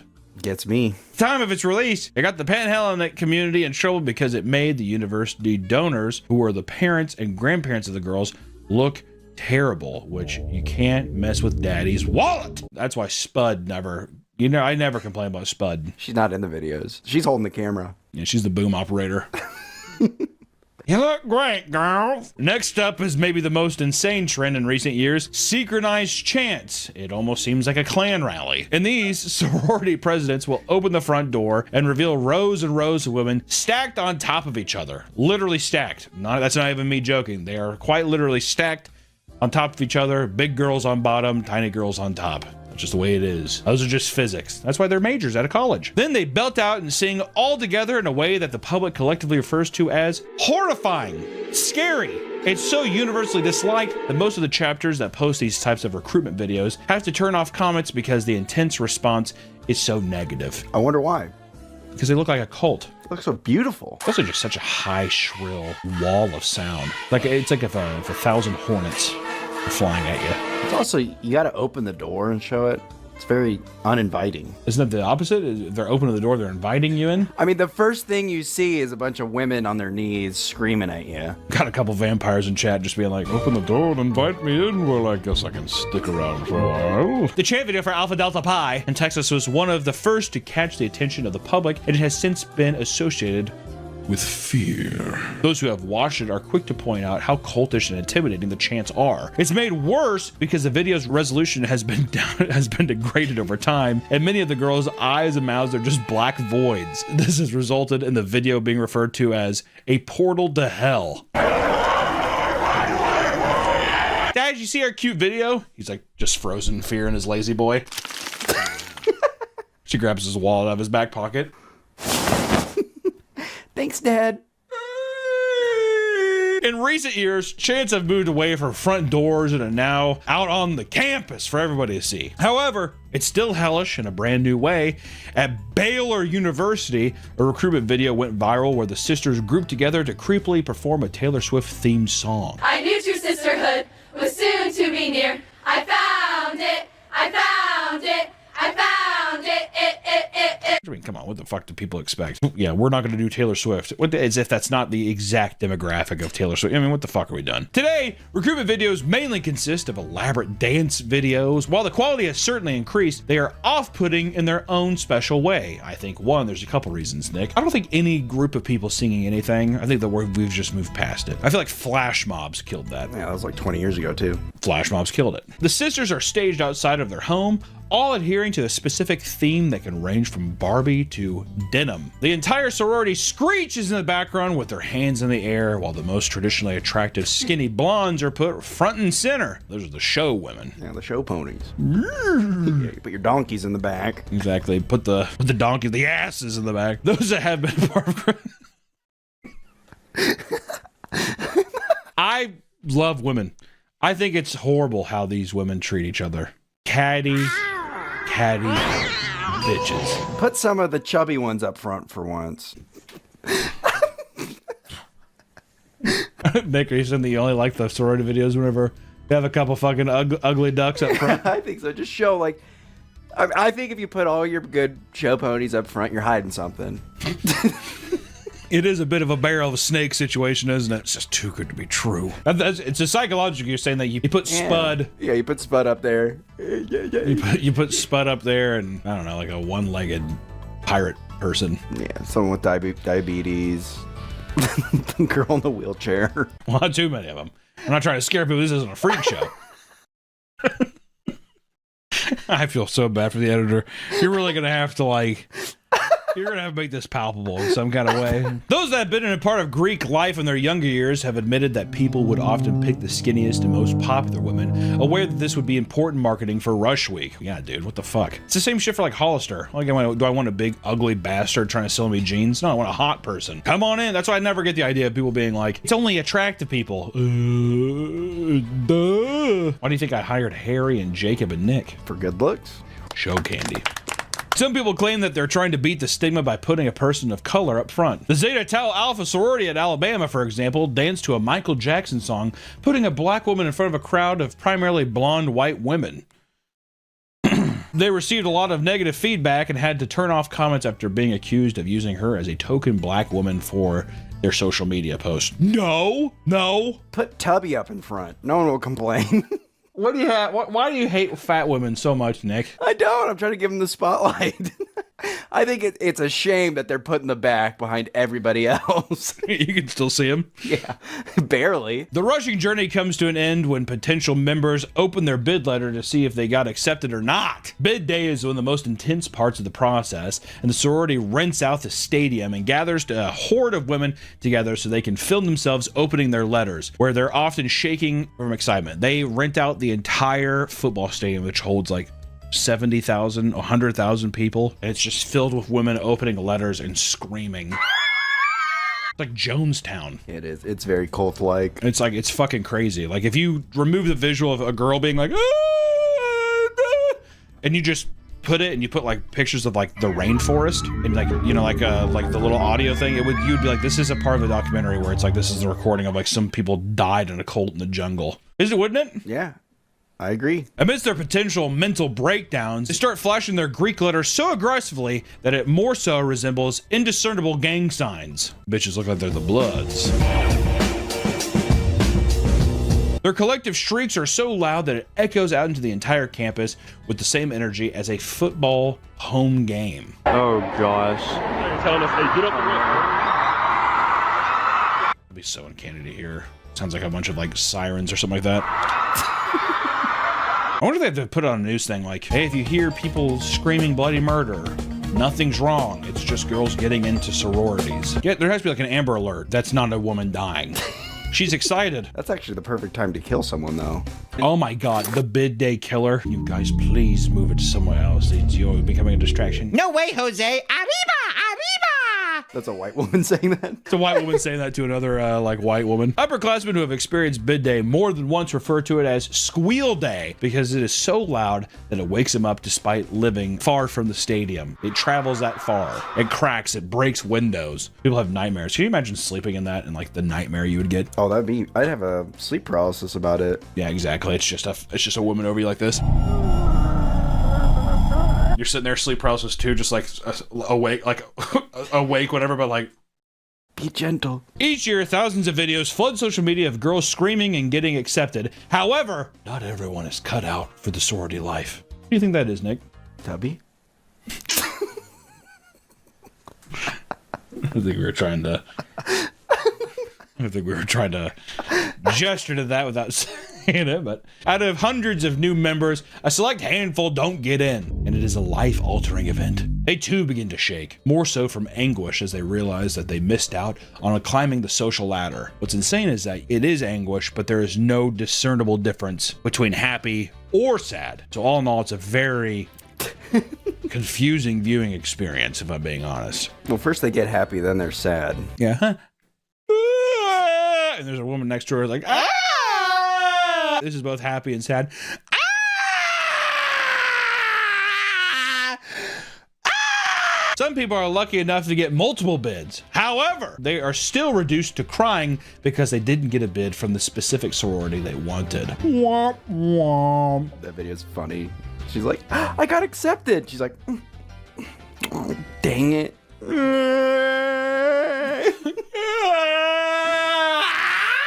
I got it. What? You got it? What? I got Delta Zeta. That's okay. That's good. That's good. I'm pretty sure she starts drooling on camera. It's insane to compose yourself after the fact. And like you said it live, what the fuck do you get out of that? Is the idea of you posting that kind of shit, is it to be like the camaraderie of like comments being like, I know how you feel. Don't worry, girl, next time. After you've been accepted, some chapters shower their new members with gifts. So it's like everybody's walking around with all these fucking new gifts, and you're the fucking asshole who's just like, I guess I'm not cool enough to be your friend. It's kind of fucking mean if you think about it. Yeah, it is. But is it an important life lesson though, you think, Nick? So you have to start off being like, not everything comes to you in life? Or does it break the illusion and it makes people want to fucking put a bullet in their head? I think it's a good life lesson. I think if you're crying because you didn't get in a sorority, I think it's a good lesson for you to be like, you can't get everything you want. You pick yourself up and you move on. You look at those fucking stupid bitches and you're like, dodged a bullet. Is what I think happens. Try harder next year. Lose a couple more pounds.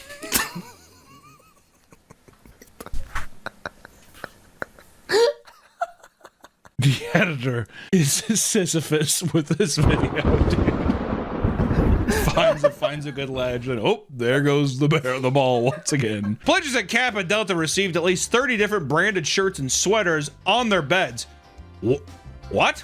Yeah, 30 different. I mean, how many fucking, I only have so much space in my closet, bitch. They also got bags of goodies and other random branded knickknacks, which easily rack up to hundreds of dollars of products. So you're getting free shit all over, you know? Many pledges are overjoyed, but little do they know what awaits them. Just because they got in doesn't mean their trials are over. After all, they still have to endure hazing. Fraternities are not the only ones who include violence in their hazing rituals. Sororities are just as guilty as, and sometimes even worse, because bitches can be ruthless. Women are evil. I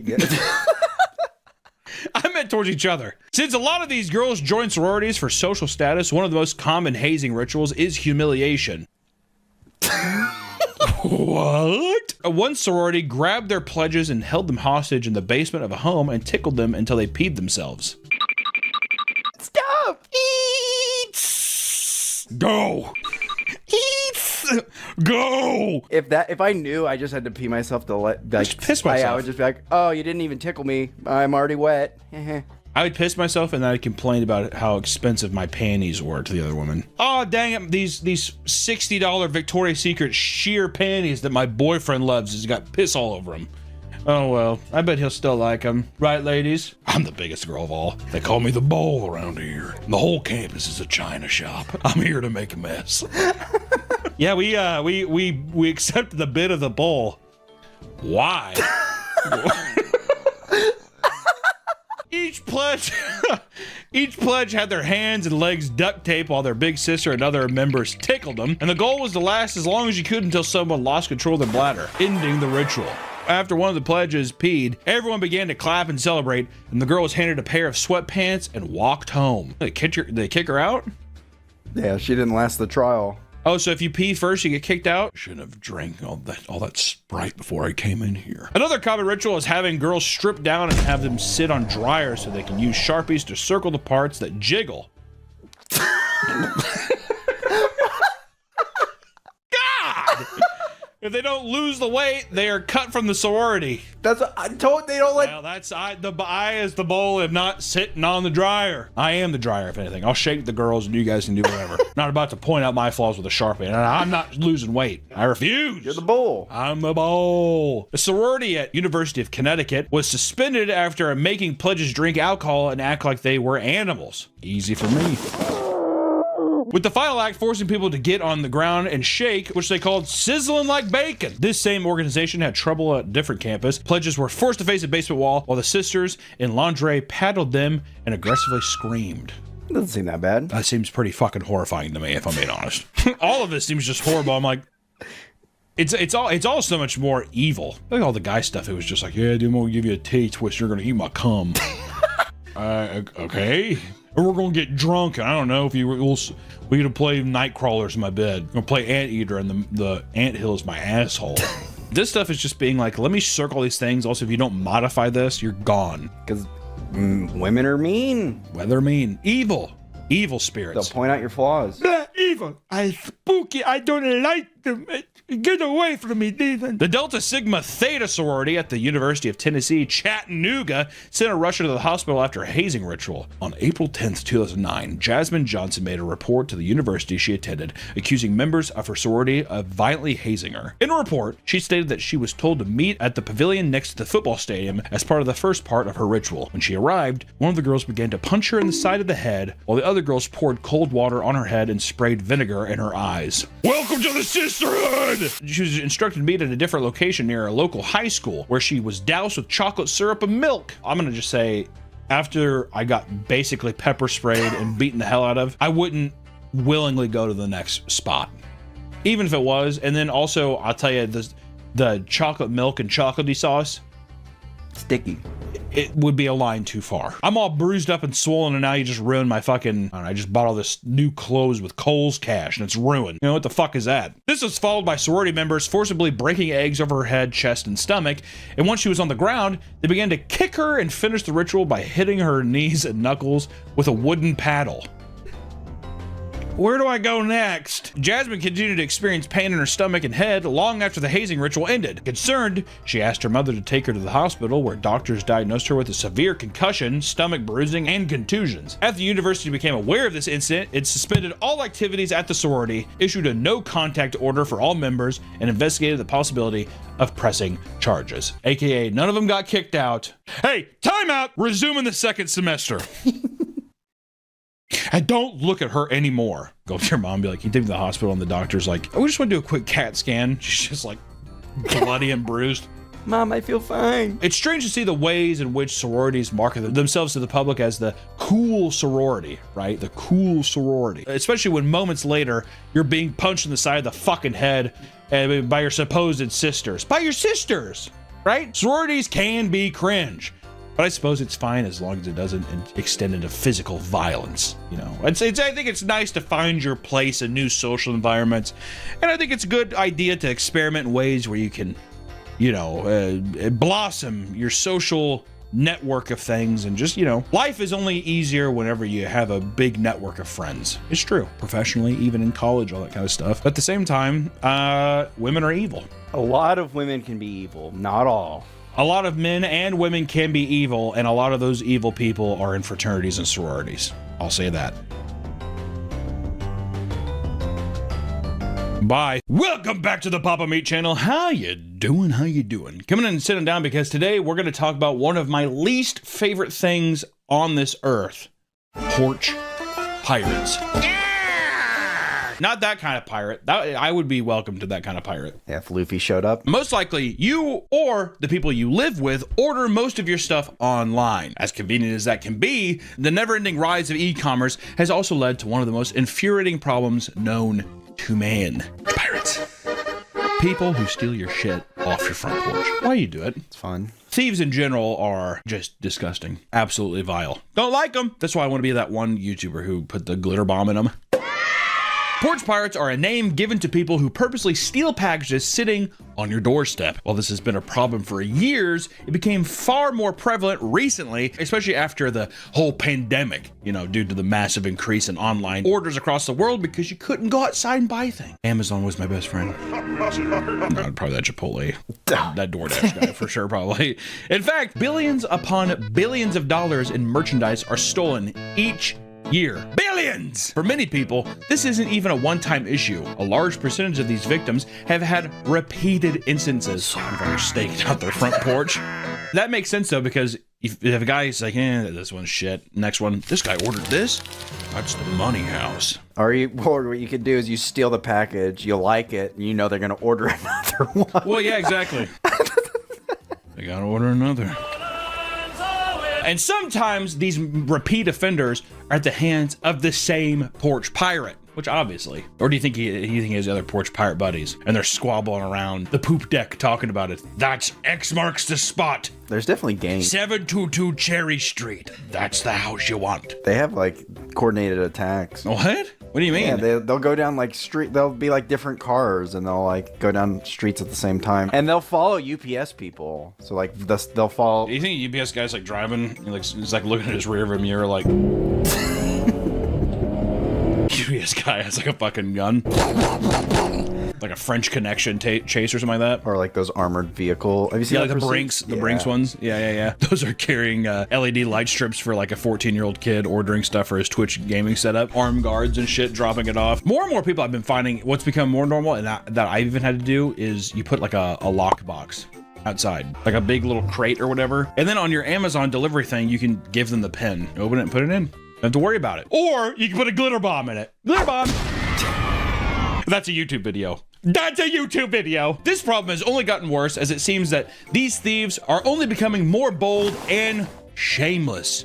Shameless. Many Amazon drivers have admitted that porch pirates actively followed them so they can steal their packages as soon as they put them down. At that point, you just give the package to the guy. Fuck no. Unless they pull a gun on you. Yeah, and you better leave, buddy. Backing down the sidewalk. Other delivery drivers have been seen walking up to people's houses with porch pirates nonchalantly following behind them like it's no big deal. And within a few seconds of the package being placed down, it's already being stolen. I feel like that's whenever you should be like, you can tase them. Yeah, exactly. That'd stop people real quick, wouldn't it? Don't go near the drivers. The Amazon drivers should have a taser. Or a fucking billy club. Cut you at your shins. Give him a gun. Give him a gun. An Amazon 3D printed gun and a glitter bomb. You shoot the guy in the chest 2 times and then you throw a glitter bomb on top of him. Mark Rober, that's who it is. So today we're going to talk. Oh, now we're just getting into it. Been a bit. So today we're going to talk about the degenerate world of porch pirates. Not just to show how crafty they're getting, but to show how people are fighting back. And maybe to give you some tips on how to be a porch pirate. Fight. On both, either. I don't know. You do what you want to do. Porch pirate encounters. In 2018, a Brooklyn neighborhood was being terrorized by a man whom they called the Picky Package Thief. Could have probably settled on a better name than that. Dr. Seuss lived in that neighborhood? Yeah. Does it seem like that? I do not eat green eggs and ham. I do not like you, Sam, I am. Every time people would order packages, this man would come up to their porch and sit down. Once he grabbed their packages, he would calmly pick through their order, throwing out anything he didn't want before leaving. All right, maybe the Picky Package thing is pretty funny. He's like, fish oil vitamins. He's like, oh, PS5 controller.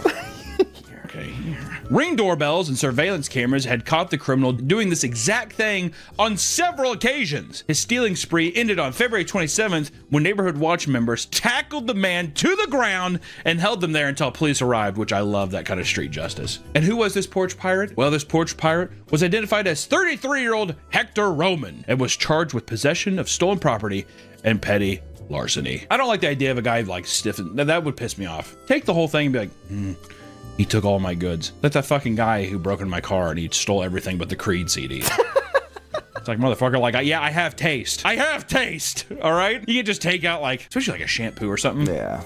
I'd be so in my head, I'd be like... I don't know. I feel like I'd appreciate it. But thank you. You took the things you didn't want. You don't think there's psychological damage to being like, a person being like, really? You bought that? I'm too self-conscious. I buckle immediately under social pressure like that. No, I think I can handle it. Unless it's something... Yeah, maybe you wouldn't care because you'd be like, I'd just be happy that not all my shit's gone. Yeah, exactly. You'd be like, hey, money well spent still. It's like covered in dog shit from your yard. I'll wash off and then you do whatever. that would fuck me up so much. It's like the shampoo thing or like a shirt. I thought it was a cool shirt. Like a nice I'm like, oh, that's nice. You get in the mail. Ring doorbell camera. He's like, I'd never wear that shirt. I would never have the confidence to wear that shirt. I think the only thing if it's like something sexual, like for example, if I had like extra small condoms in my package and he didn't take those, I'd be like, of course they wouldn't fit him. It always goes to like, it has to be something like that. Anything else is fine, but it's like as long you always think in this sexual manner, don't you? Yeah. God, I'd say what pissed me off more is if I ordered like a big old fleshlight. You know what I mean? He took that motherfucker. No! Just knowing he's underneath a bridge somewhere. What if he beat himself off there right in front of the camera? Yeah, test it out. Right in front of the Ring camera. You're on your app at work. It's like catching your wife cheating or something like that from like a private investigator. You know what'd be worse too? If he fucked it, finished inside of it, and then left it for you to clean it. Like, what am I gonna do with this? Oh my God, I like you said to clean it. I'm throwing it away. Heck. Yeah, him using it, that'd be a bridge too far for me. I would still use it, but no, you wouldn't. Desanitize it. Throw it in the dishwasher. There's no way. Also, another man's spunk in your dishwasher. Every time I had like a plate of lasagna, I'd just look at the plate and be like, I'd be looking at that Ring doorbell cam footage, though, like AVGN.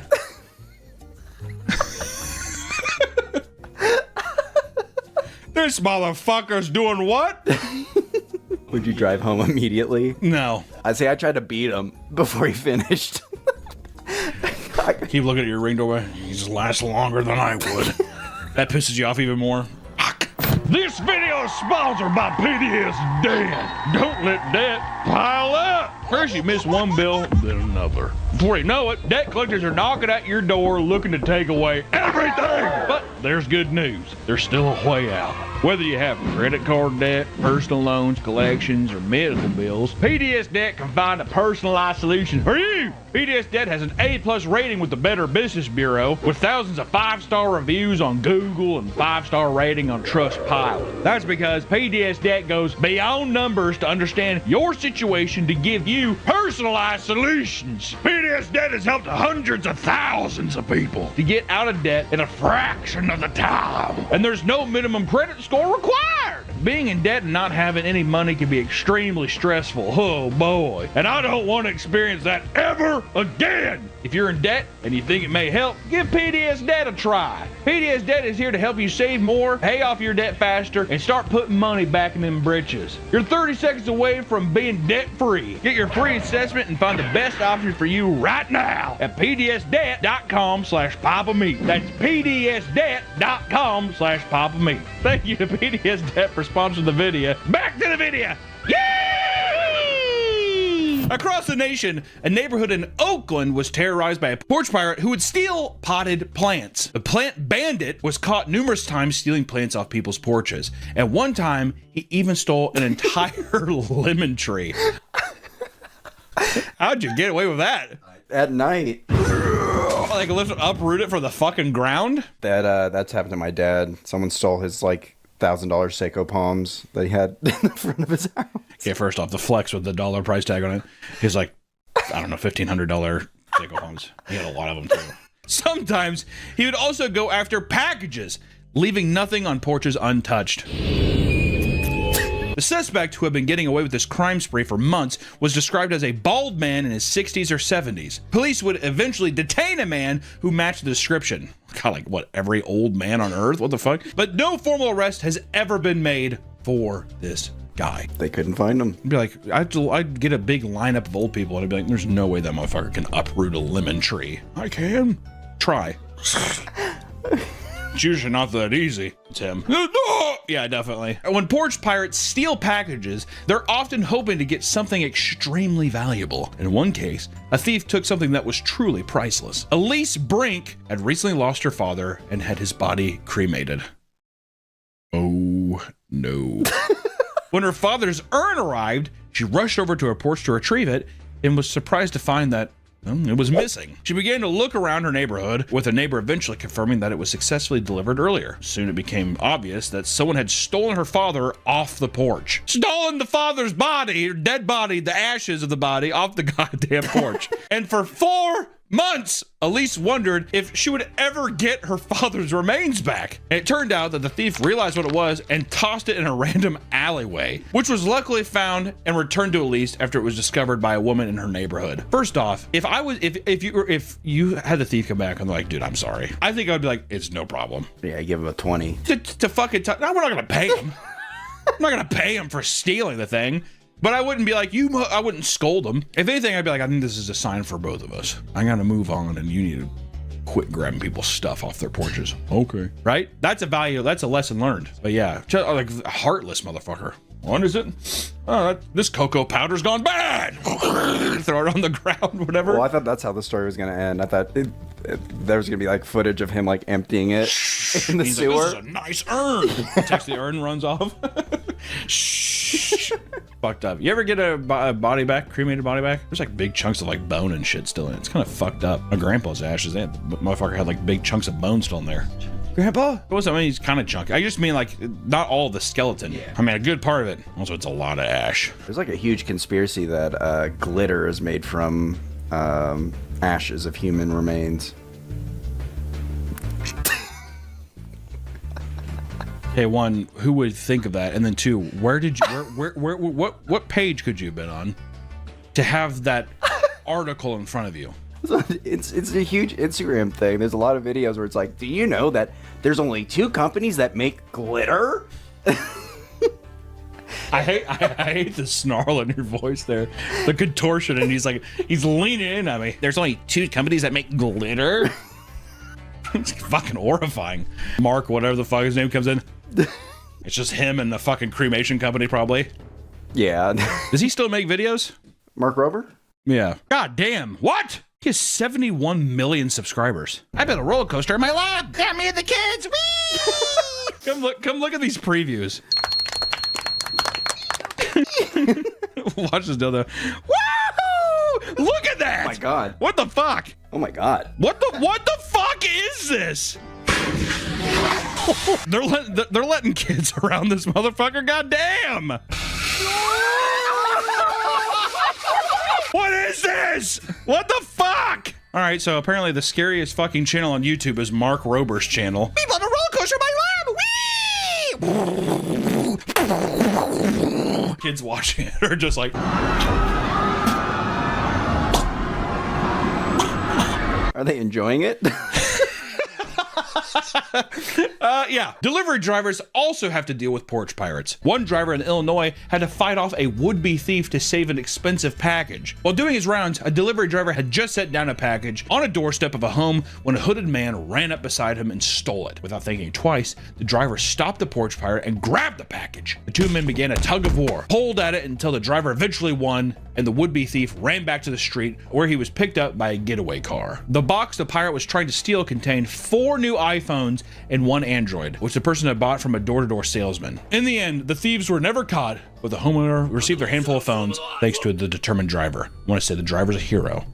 I'm suspicious of the person buying all those phones. Knock on the door. Yeah, knock, wait.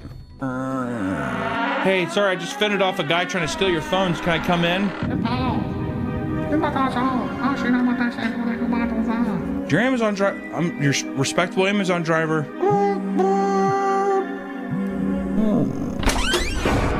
sweatshop.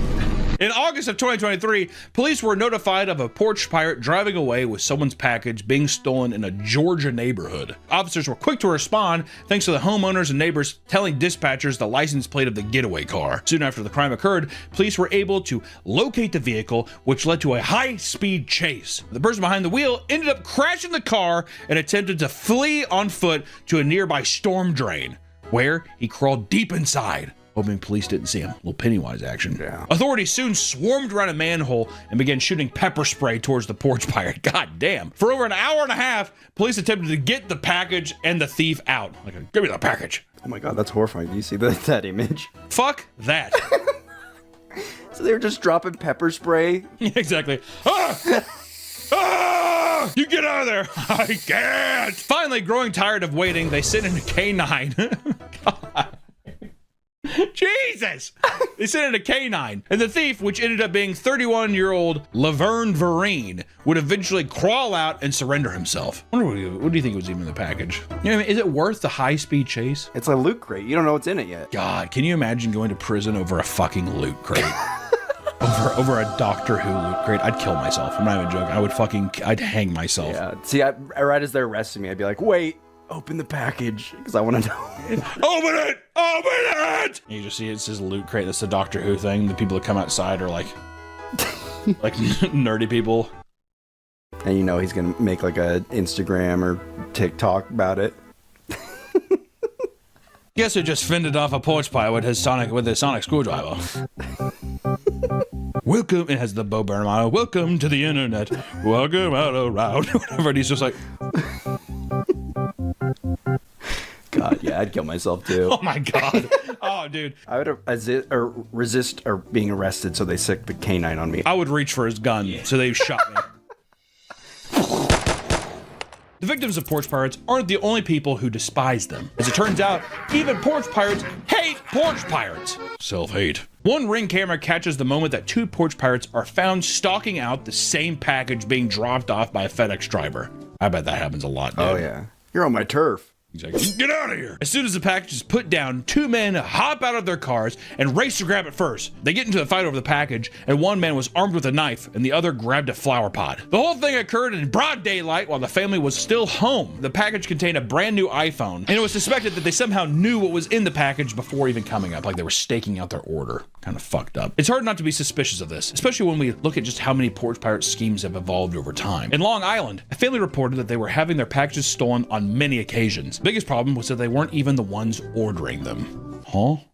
What? Erica Bernard's Bloomingdale account was being hacked by a group of organized porch pirates. They would order the luxury items they wanted with her money and then set the delivery date and have a runner stake out the front porch until it arrived. That's fucked up. Yeah. Isn't it? God, that's what a weird scheme. Security camera footage shows the thief pulling the package away from the family and sprinting away. It ended up being a vacuum cleaner worth hundreds of dollars. Whoa. In the process of trying to chase them, her husband, who had just undergone knee replacement surgery, tripped over a lawn decoration and face planted into the ground, which is kind of funny, but would suck. This isn't the only advanced method porch pirates utilize. Many have resorted to wearing disguises. On many occasions, people will sell their old Amazon or FedEx vests on eBay. When a porch pirate is wearing one, families are less likely to suspect foul play when they approach the porch to replace the package for an empty one. That's kind of a fucked up thing. I didn't even think about that. On eBay, you can just buy a vest and be like, walk up to people's houses. It's the same thing, construction. Yeah, a little safety vest. Yeah, nobody will question you. Yep. Not all of them are quite as sophisticated, however. For every Amazon vest wearing thief, there's a man scraping together a disguise to conceal his identity. Spencer Googler was caught trying to steal packages anonymously by wearing a red pair of women's underwear on his head. Might have a little mental problem. Yeah. I think he might wound up tight. He was immediately identified and arrested after being linked to multiple porch pirate cases and was hit with 5 charges of larceny. And in Oklahoma, 8 men were arrested and suspected of working with an organized crime ring that involved stealing iPhones and other electronics off people's front porches across the country. It's unknown just how many people are involved, but it's suspected that millions of dollars have been stolen through their efforts. Much like the hackers, they were able to know exactly where the expensive packages would be delivered. That's one thing I'm noticing. If you're getting a new phone, just go to the fucking store. Having your property stolen on multiple occasions can be incredibly violating and infuriating. This leads many to hit their breaking point, where they ultimately decide, to fight back. Dream Barrow, a resident of Tacoma, Washington, decided he had enough of this. To combat the many thieves roaming his neighborhood, he created the blank box. The blank box was essentially a wooden box disguised as a cardboard package, and when a porch pirate would attempt to grab it, a 12-gauge shotgun blank would go off, cause them to freak out and run. That's actually insane. You know how loud that'd be? That'd be insane. On his YouTube channel, of course. On his YouTube channel, he would show all the people his blank box trap had set running away in fear. Some of these videos raked in tons of views, and Jareem would eventually start selling this product online. The blank box is insane, dude. That's so crazy. That would, I mean, you'd be like, holy shit. Hey, would you still steal the package, though? Yeah, I would. I'd go back and be like, no, it's nothing? Okay. No. Other people have invented much more elaborate anti-porch pirate devices, like a storage container disguised as a table using strategically placed mirrors. Various people throughout the internet have admitted to much less unique deterrents, like filling up decoy packages with feces in order to get back at porch pirates for terrorizing them. However, not all porch pirates are willing to put up with the retaliation. One Austin couple was sick and tired of the same people stealing from their home and decided to fight back by filling a package with dirty diapers. Not only did this not stop them from being robbed, but they returned it to smear the mess from the dirty diapers all over their front door. They even took it a step further by collecting cow manure and coming back to the home at a later day to leave the droppings all over the front porch and even smear it all over their cars. At what point do you not just walk out and just be like, fucking pull a boogie? Do I have to do this? Do I have to do it? Please don't make me do it. Why hasn't anyone made like a giant net where it's like Why they has pick it up? Why has anyone made like a giant thing that when they open it, like glitter goes everywhere? Here's a better one. Ready? When they open it, there's actually like a catapult underneath them, and it flings them across the street. When it comes to fighting back against porch pirates, one of the best methods is to film them in the act. If they're not equipped with a disguise to hide their identity, seeing a camera can often send them into panic. Over in Canada, one homeowner waits at his front door with a camera. As soon as he sees the porch pirate approaching, he bursts through the door to record them. The man immediately starts sprinting for his car, and he tries to back out of the driveway, only to get caught in a snowbank that he is unable to get out of. What follows is several uninterrupted minutes where the thief desperately tries to dig the car out of the snow. It's just such a pathetic display that the man filming starts giving him advice on how to get his car out. Very Canadian too. Eventually the man gets arrested after several failed attempts to leave. Some people would rather take matters in their own hands, honing all their anger and letting it out in an aggressive confrontation. One Florida vigilante named Stephen Phelps, who had just rented an obnoxious bright green Cybertruck, found himself face to face with a porch pirate while driving down a residential neighborhood. He watches the porch pirate stole someone's package before leaping back into his vehicle and driving off. Angered by what he just saw, he decided to speed up to the car and block him from making a left turn. Having no other way to go, the thief's car continued forward and slammed into the tree. The rental Cybertruck itself took a ton of damage, which was likely not worth the hassle just to save a single package, but goddamn, the merit is there. You gotta respect. It's hard not to get irrationally angry seeing your stuff get stolen right from under you. But just know that taking matters into your own hands can very easily turn into a disaster. Oftentimes, you're better off using more practical methods like setting up a lockbox or using security footage to report people to the police. But whatever you do, never, ever become a porch pirate. We will see you in the next one. Bye-bye. Or use a glitter bomb. Mark Rober, glitter bomb!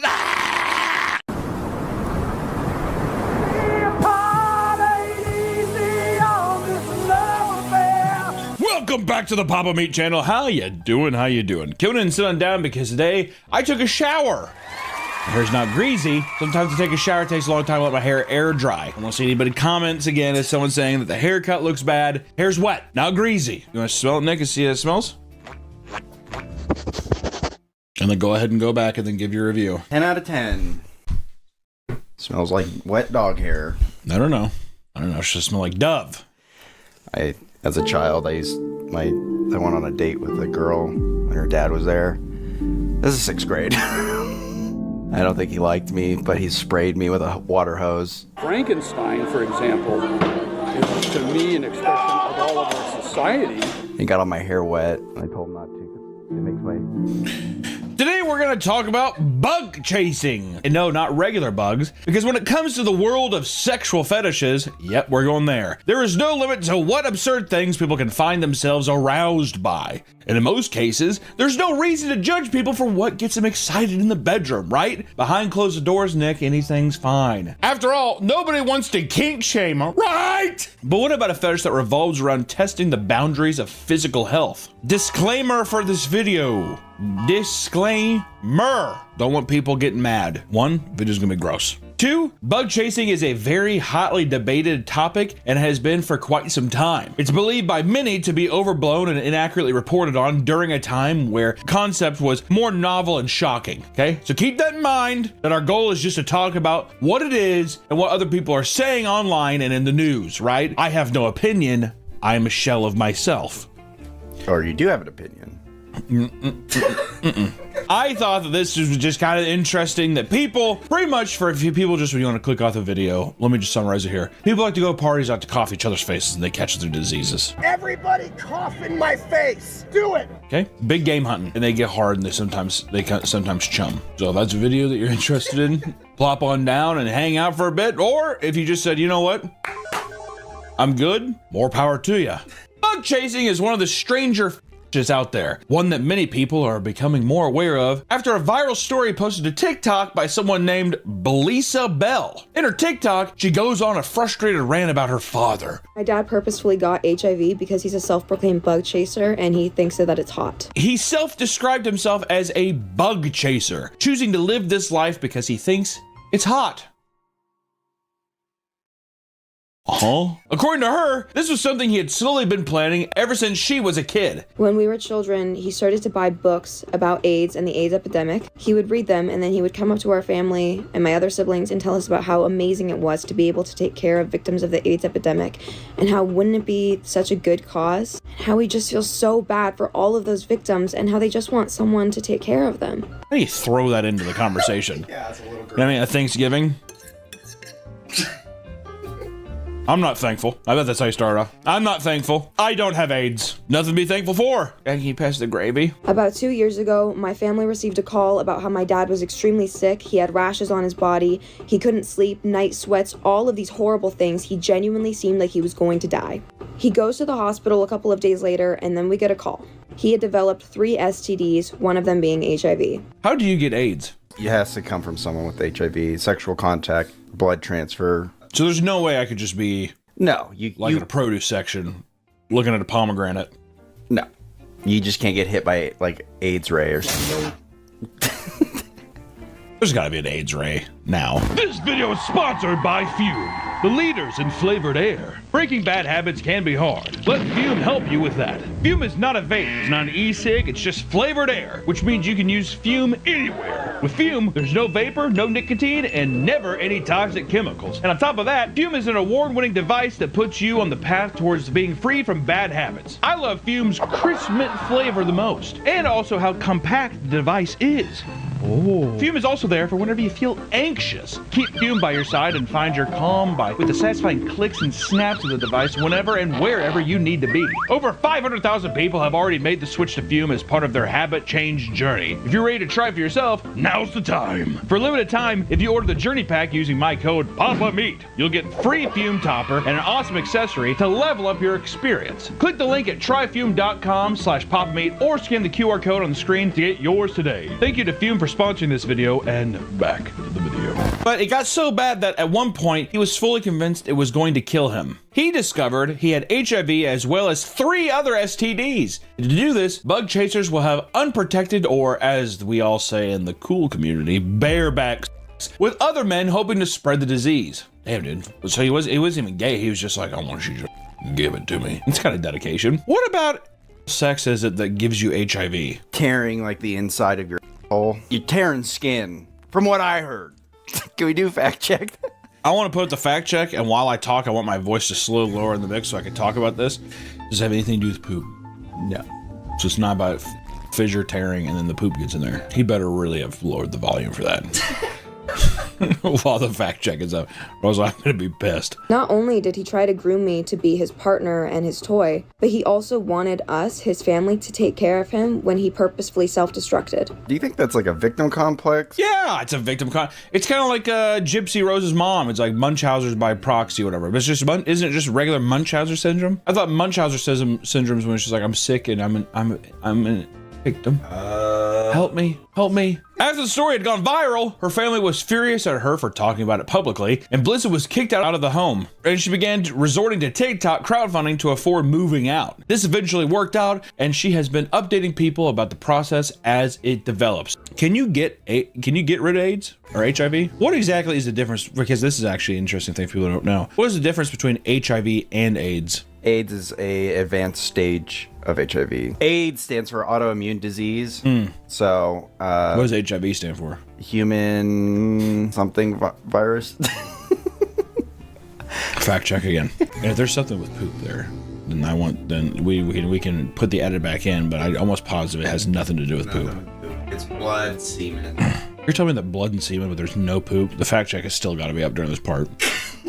Voice lowered. Bug chasing has been around for quite some time. In fact, many claim that it's been a thing since the AIDS epidemic of the early 80s. As medication began lowering the death rate of virus, gay men slowly began having unsafe sex once again, no longer being afraid of catching it. Even back in 1997, it was known that a tiny community of bug chasers existed. There was fear that if their numbers were to grow, it could roll back the last decade's worth of work. Medical advances, you know what I mean? Jesus. I don't... Fact check. I don't even feel comfortable publicly saying that. I have no. Cite your sources. I was gonna say that sounds cartoonishly evil to paint the gay people. That sounds like an offensive. It feels like someone pulled that from like an anti-gay pamphlet or something. You know what I mean? Yeah. And they were so evil and so horny that they said, "Why are we doing? Let's just give each other AIDS." There's no way. We have got to fact check. That's our new swig break is fact check. Fact check. There have been many publications that have greatly exaggerated the prevalence of the bug chasing community to make it a more enticing article. The way it's been sensationalized has made it incredibly hard to determine the truth about this strange fringe group. So even though it is real, I think some people, maybe even ourselves with the amount of fact checking we have to do, are making it seem maybe much worse than it is. Even though we did start this video on a man bug chasing HIV. Even if someone's like, I have the flu, can you cough in my face? Why? No, there is, but I'm just saying, it doesn't have to just be HIV. Even so, like, can you imagine someone being like, you got chicken pox? But a supposed groundbreaking report by the Rolling Stones included an interview with Dr. Bob Cabage, the director of behavioral health services in San Francisco. He was quoted saying that 25% of newly infected gay men are seeking HIV, consciously or not. Fact check! Fact check! That's no way! There is no way! What are we doing? Who wrote this one? Yeah. Oh, just both of them? Yeah. We have got to fucking get some HR stuff going on. What's your opinion on gay marriage? It's fine. In a Newsweek article, however, he ranted about how he never actually said that. All right, redact the anti-homophobe. Okay. And even told their fact checker this was completely false before its release. I don't care. So they just make it 38%. Whatever. Say he hates gay people. Like, I never said that on the cover of the Rolling Stone. Other outlets like Vice insist that bug chasers engage in sex roulette parties, which are events in which one person is secretly infected with HIV, and everyone avoids the use of condoms during sex, giving people the thrill of not knowing whether or not they have it. Many of the peoples referenced in these articles seem certain of their existence, but cannot seem to point to a specific group event they've seen with their actual eyes. You know what? It's too much HIV stuff. I was gonna say, because every time I've ever heard bug chasers before, because I've heard it before, this HIV viral post, but it was always like people being like, you have strep throat, or like you have it's basically like minor thing. Like, I don't think I've ever heard of anyone being like, I need to go get HIV. Not saying there isn't, because I bet you there is someone out there who's like, let me toe the line. I would say it's general STDs. They want to get like gonorrhea or like yeah, something that's kind of curable, where it's just like roulette of like, I'm gonna get sick, and then you find out if you got sick or not. It's like an adrenaline rush. It's like an adrenaline junkie. Can you imagine someone the same way that someone like buys like a necklace and they're like, oh, I've always wanted this chain. Could you imagine that with like genital warts? I've always wondered what my balls or pussy would look like with all these like little beautiful pearls hanging off my skin. I want to, you know what? I want to interview a bug chaser who they regret doing it, where they're just like, I was stupid. That has to be 90% of them, if not 99% of them, right? I think it's something where you just, you get the thrill. It's like, that's got to be the craziest post-nut clarity. Sit at home, blink around and throw it on your mouth. Oh, jeez. Across all strange corners of the internet, you'll find people discussing these so-called bug chaser parties, while it's likely that they're being completely overblown. I think it'd be interesting to see what they claim goes on during these events. There are two types of gift giver parties. One involves an orgy that consists of just one HIV positive person. After the deed is done, the host reveals who the positive person was, letting the group know who was potentially infected. See, I wouldn't want that. I don't want to know who's infected. You don't? I like that, actually, at the end of the party. Everybody gather around. Who had fun tonight? It was a good time. We had a great time. And for everyone wondering, drum roll. It was Sarah. She's like, or actually, that's a big guy. It was David. David! I knew. I had to suspect. I should have went with my gut. Like a party that casual at a party? Maybe it is. So you know what'd be fun though? You go into those parties and looking around and being like, guessing who's got it. You know, there's gotta be one guy who's just like, everyone's all health. Everyone's all good, and then one guy has like super gaunt eyes and cheekbones. It's like Nosferatu sitting in the back.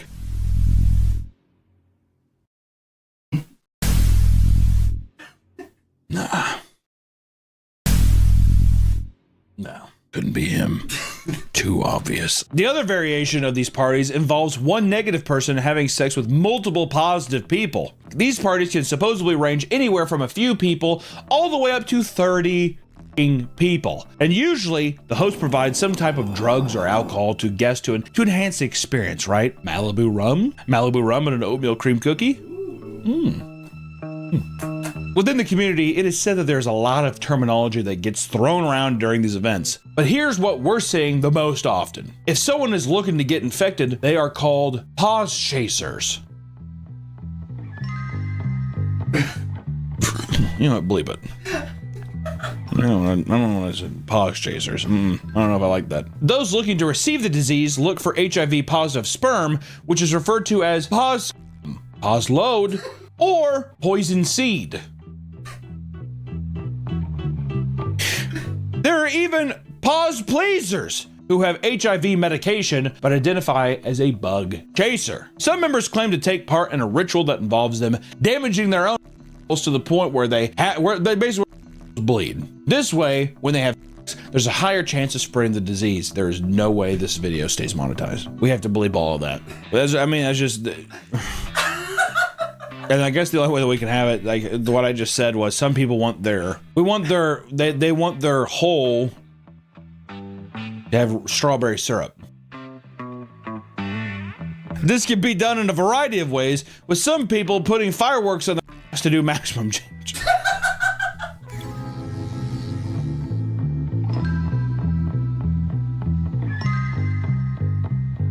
What do you mean your blew up? I stuck an M80 up there and let her rip. Some people make it easy for you to identify them as positive. If a positive person wants negative people to know he's open to infecting them, it's said that they'll get a biohazard symbol tattooed on their body. That's insane. Most of the time, it's placed somewhere visible on their arms or legs. Some opt to get it tattooed on the shaft of their as a direct warning to anyone they encounter. But let's take a step back and discuss why it is that people find themselves taking part in bug chasing. For many bug chasers, the idea of catching HIV and other STDs is simply an extreme online fantasy. Bug chasers existed for a long time. However, the internet has allowed the community to practice the fetish without actually contracting the disease, right? You do a nice little role play. Like it'd be a little preemie baby.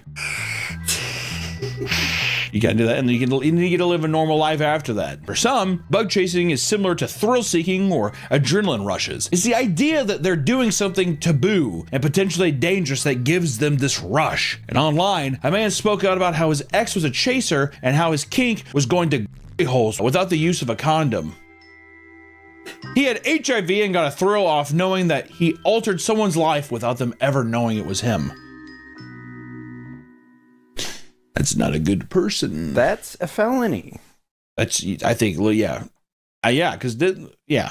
Others who partake in the community view getting the disease as empowering. When they get HIV, it's like they have been freed from their fear of getting the disease. There just has to be fact checks, all sources, source links, to where if it's wrong, listen, go yell at them. We're just reading what we found. All right? I did not know this was going to be so heavy HIV. Is this a problem? I feel like this is a problem. I feel like it's going to get nuked into the ground. By saying HIV? Yeah. Yes. We'll just put a disclaimer saying this is an educational video.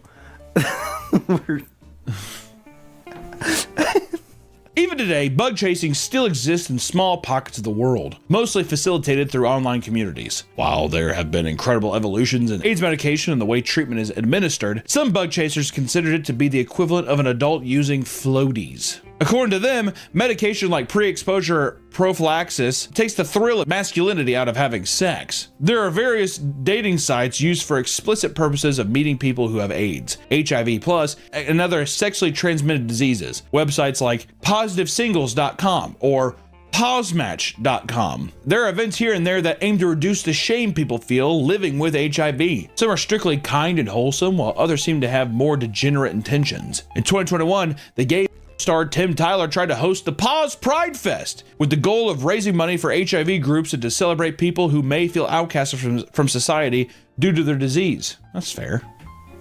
So is Pause a... I don't know.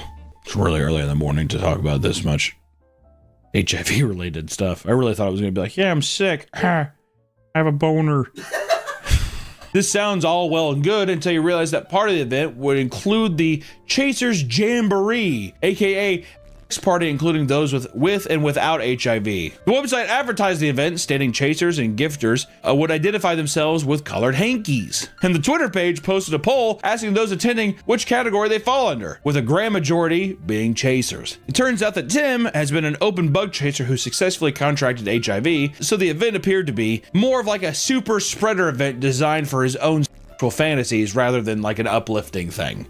Maybe it could be both, I'm not sure, but it's, I don't know. A blogger contacted the resort hosting the event, explaining that the event was not at all about raising awareness for HIV. Supposedly, the owner sat in stunned silence for 2 straight minutes after realizing what was actually going on.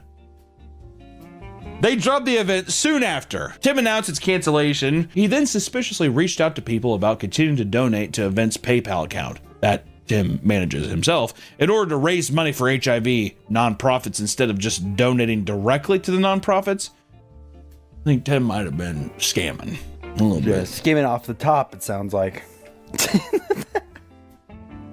While most people would probably be a little more private about their chase fantasies, some people are willing to post public Craigslist listings in search of their dream gift givers. Other people seeking dating advice online have admitted that bug chasing has caused significant problems in their relationship and led to eventual breakups. After dating a man for 6 months, one user admits to finding out that his drag queen boyfriend had been secretly hooking up with Pause guys in the hopes of being infected. Damn. You want to lean me in on that? Okay, we're getting way too intimate way too fast. This is private stuff. In the span of 2 months, he slept with 50 people. The user was told that he was doing it so he could get government benefits and to fit in better because many of his friends were HIV positive. I don't know if I believe that story, Nick. That's too crazy. Is it not? I mean, this all reads like a homophobic pamphlet. Yeah, the gay guys all get AIDS so they can get government benefits and they can all hang out with each other in their cool treehouse. The bug chasing community has a dark underbelly that many of its members struggle with. There are more serious implications for those that are driven to get the bug. A small section of the community gets HIV as a form of self-harm to cope with something more serious in their life. Mental illness is seen as a big component, with many people being preyed upon or agreeing to certain acts while not being in their right state of mind. Some research insists that this fetish is based in addiction. Certain fetishes are tied to bug chasing like BDSM, but one in particular is extremely damaging. Chemsex, also known as party and play, involves both parties injecting themselves with hard drugs while having sex. This behavior ties the act of bug chasing to getting high and creating a very addictive loop that is hard to break and even more dangerous. The addiction only worsens with each party or interactions as people slowly grow more desensitized to the idea of having HIV. There seemed to be a lack of proper knowledge of the disease for many people that partake in acts like this, and all of these elements leave many people broken and hopeless. One man claimed that he was seeking an HIV positive partner so he could get infected because it was his death wish. When questioned why he wanted to go out this way, he stated it was no different than someone addicted to drugs or energy drinks. You hear that, Red Bull? You got some explaining to do. They believe it's a way to control their fate, stating they would have died from cancer or a heart attack anyway, so I'm gonna die from HIV. Another man simply wanted to die from bug chasing because he didn't see any other way. They claim they have no skills or friends in life to keep them around. And the thought of getting AIDS is arousing, so they believe it's the best option, which is just sad because it's just total mental deterioration. Lack of self-confidence, lack of social skills, all come together for someone to just be like, what's the point? And that's heartbreaking. We've covered a lot of strange on this channel. A lot. Too much.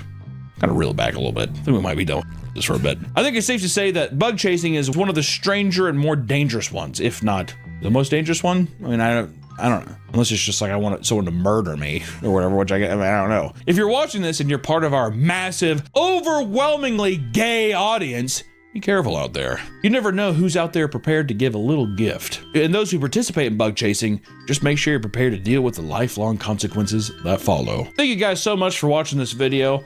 Stay safe out there, wear a mask, and wash your hands. We'll see you next time. Bye-bye. Welcome back to the Papa Meat channel. How you doing? How you doing? Come on in and sit down because today we're talking about my trip to Japan. Konnichiwa! Sumimasen! Mushi mushi! One Coke highball, please. Arigatou gozaimasu!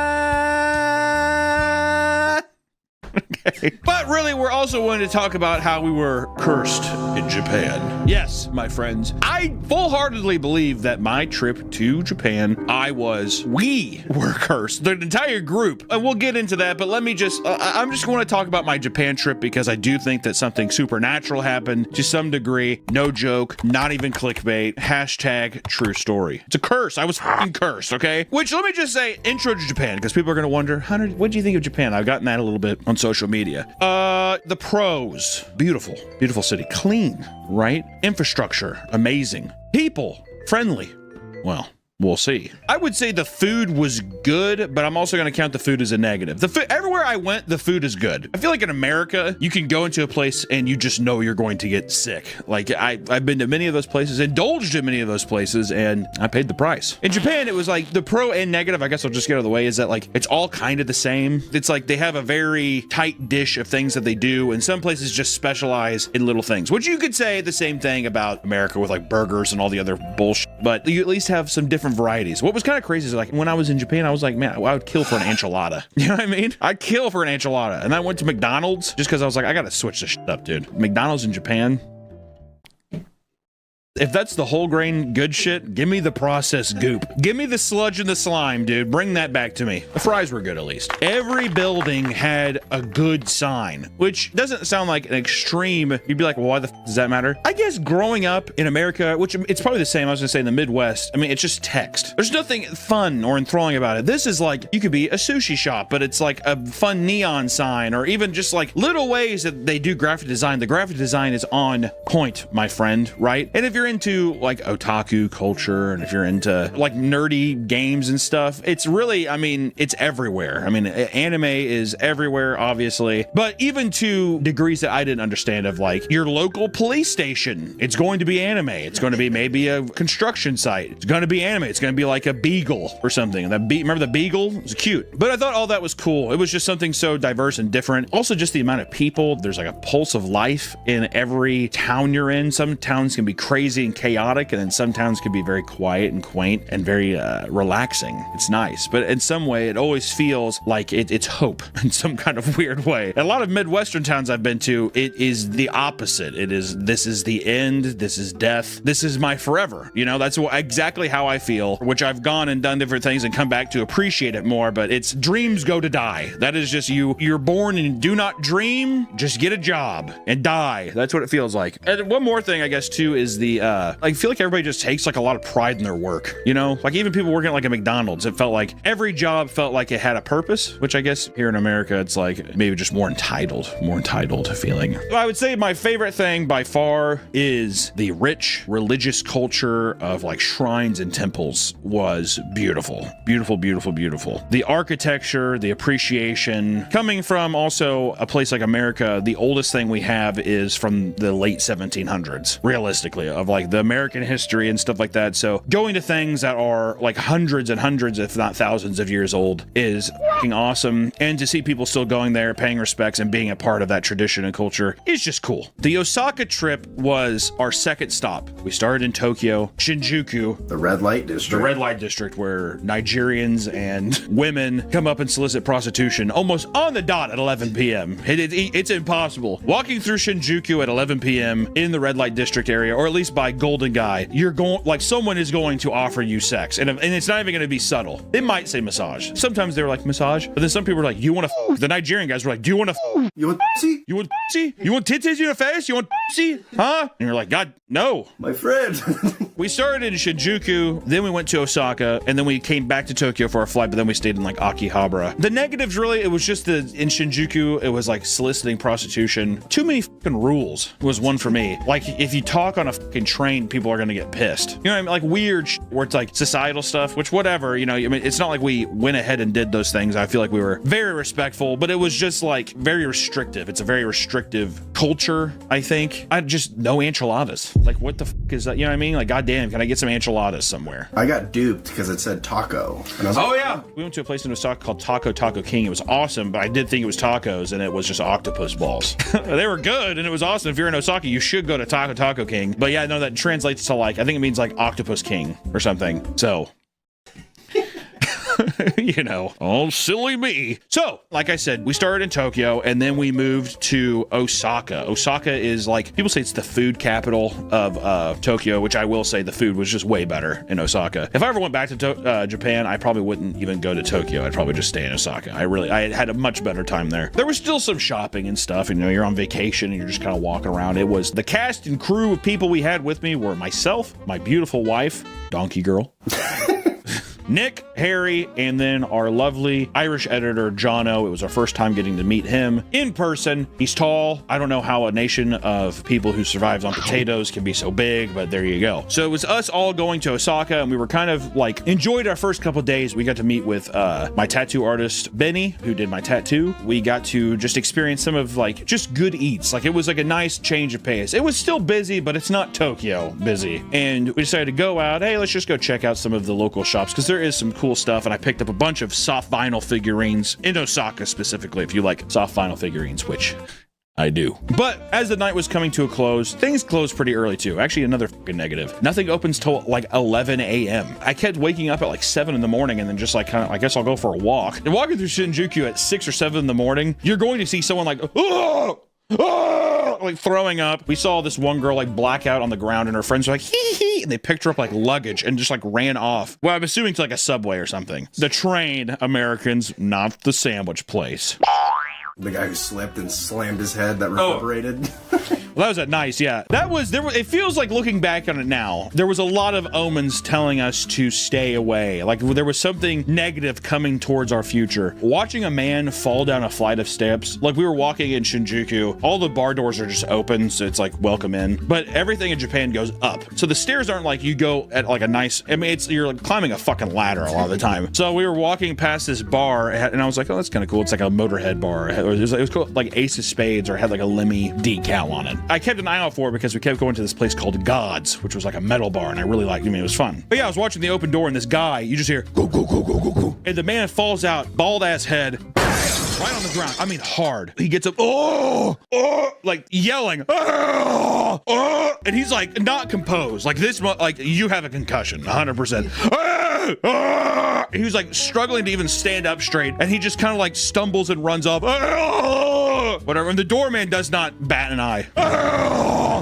Which I'm guessing that staircase has claimed many lives. But that was one thing where I was like, maybe it was a sign. Maybe being solicited prostitution by Nigerians and women. Also, I want to say that I'm gonna get to the curse, I swear to God, but I got really drunk with Nick, Jono, and my buddy Rob, the guy who directed The Sadness. We all went out to karaoke. We called it a night afterwards. It was like 2:30, 3 in the morning. Everyone split ways, to go back to their hotels. I was walking back. It was like a 3-block walk, really close. I was walking home kind of drunk, and then the stairs that go down to the subway, there's like always like a fence around them. And from behind the fence, this woman pops out, Sir? Sir? You love me? And I was like, oh, no. Sounds bad now, but she was like, you want massage? And I was like, no, I don't. You love me. I don't. I keep walking. And then she just followed me. 3 blocks isn't a long time, but it felt like forever. Sir? And it like got horrifying. I mean, like sad, horrifying, where she was like, sir.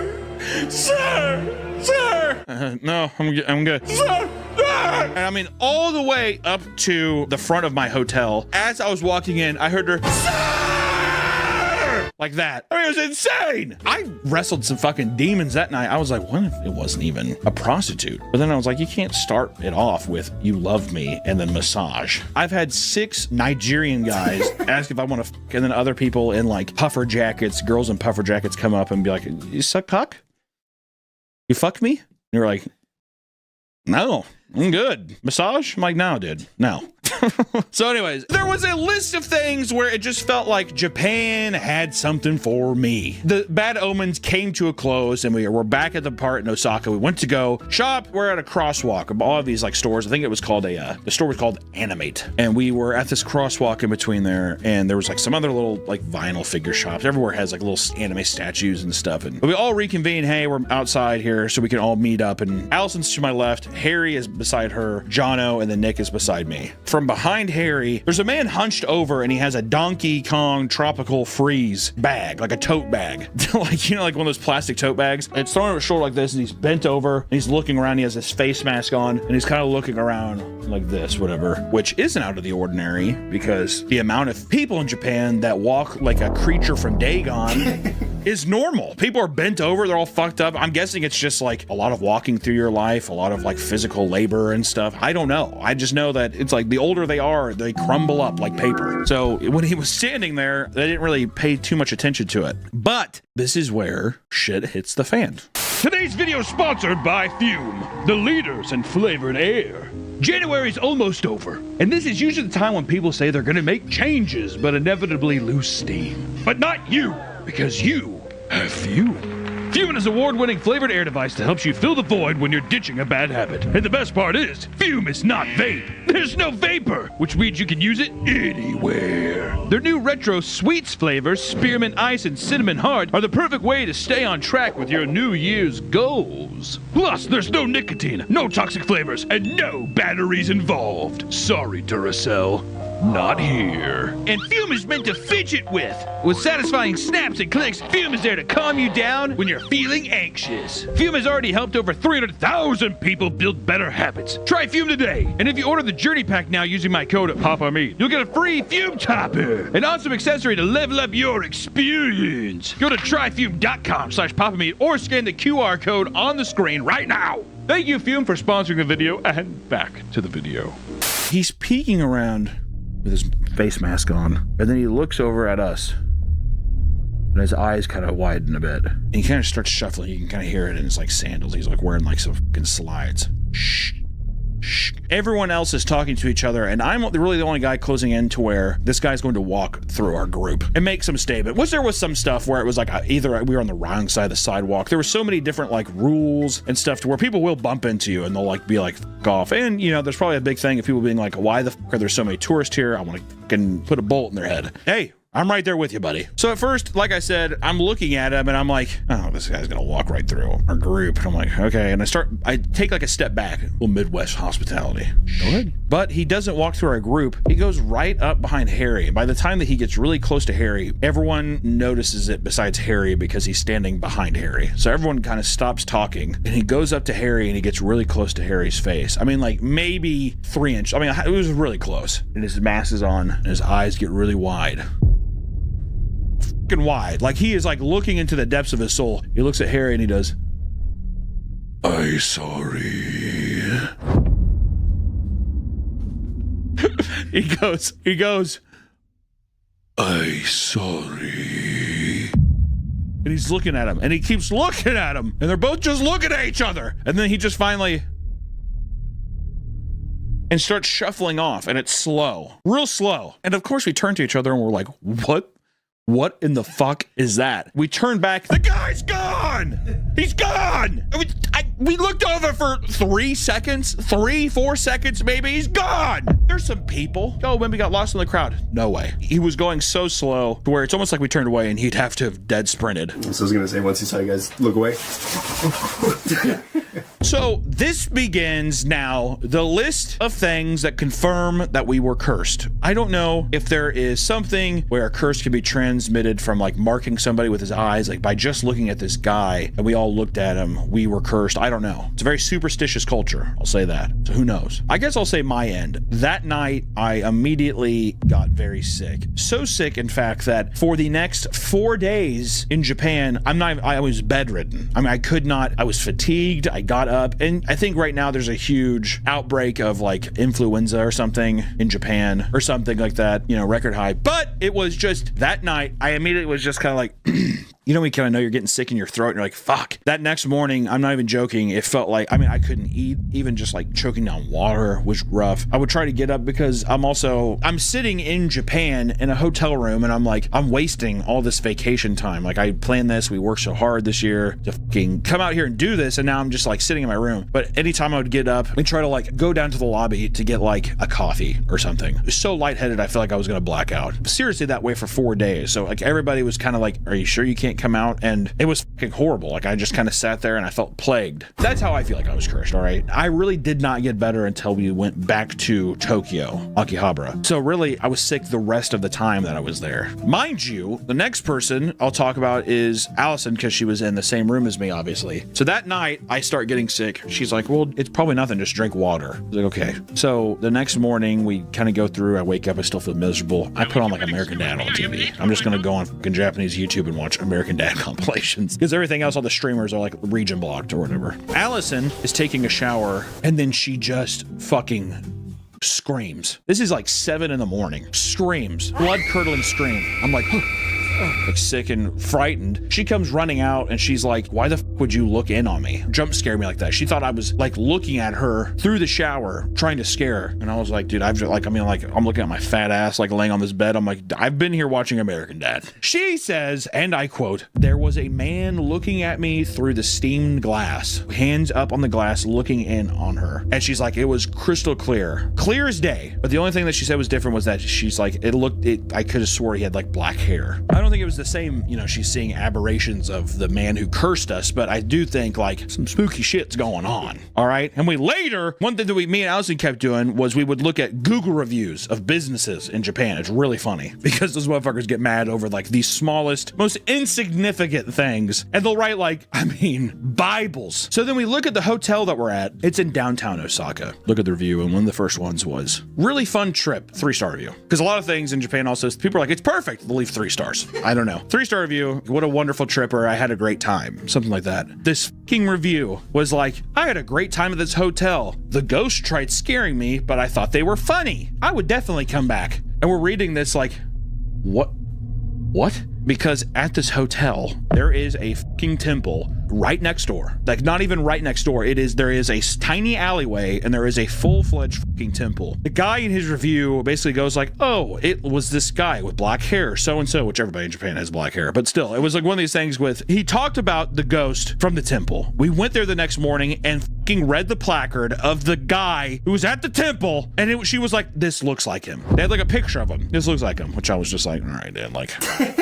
You know, come on, Allison. Let's try to reel it in a little bit. But still, a fucking paranormal haunting happened. It freaked her out for the rest of the trip, at least in Osaka, where it would be like, leave the door open for the bathroom. Because it was like, there's an entryway to the bathroom, you close that. There's another door to where you have a toilet, another door to where you have your shower. So you would leave the door open to where like anybody in the room could like look in and see, it's just me. I see my wife naked sometimes, so it's not a big deal. But just one of those things where it's like leaving a night light on. I don't fucking know. That's Allison's. Whatever. Next, we go up to the culprit himself, Harry. He had insomnia every night he was in Osaka. Every night since he got cursed, he was tossing and turning. He was saying that he kept like hearing people tapping on the wall. Don't know what the fuck that's about. Very vague. Harry's a very vague man. So you'll just be like, well, was it scary? Yeah.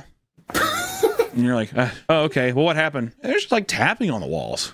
So that's as much as I got out of that. All I know is every day it kind of looked like there was a little ounce of dread in him. One, it could have been from how insufferable me asking what the questions were in my sickly state or whenever even we were coming back. But it just felt like it's one of those things, you sleep perfectly every night in Tokyo, but then now all of a sudden you're hearing shit, you can't sleep, insomnia, it feels like you can't get any rest. Come on, bro.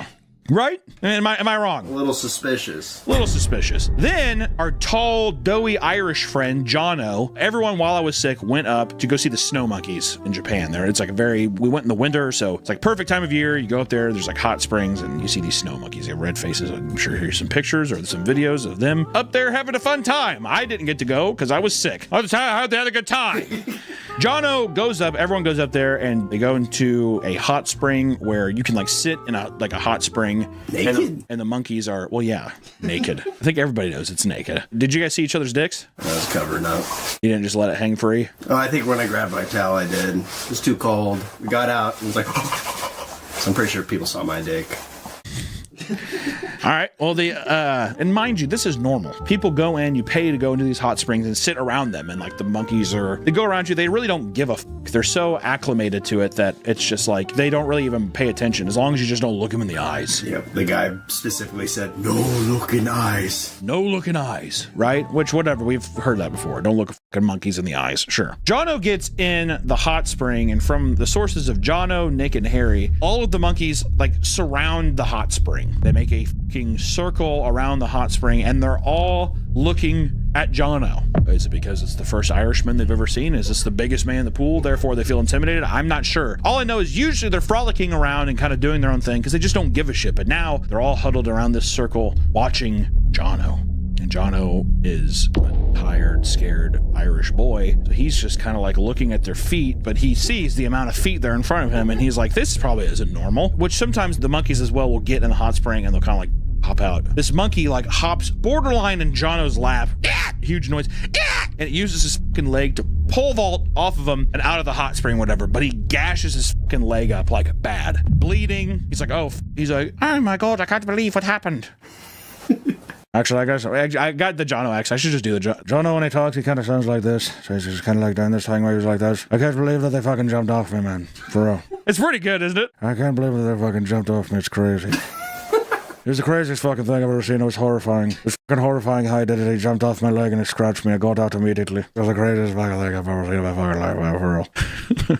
it's so good. If Jono's editing this, you should have him say something. The one upside to that story is I did get to see Nick's cock when we were running into the bath. And to be honest, I was more concerned with that than I was with the monkey shit that Hunter's talking. I don't really remember that, but I do remember seeing his dick, and I do remember seeing I got to see his balls as well, and they're very big. Yeah, his cock was very large. You should show a picture of his leg too. Yeah, show a picture of his leg. I don't know if we can. Well, the blood or whatever. We'll have to show some picture of it, but it scared the shit out of everybody. They immediately got out and kind of ran away, and the monkeys all in unison as they were running away. They did not chase them. They just started doing back and forth chanting. It was fucking horrifying. They didn't even move. They didn't chant. They didn't do whatever. It almost felt like they were like, get the fuck out of here. You're cursed, right?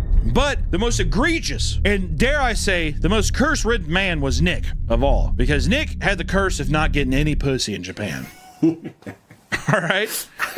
Mind you, Nick's a dirty bird, likes to get some pussy once in a while, dude. He's a man. Who doesn't? And we all know Nick loves Japanese women, finds the most beautiful people in the world, so he went there very eager to find a wife, potentially. Who knows? We went to clubs. We went to bars. Women everywhere. Women who I know for a fact, Nick's a good-looking man. And especially in some of these clubs and stuff, a lot of donkey faces out there, dude. All right? He's walking around like, you probably peacock a little bit. You know, he's all nervous. I know. Every time a girl would look at him, they would kind of perch up, though. In these clubs, just like, what the fuck's going on? It's almost as if he had this stink about him. He was emanating some kind of stink that maybe we had become accustomed to through this thing. Almost like when someone like shits their pants and on a car ride, and after a while you're just like, you become one with it. You kind of accept it as a scent. Nick couldn't break the ice with anybody. And you know what's crazy? Craziest of all is that even in Golden Guy or any of the places where people were soliciting prostitution, no one came up to him once. Which maybe they're coming up to me because I'm a big fat ugly man and they're just like, you surely need to pay for it, right? So maybe they're like, oh, we don't have to worry about him. But it's odd. Everyone else in our group, even Allison got solicited prostitution, okay? Not one person went up to Nick to ask him in a fucking weird way. Not that he would indulge in it. I think he fucking wanted someone to. It hurt. Did you want somebody to come up and... I felt like I wasn't wanted. It is, isn't it? Kind of feels like everybody else gets like, you go to like an ice cream store, right? Everybody else gets a sample and you're like the one kid left out. One Coke highball, please. Do I not look desperate enough? I don't think so. Probably not as me. I was kind of like, I had the big fat man waddle. It's like walking through the city. Oh. But as soon as we left Japan and we were flying in the air, there was a sense of ease. Like there was a sense of like, which you could associate to a long trip and you're going home and you're looking forward to going home. But in a weird way, it was us breaking the curse, the spell. You know, if we ever return, will it be reactivated as we enter this like barrier? You know, I don't know. All I know is I would go back to Japan. Not as long. We were there way too long. We were there 17 days. Next time I went to Japan, give me a week. 1 day for travel, 5 days, and then another day for travel. Just too long. Way too long. It could have been anywhere in the world. And I would have been like, this is way too long. What's fucked up is everybody I told before, I was like, yeah, we're going to go there for like almost 3 weeks. Everyone's like, cool. As soon as I came back, they're like, yeah, bro, it's way too long. Like 10 days max. That's what everyone kept saying. I'm like, well, it's fucking cool, man. Thanks, dude. And I just want to give a shout out to all the wonderful people, all the buddies I got to see in Japan. Corey Benny on Instagram. He's the guy who did my tattoo. Science Patrols. My buddy Corey. He does a lot of awesome soft vinyl. He got to show me around Nakano Broadway and that kind of stuff. That was a lot of fun and hanging out with him. He also got to show me, I think it's called Yamachan, whatever. I think we went to Yamachan like 3 or 4 fucking times. It's like a little chicken wing place. It was awesome. If you're ever in Japan and you pass a Yamachan, go there. Got to meet Corey and his brother. They're awesome. Follow Science Patrols. He makes awesome soft vinyl toys. It's amazing. And of course, our beautiful boy, Jacob Takahashi, who gave me, for my birthday, he brought me a bottle of sake from his local shrine, and I thought that was awesome. Sake is disgusting. I won't drink it, but I will cherish this as a memory, and it will remain sealed forever. So that's cool. I actually do. I love this. I think it's sick, but sake is disgusting. So Jacob Takahashi, of course, helps voice. He's voice acted. If you've heard a Japanese voice in one of my cartoons, it's one of him. He does amazing dubs and stuff for other animes, so please follow him as well. He's a beautiful man. But just want to say thank you to all my Japanese friends out there. Thank you so much. And, you know, if you go to Japan, be respectful. It's a completely different culture. There's a lot of things that seem completely different to our own, right? But it's amazing. It's a great place. A lot of good people. A lot of fun people. Big drinking culture. If you're a drinker, gotta go fucking drink in Japan. It's fucking sick, man. Coke highball. A Coke highball. That's one other thing that pissed me off. Oh, yeah. Is being like, I'd be like, can I get a Captain and Coke? And they'd be like, Captain and Coke? And you're like, yeah, Captain Coke. Oh, a Morgan and Coke. And you're like, okay, dude. All right, dude. So we're getting there. And then Nick was like, you know, if I want a Jack and Coke, I should just say Daniel and Coke or whatever. But yeah, you can't say whiskey and Coke. What? And you're like, Coke highball. Oh.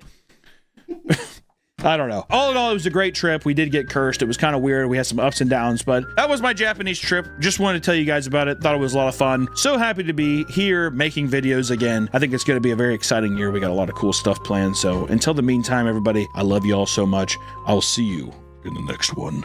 Bye-bye.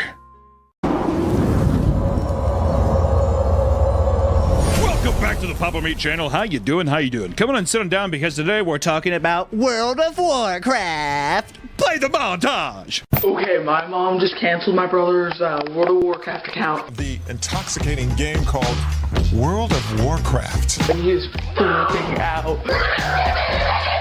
They don't realize how addictive it can be. Isn't Falstad dead? The international addiction to an internet game. You don't want to do that either. You think you do, but you don't. I now pronounce me and Warcraft together from now until the end of time. Today we're talking about World of Warcraft. It's got to be the most well-known MMORPG. Which if you don't know what MMORPG is, you definitely don't get buzzy. Or you're probably young. I wonder what the median age is for MMORPG enjoyers. I feel like that's like an older generation thing. I feel like it's more of like 30 and up. Everyone trying to relive the glory days. Yeah, the glory days of the Burning Crusade and the Wrath of the Lich King and all that jazz. People who are like vanilla, I'm like, okay, dude. All right, I want to look. Can we go back to when there was like nothing in the game, please? Everyone's heard of WoW is the moral of the story. Somehow, some way, you've come across it in some kinds of different media, right? Maybe your friend had it. Maybe you saw it in the South Park episode. I don't know. You've definitely heard of World of Warcraft. It's been around for more than 20 years, and it's one of the most popular MMOs ever created. What the what else is there? Guild Wars? Guild Wars 2! The One Piece MMO that's coming out. Is there really an MMO One Piece game? I hope. There should be, with how vast the world is. My experience with World of Warcraft was I didn't have internet growing up, so I would go over to my friend's house. I had a really shitty Toshiba laptop that still had the CD-ROM, mind you. At that time, it was like right towards the end of Burning Crusade, and I remember all my friends were playing it, and I was like, I don't think I can afford World of Warcraft. It's like 15 bucks a month. I went to Walmart and I got a battle chest thing that I think had the original and Burning Crusade in it or something. Super stoked, and then immediately I was pissed because like immediately Wrath of the Lich King came out after that, and I was saying, okay, I don't got any money for this. But it was mostly just going over to my friend's house either after school or on weekends. You would just stay up all night. I didn't really like the game. I liked like leveling up with my friends and like getting swords. Every time I'd go over, I'd just start a new character, and we would just like, my friend would take Adderall and we would just order pizzas and make another level 60 character or whatever that night. I always liked instances or those dungeons. No, I don't think I ever did a raid. I liked going, especially in Burning Crusade. They had a lot of cool like weird demon instances. There was one where it ends with like a dragon fight, and then the enemy has like a cool sword. It's called like Hell Cleaver. And I remember I got that. And I think whenever you have it, you spin when you attack with it or something. Is it a pole arm? It was like a two-handed sword. I can't remember. It was big. I remember as a kid though, I was like, this is sick. I used to draw it and stuff when I was younger. I was like, this is awesome. Me and my digital sword. Pretty sure I swear to God, I drew like Naruto. Or no, I drew Gaara. With a sword? From Naruto with that sword. And the control sand, and he has a badass sword. But with all that being said, it's crazy to see millions of diehard fans who dedicate their lives to this game still to this day, and not just streamers. Get them out of me. What are you doing, bro? There's like very rabid fans, people full 9-to-5 jobs, come home and they get in with their clans or whatever, and they do raids or anything else. It always perplexed me, even whenever like it was the heyday of like Burning Crusade and Wrath of the Lich King, which I'm pretty sure that was the most popular time. Even then I was like, I just play Dead Rising. You know, like, can we fucking do anything else besides this? You gotta do your daily quests. Maybe the thing is I never got to experience it with like people and be like have that kind of relationship with the game, but it was always fascinating and still fascinates me to this day. Like when I go into a stream and I see people, like there's streamers who get 20,000 plus viewers, just watching a guy sit there and like, it's just like, you look at the screen, tons of green. I'm trying to see if I can barter with boots with this guy, but he's just not. It's like, what the, like, what? But people, they love it. They love it. They love it. And I think it's time to take a look into World of Warcraft to see what makes the game so important to people. Why is the game so important? Something that brought this idea back to life to me recently was there's some World of Warcraft drama going on. We don't have a lot to talk about. All right. It has to do with OnlyFans, which is a World of Warcraft classic guild that blew up within the streaming community. It was made by one of WoW's biggest streamers, Sodapoppin', and is a roleplay server with 100 other popular streamers in a race to defeat Ragnaros in the 40-man Molten Core raid. And you have awesome creators in it, like Mizkif, XQC, and Tyler1, who I am dubbing the world's greatest gamer. I like that. What can't the man do? Nothing. At least in the confines of video games. How the f you be like master in League and then you end up like ranking like a high rank in chess? I think it's Grandmaster in chess. He's a Grandmaster in chess, like f***ing Magnus Carlsen. Do you know what pisses me off more than anything? Can I say something? And you know what? Anybody can take this and they can run with it. I don't give a f***. I'm putting my opinion out there. Nothing infuriates me more than seeing when I'm on my phone doom scrolling and I get a f***ing clip. Magnus showing up late for a tournament. And it's him doing. There he is. The world champion has arrived. He's running to his chair. It's at least he has pants on. He sits down. Shakes the guy's hand. And he like readjusts all of his pieces. It's like, dude, we fucking get it. You're good at chess. Just show up on time and get the job done. Because then the dickhead's sitting there like some fucking Polish guy sitting there and he's just like... The Only Things Guild takes place in a hardcore server, meaning a death in the game resulted in a complete character restart. The absolute tragedy. My word. While this race factor amped up the entertainment value, it was also the cause of intense internet drama. And people love drama. The streamer Pirate Software was kicked from a guild after a controversial play that infuriated the entire internet. During a dire mall run, the streamer and his 5 level 60 friends tried to retreat during a dangerous encounter. 2 members ended up dying, and the others were quick to blame Pirate Software for not using his abilities to slow the enemies. Instead, he buffed himself and ran away as fast as possible, claiming he had no mana left to help them out. I can help a lot. Yep. Pirate, why are you walking, bro? What are you talking about? Why am I walking? This Look is at my mana. savage, but come on, man. Damn. So are we in the hardcore server or not? There's a bunch of fucking pig-faced dudes that can't get out in time. I say, guess what? Restart your character. Go on eBay and buy a character. Be Elon Musk. I think he pays like Taiwanese kids to level up his Diablo 4 account. I don't know. I am totally number 4 in the entire world. That's how Elon sounds on. I can't believe that. I'm number 4 in the entire... in the entire world. But this sparked a heated debate, many arguing that Pirate Software clearly left him for dead when he could have helped. What the fuck is going on? And of course, Pirate Software doubled down, saying there was nothing he could have done. He just wants me to sit down, grovel on my knees, and be like, I'm so sorry, Mr. Yamato. It was all my fault, the mage. I won't do it again. I'm so sorry that tank overpulled 2 packs and a boss. Oh man, oh god. Next time I'll save you from the big mean 2 packs and a boss that tank pulled. Are you kidding me, dude? But the backlash was so intense that he was eventually kicked from the guild entirely. Pirate got kicked? Oh my god! Good luck sleeping at night, buddy. In a statement on Twitter, Pirate reveals that he had received thousands of death threats on top of being doxxed all over the internet, including in-game, all for a stupid mistake made in a WoW server. There's almost nothing a person could do to be doxxed online, and death threats. Seeing all this crazy shit happen is kind of what sparked me to want to do this video. I'll be honest, I don't really give a fuck about the drama. I don't care. I really don't care about the video game itself. I'm more interested in people's fascination with the video game. It's not about that. If you came here for that, it's not about that. That's the last putting a bow on that. It's done. Bye-bye. But it's insane to think that a few people dying in a video game could push a group of people to threaten someone's life, which feels stupid to say because at the same time, as I say that out loud, it's happened many times before, and probably even with this game. Sure, you could have a caveat, right? It's a hardcore server. These people's lost over 100 hours of their lives leveling up these characters, so no wonder people feel so passionate about the betrayal, right? And also you're on a streaming thing, and people are tied up with emotional response to their favorite creators and all that kind of stuff. I get it entirely, but still, it's a bit silly. We're in Silly Town.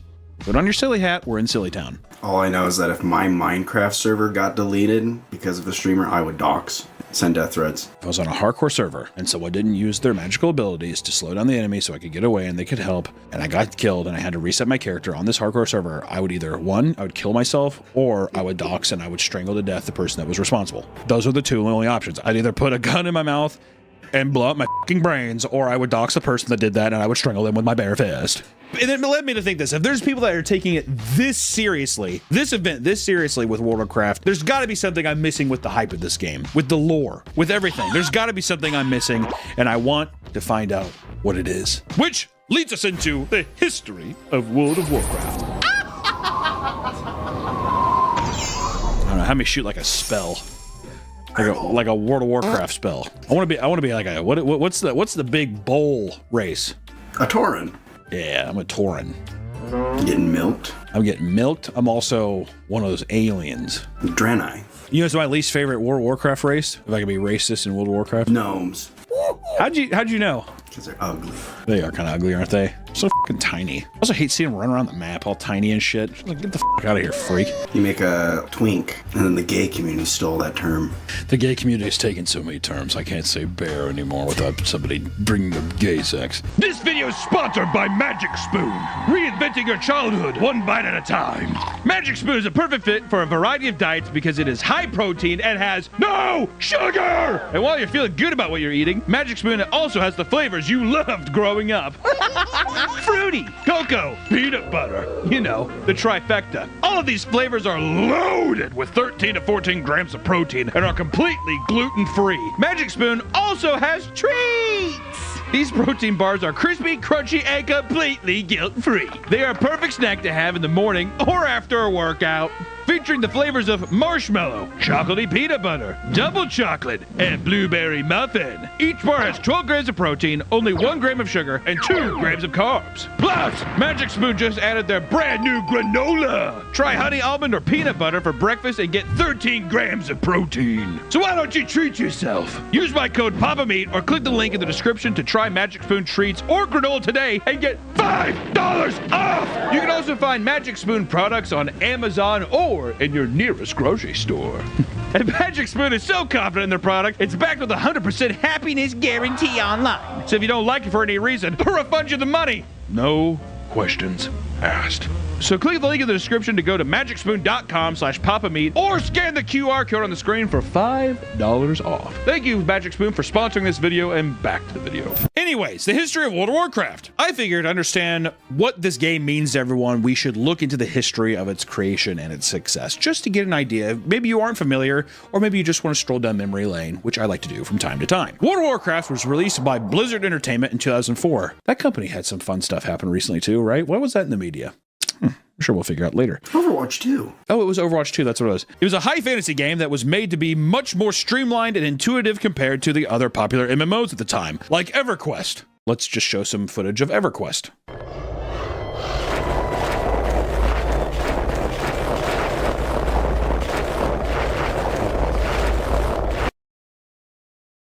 Not bad. It was such a huge success that the developers didn't even have the hardware to handle the large influx of players. People were f***ing smoking this thing like crack, dude. They were injecting it in their veins like heroin. They couldn't get enough. People were addicted, ladies and gentlemen. People were addicted to WoW. Players were grinding through the game nonstop, with many recounting flunking out of their college classes because of it. And the game has constantly evolved throughout its lifespan and has a total of 10 expansions so far. 10.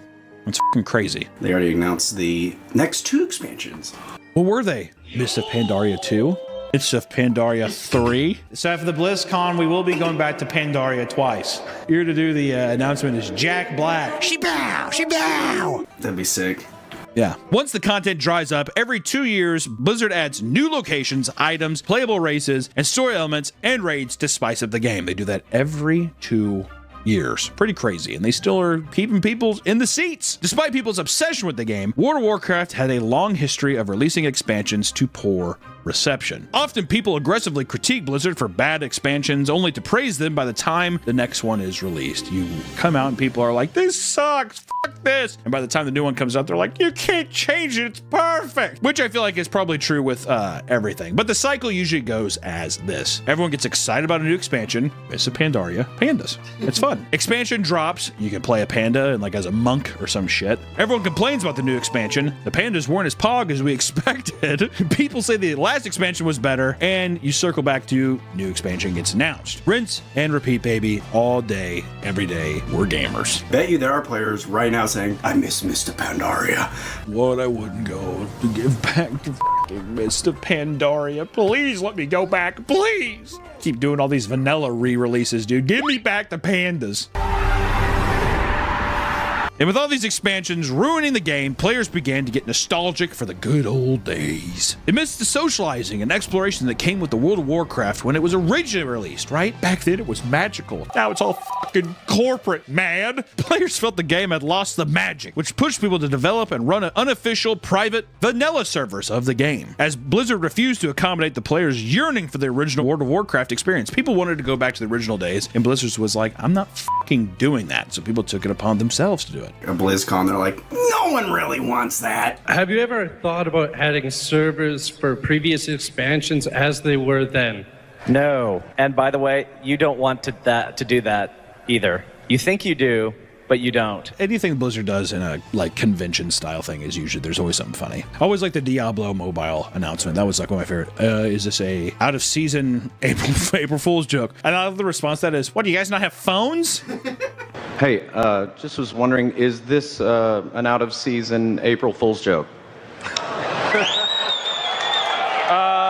Do you guys not have phones? Yeah, you guys all have phones, right? Which one of the most popular of these vanilla servers was Nostalrius, which reached over 800,000 accounts at its peak. Almost 1 million fucking people were in this original vanilla server. And to the surprise of many, Blizzard issued a cease and desist to those keeping the vanilla servers running, forcing it to shut down on April 10th, 2016, which was about a year after its launch. People are just having fun playing the game you make, and then Wizards comes in, they're just like, hey, sir, come here real quick.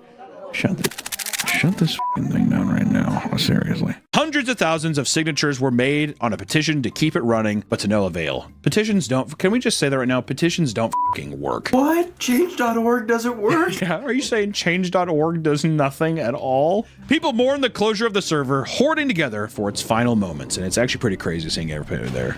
Man, too many names, dude. I have like a panic attack. The FPS must have been like 2. My Toshiba laptop could not handle this right here, okay? And it was only a year later at BlizzCon 2017, Blizzard's annual convention, when it was announced that Blizzard was actively working on World of Warcraft Classic, a standalone version of the game that brings players back to the vanilla version of the game. I am pleased and also a little bit nervous to announce the development of a classic server option for World of Warcraft.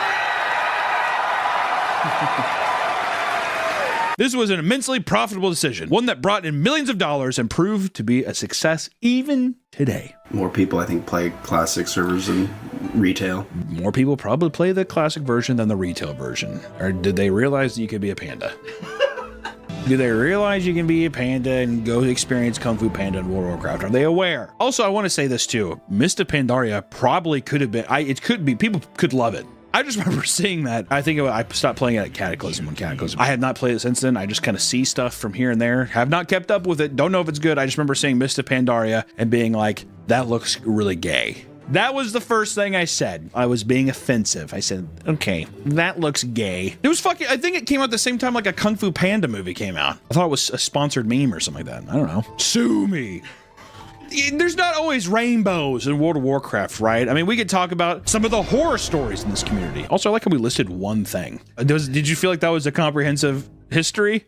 I hope so. Do we talk about Leroy Jenkins in this? Let's do this. Leroy Jenkins! We didn't even talk about, in the history of World of Warcraft, we never even brought up Leroy Jenkins. So let's... Leroy Jenkins! Well, if you want more of that, I'm sure there's channels out there that'll give it to you. Because we just want to get into the dark side of World of Warcraft, apparently, because we're little fucking heathen goblins. On r/WoW, which stands for World of Warcraft, the post says, what's your biggest guild scandal story you know of, or have been involved in? And someone said, so many. The first one here says, guild member, instead of just going, hey, this isn't really working out for me anymore, put thanks for having me for 2+ years, guild quitting. He faked their own death, and then 3 months later logged in to G-quit all their tunes and realm transfer. I read that as if, like, I thought I was like reading Latin after a while. What the f does G quit all their tunes mean? Tunes are characters, so he probably had multiple characters in the guild, and so he logged in real quickly, G quit, so guild quit, and then realm transferred them off completely. Why does that, why did he just do that to begin with? It was probably, didn't want to hurt their feelings. Oh, he did. So he did it because he's like, oh, if they do that, they're gonna think I don't like them anymore. Yeah, he probably also stole a bunch of shit in the guild too. We might not have the full story here. Okay, I never was in a guild. I just play with my friends online. I didn't know the guilds were such a big deal. I play by myself and just raid.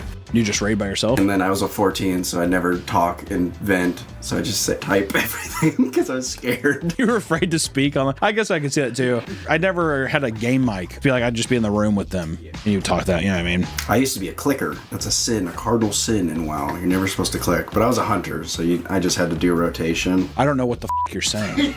Like, I don't know what clicker means. Clicking is where you have your abilities on the bar, is where you take your mouse and go over and click them. Oh. Instead of clicking 1, 2, 3, or A, B, or whatever. Yeah. I do that still to level up in League, and people freak out at that. I'm not keyboard savvy, so I'm always like, eh. And I can't multitask it. I don't know. I'm a fucking idiot. Another one says, a guild run by a wife and husband. Wife drove 2 hours to have an affair with another raider in the guild. Husband found out. Lots of shit. Drove 2 hours to try and fight the guy, but got arrested during the confrontation. If you're wondering, neither the marriage nor the guild survived. We had that too. We had a guild that also had like a husband and wife couple, and it really affected the rating when the wife was pregnant and had to go into labor. She was our healer. Well, it's going to happen. You know, it's like, are we raiding or are we having a kid? Like, can we choose? What are we doing here? The amount of crazy interactions guilds probably have isn't like the stories. To be like a fly on the wall in some like crazy, it's a WoW tavern and hear some of that stuff. Another post says, old raid leader played clear favorites with a new tank, cheated on his wife with the new tank, and then left his wife for the new tank. Then he went on Jeopardy and lost because he's a fucking loser. The idea of an affair happening in World of Warcraft is absurd. You played really well today. You know, if you want these boots, you can have them. It's absurd. It has to be the least sexy environment ever, right? Well, when your mind sees those pixels on screen, your brain starts. How much of that do you think, too, is like them being enthralled with like the fantasy of the game, but they look at the game as an escape, and then there's someone in the game that they like or do it like there's no lines of reality anymore. Also, well, I mean, if you're an adult, it makes sense. I remember I was like 8 or 10. I played this game called Habba Hotel. Anyways, there was a character that was a girl character, and I fell in love. I didn't even know if they were a real woman. It can happen. I will say this. I have a buddy named Aaron. They've been married. They've been together forever. They've been married and have 2 wonderful kids now. So love can happen anywhere, which I guess if you're just casually conversating with somebody, anything can lead to whatever. But if you're already married and then like an affair starts, it's so much different than people finding love. We talked about the community a little bit and some of the horrifying stuff that happens in guilds. But let's talk about some of the horrifying stories that happen in World of Warcraft. In 2006, a guild officer named Fayin died from a stroke. And out of respect for their fallen guild member, his guildmates and friends decided to hold a funeral in Winter Spring to say their goodbyes. As wholesome as this may seem, things took a dark turn when they decided to open the invitation to Alliance factions as well. The guild Serenity now caught wind of this and decided to enact a brutal raid on the funeral, leading to a massacre of attendees who were simply there to mourn their dead friend. So this is in the game. It's the Red Wedding. It's the Red Wedding of World of Warcraft. This frame rate. It was a tragic day. We were mourning.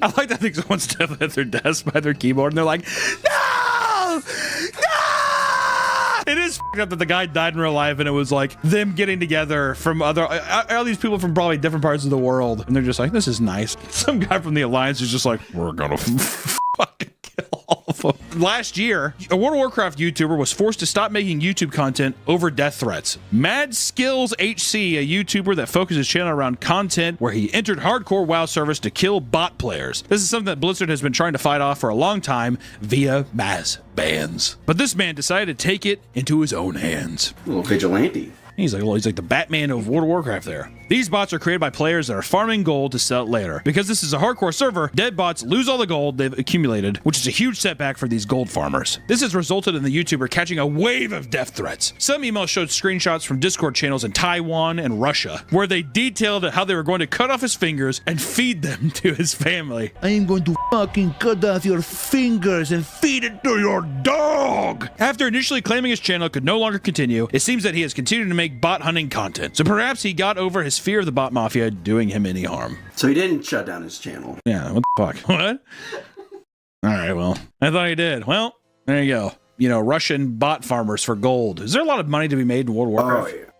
Really? Oh, yeah. Like, could it be a full-time... Could you selling shit in World of Warcraft be a full-time job? Probably. You could be a gold farmer, because there's websites that people sell gold. You can also be a level up characters. Well, I used to follow this guy called Wow Hobbs, and people would pay him to run through dungeons to level up. All right. We also got another post of what is the craziest WoW ruin my life story you've ever heard. And someone said, my best friend had moved west to a major city and was enjoying it after growing up in small towns. And he suggested he come out here and find work too now that he just graduated high school. He was always diligent, sharp, funny, and clean guy. He worked part-time all through high school and saved up upwards $20,000. He moved into my city and I got him a place to live with my other friend who rented a home and a house. I showed him WoW when he came. He was instantly hooked. He was supposed to find work, but 3 to 4 months in and he was still just playing WoW, smoking pot and drinking. Eventually, I started noticing big shifts in him. He stopped answering calls. My other friend would say he wouldn't see him during the day and just hear him up all night. Weeks passed and I'd see him online, but he'd barely even respond to me there. I kept asking to hang out and he'd ignore me, which really weirded me out. I finally went to the house to confront him and see what was going on, and I was shocked. His room was literally piled with garbage, both bagged and strewn. His desk and bed were covered with black garbage bags and beer cans, but the saddest part was a little nest he made for himself on the hardwood floor where he had moved his computer and would lay, play, and sleep, only leaving to smoke and bio, meaning shit and piss. He pissed and shit. I talked to him. He was out of money. I racked up his credit card completely and was behind on rent paying my friend. There was nothing I could do. I called his mom. They drove 14 hours and came and picked him up, cleaned out his room, and took him back home. He rehabilitated, but was never the same. He was never happy again and struggled with addiction like I never knew prior. He's doing a lot better now. He moved out to a farm and lives with minimal tech and helps ranchers in the area for work. But I always remember that very dark time. Jesus Christ. This guy started playing World of Warcraft. It got so severe that he had to adopt an Amish lifestyle to get him out. Here's the thing, too, with a lot of WoW players, I've seen this. I had a buddy who lived basically in his grandma's basement and just perpetually played games all day, like World of Warcraft and all that stuff, too. The thing that stuck out to me in this is when he said the guy just stopped talking to him. I had a buddy who did that, too, and I don't know why. Just one of those things. I think you just get lost in the sauce. Another ruin my life post here was my friend's family and coworkers all played WoW. In 2005, my brother started dating a girl from work, and a year later, they were married. We got her sucked into the game too. They were reasonably happy until several years later, he got a job working on the road. It paid really well, and they needed the money because they got a little over their heads with the mortgage, as the majority of people do. She stayed home with the kids, playing WoW all day while he was on the road. She transferred servers with her progression guild. She spammed Battle.net looking for people to pick up groups, some empty raid slots, but when any of her IRL friends and her family offered, she'd balk and go about what a dick the guild leader was and how he'd suck the fun out of it for us. We wondered what the f she saw in this guild that she couldn't get any other progression guild. We thought she just didn't like us anymore. That is until she packed her shit and moved to the other side of the country to live with her f***ing guild leader she met on the internet, who lived at home with his parents, who didn't have a job. She told him my brother was a violent, abusive thug that hit her and the kids. God damn! Which isn't true at all. Like I had to paraphrase that, which that did not happen. Liar, liar. Liar, liar, liar, pants on fire. She'd been trying to hide her online affair from her friends and family by convincing us raiding with her guild would suck. They were divorced a few months later. WoW destroyed their marriage. And luckily, as always, we get to end on a very peachy, upbeat story. Gamer couple locks children in a room to gain more. A husband and wife were sent to prison for neglecting their 2 young daughters, ages 5 and 6. They were found with horribly damaged teeth, covered in dirt, and visibly malnourished. Great parents. Lester and Petra Huffmeyer, both 41 years old, are both gamers absolutely obsessed with World of Warcraft. WoW community, we're looking at you right now. They lived inside their mobile home and were unemployed, spending every waking hour playing the game. In order to focus on playing the game, the couple had locked their daughters inside their room for years in order to play uninterrupted. When their living conditions were investigated, it was discovered that the home was covered in mold and cobwebs, stacks of trash, debris, and even feces. Strangely enough, police also discovered a pile of used condoms under a stuffed teddy bear. They were charged with child abuse, false imprisonment, and contributing to delinquency of a minor. Lester was sentenced to 5 years, and Petra was sentenced to 3 years and 4 months. God damn. What is that even a WoW community thing? That's just a fucking monster. You know, World of Warcraft is, people love it. We've seen some things here. There was so much shit that we found online that maybe we'll make another video someday. And like, the video is not about Blizzard, it's just about World of Warcraft. I mean, Blizzard itself has its own beautiful can of worms that we could dive into as well someday. It was something that we looked into, is just some of the horror stories of, I guess, just the kind of crazy people that play these games. And also, once again, it's with everything. It's not just World of Warcraft. I'm not just saying that World of Warcraft fans are gross little gremlins. I'm saying everybody's gross little gremlins. Every subsect, every internet community, every gamer community has their own little hodgepodge of misfits, right? And it's just fun to look in on it sometimes. World of Warcraft, I cannot believe how popular it still is today. And if we find some more funny stuff, which there was, I mean, so much stuff, maybe we'll make another one and keep going over it, because this was a nice little eye opener. So until next time, it's just a game. Don't dox people. Don't DDoS people. Just play the game. That's all I have to say. She's right about to get to level 60. Just that far away. How do you think about this? I'm happy. Good.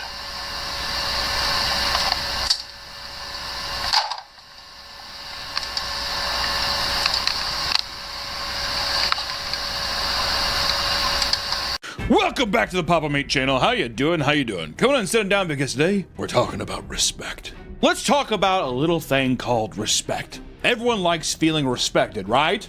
Right? It validates your self-worth. Makes you feel good. It's essentially a basic human need. Everyone wants to be respected. Some people work their asses off to gain the respect from their peers. Others, however, would rather take shortcuts. Do you see where I'm going? Have I laid out enough treats for you to know exactly what we're talking about? Because by now it should be obvious. Why make yourself worthy of someone's respect? Why? Why try when you can just pretend to be that same person without all the hard work and personal growth that comes with it? One way people do this is by cosplaying as members of the United States military. We're talking about stolen valor! People like to voice their respect for veterans and people serving for this country, right?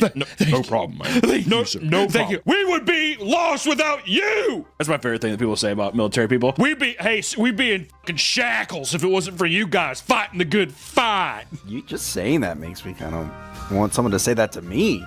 I'm saying we gotta play a little dress up, all right? People like to voice their respect for veterans and people serving the country, sometimes shaking their hands, perhaps thanking them for their service. It seems that it's quite common for people to exploit this for their own gain by participating in a little something called stolen valor. Listen, I am actually a combat veteran, and you guys are collecting money. So was your father, but you're not. That uniform is not your uniform. One of my favorite things on the internet. Honestly, I love stolen valor. It's so funny. There's nothing funnier than an irate army man going up to a guy outside like a post office. What's your troop number? And they always do this. The fifth platoon. The fifth platoon. Bullshit! It's awesome. According to the Armed Forces Benefits Association, stolen valor is the act of falsely claiming military service, rank, recognition, or even someone else's identity. As you can just straight up be like, I'm you. You're not Colonel Cooper. I'm Colonel Cooper. It's such a common thing that in 2005, the Stolen Valor Act was passed, making it a misdemeanor offense to lie about earning military medals of honor. This was amended in 2013 to particularly target people who were using this as means to gain tangible benefits, monetary or otherwise. Money and pussy, maybe some weed, a little dusty, huh? Two-finger stink. Today, we're going to focus on something that's very cathartic, and that's people who get caught red-handed engaging in stolen valor. Roll the clip. Stolen valor. Stolen valor. That doesn't even make Stolen valor.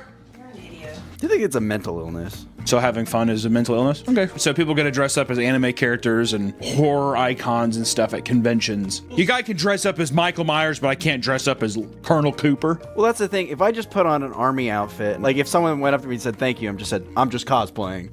Like, would people be upset? I don't know. Not that they're all PTSD ridden. Everybody talks to people of the military as if they're either mentally disabled or they're like 98-year-old men. Is that not true though? Have you ever noticed that? Like every person that's a part of the military, you talk to them like they're a fucking child. So where'd you go? Where were you stationed? Iraq. Yeah, here, give me that smoothie. Here, give me that shit.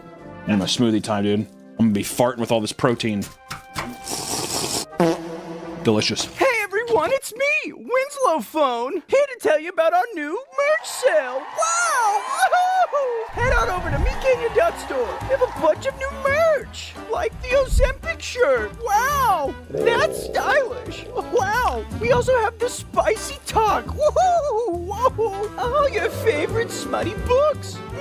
Oh, and my favorite, Margaret.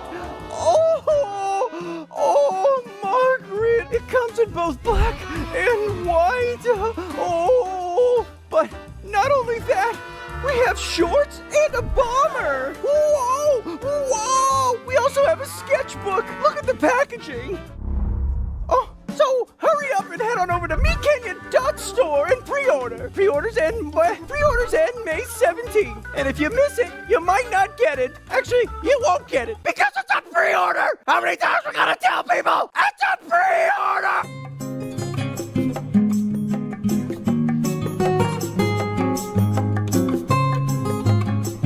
What I'm saying is that even if you were like, I'm just dressing up, I'm just cosplaying, it's always going to be bad because there's like always a level of societal norms that follow interacting with a military person. Oh, so you think this is funny? You think it's funny being Colonel Keith Boot? And they point to their legs that are gone. What about these? Shows his wheelchair just like swollen lumps. What do you think of these? These were blown up in Egypt. We can't talk about the curse of the Sphinx. Look at you, little guy. You come here, motherfucker. You're my little Lieutenant Dan. Stolen Valor videos have been on the internet since way back in the day, often racking up tons of views and infuriating viewers everywhere, all over the globe. And one of the most viral examples being the fake ranger that was called out by an actual veteran in the mall. It's always someplace like this, a post office, a mall, just somewhere like a grocery store. Yeah. Beautiful. My boy Sean Yetman, a 30-year-old man dressed in full camouflage and several military honors, was casually walking around with shopping bags in hand. Ryan Burke, a recipient of the Purple Heart who served in Afghanistan, could easily tell that his uniform was off. He starts interrogating him why he has badges for accomplishments that don't match his military history. Hey, sir. Hey, my son like to meet you. He really admires guys in the Army. Hey, buddy. I'm Sean. Hey, buddy. Hey, buddy, I'm Sean. He has like a fucking Reeboks bag. I just picked up Air Jordans, little buddy. Hey, what's up, buddy? I'm Sean. I'm what's called a TAC 1. All I do is I go out on missions. Where'd you get your 3 CIBs at? Afghanistan. All 3? All 3. You know you need to be in 3 different campaigns to get 3 CIBs, right? This one was from Afghanistan. Okay. That's from Iraq. Okay. And that was for my second rotation back to Afghanistan. You know, no matter how many you do, you can only get 1. For Iraq, Afghanistan, all 3, you can only get them. You know that, right? Because my campaign took me outside of mission lines from Afghanistan. That doesn't make any sense. And you're in 2nd Bet Rangers? Yep. There it is. Where's your combat patch at? I gave it to a little kid again. All right, why's your flag so low on your shoulder? It should be up here. Got me on that one, bud. I love that. Got me on that one, bud. And after catching him on multiple things, screwing up the answers, Yetman starts pretending to take a phone call from a staff sergeant, despite telling Ryan that he was a staff sergeant. Staff sergeant. He's calling a staff sergeant. Why is he calling a staff sergeant if he's already a staff sergeant? That doesn't make much sense. Hey, where are you? This video was taken in 2014, and it was later revealed that this man had also pleaded guilty to impersonating a police officer in 2003. That's so funny, dude. Okay. Here it is, guys. Stolen Valor at its finest. Who's like there's an infamous guy. There's this channel I love called DankNet, and he did a whole video on this guy who pretended to be a cop for like 10 years or something. Shout out DankNet. Good channel. Good channel. An investigation began in order to discover if Yetman was profiting off the stolen valor, perhaps using military discounts at the mall. So you shop at the mall with Star Major on Black Friday?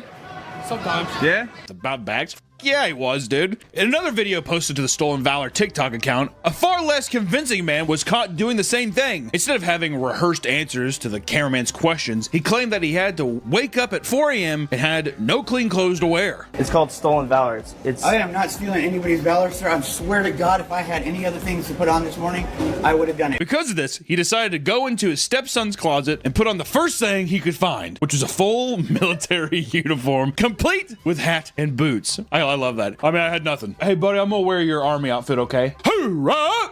Hoorah! As his son says to him, hoorah! Hey, Dad, pain's weakness leaving the body. That's right, son. Thank you for letting me wear a uniform today. I love you. Being caught in a lie like that, I feel like you should get a lot of shit. Yeah. Getting caught in any of these lies, you should be given a lot of shit. But at least you can make a backstory for yourself. My God, at least like the first guy at least had a couple. You know it's illegal, right? What you're doing right now? Let me tell you something. If I was a phony, yeah, then I wouldn't be wearing this uniform. My boy Yitman had at least a couple answers. Point, here's the thing. Couldn't you just be like, I just like the way it looks? The idea of the guy going up to Yitman at the beginning and being like, hey, my son wants to meet you. He's a big fan. Hey, how's it going, buddy? And like playing into it like that, that's fucked up. He could walk around just like, it's just an outfit. I bet you if he said that, the cameraman would have been like, oh, okay. Or do you think they'd be like, that's fucked up, man. You shouldn't be wearing those ranks and stuff. You're going to confuse a lot of people out here. Motherfucker. He's in his wheelchair. Come here. I just want to talk. That's my son's outfit. I don't know. I thought it was funny to wear. Oh, you must think you're real slick. The same excuse was used by a young kid dressed in full camo when he approached a man to ask for a cigarette. Turns out the man who started filming their interaction is a disabled veteran. I haven't gone to boot camp yet. I don't have these are my older brothers. I'm just wearing them. Okay, so why are you wearing the uniform? Because I feel like wearing it. This is all I have clean. So you have clean? Yeah. Okay. I haven't gone to boot camp yet. Okay. What's the back of that say? Read the bottom of that. Disabled veteran. Yeah. What do you think that means?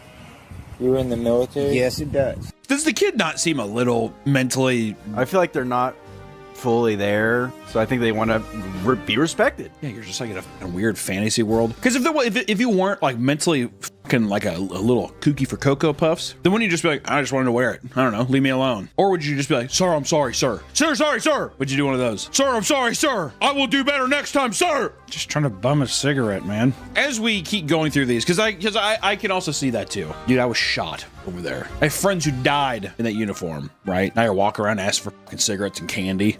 Is that kind of fucked up? I'm trying to find a balance. Because also, I think maybe I want to wear an outfit every once in a while, huh? Army boots are nice boots, Nick. I wanted to buy the Nikes. They had the military boots. They're like $150. Are you going to? No, it was like 10 years ago. Okay. People have also been wearing fake Army getup at Waffle House to get the 10% veterans discount. Which, you know what? If you don't do that, economically, you're not making sense. You're putting up a discount. Also, you're in trouble times if you need 10% off a fucking Waffle House of all places. I bet you it's a lot like I don't know, a guy getting caught murdering somebody, and the way where you're just like, is this your first time doing this? This is the first time I've ever killed somebody. Because I imagine the guy gets caught, well, I just do it here. You don't just do it here, dude. If you're getting 10% off fucking eggs and toast, you're doing it everywhere. Also, you have the get up on, why wouldn't you? I would be more weirded out if it was just a guy being like, I just do it at Waffle House. You're a fucking psychopath. Or that's going to be weird too if you go to some place and they offer, oh, you're military, let me give you a discount. And you're like, no. No, I couldn't. I couldn't possibly take it. You know what? Fine. Yeah, you bit my arm. Go ahead. It's one thing to use as a means to get some kudos from strangers, but their lies can get a lot more out of hand. Like the American Idol contestant that faked an IED explosion. Isn't that what you put in a woman's vagina? I think so. During season 12 of American Idol, 26-year-old Matthew Farmer had auditioned for the show and surprised people with his amazing performance. My God, he was amazing. Play one note of him singing.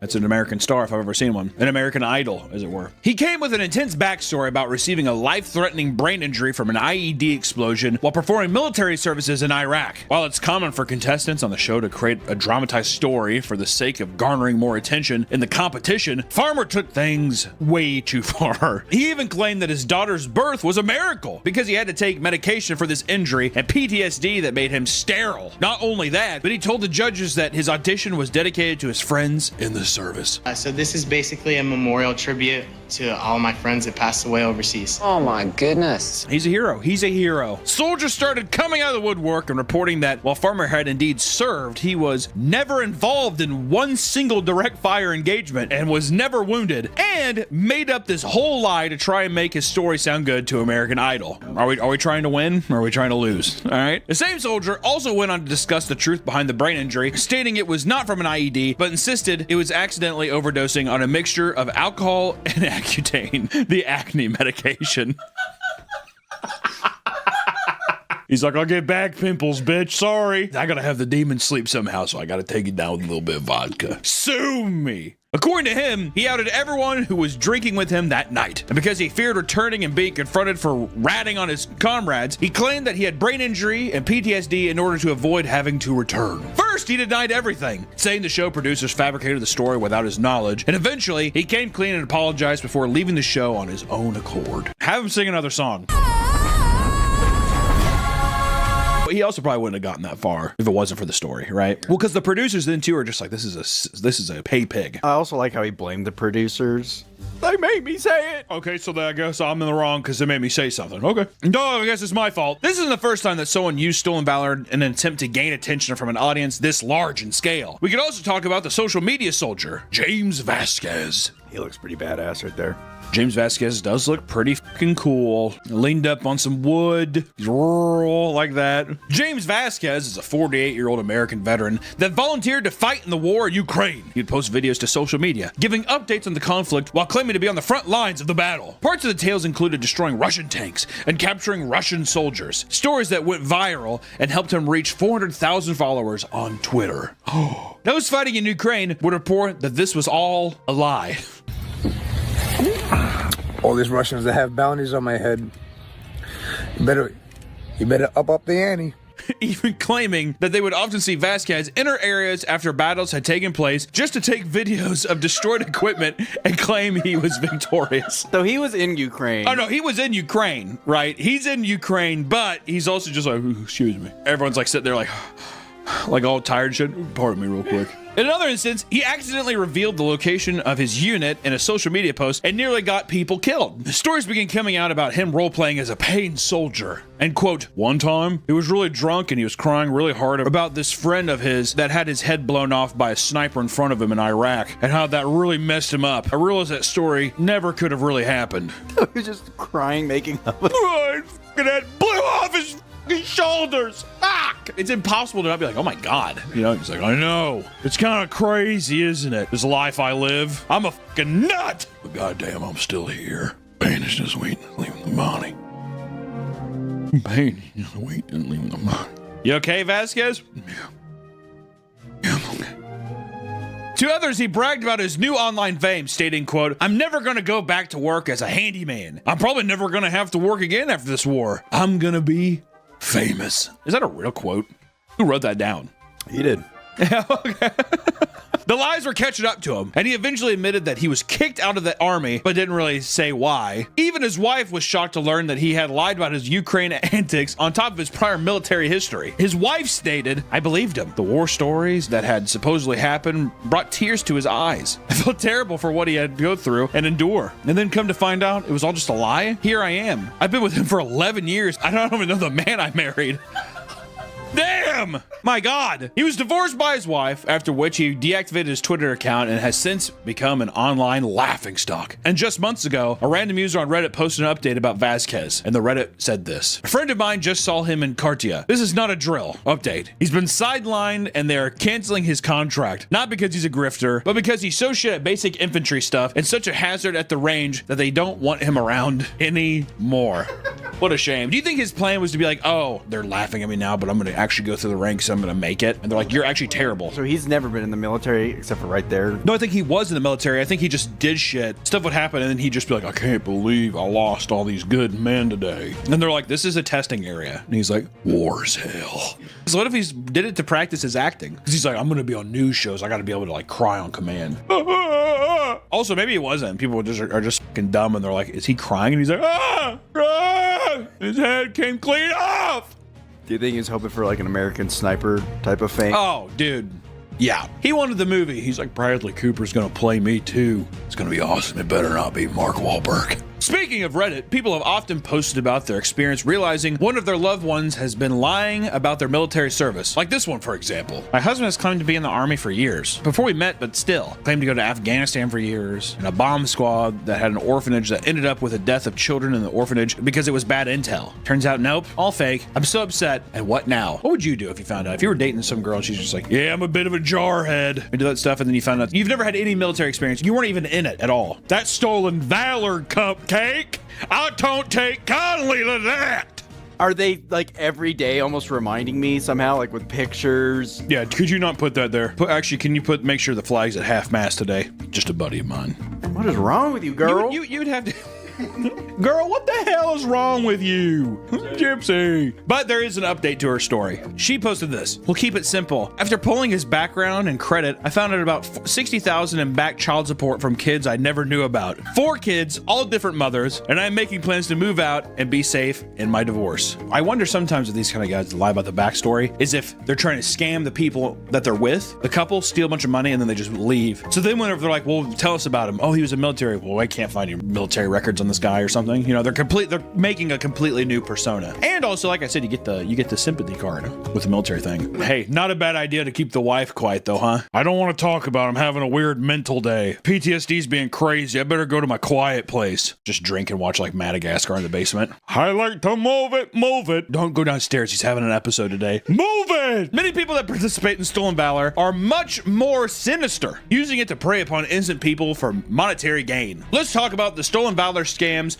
starting with Derek Aldred, the serial romance scammer. See, already getting into it. Derek Aldred would lie about his identity and scam women into giving him access to their finances to clear out their bank accounts. Sometimes he would pose as a Navy SEAL, and other times he was a doctor or a firefighter, but mostly a Navy SEAL. The coolest of all military people. Is it the SEALs or is it the Green Beret? I don't want to be a Green Beret. What the fuck would I want a Green Beret, dude? Like, make me a SEAL. Also, the Navy SEALs have the coolest commercials. The Navy does. It's them sitting like in a raft. There's like a fucking like giant boat on fire and they fall back into the water. They emerge from the fucking ocean with guns. I'm here to fucking kill something. Is that Marines?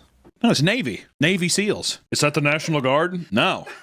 All that matters, dude, rock, flag, and eagle. Rock, flag, and eagle. His scams went on for 2 whole decades, as his efforts would be as elaborate as buying a slew of fake uniforms and even creating websites to make his identities believable. Linda, a woman from Minnesota, had moved in with Aldred, believing he was a decorated Navy SEAL, only to have her trust broken when he cleared out all of her retirement accounts before leaving the state to dodge the police. He's an old bird too, dude. You got some retirement in there? She's like, Oh yeah, what a long time. Give me a kiss. he's like, Another woman named Joanne was wined and dined by Aldred, who was posting as an international business attorney at the time. She realized that these were all being paid for by her because he had secretly stolen her social security number to open up a credit card account. He is a very, very, very bad man. No, baby, I got it. There are countless stories like this from women who have had their lives ruined by Derek Aldred, with some losing as much as $250,000. That sucks. That's fucking crazy. Listen, there's a difference between getting fucking wined and dined and having $250K stolen. That's crazy. But in the end, he was caught by police after more than 24 women's stories became linked to Aldred. He was given a maximum sentence of 24 years in prison alongside a $255,000 payment and restitutions. And the judge stated this, ladies and gentlemen. The defendant left a trail of tears, emotional devastation, and financial ruin behind him. It is clear that he will never change, and we expect his sentence to reflect that. We are glad we are able to get some level of justice for these women. I'm not trying to justify my behavior. My behavior was, I was a horrible boyfriend. Absolutely horrible. Destroying someone's life, I think, is a bit exaggerated. Good man. Also, only $255,000 in restitutions. He's like, I stole way more than that. I guess there's never enough for these people. No. They just want more and more. Yeah. You got. I mean, it's the thrill of the hunt. I think the thrill to spit on American soldiers and women and get money and pussy. You know how it is. By mixing stolen valor, Tinder, and AI, one man was able to engage in much more convoluted scam. Let's talk about the AI soldier dating scam. A UK woman named Mary fell victim to a romance scam after engaging in a lengthy online relationship with a man on Tinder named Mike Murdy. It's a great British name. My name's Mike Murdy. I'm a boxer from Liverpool. Mike Murdy was supposedly a 61-year-old U.S. Army colonel that was stationed in the UK. Mary, who had been single for over 20 years, red flag, was excited to talk to this seemingly perfect man. She was sent videos of Mike in his uniform and claimed that he was incredibly handsome. As it turns out, this was an AI character designed to scam people on dating apps, and his persona was complete with a tragic backstory, being a man that had lost his wife to cancer, and with AI images of them together to serve as proof.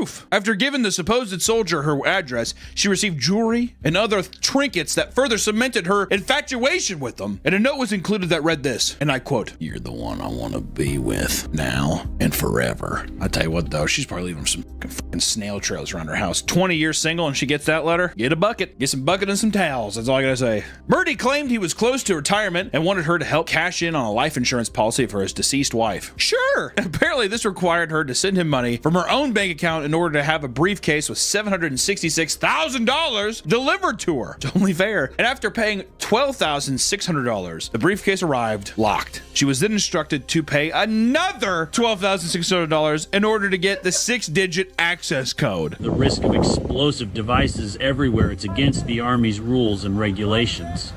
But I wanted to reach out to you to make sure the briefcase is delivered right to your doorstep.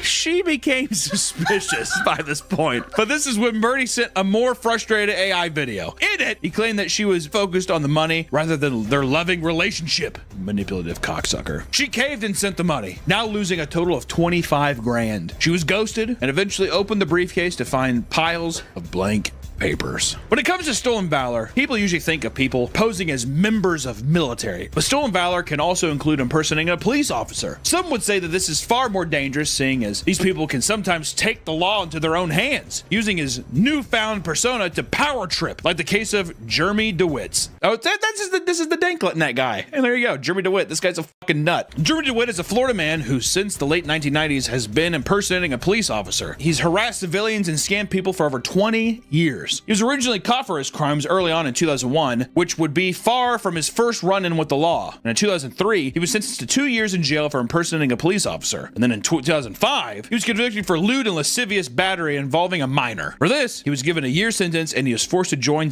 the sex offender registry. In 2009, he was sentenced for an additional 4 years for breaching the stipulations of his parole. It was after being released from prison that his stolen valor antics began to ramp up. DeWitt started a company that, on the surface, was a funeral procession escort service called Metro State Special Services. They would have the hearse and people line up and just drive. That's it. And he would just drive in front of them. Seems simple enough. But he made uniforms that looked identical to that of police officers, and even their company vehicles resembled police cruisers. He began hiring several people, most of which seemed to be wannabe police officers who wanted to join what seemed to be a mini police force operating illegally. And at one point, they had 18 cruisers being operated by their company. People say it operated like a cult. While impersonating police, they began using their illusion of power to harass people and illegally direct traffic. They'd speed and weave through cars whenever they were on the road while blaring horns and sirens. And in many cases, they would try to pick fights with other drivers. The wider public started to become aware of his crimes, mainly because he would post his body cam footage to YouTube. It was no secret that DeWitt loved the feeling of power, and he even admitted to investigators that this ego boost was one of the main reasons he had dreamt of being a police officer when he was young. His power-tripping ways were halted briefly in 2018 when it was discovered that DeWitt never actually registered as a sex offender for his previous crimes. For this, he was criminally charged. How did he get away for, what, almost 10 years? How the f did that happen? No, I'm good. Fill out this form. I'll be back. I have to go. Woo!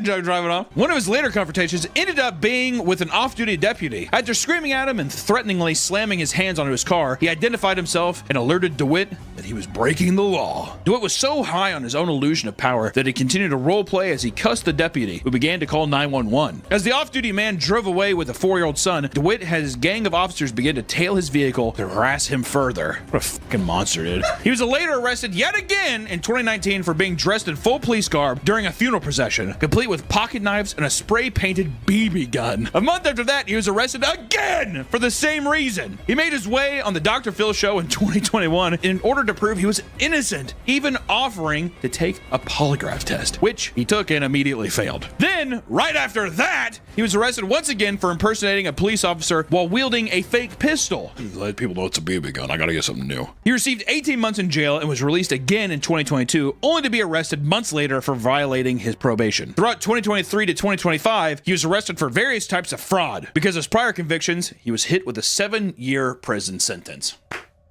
Not long enough. No, God. And he'll be back, though. Don't worry. It appeared that DeWitt was addicted to the power and fame. That was his absurd crime-filled life. People expect that once he is free, he'll go right back to his frauding ways. Of course he will. Every day's just like him being like, I need a break. In jail, you know what I mean? And then when he gets out of prison, he's going to be like, all right, I've had the perfect plan. Also, I just want to say, if you want to know more, because there's way more shit about DeWitt that you can know, check out the DankNet video. It's fucking awesome. It's really, really good. And also, DankNet just has great content, so you should check him out. Some people will do anything for a little ounce of respect, even if it's completely fabricated. Not only is this stuff illegal, but it's incredibly insulting to people who have seen actual combat and suffer real long-term side effects. If you want people to respect you, do something worth being respected for. It'll be much more valuable when it's based on something real. Thank you guys so much for hanging out today and talking about stolen valor. And guys, if you're gonna do this, just have fun with it, okay? Just kidding. Please don't do stolen valor. If there's any stolen valor people out there, I'll be honest, I probably can't tell who you are. I wonder the statistic of how many people have ran into a stolen valor person I didn't know. Not even interacting, you like walk by one, you're like, that's a military guy. That's it. Anyways, thank you guys. Bye-bye. We love you, servicemen and women. Thank you for what you do. Still feels kind of a bit. It doesn't feel very genuine, does it? I swear to God, I like you. My grandpa was a vet. He's dead. He is. He's dead. What do you mean? I'm a soldier. Yeah, but what's your... I live for this country. I fight for this country, and I gotta protect the freedom of the citizens. Yeah? Yeah. So what's your MOS, first of all? MOS is a classified thing. I can't reveal that information. Why is that? Army, you know, that's how we roll. Welcome back to the Papa Meat channel. How you doing? How you doing? Coming on and sitting down because today we're talking about failed assassination attempts. What's the most you've ever despised someone? For most people, their deep hatred doesn't leave the recesses of their mind. Others, however, are driven to do some pretty wild stuff in the pursuit of revenge. Take the CEO killer, Luigi Mangione. Yes, he's hot. He's super sexy. He's got thick eyebrows. I got a unibrow coming in. How many comments I get, people being like, he's growing unibrow. You think I don't have a mirror, dude? I'm lazy. If I was stacked like Luigi, no one would be saying anything. They'd be like, unibrows are in. Luigi had so much animosity for the healthcare system that he traveled to Midtown Manhattan in New York City and shot a man to death. Regardless if you think it's justifiable or not, them's the facts. They're saying he's innocent. There are some people saying he's innocent. I'll be completely honest, I have no idea. How the hell are you supposed to know, dude? I don't have all the facts. All I know is this: I didn't lose any sleep over the dude getting shot. Let me just say that, all right? Sorry, I'm crazy. I'm an anarchist. Nah. The bullet on the gun read, delay, deny, depose. A play on the phrase delay, deny, defend. A strategy used by private insurance companies to reject insurance claims to people in need in order to save money, which is cold. It's poetic. It's good, dude. Honestly, you know what? It just should be a part of a insurance CEO guy's job. You might be killed. You're getting paid big bucks. You may be killed, dude. Is that not fair? Is that not fair? Slightly, a little fair, just a little bit. It's worth it. Worth the money. Worth the risk. And I'm not saying death to every rich person. I'm just saying you're a healthcare guy. You're rejecting people who are like, I'm dying.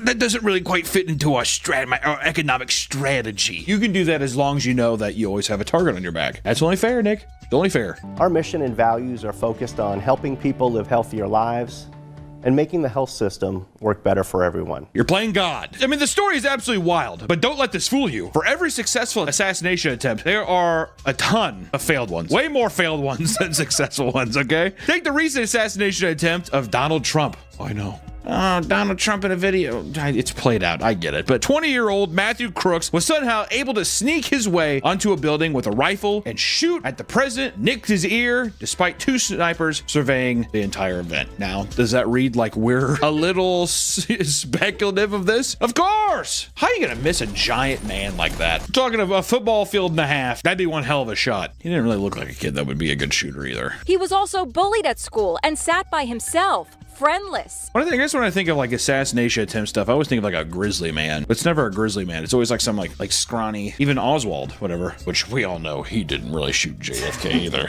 Crook failed in his attempt after shooting 8 times, although he wounded and killed members of the audience.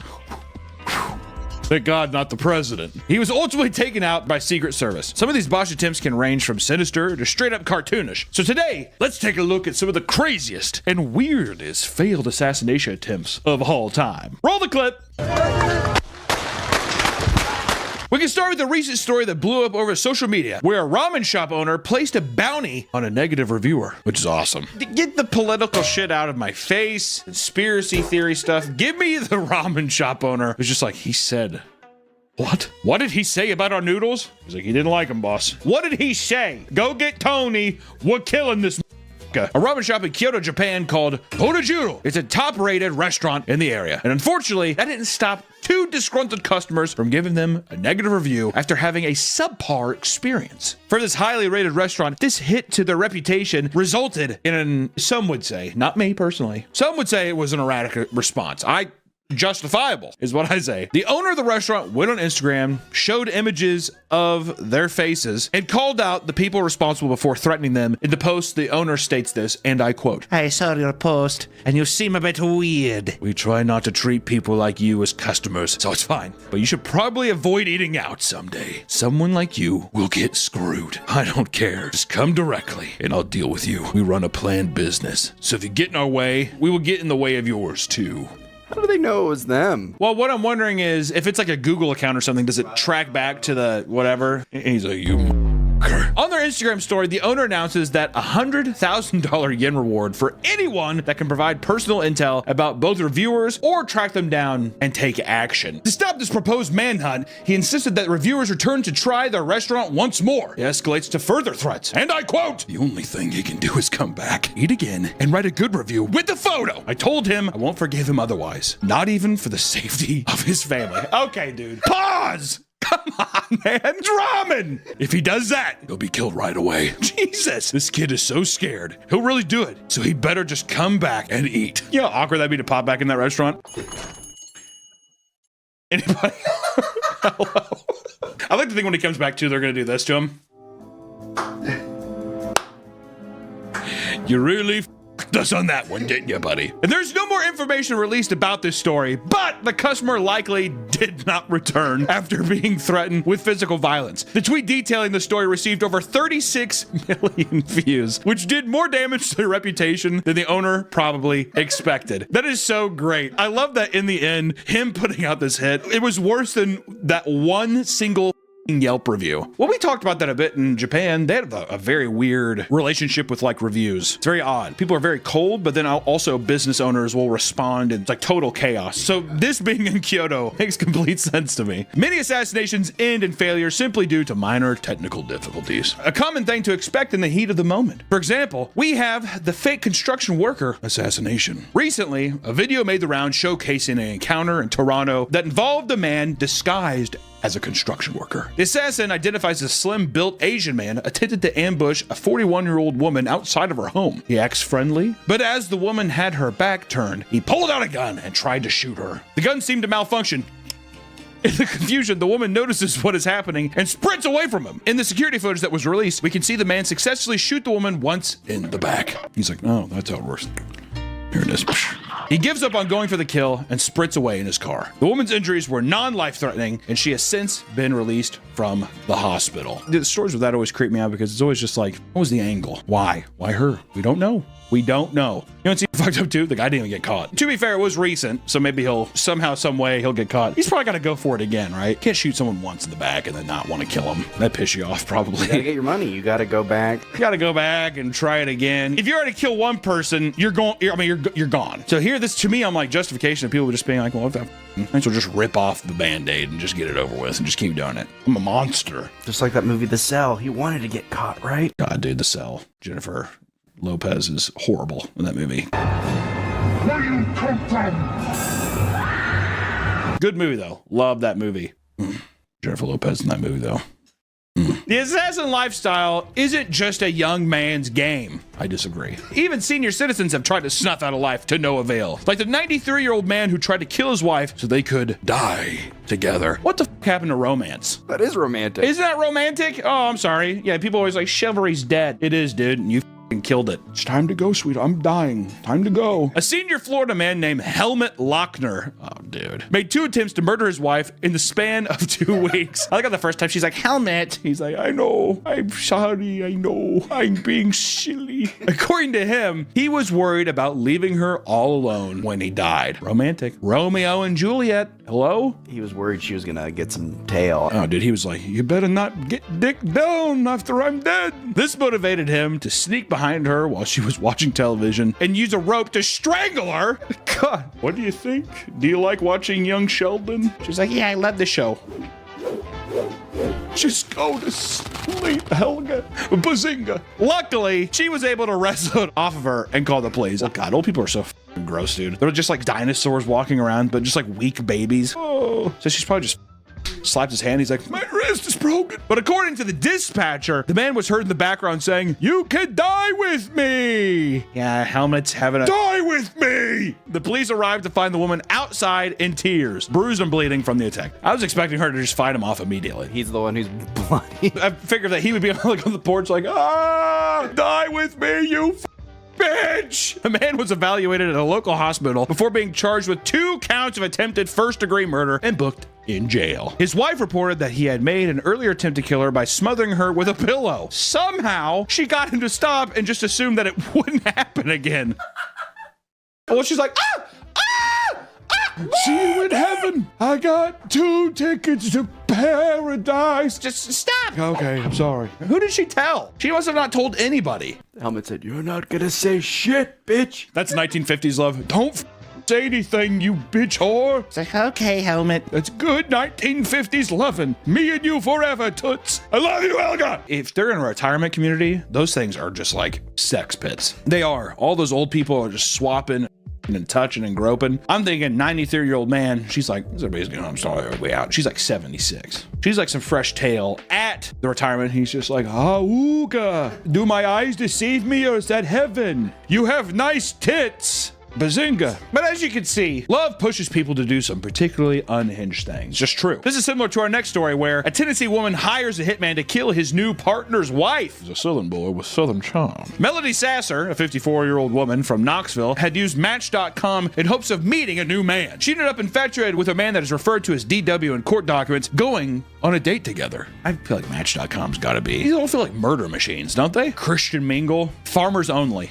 Farmers only? I think that legitimately is what I've seen in commercials here. It's like a guy coming off the farm and he like walks into his computer. You know, you're a country boy. She went on a hike with him on the Appalachian Trail, and soon they both became hiking buddies. Later, he moved to Alabama where he became engaged to his current wife, referred to as JW. While it is not clear if there was a mutual, real romantic connection between the two, Sasser was infuriated to discover that he was getting married. She responded, quote, I hope you both fall off a cliff and die. That's sweet. Every one of these things, I'm just like, isn't that just kind of romantic though? She wants to like bludgeon his head and have him fall off into a crevasse. In order to get her revenge, she accessed a dark website known as Online Killers Market. It's not a very ambiguous name. It's like a dark website. What was it called? Online Killer Market. Under the name Katri. I was trying to give her a little bit of the doubt of Katri. I think it's just cat. She's like, I love cats. She spent $10,000 in Bitcoin for a hitman that could take JW out for good. She told the hitman, quote, it needs to seem random or accidental or plant drugs. Do not want a long investigation. She recently moved in with her new husband. And after 2 months, she was frustrated to find that the job had not been carried out yet. Instead of waiting patiently, she began threatening JW over voicemails using a voice changer. She also traveled to their home to key the new wife's car, which also I like how she's basically just being like Dennis Reynolds here. Whenever from It's Always Sunny, he's like, you're gonna die tonight. She's doing the Dennis system to him. Is it working? I think it might. Well, let's read. She kept reaching out to the hitman, unable to wait any longer, and she told him, quote, I have waited 2 months and 11 days, and the job is not completed. 2 weeks ago, you said it was been worked on and would be done in a week. The job is still not done. Does it need to be assigned to someone else? Will it be done? What is the delay? When will it be done? Her messages were intercepted by investigators, and she was soon arrested. Her home was searched and revealed a journal listing off other potential hitmen for hire websites she utilized. She accepted a plea deal for 100 months in prison, on top of restitution cost of over $5,000. I think that she should at least have to pay the $10,000 to Bitcoin to them. I mean, she's out 15 grand, but really, it's, you know, by today's market, you know, what the fuck? Which Melody Sasser isn't the first woman to get impatient waiting on her assassin to complete the job. So let's talk about Mary Ellen Samuels. the Green Widow. Mary Ellen Samuels was married to a talented camera operator known as Robert Samuels, who had worked on big films like Lethal Weapon. I know. Everyone's like, oh, I feel like a lot of people won't even know what the Lethal Weapon is now. It's like such an 80s meme. They met each other at their high school reunion, which is also very romantic. Two loves kindling over time, crossing paths. Hey, Mary. Hey, Robert. I saw that movie Lethal Weapon that you filmed. Yeah. I'm just gonna come out and say it. I like you. Really? Which together they lived a great life. Mary's husband was wealthy and took good care of her, and Nicole, their adopted child. This is Nicole. It's not really Nicole. Over time, however, the relationship took a tumble, and by 1987, they got a divorce. Oh, so dude, he was like, this movie's gonna be huge. I can't get off the Lethal Weapon saying she made claims that Samuels was abusive to her and Nicole, and soon after, Mary openly talked about wanting Samuels to be killed, approaching many people with a plan to take him out. A hitman was hired, but not a reliable one.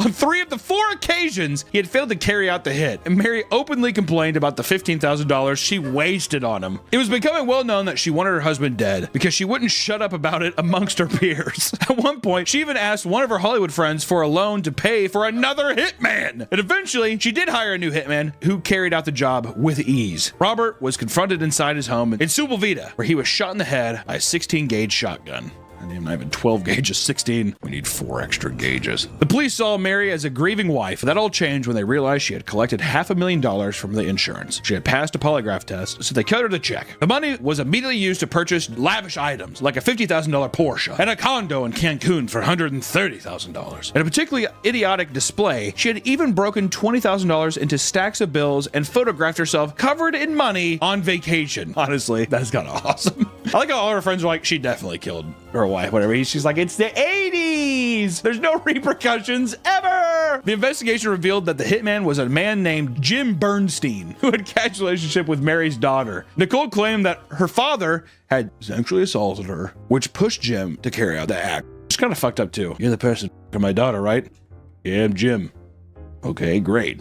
She killed her dad. I like how it's just like one simple story. He's just like, that motherfucker's dead. If he's really in love with her, that, you know, he's like, what did he, what? Get somebody emotionally riled up, even though what's kind of weird is there at one point, she definitely had to tell him, like, I wish he was dead. I tried to kill him multiple times, and to not be like, it seems a bit odd, right? Why don't you just divorce him?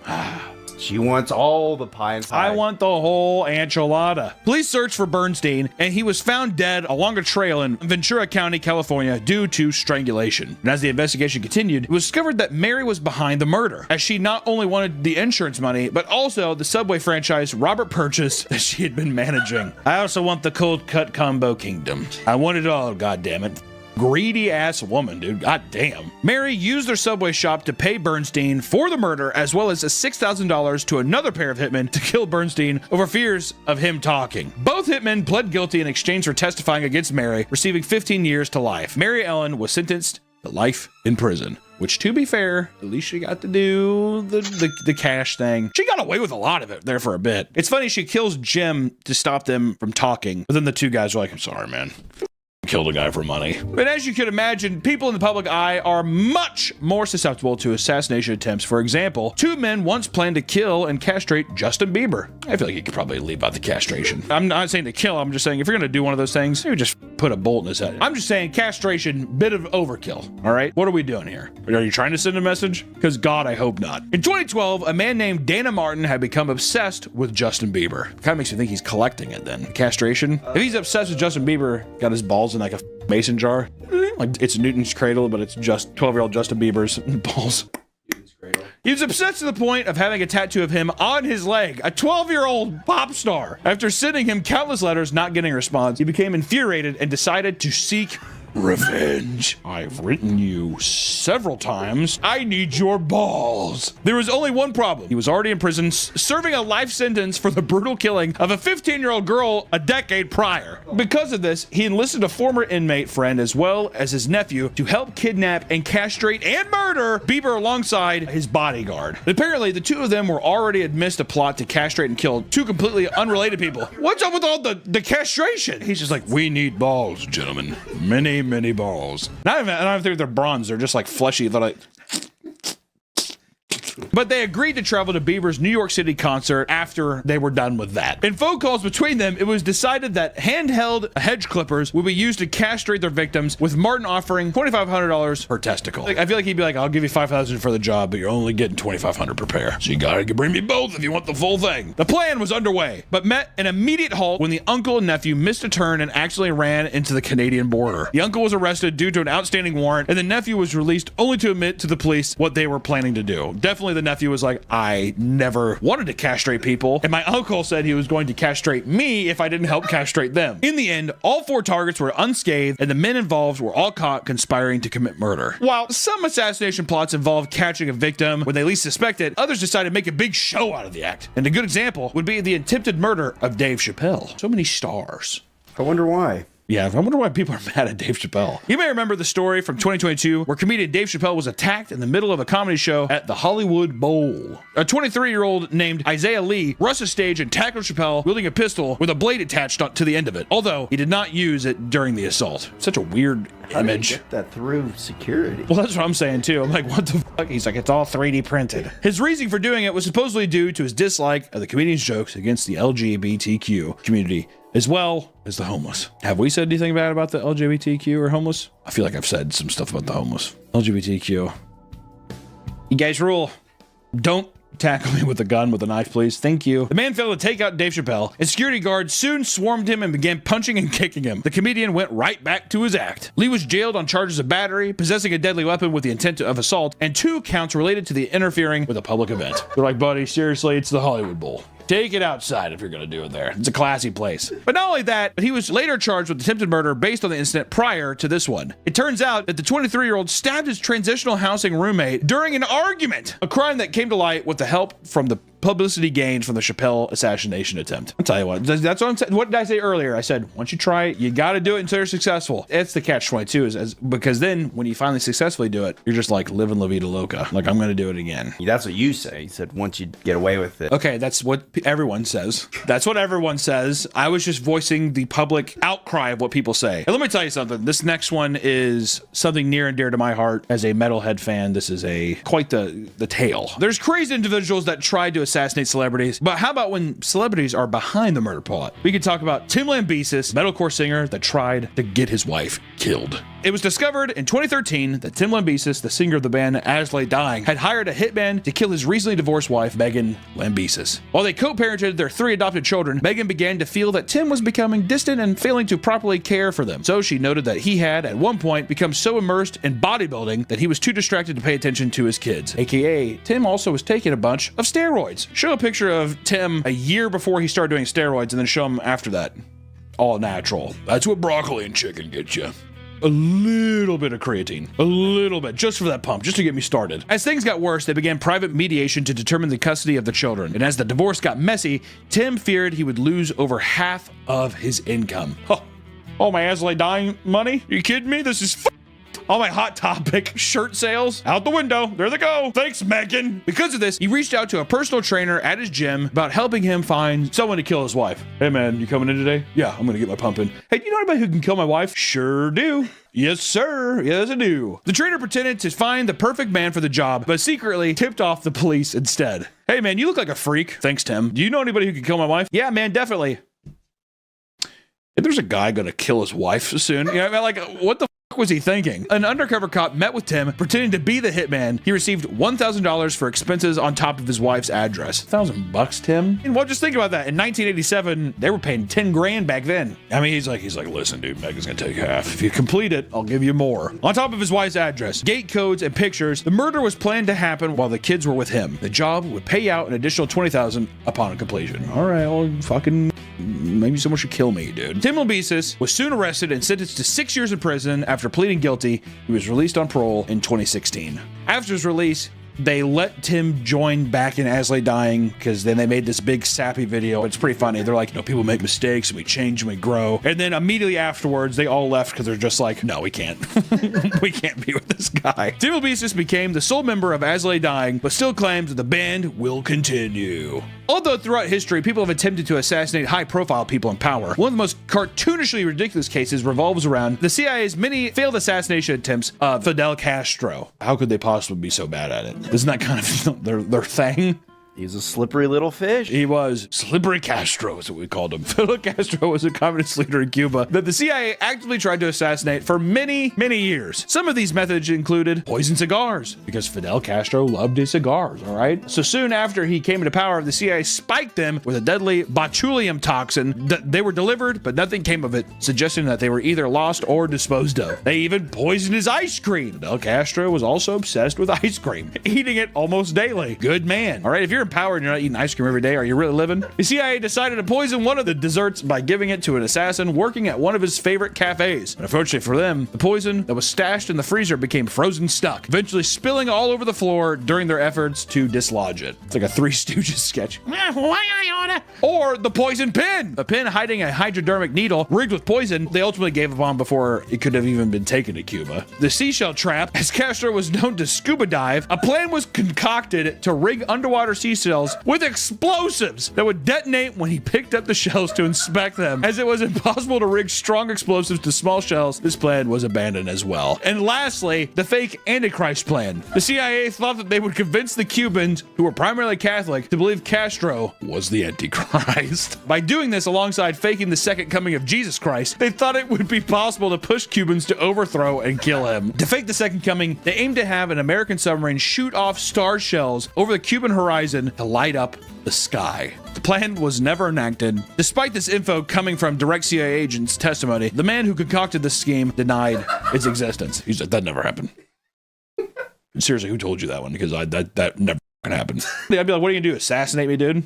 I have many ideas. Yes, I could. And lastly, we have a particularly unique assassination plot involving a mobster and a camera gun. In 1946, we're going back, boys. A 19-year-old woman named Pearl Lusk was tricked into murdering a man who she had never met. It all started when a gangster named Alfonso Rocco.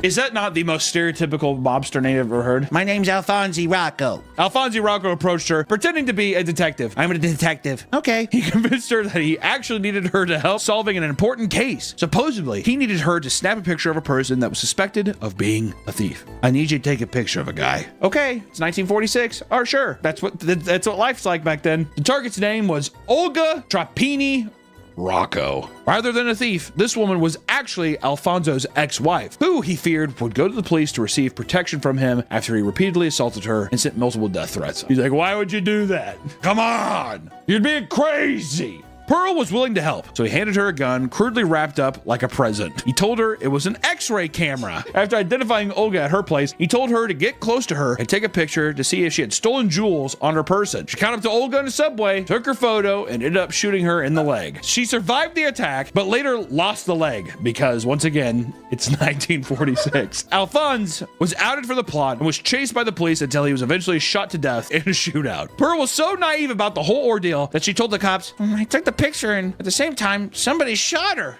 As it turns out, assassination attempts happen quite a bit, almost all the time. You just don't hear about them because people have no idea what they're doing and end up failing miserably. Even murder plots orchestrated by the CIA are downright cartoonish, and we only scratch the surface of how many weird attempts they've made to take people out. So what I'll say is this: stay safe out there because you never know what the people around you may be plotting. Thank you so much for watching the video, y'all. Seriously, stay safe. I'm gonna kill you. If I see you out there, I'm going to kill you. I'm joking. Oh. Yeah. It's only a joke. Oh my god, you junk! Oh, I'm so sick of nothing ever working in this damn office! John, fix the software! I'm so sick of not working properly! What are you doing, Sean? Give me that phone. Sean, give me the... Welcome back to the Papa Meat channel. How you doing? How you doing? Come in and sit on down because today we're talking about fake babies, aka reborn dolls. For many people, playing with dolls and action figures was a normal part of their childhood, with some holding onto their childhood toys out of nostalgia for the past. Other people simply enjoy collecting dolls as a hobby, but the internet has allowed for a weird community of realistic doll enthusiasts to grow and thrive. Realistic dolls have been popular for some time, but these people take them to an extreme. boom. Not only that, but these dolls have also led to criminal investigations and caused families to fall apart. What is it about these dolls that draws people to them? And how is it that the community keeps growing? To answer that, we'll have to go back about 30 years to the very, very beginning. The concept of reborn dolls began in the 1990s, when doll makers in the United States began to make hyper-realistic dolls by using techniques like repainting, adding new hair, and inserting weights to make them feel like a real baby. And it wasn't until 2002 that the term reborn doll was coined, as they were made from old vinyl dolls, repainted and resculpted to allow for more realistic looking features. What was once a little fake baby, now real baby. I love you. Oh boy, do they look real. Haunting. They're haunting. It's uncanny is what it is. It's very weird seeing something that is supposed to be, you know, even babies just do like a little whatever like that. But seeing it just completely stiff, you're like, looks like a dead corpse kind of. That's where it kind of gets me a little bit. I'm like, Some of them kind of paint them a bit blue. Like, they do paint them as if they were pulled from a river. There's like a little bit of bloat to them where you're like, The people who create these dolls are called reborners, and the act of creating a doll is referred to as reborning. And over the years, reborners perfected the art of making these dolls, which continue to capture people's attention. At the same time people were making dolls, the internet was evolving as well. 2002 was also when the first reborn doll was added to eBay, allowing this even broader market to grow. And this led to the use of new materials such as silicone and the production of specialized parts to meet a new level of demand, a new level of realism, to make it as real as possible. Baby. Reborn. Fusion Reborn, Dragon Ball Z. Do the dance. Editor, have two dead babies do a Fusion Reborn dance, and then they come back as a bigger dead baby. The dolls made in the early 2000s are now sought-after collection pieces, with some going for upwards of $2,000. And as the 2000s have progressed, the community has only grown larger and more diverse. So let's dive in and take a look at the reborner community. With the growing market, reborners began creating online stores where they would make and sell their own reborn dolls. These virtual storefronts had fully built nurseries where they displayed their dolls for people to buy online, as if you were in a nursery, you know, like looking at babies. You know, the classic thing of looking through and there's a sea of babies in like plastic troughs or whatever, and they're like, that one's mine, look at him over there, and he's just like.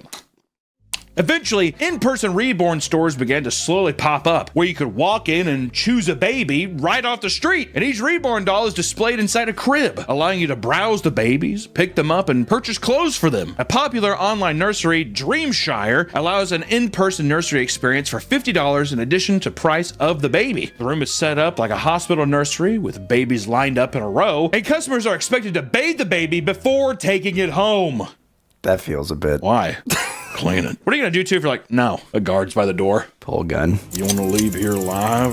Hole. In Pennsylvania, Dolls by Sandy offers a Build-A-Bear-like experience, as they have more than just complete dolls. They also provide all the necessary parts to construct one. They have everything from eyeballs to hair to arms to even ebooks that teach you how to assemble and paint your own reborn dolls properly, which is kind of sick. I'd make him like a diverse king. Black arm, white arm, Mexican leg. I thought you were gonna say like make him a cyborg. Yeah, exactly. He has a laser eye, and one eye's just completely black, and he has one angel wing and one devil wing. He's got Cloud Sword. This baby sounds cool as fuck, doesn't he? You know what they do too? They'd be like, his name, Zach. At a store in Grain Valley, Missouri called Heavenly Touch Reborn Nursery, you can walk into a gallery of dolls on shelves and behind display cases, and this store promotes itself by hosting raffles where customers can win free dolls. It also features a giant baby crib parade float, complete with a person dressed as an oversized baby who tosses candy into the crowd, which I think is fun. Giant baby. Oh, I'm your nightmare. From outside the community, a lot of people are confused as to why so many people, mostly women, are interested in buying realistic silicone babies. According to people in the reborn doll community, they use these dolls in what is referred to as reborn doll therapy. This kind of therapy is sometimes prescribed to women who can't have children on their own. Still, it has a long list of claims, including being able to help with Alzheimer's patients, dementia, PTSD, anxiety, and depression. These dolls do have proven benefits for those who have recently lost babies and can be used as a tool to role play to help the parents in their grieving process. However, grieving parents are not the only people to engage in role playing with these dolls. Today's episode sponsored by Gamer Subs. We have our own flavor, raw meat. Don't drink raw meat right now. Do you like summer in a glass? Then drink raw meat. Gamer Subs, zero sugar, right? Nice caffeine. Or if you don't like caffeine, they have caffeine-free options. Raw meat. Go get raw meat! Use promo code Papa Meat on checkout. I swear to God, you're gonna get it. You're gonna love it. Please go buy this. If everyone just got one, right, it would end world hunger. That's a fact. If everyone got one right now, if you're watching this fucking video and you go get it, world hunger's done. Ring a ding ding ding. Don't drink it. Raw meat. Raw meat. That's my flavor. Raw meat. Go drink it. Thank you so much, GamerSubs, for sponsoring this video. Go fucking get this. Not even joking. Many people buy these dolls and treat them like real babies, dressing them up, taking them out in public, and even building nurseries for their dolls in their homes. Many reborners recognize that these dolls are not their real kids, but that still doesn't stop them from treating it like it's a real baby. They know it's not real, but they treat it like it's a real baby. I'll be honest though, that pissed me off if I was a kid. If I was one of like the real kids, whatever, and my mom's just like, oh, I'm feeding the baby, I'd be like, what the fuck? What? Hello? Do you gaslight your child? Be like, this is your baby brother. Yeah, if you're a psychopath, sleepy, you gotta kill him. That would scare me, actually. You're gonna wake him. I'm like, he's not real, Mom. Your voice. He's going to wake up. That would freak me the fuck out, dude. Would you pick the baby up to shake it? If you did that, though, the person would be like, no! Push you out of the way. That would fuck me up, dude. That would freak me out, man. In an interview with one woman, she explained why she loved the doll so much, stating, quote, It feels like I have a real baby. I take them out to the park, and if I'm walking the dog, and maybe put it in the stroller, or put it in its sling, or hold it in a blanket, and people do think it's real.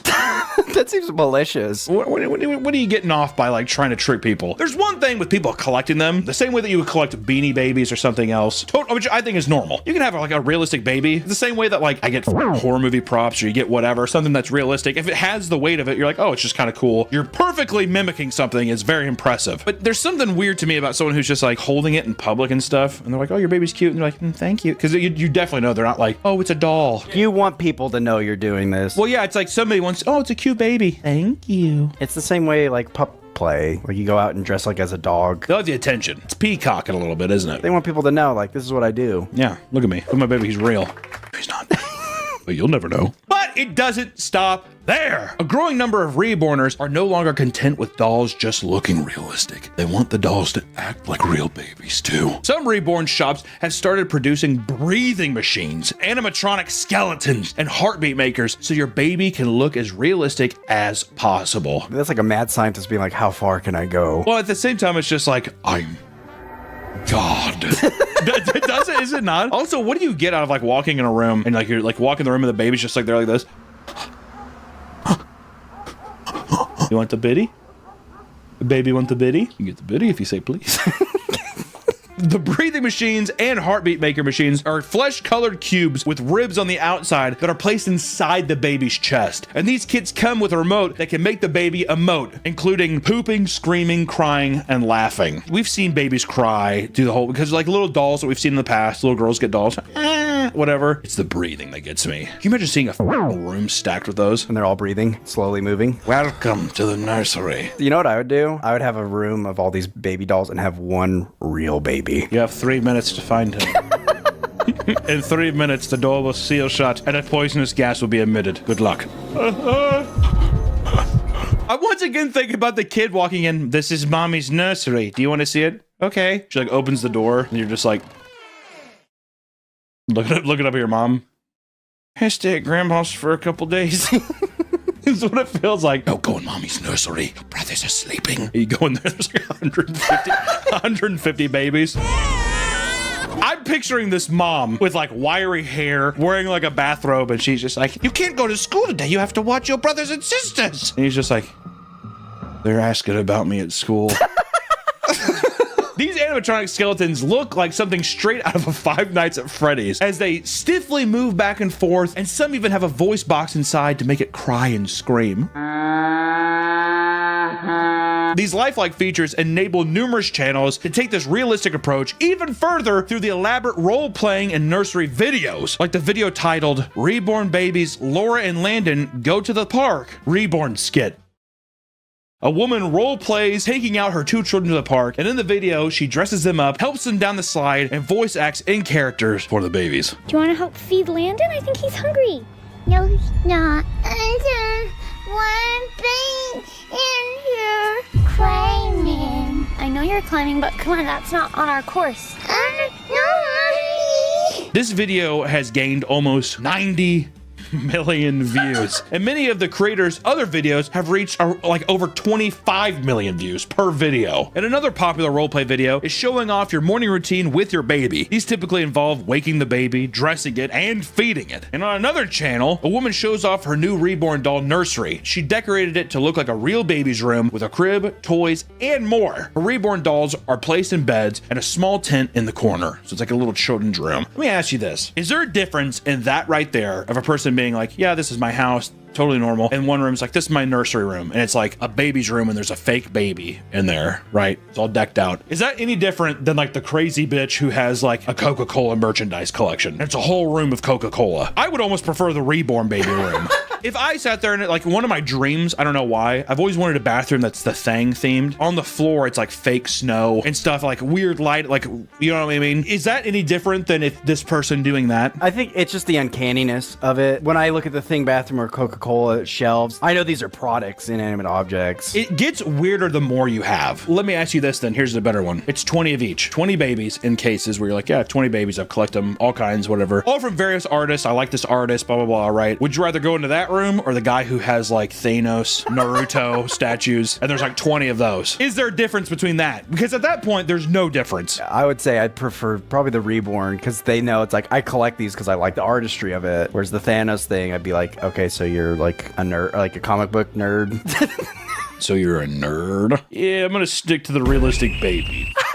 But even keeping them in like a glass case feels weird to me. I'm like, get them out. It's because it's too real, you know? I don't know. Many collectors don't stop at just 1 or 2 dolls, and some reborners build large personal collections with dozens or even hundreds of dolls displayed in cribs, cabinets, and themed rooms. Now, see, if you're going into multiple rooms and it's like tons of cribs, that's creepy. It's scary. It'd be the same thing though. It's like because I've seen some YouTube videos of people being like, let me show off my anime statue collection or my comic book statue collection, and it's rooms of glass cases. To me, I'm like, that's insane. Like, yeah, it's a 1-bedroom apartment. It's just like glass cases everywhere, which, wait, more power to you. I want to collect them. I'm just saying, you're surrounded by it totally. Like, it's in his bedroom, the bathroom, the kitchen. Yeah, exactly. Yeah, so these are bathroom pieces. You're like, these collectors spend thousands of dollars on their dolls and will name each one, give them a specific personality and dress style. A collector named Mary Shortle claims to have over 500 reborn dolls in her collection. And the creepiest kinds of videos you can find are the reborn unboxing videos. Typically, when you order something, it comes in packing peanuts or bubble wrap. But for some reborn babies, it's a whole different world. Your basic dolls always come dressed in a onesie and have a lot of wrapping around their head, obstructing their face. And inside the box, there are usually toys, diapers, and sometimes bottles. But that kind of unboxing is for babies who are already born. Some reborners are interested in newborn babies, and those are shipped inside a silicone womb. It's kind of metal, dude, at the same time. It's like the ultimate alien blind box. When opening the box, you are expecting to cut open the womb and remove the baby. It's like those toys where it's like, oh, let's find our fossil in the sand or whatever. How sick is that? What if it came with a whole reborn woman? Why aren't we there, dude?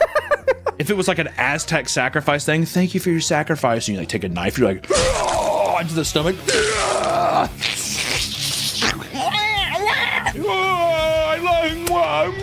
Slime all over it. And the woman screams. The voice box inside, but the face is just like this.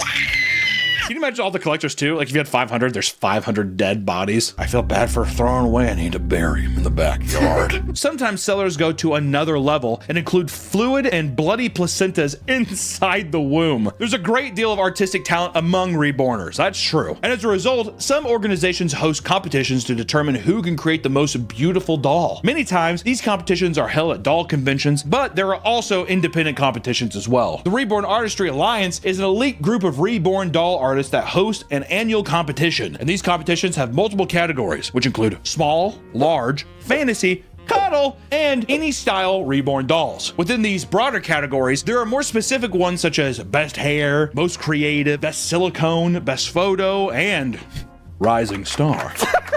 To enter, artists must be at least 18 years old, be a member of the RAA, and submit an application or portfolio showcasing their experience in the reborn doll making field. In addition to these rules, entries must pay a fee and select a skill level that ranges from novice to prototype artist. If you win in your category, you receive a ribbon and a certificate. I think that's kind of sick, actually. It all sounds really legit. Yeah. It almost seems like, yeah, we brought home a ribbon. You'd be like, holy sh.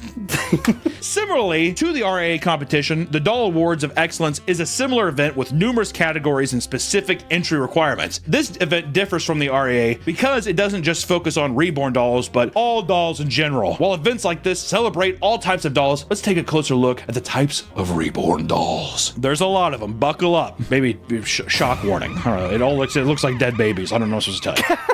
If you're just getting into the hobby, the regular price for a reborn doll ranges from $90 to about $250. Those are the prices for entry-level dolls. Some collectors can spend thousands of dollars on single dolls, ranging from $1,000 to over $6,000. This most expensive reborn doll ever sold was a female infant doll for $22,000. It almost feels like they're buying like a racing horse, doesn't it? Yeah. Will she compete?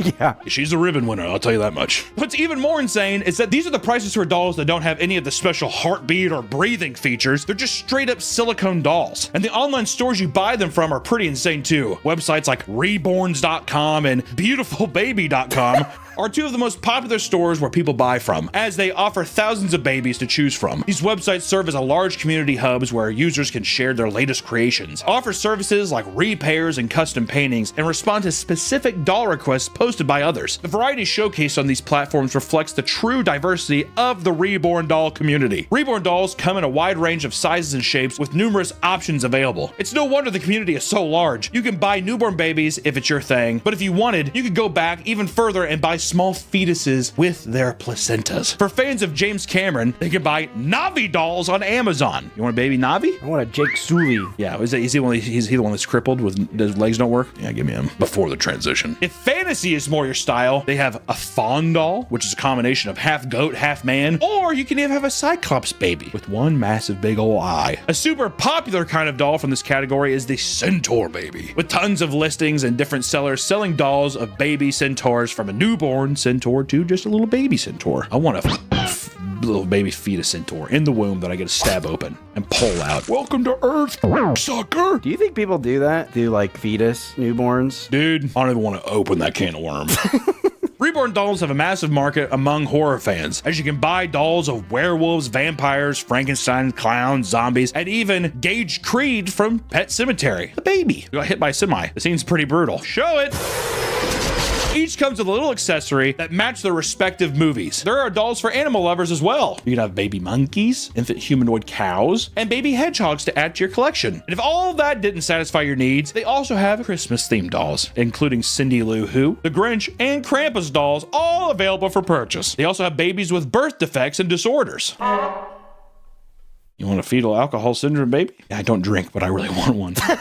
You can buy babies with cleft lips and others with Down syndrome and even a conjoined twin baby. But not everyone sees the appeal of these dolls. This community is subject to a lot of criticism and ridicule because people are either weirded out by it or they just think it's cringe. Which, like every other fucking community on Earth, dude. For starters, some people believe that it is unethical for people to make these dolls so hyper-realistic because of hypotheticals like a predator getting hold of these or doing illegal activities with them. These criticisms have some merit, as there have been cases of predators using dolls for the exact purpose, which only makes the community look much worse. Most people learn about the community through memes and videos on TikTok and Twitter, but people often feel lost and are sometimes uneasy about seeing them in public. One woman was confused and weirded out when she saw a 40-year-old woman bring a reborn doll to a dinner and have it sit next to her in a high chair. That person's probably going through some... I think that's one of the cases where it's not just a collector, is what I would assume. A Disney adult reborner made a video trying to defend her actions of bringing her reborn baby in a stroller to Disneyland because it's a part of her therapy.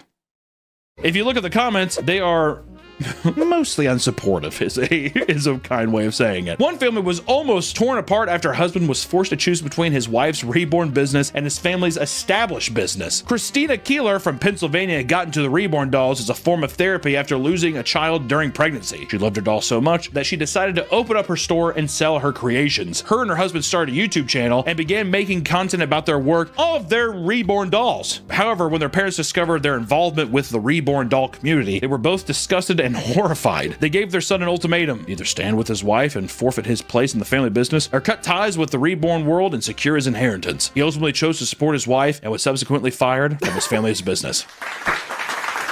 What a king. Also, too, oh my God, Dad, please, could I sell ladders?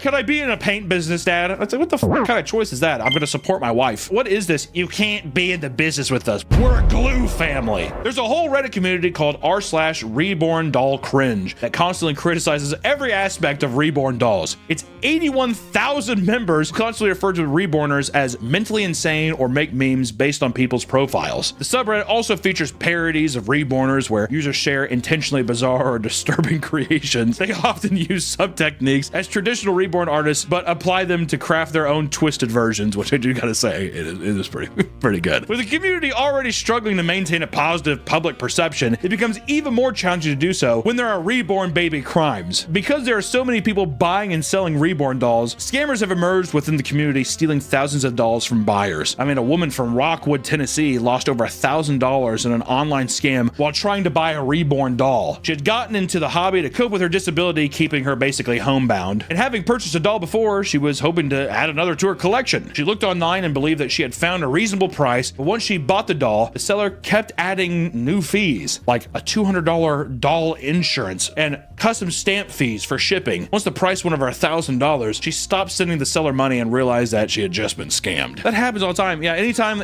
somebody's just like, oh, I need this more, just cut your losses immediately and be like, nah, dude, I'm good. Hey, Hunter's hack.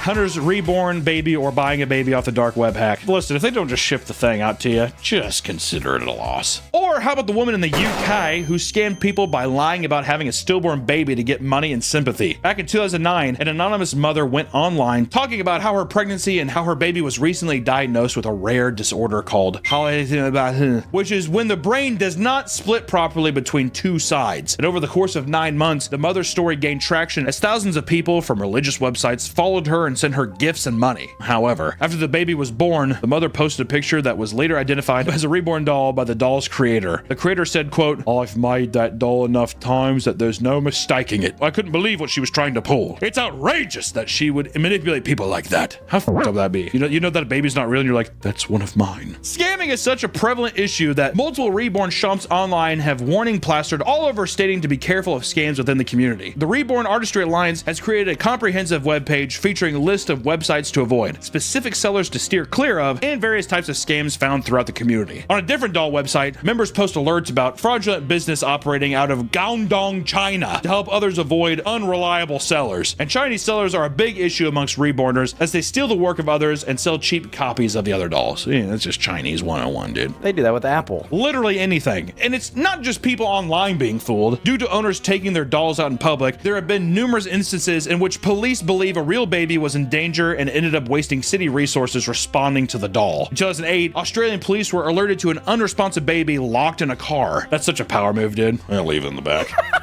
Like it's a 110-degree day. Windows rolled up, the baby's just in the back like this. Has the breathing machine in it, but the battery's going down, so it's like the voice box off.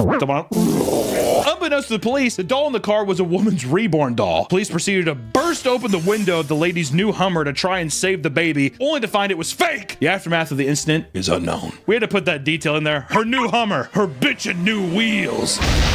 Another woman from the UK had her house broken into by police trying to save one of her reborn dolls after they were called to her home. Avo Pryor, who's a 44-year-old woman, had just finished taking pictures of a newly constructed doll for her online shop, which she headed inside to visit a friend's house, leaving the doll on the floor. At the same time, her mother was trying to call her, unaware that her daughter had left her phone at their house. So she called the police.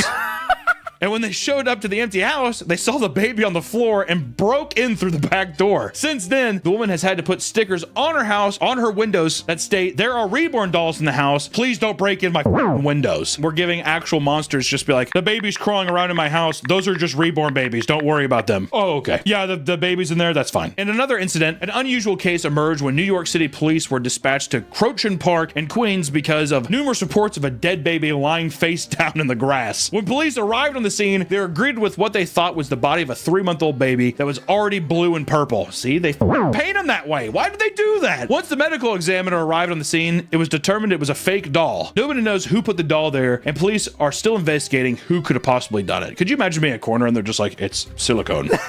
Yeah. They turn the baby into rubber? No, it's a doll. Oh.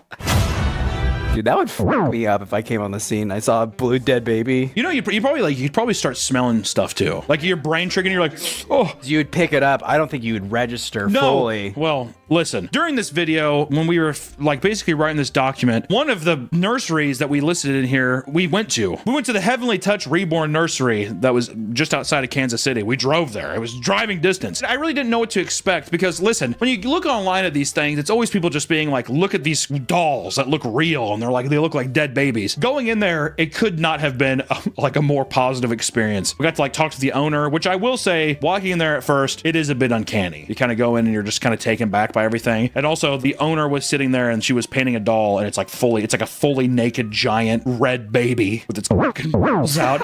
And I was kind of like, oh, whatever. But it was just cool seeing the process of like, oh yeah. We asked her about like, what kind of clientele do you have? And she was awesome. She was like, oh no, it's mostly collectors. Social media, it likes to dramatize and like, oh, it's for people who are going through X, Y, and Z, which is probably true. But I think a lot of people, it's like just the same shit with like collecting Beanie Babies and stuff. And to be fair, the more time we spent in there and just talked to her and just kind of like got a feel for how long she's been in business and stuff, the more normal everything became. So much so that by the end we were like, oh, this is sick. And we bought 2 of our own dolls. So without further ado, I would like to tell you of some of the newer additions to the Papa Meat family here. Beautiful baby Modine. Hello, baby. Go ahead, have a blinking contest with them. You'll win. I've tried many times. Look at him. He's a little pinky. He got a little hand. God damn, Modine, you gotta get your hair fixed up. You got burpee? You got burp? Modine, you got a burp? He loves this. This is his favorite game. This is his favorite game. And last but not least, joining our beautiful family is my little son, Pepper. Sorry, let me take off his deal. Look at him, Pepper. This is his happy dance. Oh, Pepper, look at you go. Pepper just loves to dance. I'm not even moving him. This is him doing it himself. Whoa! This is crazy. It's silicone. Let me tell you, we were talking about being a police officer and grabbing it. The silicone makes it feel like skin. I mean, the weight distribution, everything, it feels so real. The weight of everything, like when you're holding it, the head weighs a little more. Look at his head. Look at all those veins. You gotta hold his neck. You have to hold his neck. I'm easily bothered by persistence. Motherfucker, go, dude. It's kind of fun, actually. So let it be written. So let it be done. Ooh, I'm creeping dead. Yeah. Yeah, yeah, yeah. Whoa. Awesome. The world of reborn dolls is a fascinating and unique realm that boasts a large and tight-knit community of enthusiasts online and in the real world. They're often criticized for their behavior and sometimes rightfully so, but as we've learned, reborn dolls ain't your grandma's baby doll. They're much more than that. We will never truly understand what makes reborners so interested in these silicone dolls or how much bigger the community can get. Love it or hate it, the world of reborn dolls isn't going anywhere. Stay safe and God bless. Good night. Hey, let me get Pepper's cat back on. Thanks, everybody. We'll see you next time. Bye-bye.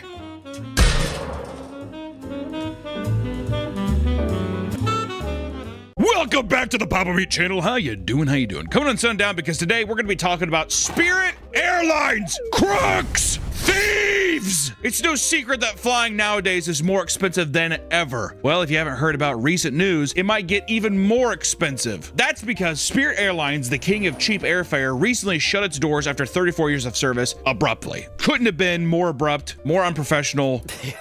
Couldn't have f***ed people over anymore. It's unbelievable. We were at MagicCon in Las Vegas playing Magic for the convention or whatever, doing yada yada yada, and all of a sudden there was just this like wave of hush over the entire crowd of people being like, hey, my flight just got canceled or my flight got delayed. Not even just because Spirit Airline, these aren't Spirit Airline flyers. They're everyone else being like, hey, by the way, this was a fucking seismic shift in the aviation world and people trying to get home. It shifted everything around, which they will course correct, but it's just, it's unreal. Just a moment's notice. They're just like, we're done. I mean, imagine working there. You're like, oh, okay. Like, what the fuck? Spirit Airlines and its brand are often the subject of harsh ridicule, and today we want to honor its legacy by looking at what made it such a giant piece of shit. From the ridiculous payment structure and chaotic flights to the Wild West environment they call customer service, Spirit is undoubtedly one of the most memorable airlines for many terrible reasons. I just hate the hidden fees. I flew Spirit twice. The first time I bought a backpack, silly me. That's a no-no. Gonna get charged for that. But then also they do things like, you want a snack? Well, of course I'll do that. Every other flight I've been on, they give you what, a bag of pretzels? I wouldn't mind a bag of pretzels. And then you get charged with that at the end.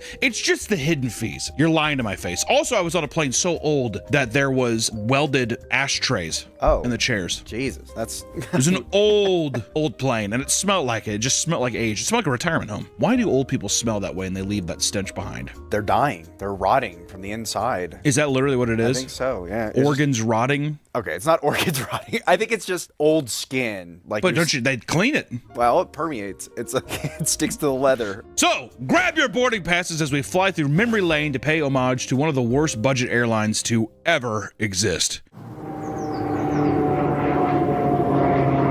And for those who are unaware, allow me to fill you in on what happened to Spirit Airlines. On May 2nd, 2026, Spirit Airlines officially closed its doors and landed all of its planes for the final time. This comes after years of failed mergers with both Frontier Airlines and JetBlue. People speculate that they closed their doors because they were like gonna merge. The people that are at the top were gonna get a huge payout, shocker, but a court ruling said that they couldn't do it. So now I think that they were having a hissy fit and they probably said, well, we can have a huge payout if we just fucking end it right now. The final nail in the coffin, according to the company, was the increase in jet fuel prices caused by the recent war in Iran. If you haven't heard about that fucking nightmare. Basically, their business model couldn't work anymore. Yeah. They're like, we cannot afford these cheap flights. I think, too, it was because people booked flights in advance, too, that they would lose money on the jet fuel. Mm-hmm. So they just kind of cut their losses and just, like, refunded everybody, which to me sounds like you're still losing money. The company had filed for bankruptcy twice in the past, but unfortunately, even if filed again, it would not be enough to keep itself afloat. Why do I not buy it? I just don't fucking buy it. I feel like they're saving their asses. They're saving their paychecks. Well, they were able to sell. You could have bought a Spirit airplane for like $500,000. Well, let me grab the checkbook. How much is a regular? Millions. Oh, through the million. Well, like once again, am I getting a fucking welded cigarette ashtray plane? Because I don't want that. Have you seen the Linus Tech Tip video where he justified buying his private jet? It was like, it was practically free. If you think about it. It's a little bit of cash flow tied up, but we're not actually spending any money, which is so cool. Yeah, I saw that, and then I saw the video of his worker being like... You kind of start thinking while you're working on your boss's third house, if you're ever going to be able to buy a house. Yeah, that was brutal. It's free. Let's talk about these graphics cards. Did I ever tell you got mad at me? Like way back in the day. This is like, channel was still pretty small. I did the Linus Tech Tips video. I thought it was funny. He puts a baby in a blender. I thought it was funny too. And he's like, that's horrible. It's pretty awful, actually. I basically stuff an infant child into a blender and then I try to power the computer with the infant child juice. Well, it is horrible, but... I think fact check. It's on a live stream. I don't know if he didn't say that. At least that's what I remember. That's probably what I've told people for 6+ years now. But before we go any further, we need to thank today's first sponsor.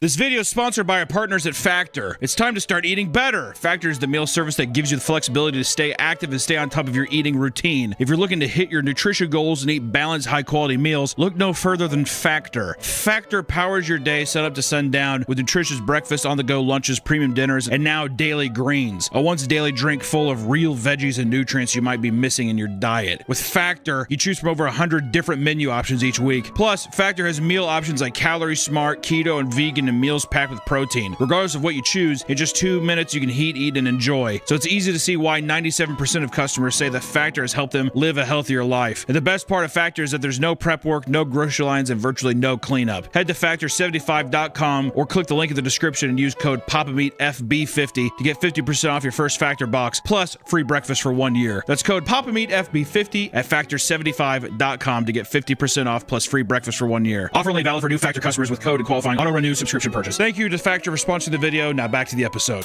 Due to the sudden closure, thousands of passengers were stranded at their destinations or inside airports. As soon as 3 a.m. hit on May 2nd, people's tickets disappeared, forced them to scramble to buy new ones at different airlines. Thankfully, most people received some form of refund for their unused tickets, which, once again, it's not like people are getting totally but it did just completely. How many people did they have lost their jobs? Tens of thousands of people? Yeah, thousands, yeah. Over 10,000, it's gotta be. For a nationwide airline company? Come on. Almost instantly, all the infrastructure Spirit had at the airport, such as customer service desks, vanished when people needed help. Unclaimed luggage was seen locked in offices with people unsure if there was any staff left to return them to their owners. And while people are having a laugh about Spirit's demise online, it's sad to see the thousands of employees, over 2,000 of which being pilots, mourning the loss of a place that they saw as a home and as just a full-on career. Damn, 2,000 just for pilots? That is crazy. I thought that like usually the airport itself, or if you just were a part of some giant union or something, that was just like, all right, you're going here, you go here, you go here. But I guess it doesn't make sense. I guess you would just be like, I work for this company. Maybe, I don't know. Fact check. Fact check. Fact check. Understep. Understep. Don't become a pilot. Scary up there. Or do become a pilot. Or do become a pilot and be solely and save people's lives. Or let your intrusive thoughts win and just nosedive the plane. No. This is a wholesome show. That's why I could never be a pilot. One false move. One false move. I feel like you gotta like really try. Well, I meant that's a false in quotes. Exactly. It's intentional. Uh-oh. My arm slipped. Yeah.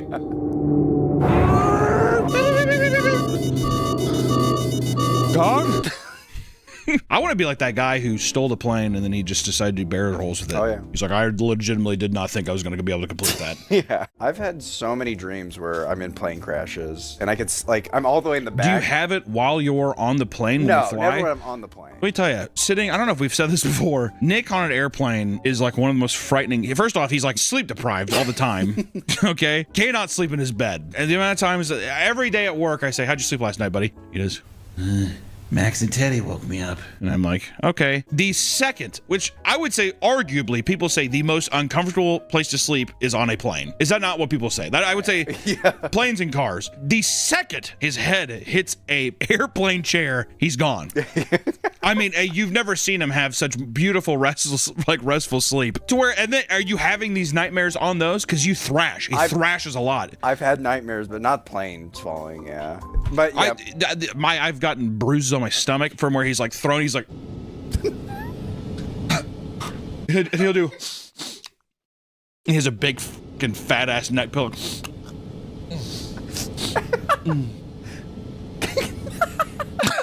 Also, I can sleep like that. I've seen you buy because we've been sandwiched between me and then like a stranger passenger. Literally sit there, they'll have like their iPad and they'll just be like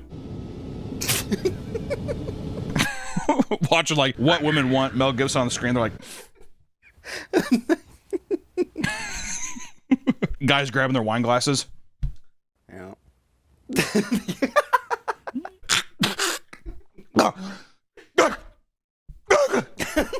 Have I screamed on a plane? Yeah, you do that all the time. Harry has said that. Harry room with you. Nick like screams in his sleep. I don't know why you do that too. Yeah, you have full on night terrors. I'm telling you, these people. It's not a joke. It's real. You go a whole flight of a guy screaming in his sleep on a plane, and then after you're done, to get up out of your chair and then be like, "Let me help grab your bag, Hunter." And I'm like, I don't really know this guy. Come on, Hunter. And I take 5 minutes trying to get your bag out. Oh, it's heavy. Hey, take your time. Excited to be in Denver. Many former employees gathered outside their airports as well as Spirit headquarters in tears, hugging one another as they prepared to search for jobs at other airlines. And up in the air, pilots and flight attendants were holding back tears as they looked back fondly on their careers with Spirit, thanking the guests on their final flights, which is fucking so sad. I was going to say, do you think they had a guy do a risk assessment of like, if we break the news with our planes? Oh, dude, like, maybe. Do you think anyone's gonna? Dude, fucking maybe. You know, you never know. Yeah, you never know. Yeah. You never, I mean, an emotional, like, I mean, but at the end of the day, do you think that they actually fucking care? I think someone brought it up in the CEO's. Oh, like, no, I don't care. Someone definitely brought it up and they were like, it's a risk I'm willing to take. Yeah, it's on them, not me. If anything, I'd be nervous. If I was a pilot, I'd go to the fucking headquarters. Yeah. Well, they ain't left yet. I'm in a 700-mile-per-hour tube that will fucking find you. I'd give everyone parachutes. I'd say jump. And they'd all jump. Whoosh, they fly out and I do. Right. Right into Spirit headquarters, dude. Fan edits have circulated online, mourning the company in their own unique way. The video show montages of their worst moments, workers treating luggage poorly, passengers brawling, and employees screaming at angry crowds of customers, all over sad music, which I will say the juxtaposition is, it's whiplash. I feel horrible for the employees and like the touching things of people being like, holy shit, but then the customer experience side, it's just been like, it's been a wave of emotions is what it's been. With all this love and support, it shouldn't come as a surprise that people are now trying to resurrect Spirit Airlines just days after it was laid to rest. Some have started petitions and fundraisers to buy the airline so they can continue to enjoy cheap flights. The most popular of these fundraisers is a website called letsbuyspiritair.com, which has already raised over $337 million of their $1.7 billion goal. That's actually kind of impressive. Yeah, I was going to say, what?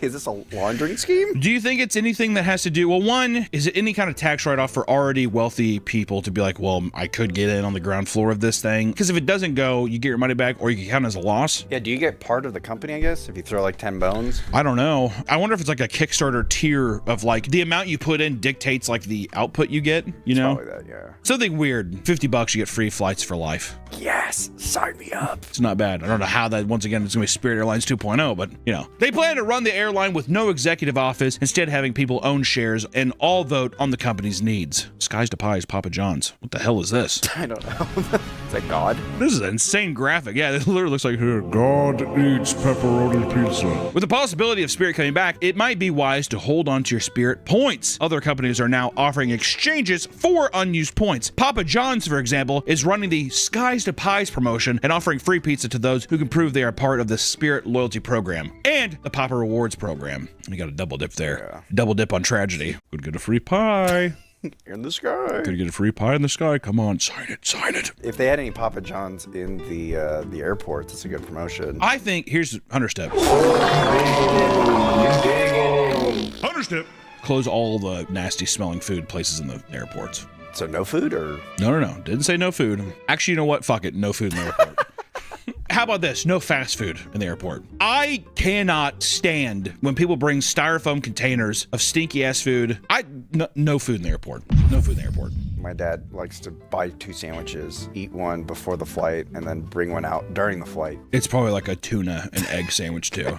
First off, there's some airports where you're like, my God, LaGuardia for some reason has like a very disgusting smell. But going to Atlanta airport and you get immediately hit with Bojangles, they're everywhere in there. Horrible. Also, every time I've ever flown out of Atlanta as well, everyone always has styrofoam containers of food. Noodles. I mean, it's insane. Smells horrible. Reeks the fucking planet up. You get hungry on the flight. Get the pretzels. They have pretzels on the flight. Am I wrong? Maybe I'm wrong. All right, maybe I'm wrong. There should be no reason that a person should be able to bring their own hot dog on a plane. What about buffalo wings? No. Press the help button. I need napkins. No. Spirit Airlines being successful for a long time doesn't mean that it had a stellar reputation. In fact, besides taking you from point A to point B, there was very little to praise, right? For many, Spirit Airlines is known for constantly canceling flights or delaying them for absurd lengths of time. Sometimes this even had led to complete chaos, like in 2017 in New York, when 9 consecutive cancellations led to 500 people crowding employees in a frenzy. Things got so aggressive that 3 people were arrested for making serious threats against employees and cops. I mean, a bit excessive, but I will say airports, it's like it's being in purgatory. It's one of the most tense places on earth, I think. Oh, yeah, everybody's on edge. People are trying to relax. Like people who are sitting quietly, there is a fucking storm inside of them. I'm always angsty in an airport. I just want to leave. I don't want to be in there. I feel like I am actually 100% relaxed. I fucking know you are. Because you're like, I'm getting ready to get the best 2 to 3 hours of sleep of my life. Even if you did make it onto the plane, you'd still be in for a rude awakening. Because Spirit Airlines was notorious for some of the most uncomfortable flights in the business. The seats didn't recline and they were poorly cushioned, making them painful to sit in for long hours. And if you wanted a bigger, more comfortable seat, you had to be prepared to pay extra. Because basically everything at Spirit was on a a la carte kind of payment system. Spirit literally welcomed people to place bids on big seats like an auction rather than charging a fixed price. I didn't know that. You just bid. You're in a bidding war like eBay. Got to check. How bad do you want it? If my giant fat ass, I have to, please just take my money. Yeah, these seats are uncomfy. The other ones are too uncomfy. It hurts my bottom. Many would then sit down in their seats only to discover that the plane was absolutely filthy. This is because Spirit prioritized flight quantity over quality, and in fact, it had some of the shortest flight turnaround times in airline history. The goal was to dump people in and out of the plane as fast as possible, which meant less time to deep clean the plane before the next flight. Many reviews complain about dirty trays and dry food stuck to them, as well as seeing gum and wrappers thrown all around the cabin. The food was also nothing to write home about, whether it's an overpriced bowl of cup of noodles or packaged muffins that people claim were served to them in prison. You could always expect a very average dining experience, which I don't think people, once again, I don't think that people are wanting. The quality is not the issue, it's just the... Yeah. Want this muffin? Oh, sure. Money. They get you once they hand it to you. Which, to be fair, I guess if you know going in, it's not the end of the world. I mean, a lot of people, they get tricked, though. They don't know. So it's just like that first experience is hell for them. I feel like Spirit lifers, they know what they're getting into, right? They understand the qualms, but I do think that, like, last second, newbie flyers, all that kind of stuff, that's where they make the real money. Trevor was he swore by Spirit. Really? Gotta ask him, why do you like it so much? Also, Trevor's clinically insane. He's on 4 different kinds of mental medication. We're weaning him off of them. We're winning him off of him. We're like, it's over. Your tragedy's over. Many were not impressed by the food, and one woman's response to this was to sneak in an entire seafood boil that would proceed to stink up the whole plane. The man seen in this picture is literally covering his nose as he watches in horror. Which, to be fair, I think that person would have done that probably on it. Like, I don't think you can blame the food quality for someone bringing in an entire seafood broil. But I do think Spirit's conditions make it to where the passengers are like, well, like your dad, let's pack some egg sandwiches. Got a long flight. It's gonna stink up the plane, though. It'll be all right. It'll be okay. Yeah, exactly. Tuna in line at TSA. Throw the bag away. I think I got 4 more sandwiches. One woman recounts her dining experience as being an absolute nightmare. After paying the big bucks to upgrade to a big seat, she was given a complimentary drink. Oh. Here you go, fatty. Yeah, here you go, tubby. Would you like some snacks? That's how they get. They give you free drinks. Yeah. Do you want some snacks, piggy? Why, yes, I would. That's me. What do you got? She had no idea that Spirit offered a Ghirardelli hot chocolate, and she excitedly ordered it and sucked it down. Moments later, however, she started sweating profusely and began feeling a mix of anxiety, panic, and intense nausea. She asked for a bag and immediately began vomiting, and the woman didn't even catch a break before her stomach started to ache, causing her to rush to the bathroom and shit her brains out. I go to the airplane bathroom and start shitting my brains out, which is the most fun that you can have on a flight. She sat back in her seat, only to immediately feel it coming back as she rushed to the bathroom to blast ass once again, this time while holding onto the sides of the plane to keep herself balanced as she prayed for it all to end. And I'm holding the sides of like the bathroom, you know, when you're like gripping the walls, and I'm praying. I start praying. I'm like, God, please, like somebody help me. God kill me! In total, her hour-and-a-half flight ended up in 3 bathroom trips. Oh, dude, I've fucking been there. Yeah. Come on, what? Was it just the milk had gone bad? Is that what happened? She spit in the flight. It didn't spit in her coffee. Yeah, why? Fuck him. Just goes over and just like fucking queefs into the cup. She gave her the brown thumb and rubbed the rim. Yeah, little chocolate lipstick on the edge there.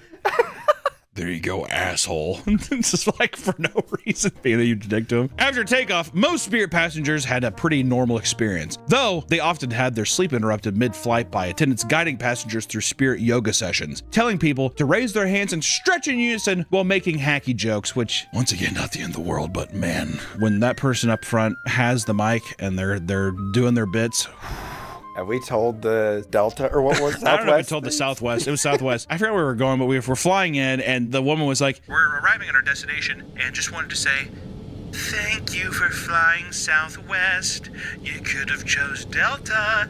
You could did this whole song. How long? 5 minutes? The best part was like, you could have chose Delta. You could have chose American Airline. You could like just she listed all of them. Yeah, but you chose. But you chose Southwest. Yeah. And then you think that it ends there, but yeah, she just kept going and going. And then she's just like, yeah. So actually, I wanted to sing for what? Like we're like I don't care. Like it's like, I don't care about this story. Let me off the plane. It was a cursed flight, or just trip too, because on the return back, that's when we had the comedian.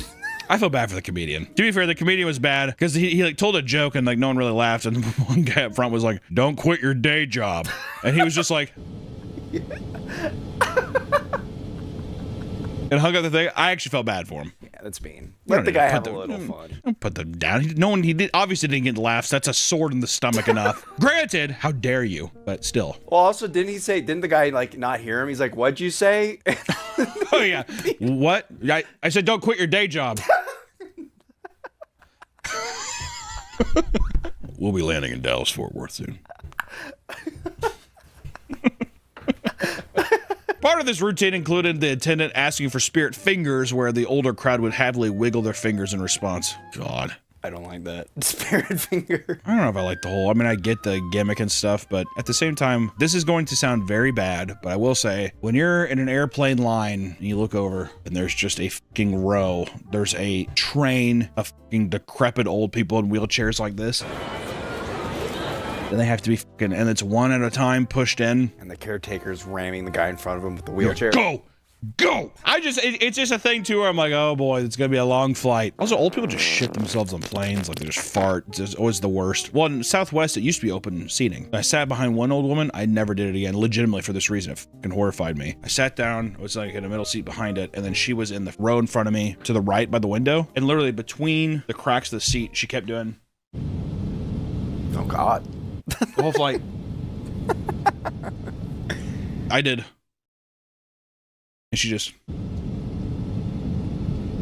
would turn back around, and she kept opening and shutting her fucking window. And I'm like, why is there not a fucking like old person plane to just let these people die up here? My God. Actually, you know what? Petition Hunter's tip.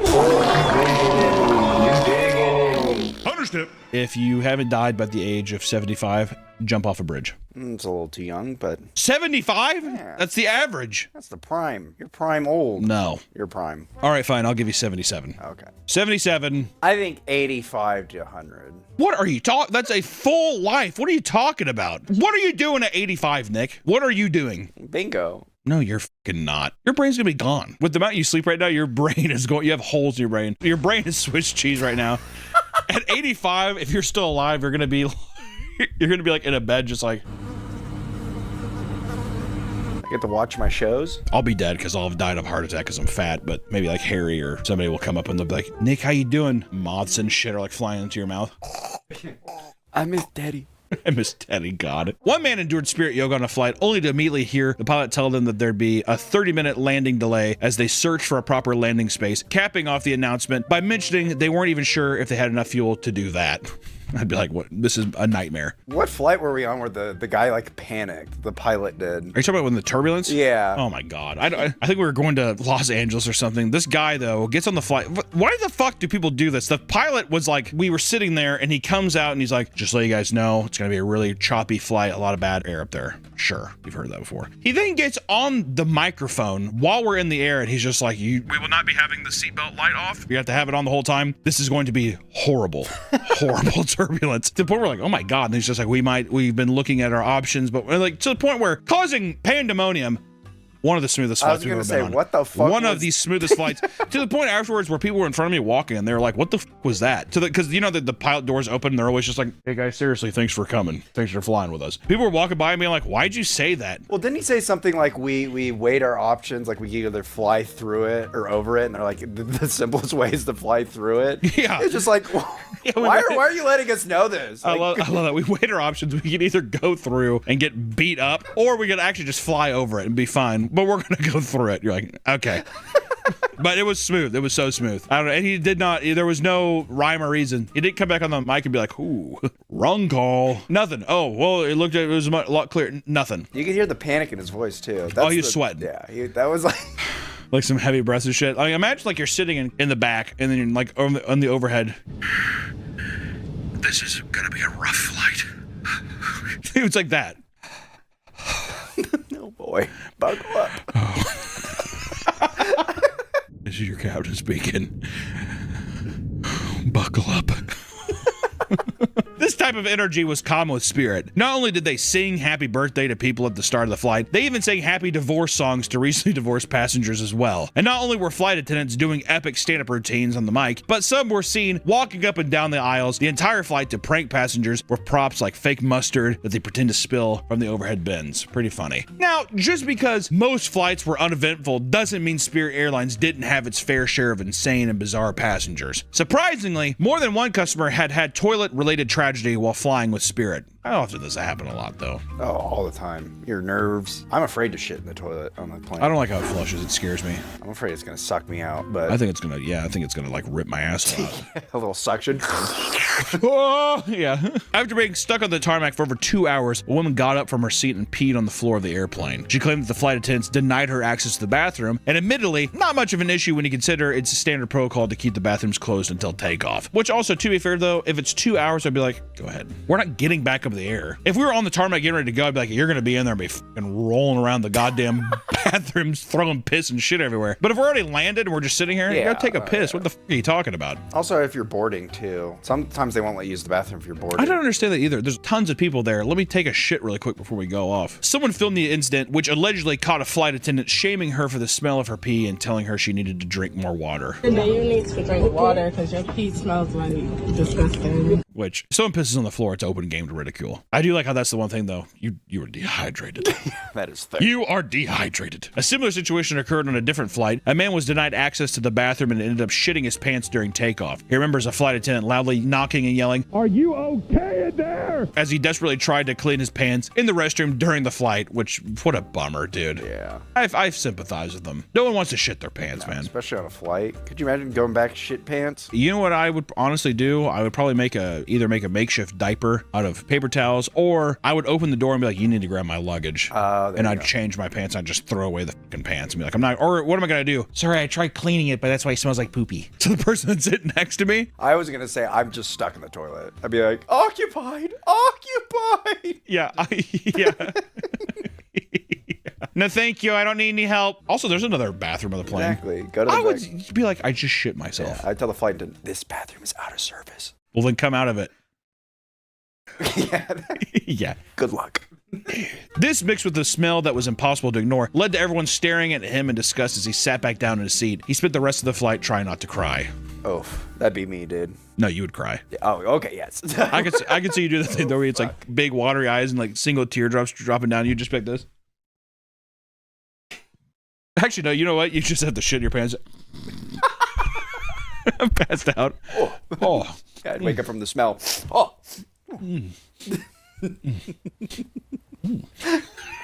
In 2024, a first-time flyer got drunk before boarding his flight and repeatedly asked the flight attendants if they wanted to join the Mile High Club, and also repeatedly asked how he could enter the cockpit. And at one point, he got up and laid in the middle of the aisle like a child. And upon landing, he was arrested and charged with interfering with the flight crew duties. In a later interview, he admitted to asking about the Mile High Club, but claimed the charges were bogus. He's like, yeah, I asked about it, but come on, it's not a big deal. I'm surprised no one got up and was just like, dude, shut the fuck up. Especially the Mile High Club thing. I feel like I was on one flight where a man was sitting next to a woman. This was like a late flight, like a red eye. And I think he said something inappropriate to her because she was just like, what? And he like was writing shit on paper and like passing it to her. They were sitting right next to each other. Something happened to where a passenger it wasn't her, heard of the stuff that was said, got up behind him and like snitched. He got moved to somewhere else. And then immediately, as soon as we got off, cops were already there. Was I on that flight? I feel like you were there for that one too. Do you remember that? That was fucking crazy. Yeah, I remember you telling me that. Well, because we were walking through whatever, you saw the cops waiting there like, what the hell? And we were kind of close to where the area was, and the woman was like, oh yeah, he was like asking for a blowjob and like all kinds of shit during the flight, like something fucked up. But it was, what I'm saying is this guy saying that the whole time, the person immediately behind her immediately got up and like helped. Didn't make a scene. The last thing I feel like you want to do, some guy who's doing that is fucking mentally unhinged anyways. So discreetly go up and be like, hey, by the way, there's this going on. And then he could be like, hey, actually, we're going to move you. Yeah, tell the flight attendant. Yeah, because he didn't make a fuss about it. I think he knew he was fucked. But to be fair, that was Southwest, not Spirit. So, We're classy on Southwest. Yeah, we just have a little more class on Southwest. If there's one thing that Spirit passengers are known for, it's getting into fights. It is so common that the airline has earned the nickname the Waffle House of the Sky. In 2021, a drunk woman in Nashville named Amanda Henry had to be zip-tied and carried off the plane after assaulting the flight attendants on board. On more than one occasion, she had punched a flight attendant and continued to escalate the situation by pulling on another attendant's hair. God damn, dude. It got so out of hand that passengers had to restrain her and zip tie her legs and feet just so she could be kept under control until the flight landed. Police arrived to the smell of booze and woman with bloodshot eyes, and Amanda resisted arrest and screamed at the cops to shoot her as she was dragged into the police car, though she stiffed her legs to make it extra annoying for them. The woman was charged with public intoxication, but the charges were later dropped. Wow, the charges were later dropped? Yeah, they tried to touch me. Which I just want to say, I like how she's on the ground. She pulled a little Jurassic Park. Shoot her! Shoot her! She's on the ground like a velociraptor. Also, I want to make an argument for this, which don't get me wrong, I've had plenty of drinks on a plane, but should there be bars and alcohol anywhere near an airport? In the airport and on the plane? On the plane, should they be serving alcohol? I was thinking about this one time. I had kind of a buzz going. I think when we were going to Arizona or something, I had kind of a buzz going, drinking a screwdriver, and I was like, can you imagine if the pilot was just like, maybe I'll have like 4 or 5 screwdrivers. I'm like, should there be alcohol access on the plane? I feel like no. I feel like people can live without a drink on a plane. I guess maybe the thought is that maybe a little alcohol can help calm people's nerves. Calm your nerves. I guess so. I think 1 to 2 drinks. I mean, don't be wrong. Anything in moderation is fine, but it's just there's the potential for tragedy. Well, you don't know. Like, you could literally go bar hopping in the airport. Well, that's what I'm saying is, should there even be? I'm just saying, as a whole, do we need to have that? I mean, whatever. The amount of drunk, belligerent people in airports is fucking crazy. The scary thing is, like, once you're up in the air. Well, so where do you go? Exactly. Also, do I want some belligerent asshole to start fights, whatever? Hey, we have to land the plane early, which, don't get me wrong, I don't want people getting hurt, but I just mean, like, the thing of, like, oh my god, now we have to, like, it's just a whole thing. With if he just didn't have alcohol, exactly. Yeah, that kind of thing. I don't know. Passengers who made it off their flights still weren't out of the woods. They then had to deal with Spirit Airlines' infamously bad customer service. Spirit consistently ranked near the bottom as far as airline customer service was concerned. I don't think I've ever had, like, an actual bad experience on any other airline. Besides, like, delays and stuff, like, I fucking hate American Airlines to death. I probably hate American Airlines more than Spirit, if I'm being honest. I fucking hate them. Ooh, sorry, we're delayed again. Ooh, flight's canceled. Oops. Fuck them. Versus Delta is the best because they have a built-in TV in the back of the headrest, which it does. It's psychological help. It does. I never watch anything, but I watch other people's screens. I like to peer and see what. How creepy. What a creepy thing to say. What do you mean? Why don't you just watch your own thing? Well, because I usually fall asleep, but I wake up, I go, oh, who's this person watching? Oh, Korean drama? It just feels so invasive. I like to judge people based on what they're watching. I was going to say 100% you're judging there. You're like, I saw some kid watching Mr. Beast. His family was in first class. A first class Mr. Beaster? Yeah. Oh, yeah. That's going to be me, Daddy. You're damn right, Joshua. Among these complaints were customers not arriving on time, being delayed, or missing their luggage, something that occurred quite frequently. What really drove people up a wall were the random absurd fees that they had to pay before boarding. You were charged for bringing water onto the plane, and if you wanted to carry on, that was an additional charge. If you didn't have a digital boarding pass, you'd have to pay for a boarding pass to be printed at the airport. What? These fees stood for decades until 2024 when Spirit was bleeding money and decided to remove a bunch of their extra fees. They also increased the weight limit of check bags, hoping to attract more customers. All right, fine. You can bring your backpack. That's what it felt like. All right, fine. We'll print the boarding pass for free. Though people hated these extra charges, it was a key part of Spirit's business strategy to keep ticket prices so cheap. Some customers were numb to all these fees because their flights were hundreds of dollars cheaper, making it the best option regardless. And the CEO of Spirit was asked about his company's customer service, and he said, offering our low fares requires doing some things that some people complain about. He was fully aware of his company's reputation, but claims it was necessary to run an airline this cheap. It's gonna be shit. It's gonna be bad, but hey, you save $300, which, to be fair, when you hear it out loud, pretty good argument. If you own it on the chin like that, I don't give a What do you want, a gold steak with it? It's you paid $50 for a ticket to Vegas. Any airline is bound to have horror stories, but the things that went down at the Spirit Airlines were a unique form of chaos. The stories go beyond boiling hot flights and water pipe leaks that left people audibly crying from distress.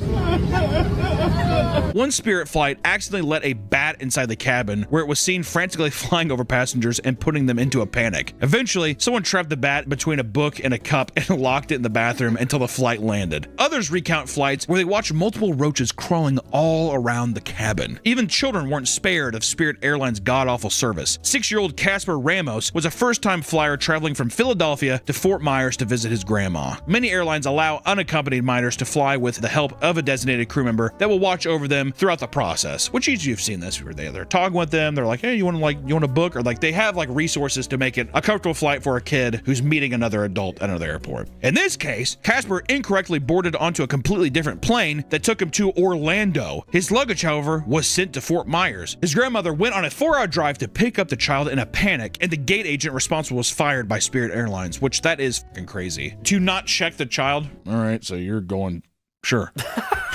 Who are you? Casper. A little ghost. Ghost? Yeah, you're gonna be a little ghost. You a friendly ghost?